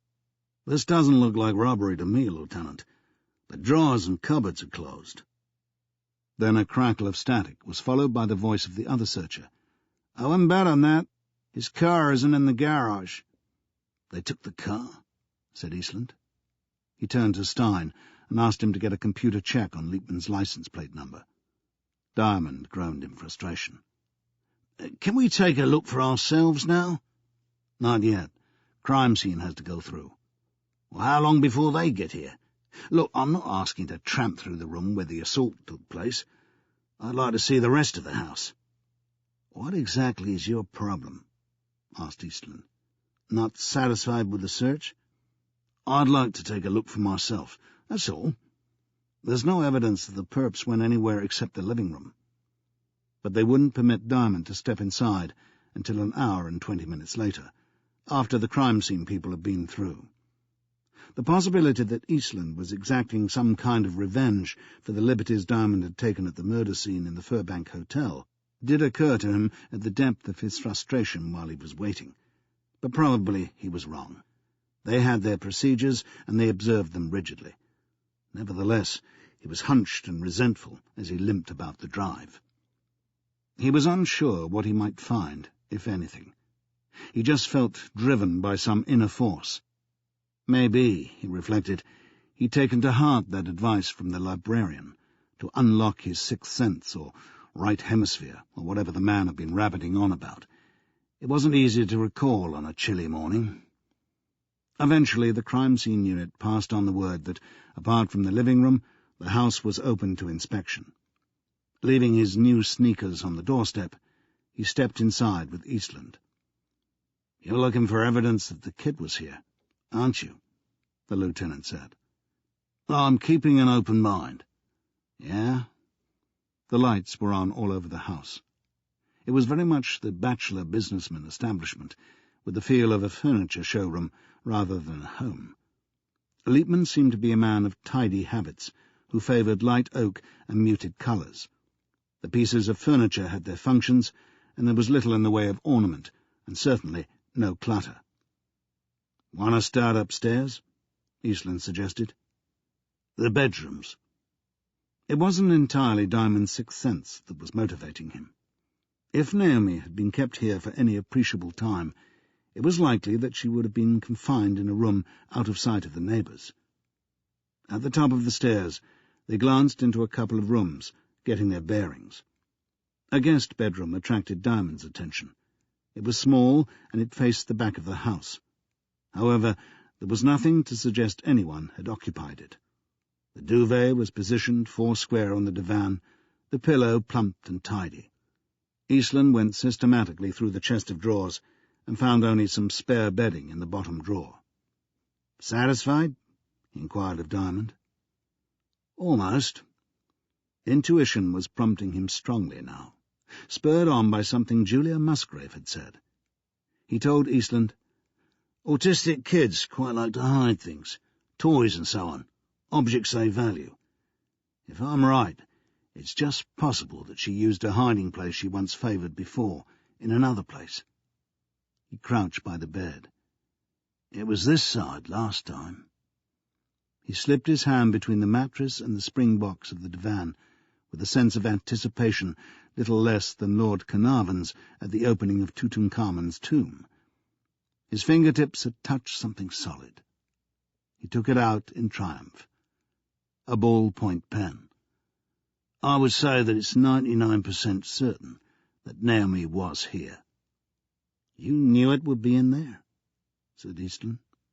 Elated, Diamond risked more strain on his battered body by pulling up the mattress.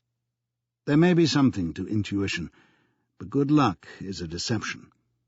There was no drawing pad lying under the mattress, not even a sheet of paper. Cause for celebration. Naomi was alive, or had been at the time she'd hid the pen here. Cause for concern. The trail had gone cold again. There was no telling who was holding her now.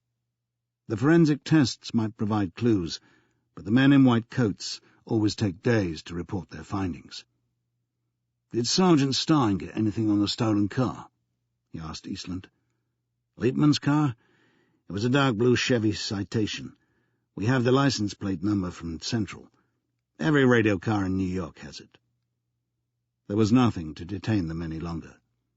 Knowing that he would keel over if he didn't get some sleep soon, Diamond asked for a lift to his hotel. Chapter 29.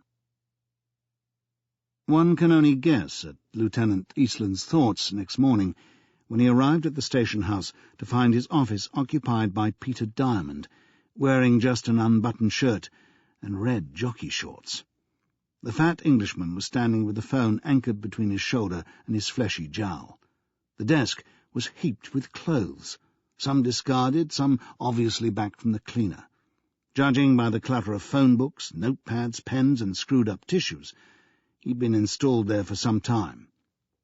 "Beef, for a start," he was saying. "Have you got beef? Right. What else? Or liver, I should think. Lamb, yes. Oh, well, as much as you can manage at short notice. Excellent. How soon?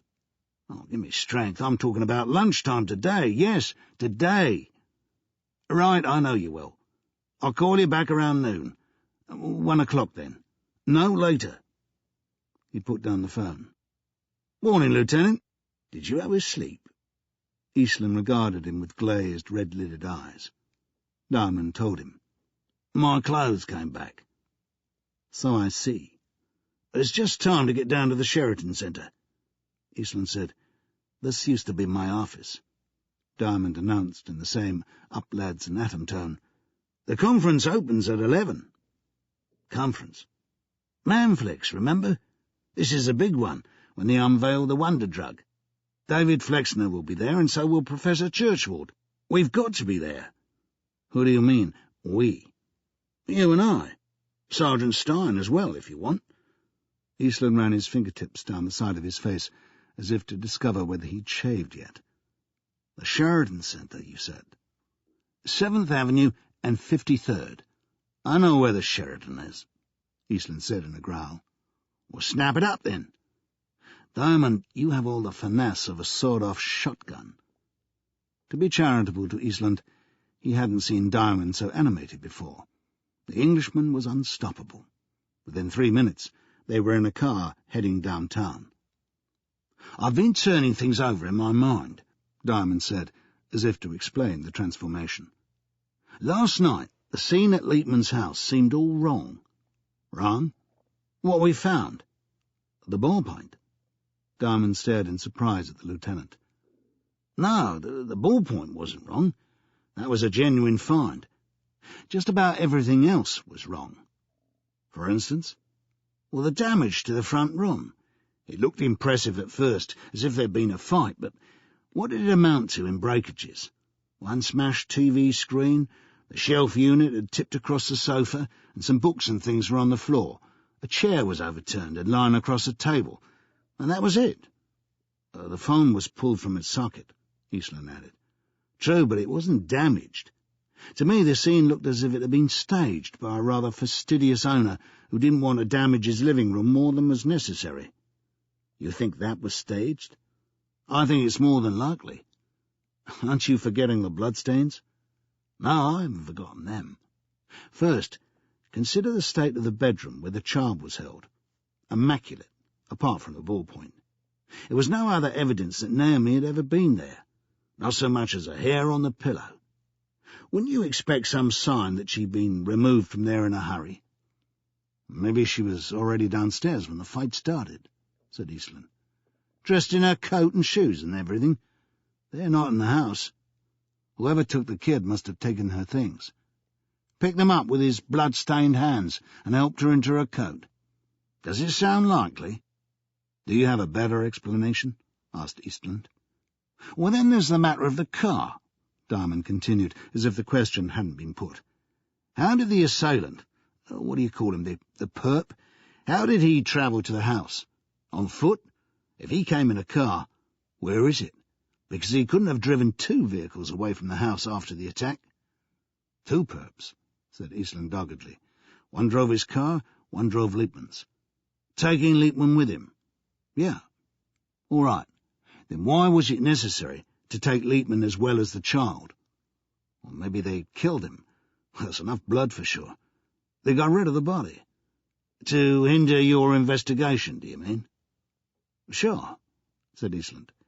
"They carried him to the garage, loaded him in the car, and then opened the garage door and drove out with the body in the back. That way they avoided carrying him out into the street in the view of the neighbours." "And that's how you see it?" "Do you have a better explanation?" Eastland asked for the second time. "Let me take you back a bit," said Diamond.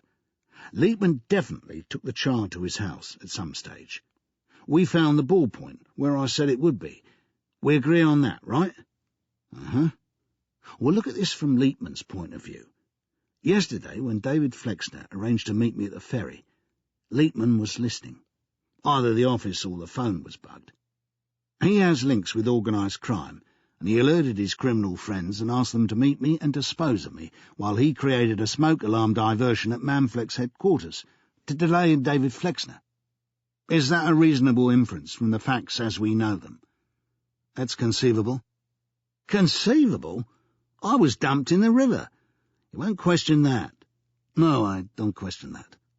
"Leitman must have believed I was dead, but he still had a problem, because you, the cops, brought David Flexner in for questioning the same night. Well, he couldn't understand how you made the connection, but he knew how dangerous it was. It was getting too close to home, and home was where he was holding Naomi." Eastland was waking up. "He didn't want the cops calling. This is not a good time in his life to get arrested." "Right. If he's going to cash in on PDM3, it's essential that the conference goes ahead. Are you with me so far?" Eastland only gave a shrug and said, "Let's say I've been listening." "Now, Leitman isn't the spokesman for PDM3. He's just the vice-chairman. It isn't absolutely necessary that he puts in an appearance at the conference. David Flexner and the professor can handle it. The only thing liable to ruin the day, and the big hike in his shares, is if he, Leitman, has a visit from the cops and is found to have the child in his possession. That would be a disaster. So he arranges to disappear. He'll take the child with him, leaving no evidence that she was ever in the house. First, he dresses the child and puts her in the car. Then he tidies her room so well that you wouldn't know she was ever there. "Unless you were smart enough to look under the mattress," said Eastland, in a bland tone that didn't amount to mockery, but wasn't respectful either. Diamond's eyes narrowed, and one of them hurt. The black eye was still swollen. He sensed that he was being sent up, but he refused to be deflected. Then he fakes the attack, tips over several items of furniture and smashes the TV screen. "How about the blood? You're telling me it was ketchup?" "No." "Self-inflicted?" "I don't know." "That's a switch." There followed an interval when neither man spoke. Diamond needed to draw breath, and Eastland was gathering himself to demolish the theory. "It's one hell of a scenario to build on one ballpoint," he said finally. "In a nutshell, you believe Leitman arranged the scene himself, leaving us to deduce that he was beaten up and probably murdered." "Yes. I think you'll find that the only prints are his own. Probably he wore gloves to handle the baseball bat and the phone." Eastland supplied unexpected support here. "It's true that whoever handled those objects wore gloves. That much we've established. And you think Leitman is alive and well? He drove off with the kids sometime before we arrived?" "That's it." "Where to?" "I've no idea. But at least we know who to look for. We can put out a description." "We circulated details last night," Eastland said with a yawn. "No response?" "None." Diamond didn't have to be told about the problems tracing cars in New York. "What's your reaction, then?" "To what?" said Eastland. "To what I've just been telling you." "I don't buy it." And that was that. They arrived at the Sheraton Centre and shared an elevator to the 3rd floor with a throng of people wearing name tags marked with the Manflex logo. The conference was to be in the Georgian suite. Young women in red blazers and white skirts were handing out information packs. Diamond took one and saw with grim satisfaction that an amendment sheet was included. Mr. Michael Leitman, Vice-Chairman, will not, after all, be chairing the session with Professor Churchward. His place will be taken by the Chairman, Mr. David Flexner. Seated inconspicuously towards the back, Diamond and Eastland watched David Flexner enter, accompanied by the Professor, a slim, brown-suited man with cropped hair who took a chair beside the podium. Flexner was the first to speak. He addressed his large audience confidently, unaffected, it seemed, by the alarms of the previous 24 hours. After welcoming everyone, he briefly outlined the history of Manflex under his father's management, listing the principal drugs for which the firm was known. This was a stage of the proceedings when a few latecomers were still finding seats, and many of the audience were looking around them to see which faces they recognized. To a scattering of polite applause, the man in the brown suit was introduced as Professor Alaric Churchward. Gaunt and pale, but well in control, Churchward surveyed the audience with pinpoint blue eyes for a few seconds, before opening with an attention-grabbing statement. Some 4 million Americans, he said, could no longer remember the names of their friends and families. They couldn't put names to everyday objects, such as chairs and tables. They were sufferers from Alzheimer's disease, and they included people who had held highly responsible and demanding jobs. The role of victims of Alzheimer's was as impressive as it was distressing, including the actress Rita Hayworth, film director Otto Preminger, mystery writer Ross MacDonald, and artist Norman Rockwell. The cause was unknown. It was likely that a number of different areas of the brain contributed to the symptoms. Research scientists the world over have been working intensively for the last 15 years to find a successful treatment. He summarized the main targets of the research in a way that signaled something new and revolutionary, describing how the bulk of the work had concentrated on finding ways of increasing supplies of the brain chemical acetylcholine, which has a vital and mysterious process in the functioning of the memory. The brain's supply of this chemical was known to diminish rapidly with the onset of Alzheimer's. Churchward went on to say that his own approach, and now more pens came out in the audience and tape recorders were switched on, was different because it was directed toward the nerve cells themselves. For 12 years, teams of scientists under his direction, based in America, Europe, and Asia, had made animal studies to test the effectiveness of certain compounds as protective agents that could delay or even prevent nerve cell death. In the last 8 years, their work had been concentrated on a compound known as prodromalate, or PDM3, that had proved to be something more than a protective agent. Alaric Churchward was quite a showman. Having got to his product, he kept everyone in suspense by introducing film footage of some Alzheimer's patients he had tested 5 years previously, prior to the administration of PDM3. The bemused people who were shown on the screen, being asked which month it was and when they were born and who was the current President of the United States, were not exclusively the elderly that Peter Diamond associated with the illness. There was a woman of 47 and a man of 52, although the others were over 65. The spectacle of people of intelligent appearance puzzling over quite basic facts was profoundly disturbing, particularly a couple of men who demanded angrily to be told who they were and where they came from. "I guess this is the before," Eastland commented to Diamond. "Is it? Well, I don't think— Oh, I see what you mean." In his concentration on the film, he must himself have sounded mentally lacking. These pathetic people moved him more than he'd expected. Progressive loss of memory was a deep-seated fear of his own, and he had no difficulty in identifying with their distress. After the lights were turned up, the professor talked at length about PDM3, a technical briefing couched in scientific terminology that Diamond found increasingly difficult to follow. His attention drifted back to the poignant images of the Alzheimer's patients. Then the room was darkened for another sequence of film, the after interviews.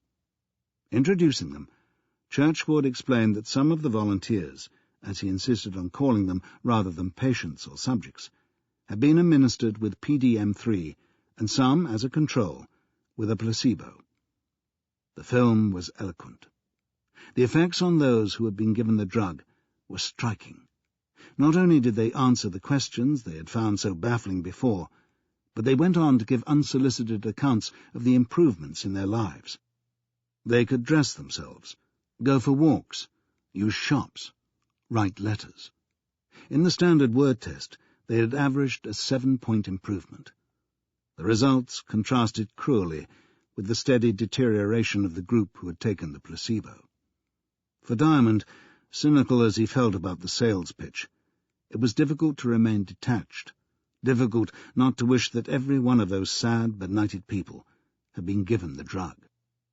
In a neat coup de théâtre, when the lights went on, Churchward was seen to have been joined by a man and a woman, whom he introduced as people just seen in the film, volunteers whose lives had been transformed by PDM3.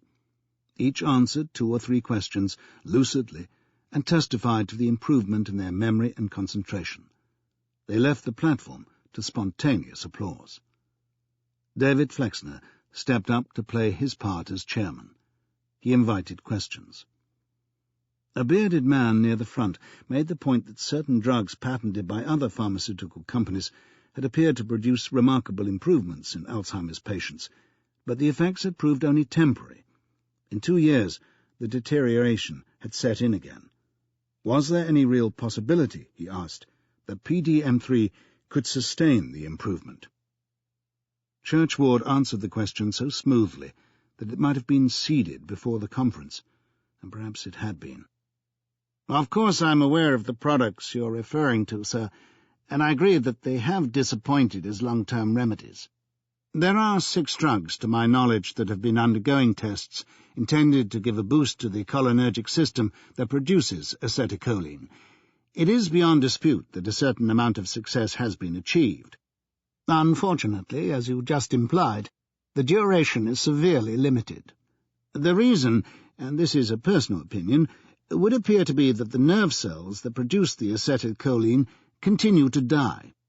Our own approach with PDM3 is quite different, for we are actually regenerating those cells.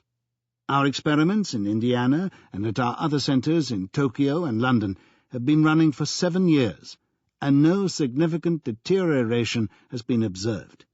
Clearly the patients get older. Let's not forget that we are dealing mainly with geriatrics, but our tests and interviews are consistently encouraging. There is, of course, a documentary backup that some of my colleagues will present this afternoon. Next question? A woman to the right of Diamond asked if any adverse drug reactions to PDM3 had been reported. Remarkably few, Churchward told her. Every drug produces some unwanted reactions, but in this case they are negligible. The majority of volunteers reported no untoward effects.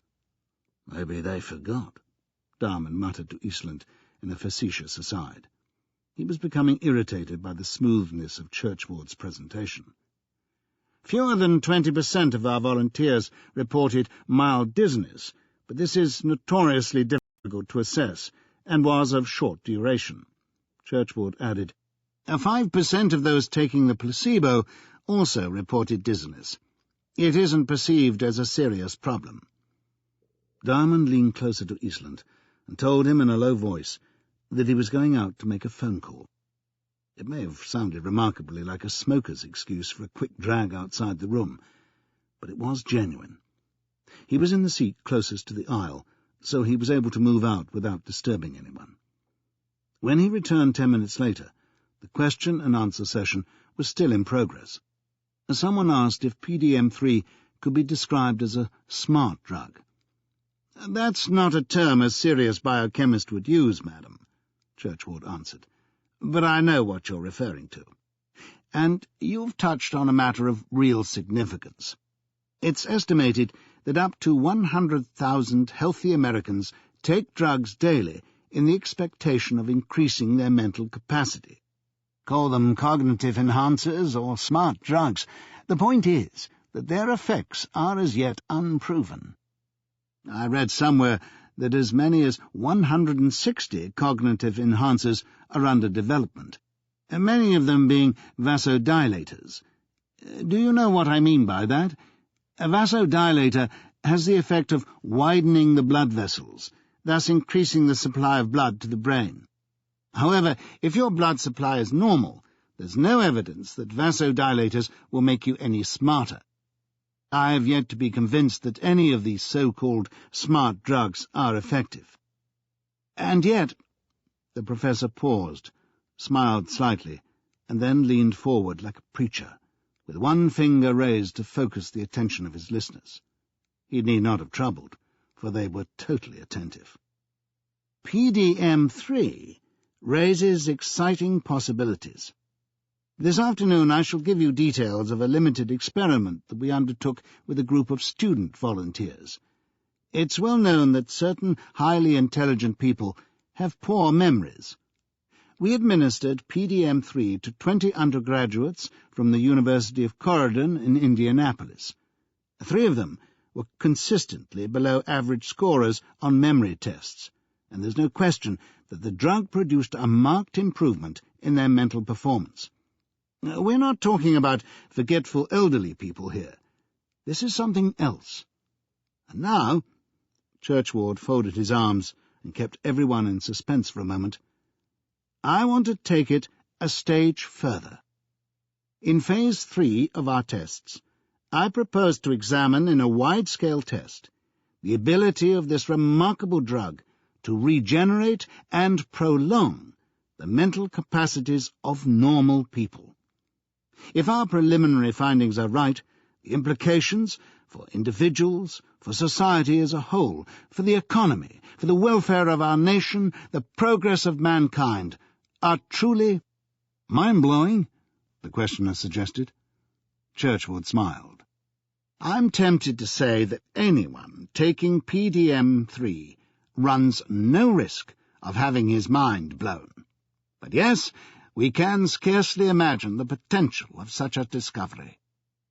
It seemed a good note on which to end, or so David Flexner thought, because he reached for the microphone. "Unless there are any other questions, ladies and gentlemen?" Yes, I have one more, if you don't mind." Suddenly Peter Diamond was on his feet. He hadn't planned to intervene so publicly as this, and he hadn't discussed it with Lieutenant Eastland, who muttered, "Jesus." Only in the last few minutes had he come to a decision to fire a broadside across the bows of the two well-defended men at the front.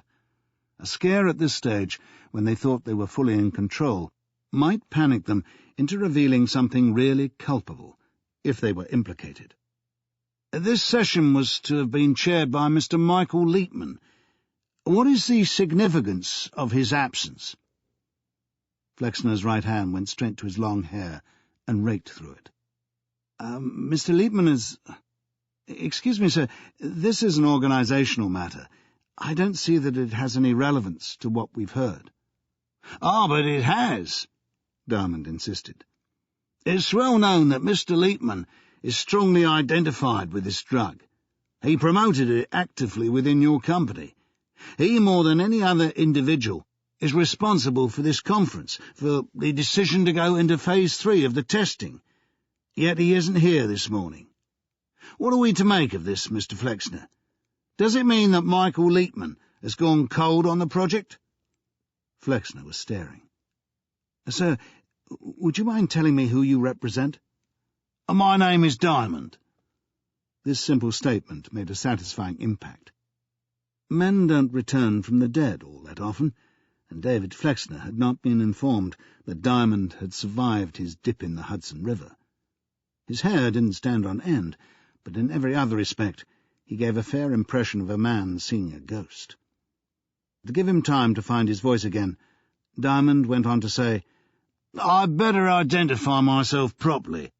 I'm a detective, working with Lieutenant Eastland of the New York Police Department, with whom you're acquainted. He's sitting beside me, in case you can't see from there. But my question was about Mr. Leetman. As you no doubt know, he's gone missing. I think your audience is entitled to know the circumstances." Flexner looked more bloodless than the spectre in front of him. "It has no relevance," he managed to say. Churchward got up and spoke to Flexner, and his remark was close enough to the mic to be heard all over the room. "Let's wrap this up fast." No one else had any desire to leave. Diamond said, "You may prefer to wrap it up fast, gentlemen, but the rest of us won't be impressed if you do. Mr. Michael Leetman has disappeared from his house in suspicious circumstances. A certain amount of damage has been done inside his house in New Jersey. There are signs of a scuffle, overturned furniture, bloodstains. His car is missing. I believe you were informed of this when you tried to call him this morning." Flexner appeared to give a nod. Seeing that his chairman was bereft of words, Professor Churchward reached for the microphone and said, "This is a scientific conference, not a police investigation. We are sorry to hear about the attack on Michael, but with all due respect, it has no bearing on what we're discussing today." Diamond said at once, "I believe you're mistaken there. You've assumed that Mr. Leetman was the victim of an attack." "But you have just described it," said Churchward. "No, Professor. I described the scene at the house. The evidence is that the attack was faked." There were gasps. Everyone had turned to hear what Diamond was saying. "I was doubtful of the setup anyway, so I asked the forensic lab to check the blood spots found at the scene. I phoned to get the results a few minutes ago." Savouring the moment, he found a wicked way of prolonging it. "As there are so many scientists present, you may care to know that they test whether it's human by diluting it and bringing it into contact with animal serum. There should be a precipitin reaction between the human protein and the animal serum. A white line forms. No white line was found in this case. The forensic people have a good stock of antisera from a variety of animals." He paused. He was as capable as Churchward of working an audience. "The blood spots in Michael Leapman's living room were bovine in origin, probably from calf liver, which is as bloody as most things one keeps in a freezer." Again he waited, allowing the facts to sink in. "So I'm bound to ask whether either of you gentlemen has any idea why Mr. Leapman should have gone missing in these suspicious circumstances at this crucial time." Churchward was careful to switch off the mic before conferring with Flexner, who had a glass of water to his lips. Diamond remained standing. Without getting up, Lieutenant Eastland muttered reproachfully, "You could have told me first. There wasn't time." "Was this what you were setting up this morning when I came in?" "With the lab, yes. I called them back just now. The beef test was the first they tried. I thought you were ordering a sandwich." David Flexner switched on again and did his best to sound composed. "We are not aware of any reason for the incident that has just been described. Michael Leapman has served as our vice-chairman with honour and distinction for many years. We regret what has just been reported, but we can't see that it has any connection with our business here today. The programme will resume after lunch. That is all I have to say at this time." The press closed in on Diamond. "Satisfied?" Eastland asked when Diamond had finally shaken off the last of them. "I'm not here for satisfaction. I'm here to find out how much Flexner and the Professor know about Leapman's activities." "So, what did you learn?" "Flexner, at least, was genuinely fazed. I'm less certain about the Professor." Eastland appeared to concur. "He's a different type, more mature as a personality. His mind was on damage limitation." "Well, that was my impression, too. A cool customer. I suspend judgment on Professor Churchward. His sort wouldn't be fazed if King Kong stepped into the conference. But that doesn't make him a guilty man." "Want another look at him? He's taking the afternoon session." Diamond said he had other plans. While the big shots were away, he was going to visit the Manflex building. He meant to find out for himself whether Flexner had concealed anything of importance the evening before when he was being questioned about Yuko Masuda's file entry. "You won't get in there without a warrant," Eastland told him. "They have security like a state pen." "Want to bet?" "Sure. I'll bet you the price of a meal, then," Diamond suggested. "One of your meals? Get away." Both men grinned. They worked better now that they had a measure of each other. Later, fortified by a sandwich or two he bought himself, Diamond stepped from a limousine and strutted confidently towards the front entrance of the Manflex Corporation. The security guard, happily one he hadn't met on the previous visit, asked for his pass. Diamond admitted that he didn't possess a pass. He had something better. "What's that?" "A British passport." "Mister, are you trying to be funny?"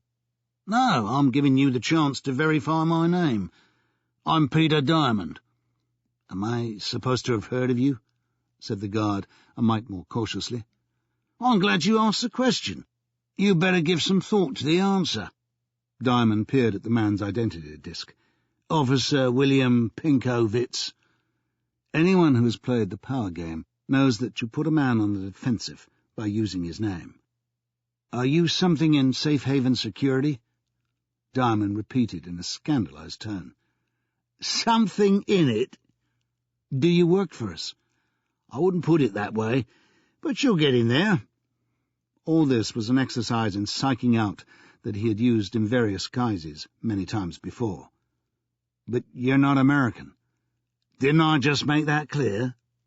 He left the wretched man dangling a moment longer before saying, "Safe Haven is just a subsidiary of Diamond Sharp International." "Diamond Sharp International? Do you want to check with your superior?"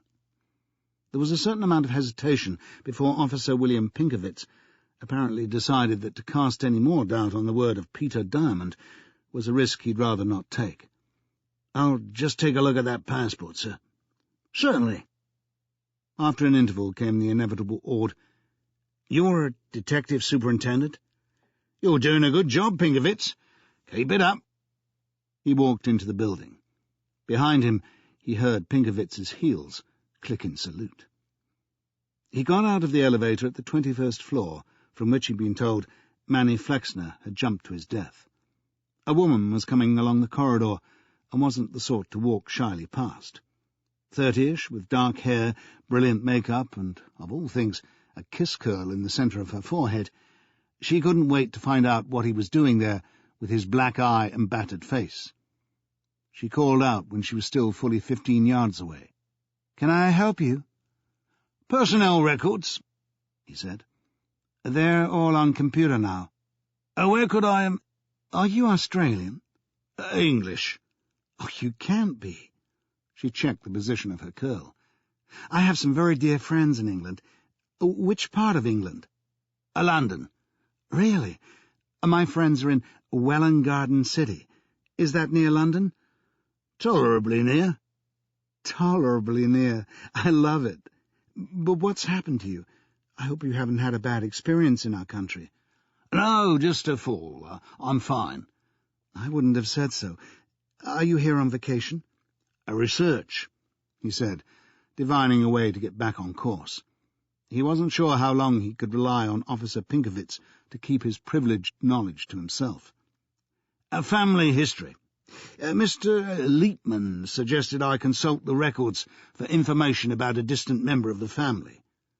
"Michael Leitman, he isn't here today. Isn't that just too bad?"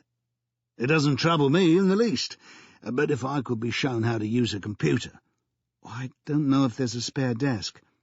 Hold on, I'll think of something." "Mr. Leitman's desk?" "Why, yes, of course." Neat and simple, satisfyingly simple. At least, he told himself, "I'm functioning again."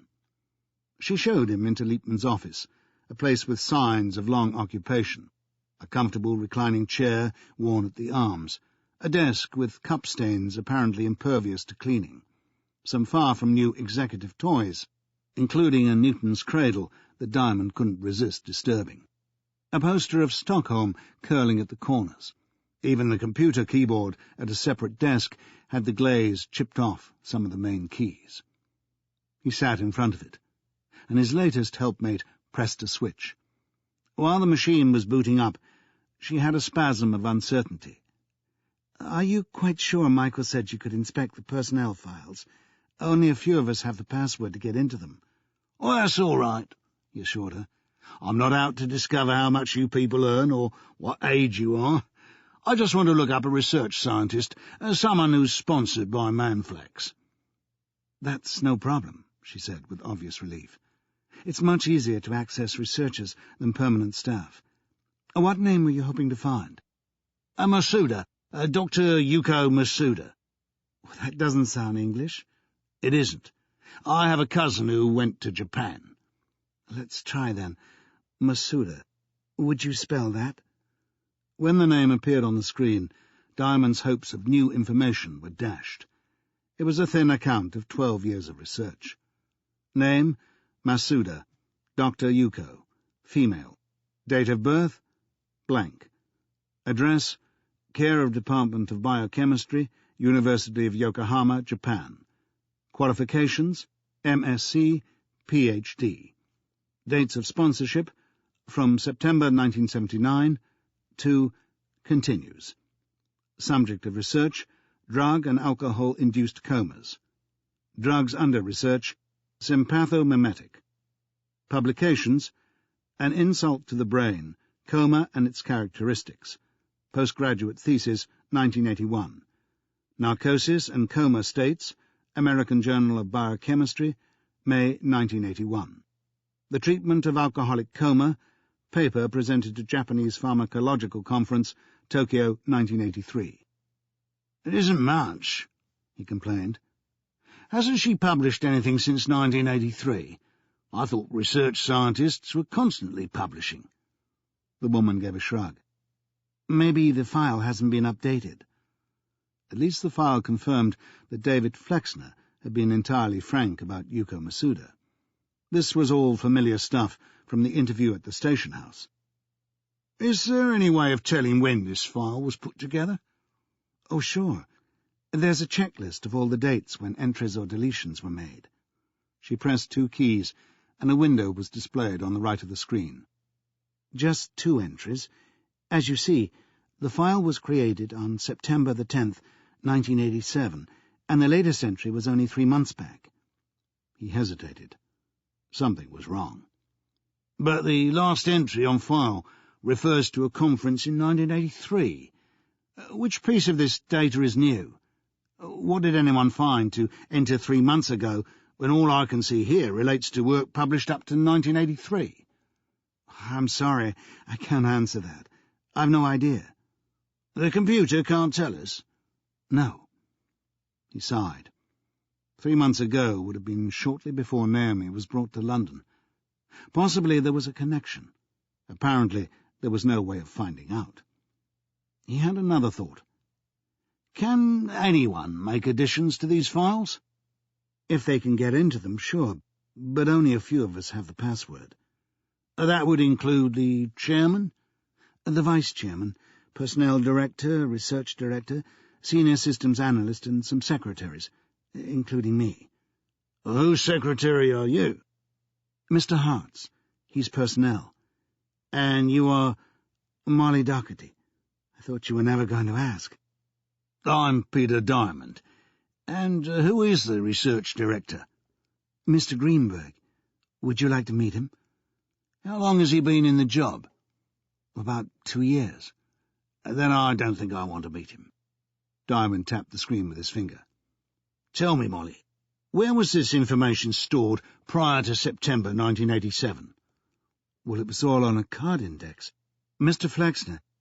Manny Flexner, was a sweet man, but he was a little slow in catching up with the computer age. He didn't trust modern technology. Nor I, thought Diamond. And all the information on the card index was transferred to the computer? Oh, yes, everything, and triple-checked. I was one of the operators. Before asking the next question, he sent up a silent prayer. He was agnostic in his thinking, but if help was to be had from any source, he needed it now. Do those filing cards still exist? There was an agonizing pause for thought before Molly Doherty said, I believe they were put into storage somewhere. Where? Now you're really asking. The basement, I guess. Would you mind escorting me? She laughed. He supposed at the way he had expressed himself. I'll have to clear it with my boss. You don't have to mention me. On the way down in the elevator, she said, You must be very devoted to your family. Why? He was thrown briefly, and then remembered his trumped-up reason for inspecting the files. Oh, it isn't just a matter of making a family tree. I want to get the background on these people. Even to himself, he sounded pretty unconvincing. The basement was a cold, echoing place, stacked with outmoded office furniture, wooden desks with the veneers exposed, grey metal cupboards of the kind so popular in the 60s, and a great variety of chairs with their covers ripped and frayed. The discarded personnel files were easy to locate, stored in 5 metal boxes, locked, but Molly had thoughtfully collected a set of keys from upstairs. These go back 30 years at least, she told him. There must be 1,000 in each box. Well, let's open one. She stooped and found the appropriate box. As she tried the keys, she remarked, This is like treasure hunting. I do hope it's worth your trouble. She flicked through the cards rapidly with a long, lacquered fingernail, picked one out, and handed it to Diamond. Voila! He didn't need long. This doesn't match the computer entry. Oh, it wouldn't, she said. We're constantly updating. Deleting information? No, adding it. What do you make of this, then? He handed back the card. Name, Masuda, Dr. Yuko. Address, care of Department of Biochemistry, Yokohama University. Qualifications, MSc, Ph.D. Dates of sponsorship from September 1979 to July 1985. Subject of research, comas, drug-induced and alcoholic. Drugs under research, Jantac. Publications, An Insult to the Brain, Coma and Its Characteristics. Postgraduate thesis, 1981. Narcosis and Coma States, American Journal of Biochemistry, May 1981. The Treatment of Alcoholic Coma, paper presented to Japanese Pharmacological Conference, Tokyo, 1983. What's the problem? Clearly the details weren't written so indelibly in Molly Docherty's memory. Diamond explained. It says here that the sponsorship terminated in July 1985. On your computer, that isn't mentioned. It states that the sponsorship continues. Well, that's a big difference, surely. I guess she resumed the research at a later date. Wouldn't that be recorded upstairs? Well, the point is that she's back with us now. I guess whoever updated the entry did the simple thing, deleted the date she stopped and substituted continues. He wasn't satisfied with that. It gives the impression she was continuously doing research. There must have been a gap. For a short period. Of about 2 years. The computer was installed in 1987, you said, and everything was triple-checked from these cards. As if resenting the implication that someone had erred, she said, I'll just see if there's an entry on another card. Maybe the data from 2 cards was collated. But there was no second card for Yuko Masuda. This drug, Jantac, isn't listed on the computer either, Diamond pointed out. There's something quite different and unpronounceable. Sympatho something or other. What exactly is Jantac? Sorry, she said, but there are thousands of drugs I can't tell you. Is it a Manflex product?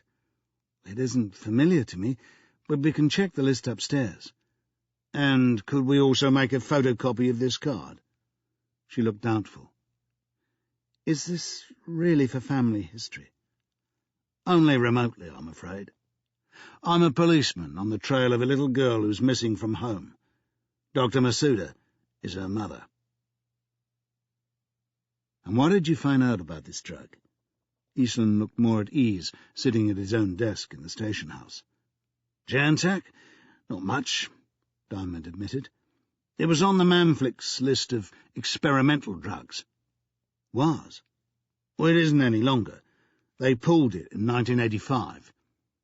The year your Japanese lady's research stopped. Exactly. Do we know why it was withdrawn? No, but I intend to find out. You think it could be important? Someone wiped it from the computer record. I'm satisfied that it must have been transferred accurately from the cards.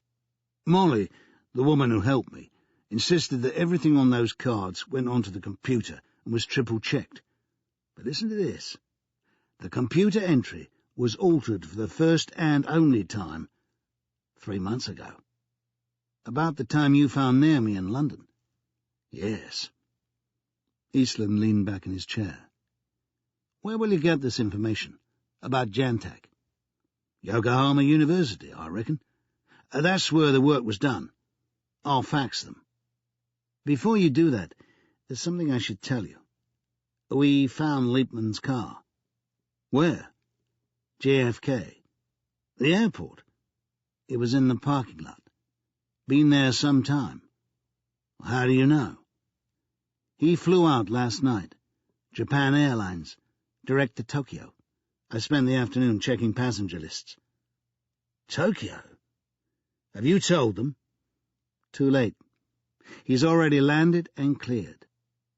With Naomi. Chapter 30.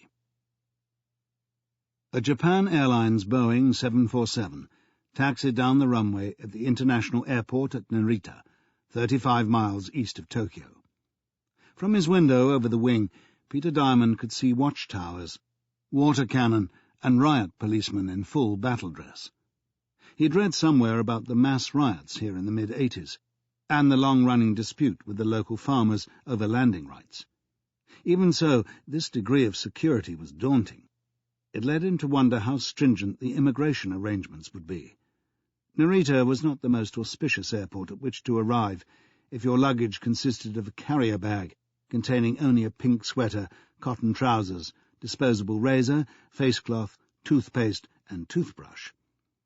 His apprehension was borne out when he produced his passport, and it was taken away.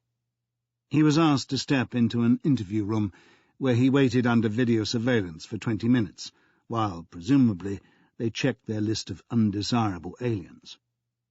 Finally, he had an opportunity to tell an immigration officer, who spoke faultless English, that he was a detective engaged in an investigation. The young man eyed him dubiously. "Scotland Yard Special Branch?" "No." He had the strong impression that anything he said was liable to be checked, so he kept to the truth. "I've been working with the New York police, 26th Precinct." "You are with the NYPD?" "In cooperation with them. I'm a senior officer. My passport, if you examine it—" "I already have. Is Detective Superintendent your present rank, Mr. Diamond?" He noted a distinct emphasis on the Mr. "Former, actually. I've retired from the regular police." "Retired? So you are a private agent?" "Yes, in a sense." "And are the Japanese police aware of your present mission?" "No, not yet. There wasn't time. They know about the case, but they didn't know I was flying here. Look, this is an emergency. I'm pursuing a suspect who's abducted a child. When I heard he'd flown to Tokyo, I took the next available flight." "The suspect is—" "An American by the name of Michael Leapman." "And the child?" "The child is Japanese." "Japanese? You say the Japanese police have not been informed yet?" This was sounding more reprehensible by the minute. He could see himself spending the rest of the day repeating his story to policemen, and not necessarily policemen with as good a command of English as this beacon of the Immigration Service. "It's an extremely urgent matter. Obviously I'll notify the police, but even as we're speaking, the trail is going cold, if you understand." "I understand, Mr. Diamond, but I'm not certain if you understand the difficulties you would face tracking a suspect in Tokyo. You don't speak Japanese?" "No." "You don't know anybody in Tokyo?" "Oh, I know someone." "Who is that?" "A sumo wrestler by the name of Yamagata." "Yamagata?" The name had a remarkable effect on the immigration officer. He gripped the edge of the table, blinked several times, and swayed back. "You know the Ozeki Yamagata?" "Yes." "You are quite sure of this?" "I wouldn't have mentioned him if I wasn't." "You have actually met him?" It was as if they were speaking of the God Emperor. This, Diamond thought, is an opportunity. Without trying too obviously to impress, he underlined his links with Yamagata. "We met when he was in London. He's paying my fare. He hired me, in fact. He's taking a personal interest in the case." "You should have mentioned this." "I just have." "Yamagata Zeki." He repeated the name as if having difficulty in believing what Diamond was saying. "He lives in Tokyo. I'm sure he'll vouch for me. Would you like to check with him?" "I would." The man's face lit up. "I would indeed. Thank you." This, it emerged, was an inspired suggestion, the bestowal of an honour. The immigration officer reached for a phone book. His face was flushed. The pages shook as he turned them. He stood up to make the call, rigidly like a soldier. Without understanding a word, Diamond watched fascinated as the stern face of the immigration officer became coy, then ingratiating, and finally elated. After the conversation ended, the young man continued to hold the phone, gazing at it as if it were a thing of beauty. "You got through all right?" "Yes." The voice was dreamy. "I have just been speaking to Yamagata Zeki." He put down the phone and flopped into his chair. "Is that all right, then?" "I can't thank you enough." "May I have my passport?" It was handed across. "Now I must call a taxi for you." Yamagata Zeki looks forward to greeting you in the Heiya where he lives." "There isn't time," Diamond said flatly. "You can't refuse." This was infuriating. How could he make a social call when he was chasing Liepman? But while thinking actively how to get out of the arrangement, he began to see that a detour to Yamagata's Heiya might actually be necessary. As the immigration officer had pointed out, a complete stranger to Tokyo faced problems. He couldn't begin to go in pursuit without some practical help from the locals, and that would be difficult if most of them spoke no English. Not long after, still fretting over lost time, he was in a taxi being driven to the Heiya, which the immigration officer had informed him was one of 30 or more stables for sumo wrestlers in Tokyo, most, like this one, in the district of Ryogoku, east of the Sumida River. His new friend for life, forever in your debt, Superintendent, had assured him that no fare would be required. Diamond wasn't sure whether it would be settled by the immigration department or Mr. Yamagata. He couldn't believe that the taxi driver would make the trip for no other reward than the honour. Yet, undoubtedly, the support of a famous sumo patron was going to be useful. He wasn't really taking in his first sights of the real Japan. Instead, he was trying once again to understand Liepman's motive in coming here. The necessity of escaping from New York was clear, but to escape to an alien country whose language the man didn't presumably speak was extraordinary, unless he had something else planned, something Liepman believed was vital to his survival. On the plane, Diamond had been handed a New York Times. The conference at the Sheraton was reported in the business section under the heading "Manflax Director Mystery." Liepman's untimely disappearance was given a couple of paragraphs rich with innuendo. Yet it appeared that the market had still been impressed by the claims Flexner and Churchward had made for PDM3. Manflex stock had soared by more than $5, offering large profits to insiders whose stake had been purchased cheaply. In all probability, Liepman was still set to make a fortune if he could keep clear of the law. He could take his profits simply by calling his stockbroker, from Tokyo or anywhere else. But why Japan? Was it possible that the man had some humanity after all, and had come here to return Naomi to her mother? Clearly he didn't want to remain in charge of a small child. He knew she was being sought. To hold her for long was dangerous as well as impractical. He was a swindler, hand in glove with professional criminals, but maybe he drew the line at murdering a child because she was in the way.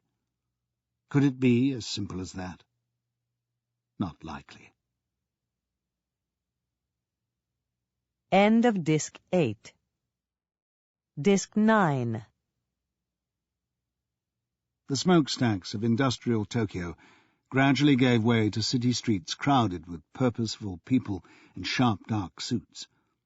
The taxi driver said something in Japanese with a man-to-man chuckle, recognizable in any tongue, and pointed to a lighted sign in English saying, "Soapland." "Massage parlour," hazarded Diamond. "You'll want?" No, sumo." He was doing his best to get his bearings from the odd assortment of English words on signboards. They passed through an area thick with cinemas, theatres and restaurants, and eventually came to the Kuramai subway station. Almost beside it was a sign for the Kuramai Kokushikan Sumo Hall, of which all that was visible was a long stretch of white wall and a vast pyramid-shaped roof. "Is this it?" It was not. They crossed a bridge over the Sumida River into a district signposted as Ryogoku. The Heiya, a building of much older design than the sumo hall, proved to be only a 3-minute drive away. The driver kindly left his cab and showed Diamond the door to use. He offered a $5 tip, not possessing any yen, but it was refused. This was certainly another civilization. A bunch of teenage girls, evidently groupies, or whatever they called them in the sumo jargon, stood near the entrance and regarded him speculatively, but with reserve. He was big enough to join the ranks, but other factors ruled him out.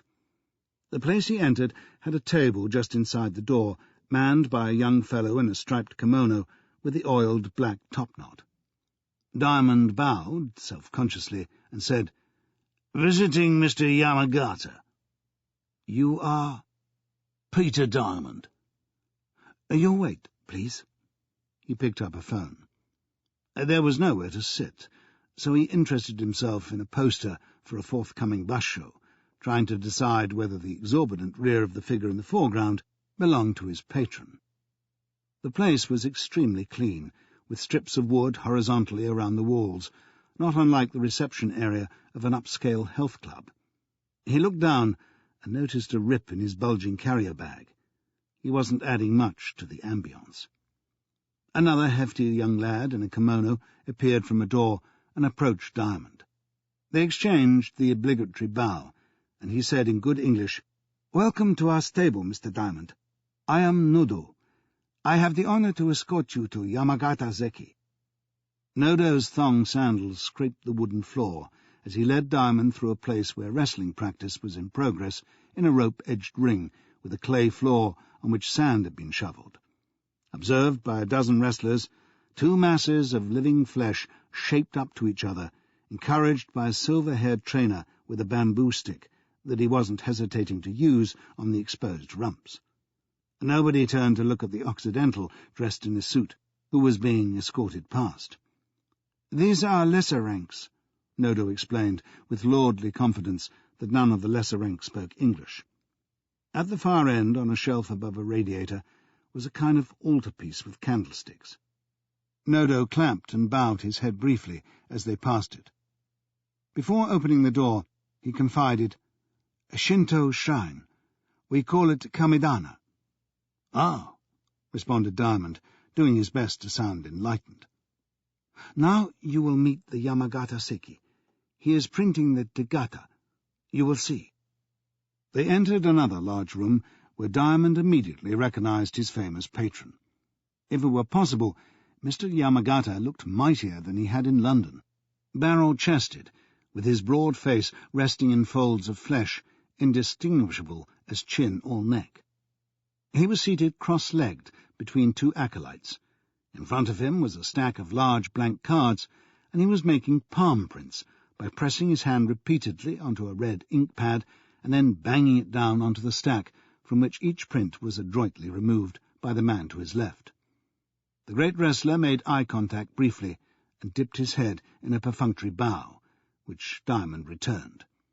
Some Japanese was spoken. Nodo explained that Yamagata Seki had many fans and sponsors who liked to receive Tegata, or handprints, as personal souvenirs. They sent the cards to the Heya with a small cash donation, and the Rikishi obliged by printing up to 1,000 in batches. With Diamond's indulgence, the printing would continue while they talked. Nodo added, "He invites you to be seated." Chairs aren't provided in sumo stables. They wouldn't last long if they were. Diamond wasn't equal to the cross-legged position, but he showed willing by lowering himself to the floor and sitting in front of Yamagata with his knees bent. Up to this minute, he'd felt like a detached observer, but the feeling wasn't going to survive the pressure of the floorboards against his backside. He was now emphatically part of the scene. The rhythmic thump of the palm printing distracted him at first, but with perseverance and the help of Nodo, he succeeded in bringing Yamagata up to date on the hunt for Naomi. He was thorough, treating it as the sort of briefing he would have given to the murder squad in the old days. Another burst of Japanese was uttered without interruption to the printing. Nodo translated. "He says you should go to Yokohama as soon as possible. This is where the answers to these mysteries will be found." "I agree," said Diamond, privately thinking that he hadn't needed to come here to be told that. "How do I get there?" "Better by train than taxi at this time of day." "The bullet?" he asked, airing his fragmentary knowledge of Japanese life. "No, the Yokosuka line is faster. I am to call a taxi to take you to the central station. Do you need money?" He was answering when one of the apprentice wrestlers came in with a portable phone and handed it to Yamagata. Without hesitating, The wrestler grasped it with his inky right hand. Apparently, a call was on the line. He listened, grunted some response, and handed a red-smeared instrument back to the unfortunate who had brought it in. Then he spoke to his helpers. It seemed that the printing session was over, because the blank cards were hastily taken aside. With a rocking motion, Yamagata prepared to get up. He pressed his clean hand against the floor, leaned on it, and rose. Then he spoke to Nodo. When translated, the news was ominous. "That was a call from immigration at Narita Airport. The officer who saw you has been checking to see if anyone has a recollection of the small girl and the American passing through yesterday. It seems they were noticed, and they were not alone. 2 other Americans travelled with them, male, in their 20s, 6 foot plus. Names Lanzi and Frisoni." "I get the picture," said Diamond gravely. "He's got minders."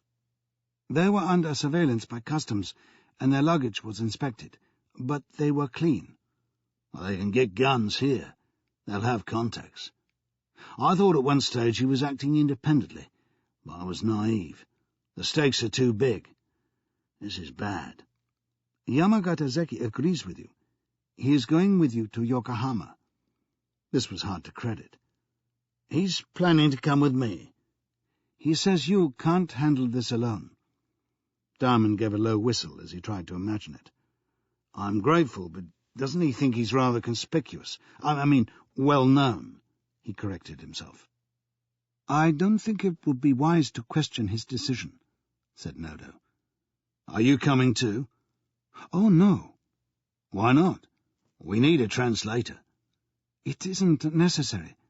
You're in Japan." Events moved on with the positiveness of a basho. In a matter of minutes, Yamagata, dressed only in a bright patterned kimono and flip-flop sandals, was squeezing into the back of a taxi. There was no question of Diamond sharing the seat, so he travelled with the driver.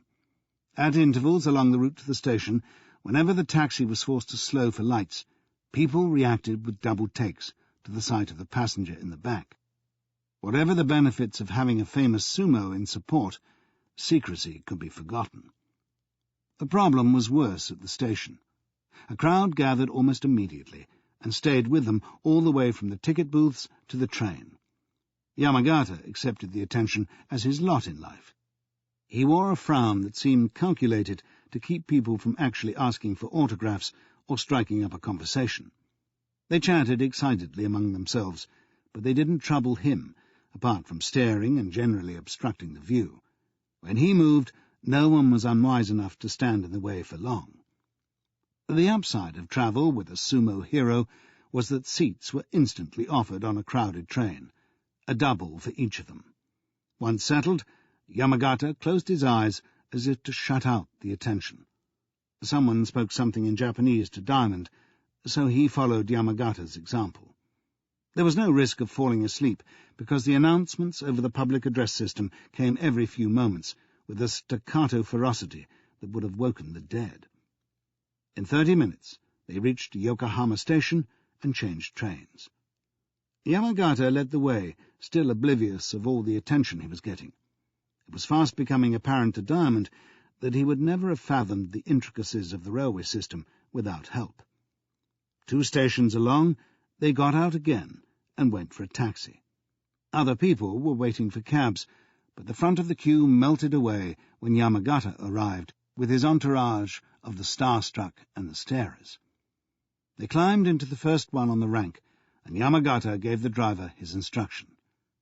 Next stop, the university. Unless I've been totally misled, thought Diamond. Chapter 31. Yokohama University was little different from Tokyo Central Station in the way people reacted to having a sumo celebrity among them. The administrative staff flocked into the reception hall to stare at the illustrious guest, who conducted himself in the same imperious manner, staring into the mid-distance as if to show disdain for an opponent. At the desk, however, he became animated and explained the purpose of the visit in fast, forceful Japanese. Confused and overcome, the young woman on duty didn't appear to take in what he was saying, so he repeated it. There was an embarrassing hiatus until one of the staff, a demure, blushing girl with wide, intelligent eyes and a tiny mouth exquisitely defined in brilliant lipstick, took Diamond aside and asked if he was American. English. Is there a problem? We are not accustomed to visits from Sumatori. Well, I can understand. Of course we are honoured. We wish we could have made preparations, arranged a proper tour. Oh, we don't want a tour, thanks. We just want to speak to someone in the biochemistry department, a research scientist. It's very urgent. He said something about a missing child.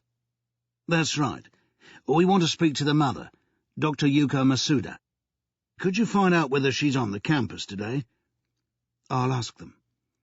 She came back without an answer, but with an instruction. Please, they say you should proceed to the science building and to the Department of Biochemistry. What's your name? She looked slightly dismayed to have been asked. Miss Yamamoto. Diamond tried repeating it exactly as she had spoken. He wasn't being familiar, just because she was pretty. Can you come with us and translate for me? She lowered her head decorously. That would be an honour, sir. Excellent. And one more thing. Yes? It would not be wise to let Dr. Masuda know who our visitors are. We don't want to alarm her. I shall tell them. They were escorted through a labyrinth of cloisters to the science blocks, modern precast structures several stories high. The news had travelled. Phasers were at most of the windows, and there was a gathering of interested students at the entrance, some taking photographs, and some ready with pens and paper. But no one went so far as to ask for an autograph. Yamagata's look wasn't inviting. Biochemistry was on the second floor. Diamond had doubts about sharing the elevator with so much poundage, but their guide didn't hesitate, and the machinery survived the test. As the doors parted, a silver-haired man in a white lab coat stepped forward and greeted them in the traditional Japanese manner. This is Dr. Hitomi, Principal Lecturer in Postgraduate Studies, the indispensable Miss Yamamoto explained. They were taken to the departmental office and offered seats. Yamagata looked dubiously at the plastic chair that was expected to support him and shook his head, so Diamond tactfully remained standing also. Anyway, he expected to meet Dr. Masuda shortly, which would mean hoisting himself upright again. A crushing disappointment followed. It emerged that Naomi's mother was not based at this campus after all. She had last worked here some 7 years ago, researching into a drug for the treatment of comas. "Jantak," said Diamond, when this had been translated. Dr. Hitomi nodded. "But we heard that she's still carrying out research here, with a grant from Manflex Pharmaceuticals," Diamond said. This created some uncertainty. He repeats that Dr. Masuda is not working here, Miss Yamamoto told him. Her research here terminated in 1985. Terminated? Definitely terminated? Definitely. Dr. Hitomi spoke some more. He says he knew Dr. Masuda personally. She was a good scientist. Her work came to an end when Manflex took a decision to stop further experimentation with Jantak. Why? Why was it stopped? When this was put to Dr. Hitomi, he shrugged before giving his answer. He says Dr. Masuda had worked with Jantak for more than 2 years and was getting good results in reversing coma symptoms, but about this time she detected side effects from the drug. Side effects? Diamond's antennae were out. Dr. Hitomi had taken a Japanese-English dictionary from the shelf behind him. He pointed out a word. Cirrhosis, said Diamond. Liver disease. His brain darted through the implications. After another explanation, Miss Yamamoto translated. The side effect of this drug was difficult to detect because the coma patients were alcoholic, and alcoholism is a major cause Of what is that word? Cirrhosis. He says alcoholism causes cirrhosis anyway. However, Dr. Masuda discovered that Jantak also caused an increase in liver enzymes, producing cirrhosis. A small side effect is acceptable, but this was too much. When she reported her findings to Manflex, they terminated the program. Dr. Hitomi added something. He says Mr. Manny Flexner. Is that correct? Manny Flexner? Yes. Manny Flexner himself took the decision to stop working with Jantak.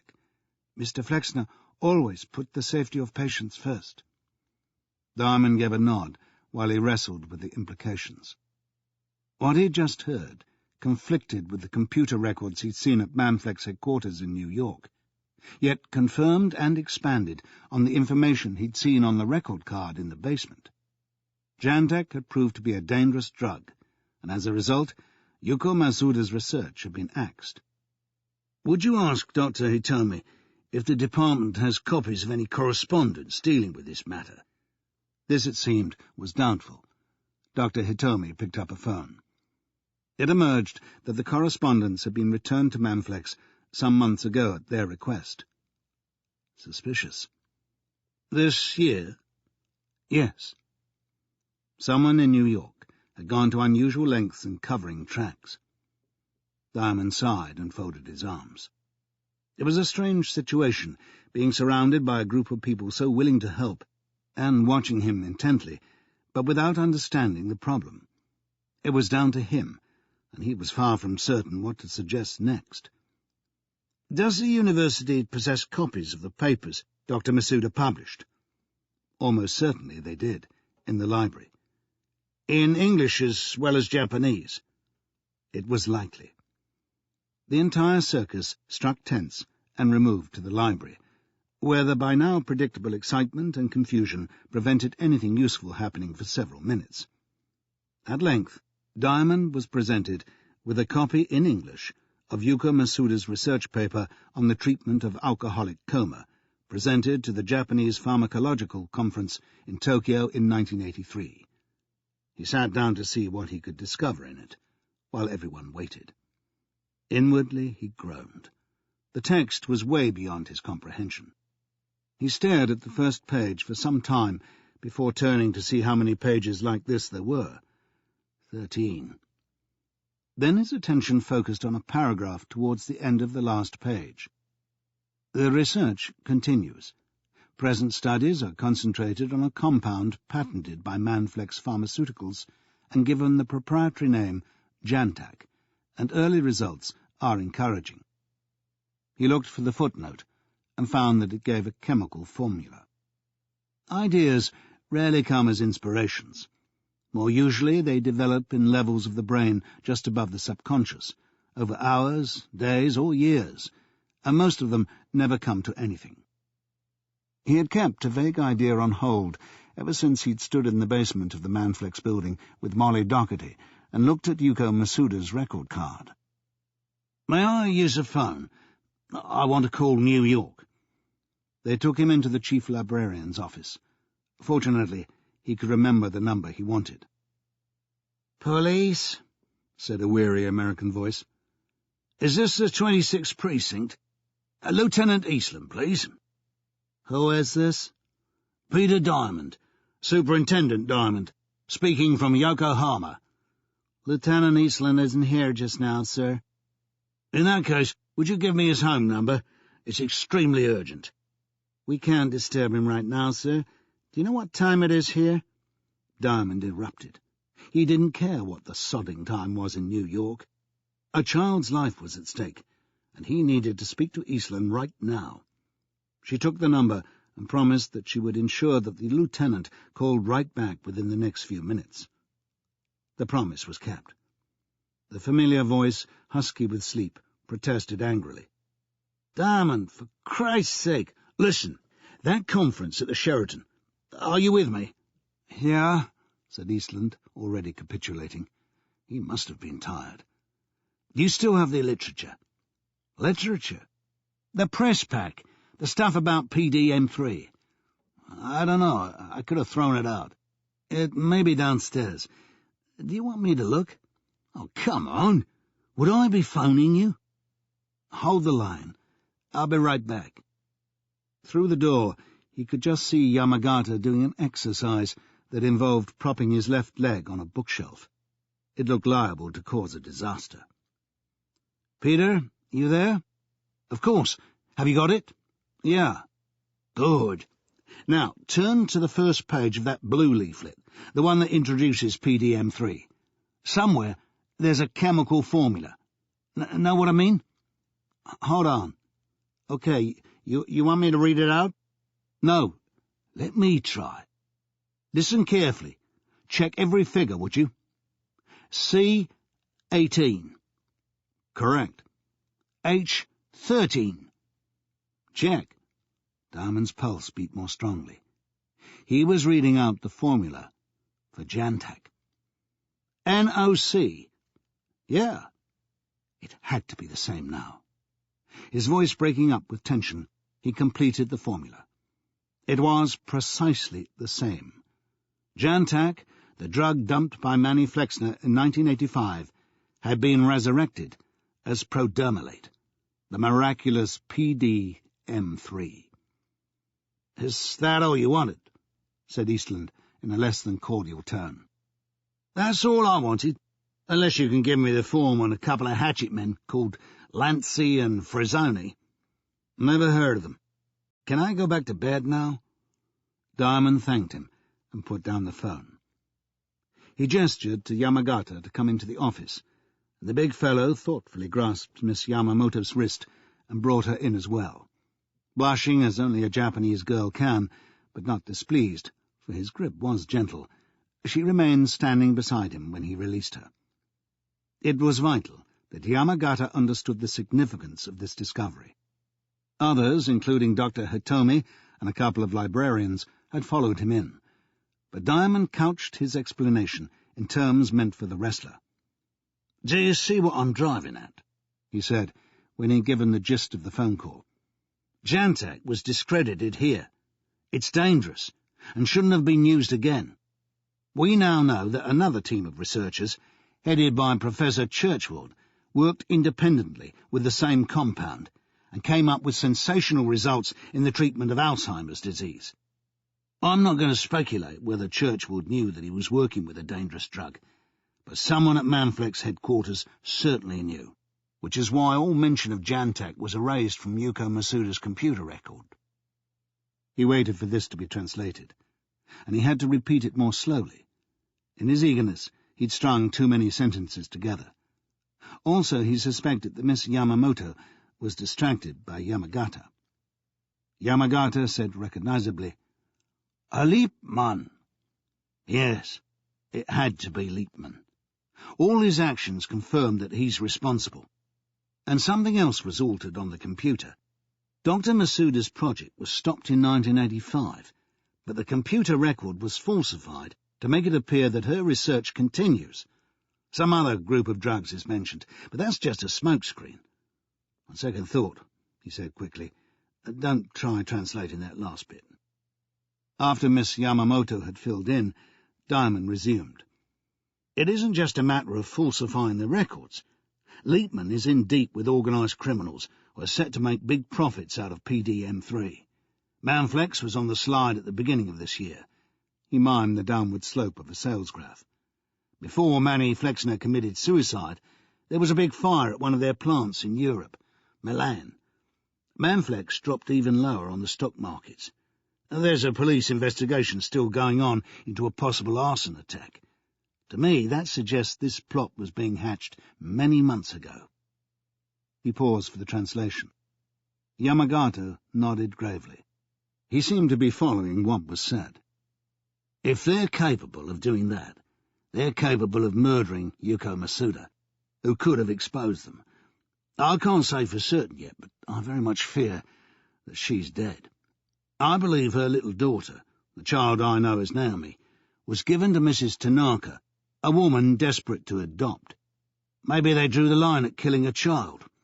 Mrs. Tanaka was ordered to get the child out of Japan to Europe, Well, she was horrified to discover that Naomi was autistic. She couldn't cope, and she abandoned her. I'm sorry, I'm not giving you a chance, he admitted to Miss Yamamoto. It's all right, she said, launching into a translation directly, looking up earnestly at the wrestler.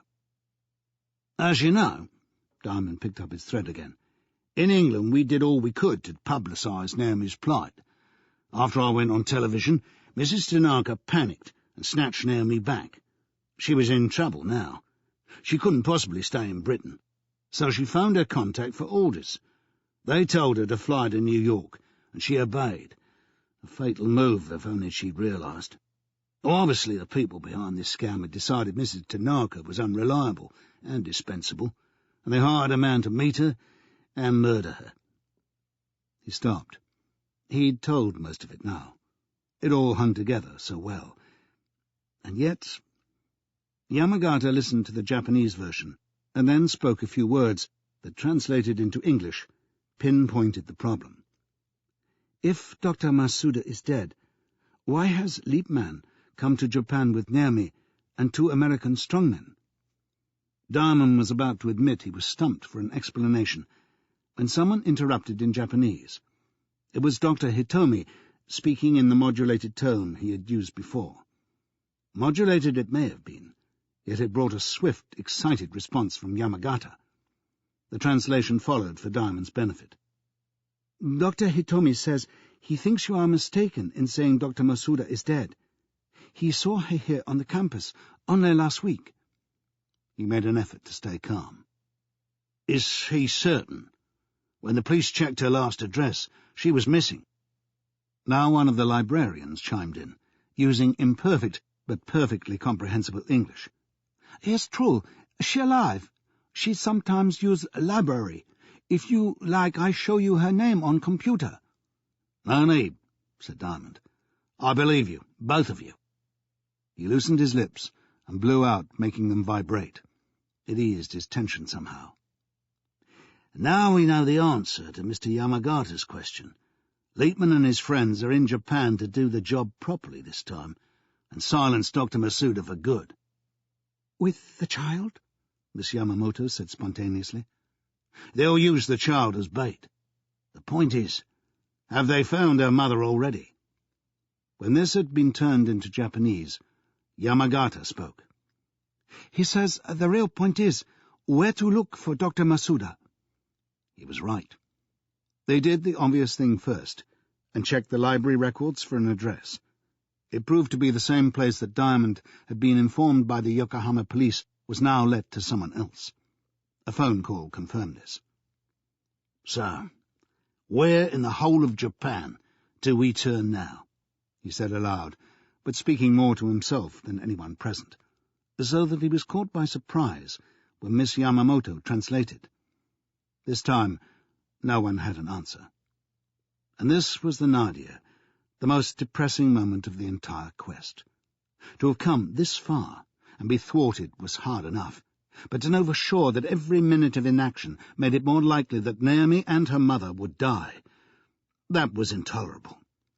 He asked them to call the police. He was told that they'd been notified hours before, apparently by the zealous young man in immigration. Then we'll call and ask if they have any information yet. A call was made, and the police had nothing to impart, not even a sighting of the Americans. Someone suggested coffee. Diamond wasn't interested. What else do they have on the library computer? He asked Miss Yamamoto. Only the titles of the books borrowed. What are they? He asked, more to give an illusion of activity than anything else. Yuko Masuda had one book out, on comas. He wondered. Is there a hospital in this city, or in Tokyo, that specialises in treating alcoholics? 3.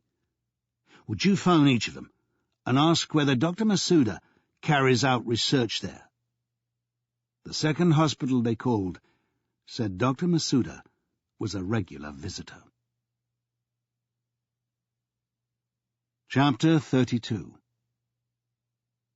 Diamond had been told that the hospital was south of the city, in the foreigners' quarter, Yamati-machi, known as the Bluff. For about a mile, the taxi driver took a route along the north bank of the Nakamura River. He drove fast, with the horn blaring most of the time, on orders from Yamagata, who kept urging him to overtake more vehicles. You didn't need Japanese to understand, and there was no complaining from the driver. He was obviously a sumo worshipper, having the trip of a lifetime. If he lived to tell the tale, he'd be the envy of every taxi driver in Yokohama. In the front passenger seat, Diamond ground his teeth and braced himself for a collision. This kind of travelling, he reflected grimly, shouldn't be inflicted on the middle-aged. It was a bit much when the quickest you normally experienced was a bus up Kensington High Street, but he still hoped to God that he would get to Yuko Masuda before Liepman and his 2 gorillas. They screeched right, the mud flaps rasping on the road, forced lower by the weight on the rear seat. They crossed a bridge, zigzagged along a busy stretch beside Ishikawacho railway station, and then onto the access road for a stretch of expressway. God help us, Diamond said to himself. He can really put his foot down now. But the taxi was close to its optimum speed anyway. They fast-laned under a tunnel and all the way to the next exit, which took them into the Yamate-machi area. Not a moment too soon. The hospital came up on the left, dominated by 4 high-rise blocks, a huge modern site with its own system of roadways. Yamagata had his door open well before they braked outside the main reception hall. Gesturing to Diamond to remain in the cab, he moved inside at impressive speed for a big man. It would have been interesting to see the reactions inside. When Asuma Tori charged in and demanded to know the way to the coma unit, you'd assume that he'd been rough with someone. Yamagata emerged, running, shouting directions, and clambered in, causing the whole vehicle to rock, and they powered off again. The speed was even more reckless in hospital grounds, with limit signs at every turn, but the driver wasn't slowing for ambulances, food trolleys, or Zimmer frames. He could steer, couldn't he? They rounded the outpatient block, swerving to avoid an unconscious patient being wheeled between 2 buildings, and raced through a narrow space between parked cars. Ahead was the building they wanted, if Yamagata's frenetic instructions meant anything. It was a 1-story, flat-roofed wooden structure that looked like an afterthought. The taxi screeched to a halt, and the passengers leapt out and shoved open the door. They were in a short corridor with doors along one side. A woman was walking towards them. At this critical stage of the operation, with timing that can only be described as inopportune, Diamond had a deeply disturbing thought. He hadn't the faintest idea what Yuko Masuda looked like. If this woman were she, he wouldn't know. Nor, come to that, had he ever laid eyes on Michael Liepman. He was looking for total strangers. He told Yamagata, "We need help," and the big man seemed to understand because he spoke to the woman. When the name Masuda was mentioned, she didn't react as if it were her own. She came back with a question of her own that Yamagata answered. Then she pointed to a door just behind them. Diamond opened it and walked into a ward about 40 metres long, with 5 bays separated by glass-walled partitions. In the nearest, they could see a patient surrounded by the apparatus necessary to monitor and sustain life in the unconscious state. Most of one wall was covered with photos and cards, and there was a mobile of cardboard goldfish suspended above the bed. A nurse wearing a face mask was attending to the drip feed. She turned, her eyes widening in amazement. Yamagata spoke. The nurse pointed to the bay at the far end, nearest the window, and Diamond's heartbeat stepped up. A small Japanese woman in a white coat was in conversation with 2 Caucasian men. They didn't have the look of hospital staff. One was tall and blonde, wearing a dark, expensive-looking suit, white shirt and club tie, and the other had reddish-brown hair with a flat-topped cut that might have been made with one sweep of a scythe. This second man was marginally shorter, but very large in the chest and shoulders, and was dressed more casually in a suede jacket and black denims. Presumably, he was one of the heavies seen arriving at the airport. If so, it was a fair bet that the blond man was Michael Liepman. Intent in their discussion, they hadn't yet noticed that anyone had come in. Diamond approached to within a few yards without catching their attention. Mr. Leapman?" Both men wheeled around. "Hold it. Who are you?" the blond man asked in an American accent. "Someone you people thought you'd disposed of," Diamond answered. "You're that English cop." Confirmation, if it was required, that this had to be Michael Leapman. "Drop it." The heavy had just whipped out a knife. "You're joking." Diamond wanted no violence, but if necessary, he backed Yamagata, even against a hitman armed with a dagger. He beckoned to the woman with his right hand, inviting her to step away from the two Americans. "Dr. Masuda?" Her face crinkled as if in pain, and she pinched her lips together, but she made no move other than to shake her head and draw her arms across her chest. Leapman said with confidence, "We're walking right out of here with Dr. Masuda, and you can do shit all about it. Let's move, Dino." Dr. Masuda seemed petrified. She could have stepped away from them. It wasn't as if the knife was at her throat. She turned her head and glanced behind her. There was a slight movement to Diamond's left, and he saw that Yamagata had hunched into the position the Sumatori adopt immediately before the charge. Then Dr. Masuda cried something in Japanese. Leapman said, "Hey, tell Blubbergut to take it easy, will you? This little lady has made up her mind." Whatever it was that Dr. Masuda had just said, it appeared to confirm Leapman's last statement, because Yamagata suddenly straightened and gripped Diamond's arm to restrain him. A sumo champion backing down? It was difficult to credit. Leapman gave the grin of a man who had won without so much as a scuffle. "I won't say it's been good to meet you, gentlemen. Have a nice day, just the same."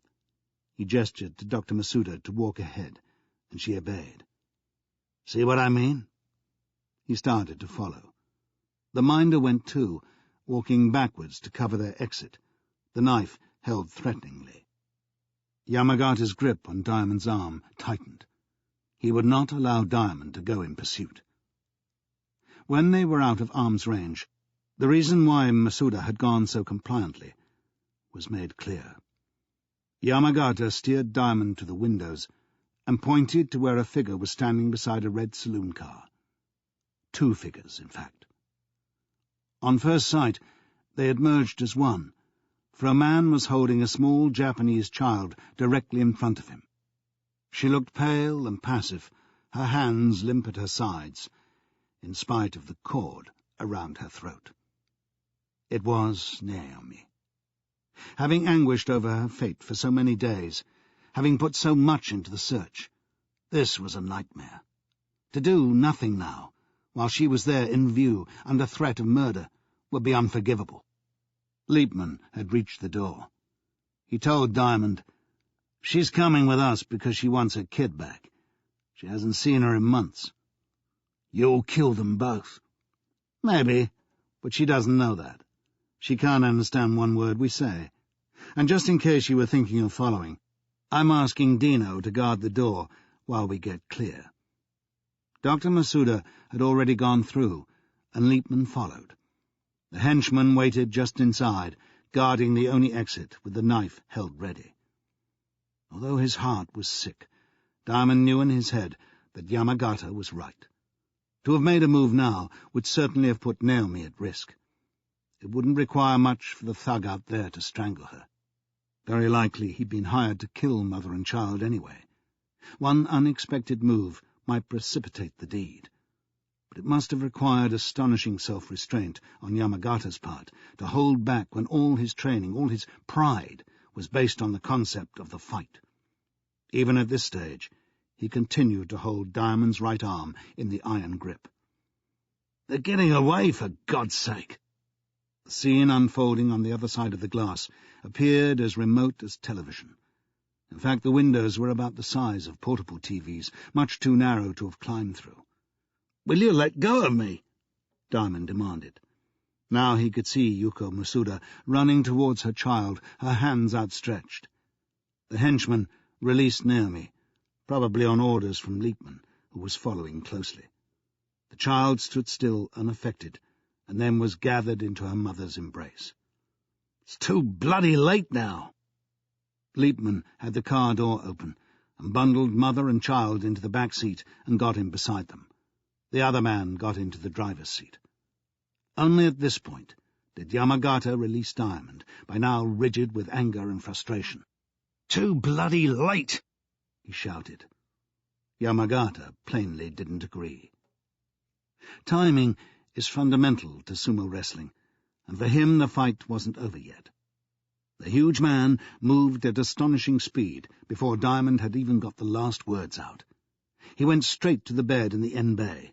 It was a good thing it was unoccupied, because Yamagata tucked his hands underneath, tipped it over, grabbed the underside, and lifted the entire thing as if it were polystyrene. In the same forward movement he charged at the window frame and crushed the bed against it with tremendous force.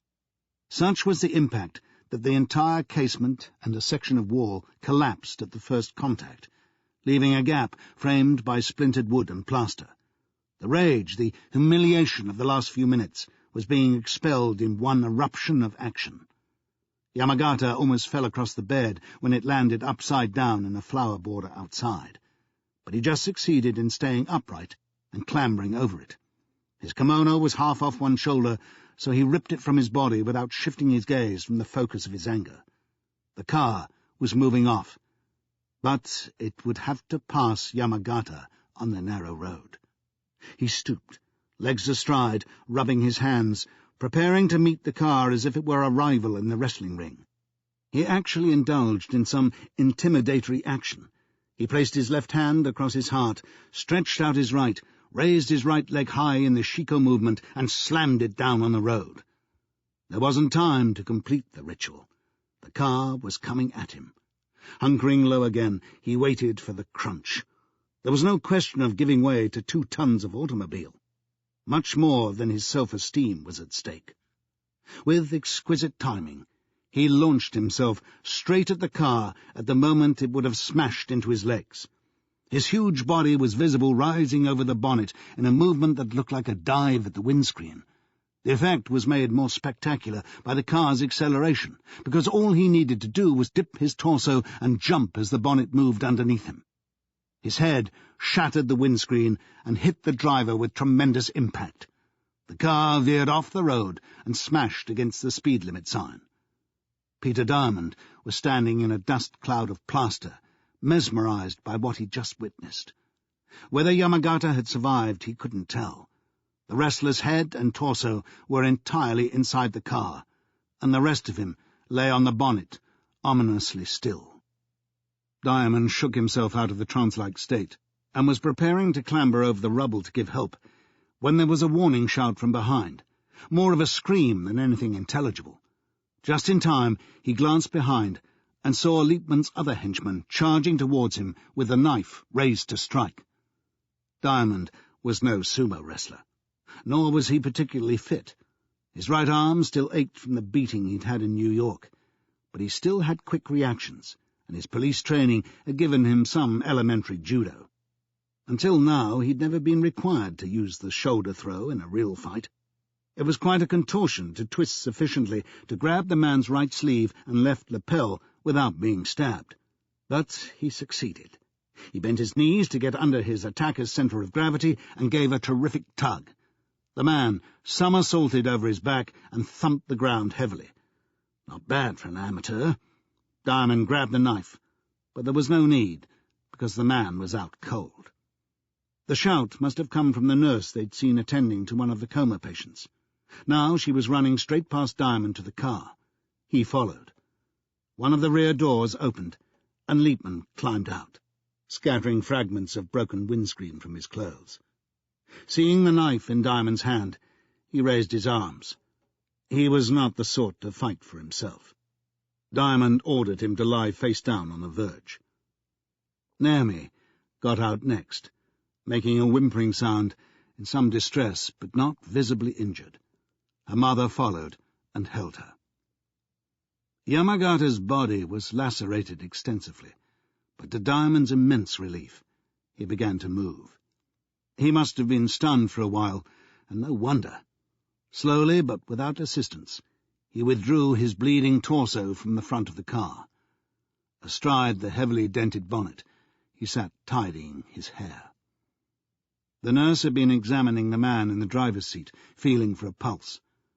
Presently she stood back and shook her head. From the look of him, his neck must have been broken. He'd taken the full impact of Yamagata's head. Hospital staff rapidly appeared from all sides, some just to watch or take pictures, for a Japanese is never far from his camera, and others ready to help. Diamond stooped and picked up one of Yamagata's flip-flop sandals, or bedi, lost or discarded in the action. He looked for the other and found it.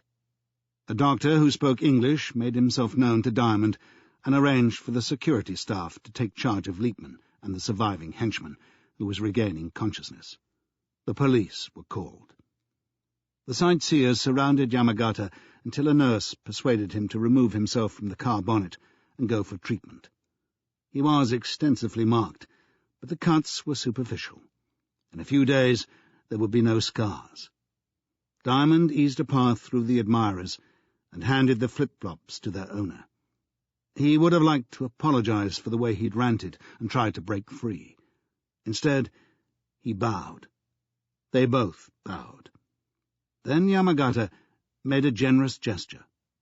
First he pointed to the henchman being helped to his feet by a security man, and then he tapped Diamond's chest with his forefinger, nodding at the same time as if to express approval. He bowed again, and with a sense of ceremony, returned the flip-flops to Diamond. Words weren't required.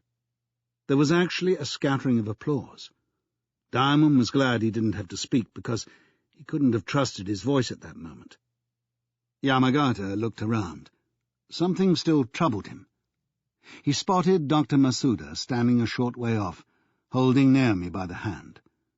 He strode across to them, exchanged a bow and a few words, and then stooped and lifted the little girl into his arms. She looked comfortable, even contented. The cameras clicked. Chapter 33. Look at these. Jesus, what do they think I'm going to do? The handcuffs on Michael Liepman really weren't necessary. But as the Yokohama police had insisted on this formality when they allowed Diamond to interview him, it was respected. They sat facing each other in leather armchairs in an office belonging to the senior detective, who observed from behind his desk with an interpreter beside him. Diamond waited indifferently. He was confident that the protest would pass. If he'd ever seen a man who was ready to talk, it was Liepman, desperately wanting to justify his actions to somebody. And the switch to sweet reasonableness was not long in coming. You know, in a way I'm relieved. I wasn't in control of my life anymore. Mind if I tell it my way?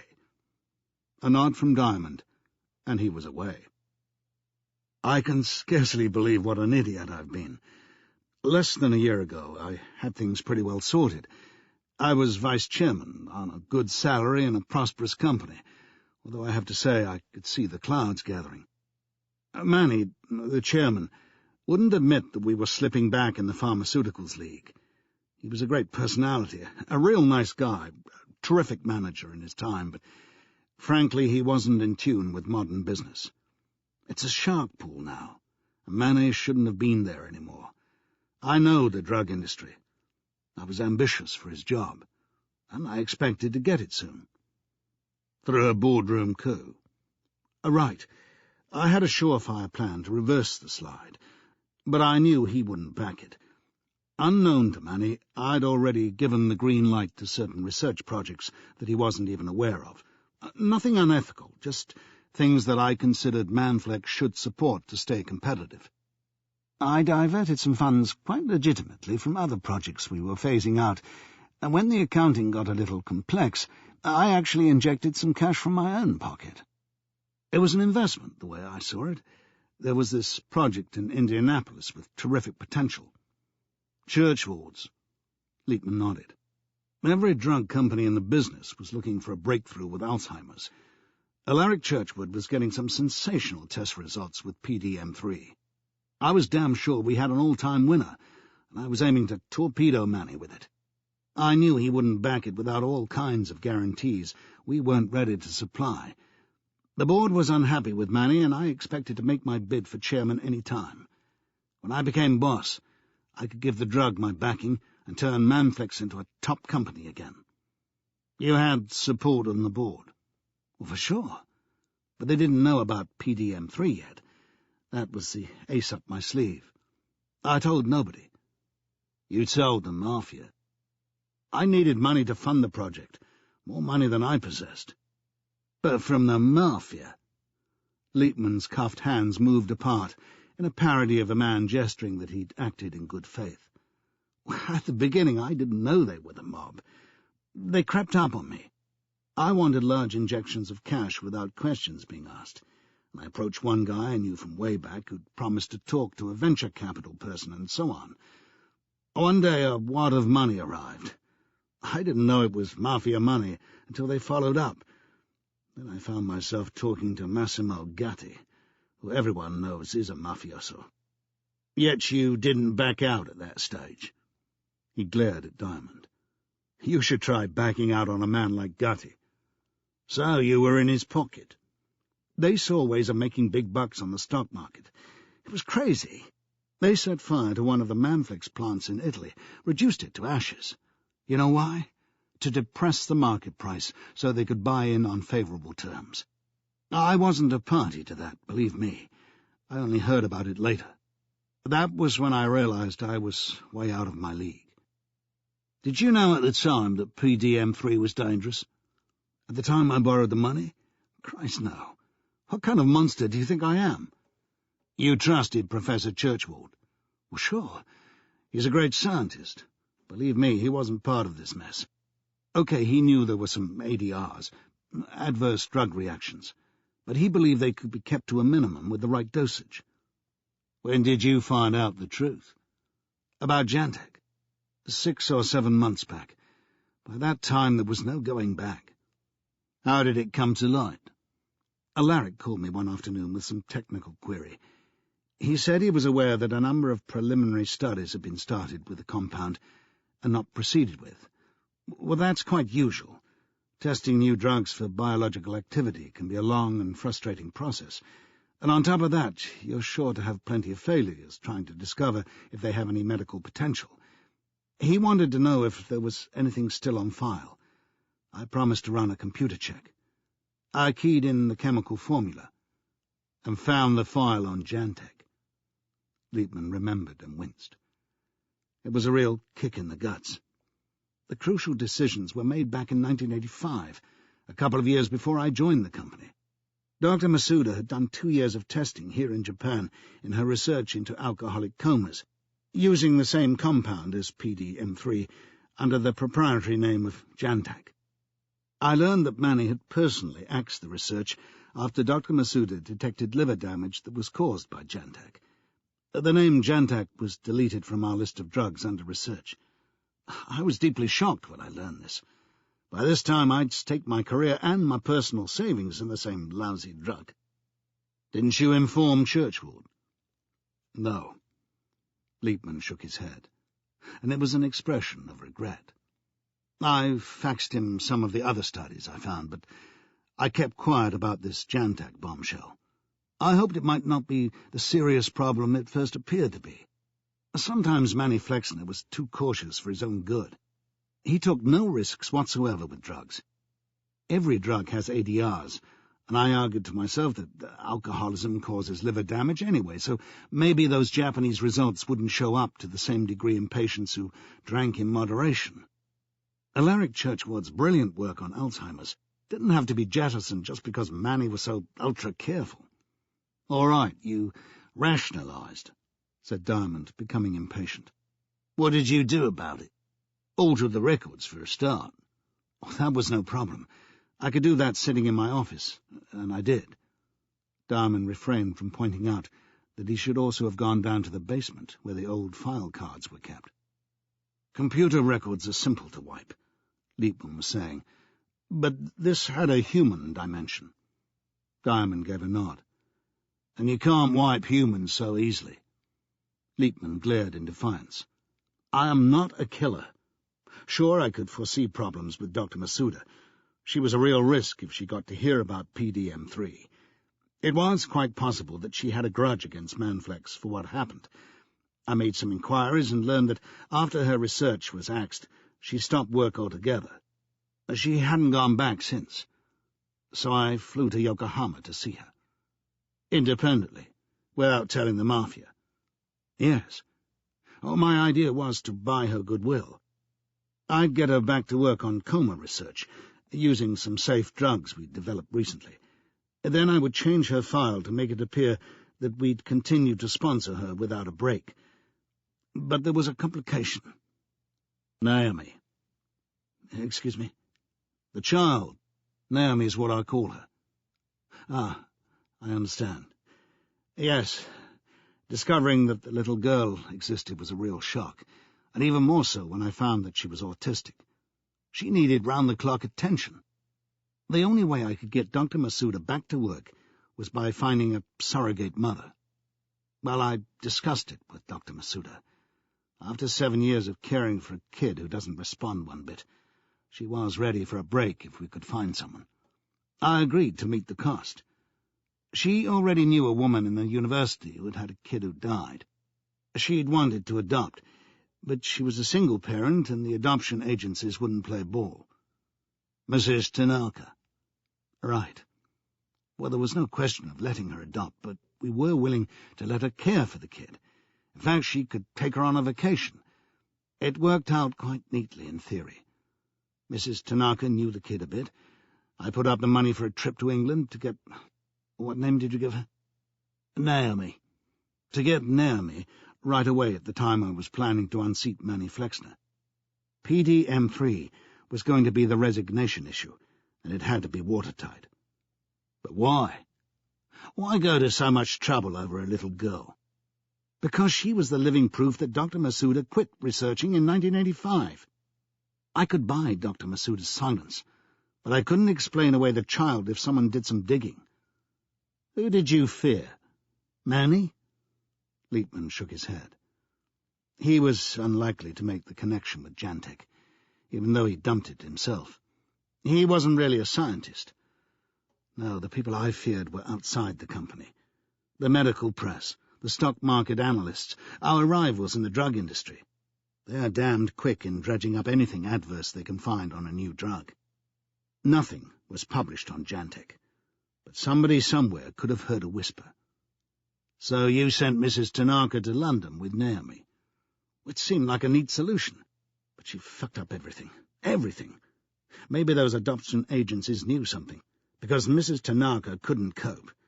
An autistic child was all too much. And one day she panicked and abandoned her in Harrods. The next thing, it was all over the British press and on TV. It was a news story. There was even an item in the New York Times. Far from hushing up the child's existence, we got it all over the media. Our billion-dollar project was about to blow up in our faces all because of one small girl. But nobody knew the child's identity, Diamond reminded him. Liepman erupted. For God's sake! Every tabloid in England and Japan wanted to know who the dumb kid in Harrods was. It was a great human interest story. Our papers carried it. The only question was which smart-ass reporter would be the first to trace her mother. Through Mrs. Tanaka. You're telling me that's why Mrs. Tanaka had to be murdered? Listen, I was facing annihilation myself. Soon as one of those guys got to Mrs. Tanaka, she would blow the whole project. She'd tell them about the arrangement with Dr. Masuda. The connection with Manflex would be out in the open. All those wise guys looking for some flaw in PDM3 would be alerted. I had to act fast, and I couldn't do it alone. So you explained the problem to your Mafia friends, and they put out a contract on Mrs. Tanaka. Not my friends, and I was never a party to murder. But you kept them informed. She must have got in touch with you before she flew to New York with Naomi. Listen, you've got to understand that these people were breathing down my neck. When Manny committed suicide and nominated David to succeed him, my plans went out of the window, said Diamond with the suggestion of a smile. But he could hardly have expected a laugh from Liepman at this point in his story, and he didn't get one. I was horrified when I heard what they did to Mrs. Tanaka. Appalled. And you know, first of all, I thought the kid must be dead as well. I never heard of the Mafia killing a child. Well, no. But they didn't object to throwing me in the Hudson and leaving me for dead, Diamond added. You were too close to the truth. When you fixed that meeting with David Flexner, they had to act. Yes. How was that done? Am I right in thinking Flexner's room was bugged and you tipped off your Mafia friends? Listen, by that time I was being threatened too. Those people don't forgive anything. But that's how it was done. Essentially, yes. He hesitated. Should I apologize? Diamond shrugged. He could be magnanimous now. And what exactly was the purpose of coming here to Yokohama? Quite simply to liquidate Dr. Masuda. I want to make it clear that I came under coercion. I was under constant threat of being murdered myself. Those two who travelled with me were Mafia hitmen. I was to lead them to her, and Naomi would be used as bait. They planned to drive into the country, kill Mrs. Masuda and abandon Naomi. Do you really think they would have let you live? Liebman pondered this for a moment. Maybe not. Like I said, I'm glad it's over. I don't mind giving evidence when all this comes to court. I've been a damn fool, Mr. Diamond, but I was never a willing party to the violence. Diamond felt a twinge in his back as he got up to leave. He wasn't quite the fighting machine he'd appeared to be earlier. You say that, Mr. Liebman, but you were blithely prepared to sentence untold numbers of Alzheimer's patients to serious liver damage and maybe death so that you could be rich and successful. In my book, that's on par with murder. Are you leaving? Liebman asked, sidestepping the accusation. As soon as I can get a flight. What will happen to me? You better ask a lawyer. I dare say they'll extradite you in time to give evidence against Massimo Gatti and his hitmen. Liebman twitched. You'll be safe behind bars for a while, Diamond reassured him. After that, there's always plastic surgery. On the way out, he was stopped by one of the clerical staff and invited into another office, where, unknown to him, Yuko Masuda and Naomi had been waiting. The interpreter followed him in. Dr. Masuda was standing hand in hand with Naomi. She bowed and delivered a little speech. She says that she has learned of all the trouble you took to help her daughter and the danger you faced. She says that you saved both their lives. Oh, Mr. Yamagata did that, Diamond said. She insists that she owes her life to you. She would like to repay you in some way. That isn't necessary. Excuse me if I take the liberty of speaking myself, the interpreter said. It is our way in Japan. If you can think of some small service she can perform, it will ease the burden of debt that she has to carry now. A token of gratitude, a small thing, but very important. He glanced towards Dr. Masuda. In that case, what I would really like is to hold her daughter's hand for a moment. I think that would satisfy decorum. After it was explained, Dr. Masuda nodded. Naomi was standing beside her, gazing at the wall. Diamond took a step closer and offered his hand. Dr. Masuda said something in Japanese. Naomi placed her hand in his. She didn't look up or do anything else, but that was enough. It satisfied decorum for a Japanese lady, and it brought a lump to the throat of an unsentimental Englishman. The ceiling still wanted decorating in the basement flat in Addison Road. I'll get some more paint tomorrow, he promised. Bit of a come-down after all your globe-trotting, Stephanie said. Not at all. Domestic life has its attractions. She smiled faintly. That doesn't sound like the man of action I read about in the paper this morning. Man of action? With my figure? He dismissed the idea with a laugh. You don't fancy yourself as a sumo wrestler, then? No chance. The paper says you tossed an armed man over your back. It says you're Britain's sumo champion. Get away. Really? Do you want to see? No, it's rubbish, and we both know it. I'm just glad to be home with you. Her smile became more definite. Did you by any chance remember the sneakers? Big he may have been, but he felt himself shrinking. There just wasn't an opportunity. Sorry, my love. She said, I wouldn't have mentioned it, but you did phone me from New York to check the size. He got up abruptly to delve into the hold-all he'd brought back from Japan. He took out a shoebox. But I got these for you yesterday afternoon in a Yokohama shoe shop. They don't look quite so comfortable as American sneakers, but I was told they're better for the feet.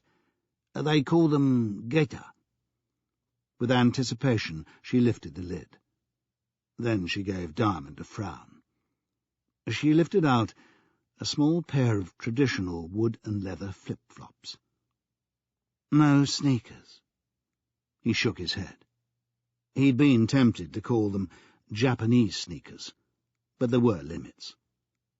She took off her shoes and tried on the gaita. Do they fit? She tottered over and aimed a mock punch at him. You're the bloody limit. I suppose I can wear them around the house. Good, he said, removing Yamagata's gaiter from the bag. I was given this pair myself, and I'd quite like to wear them, sometimes. That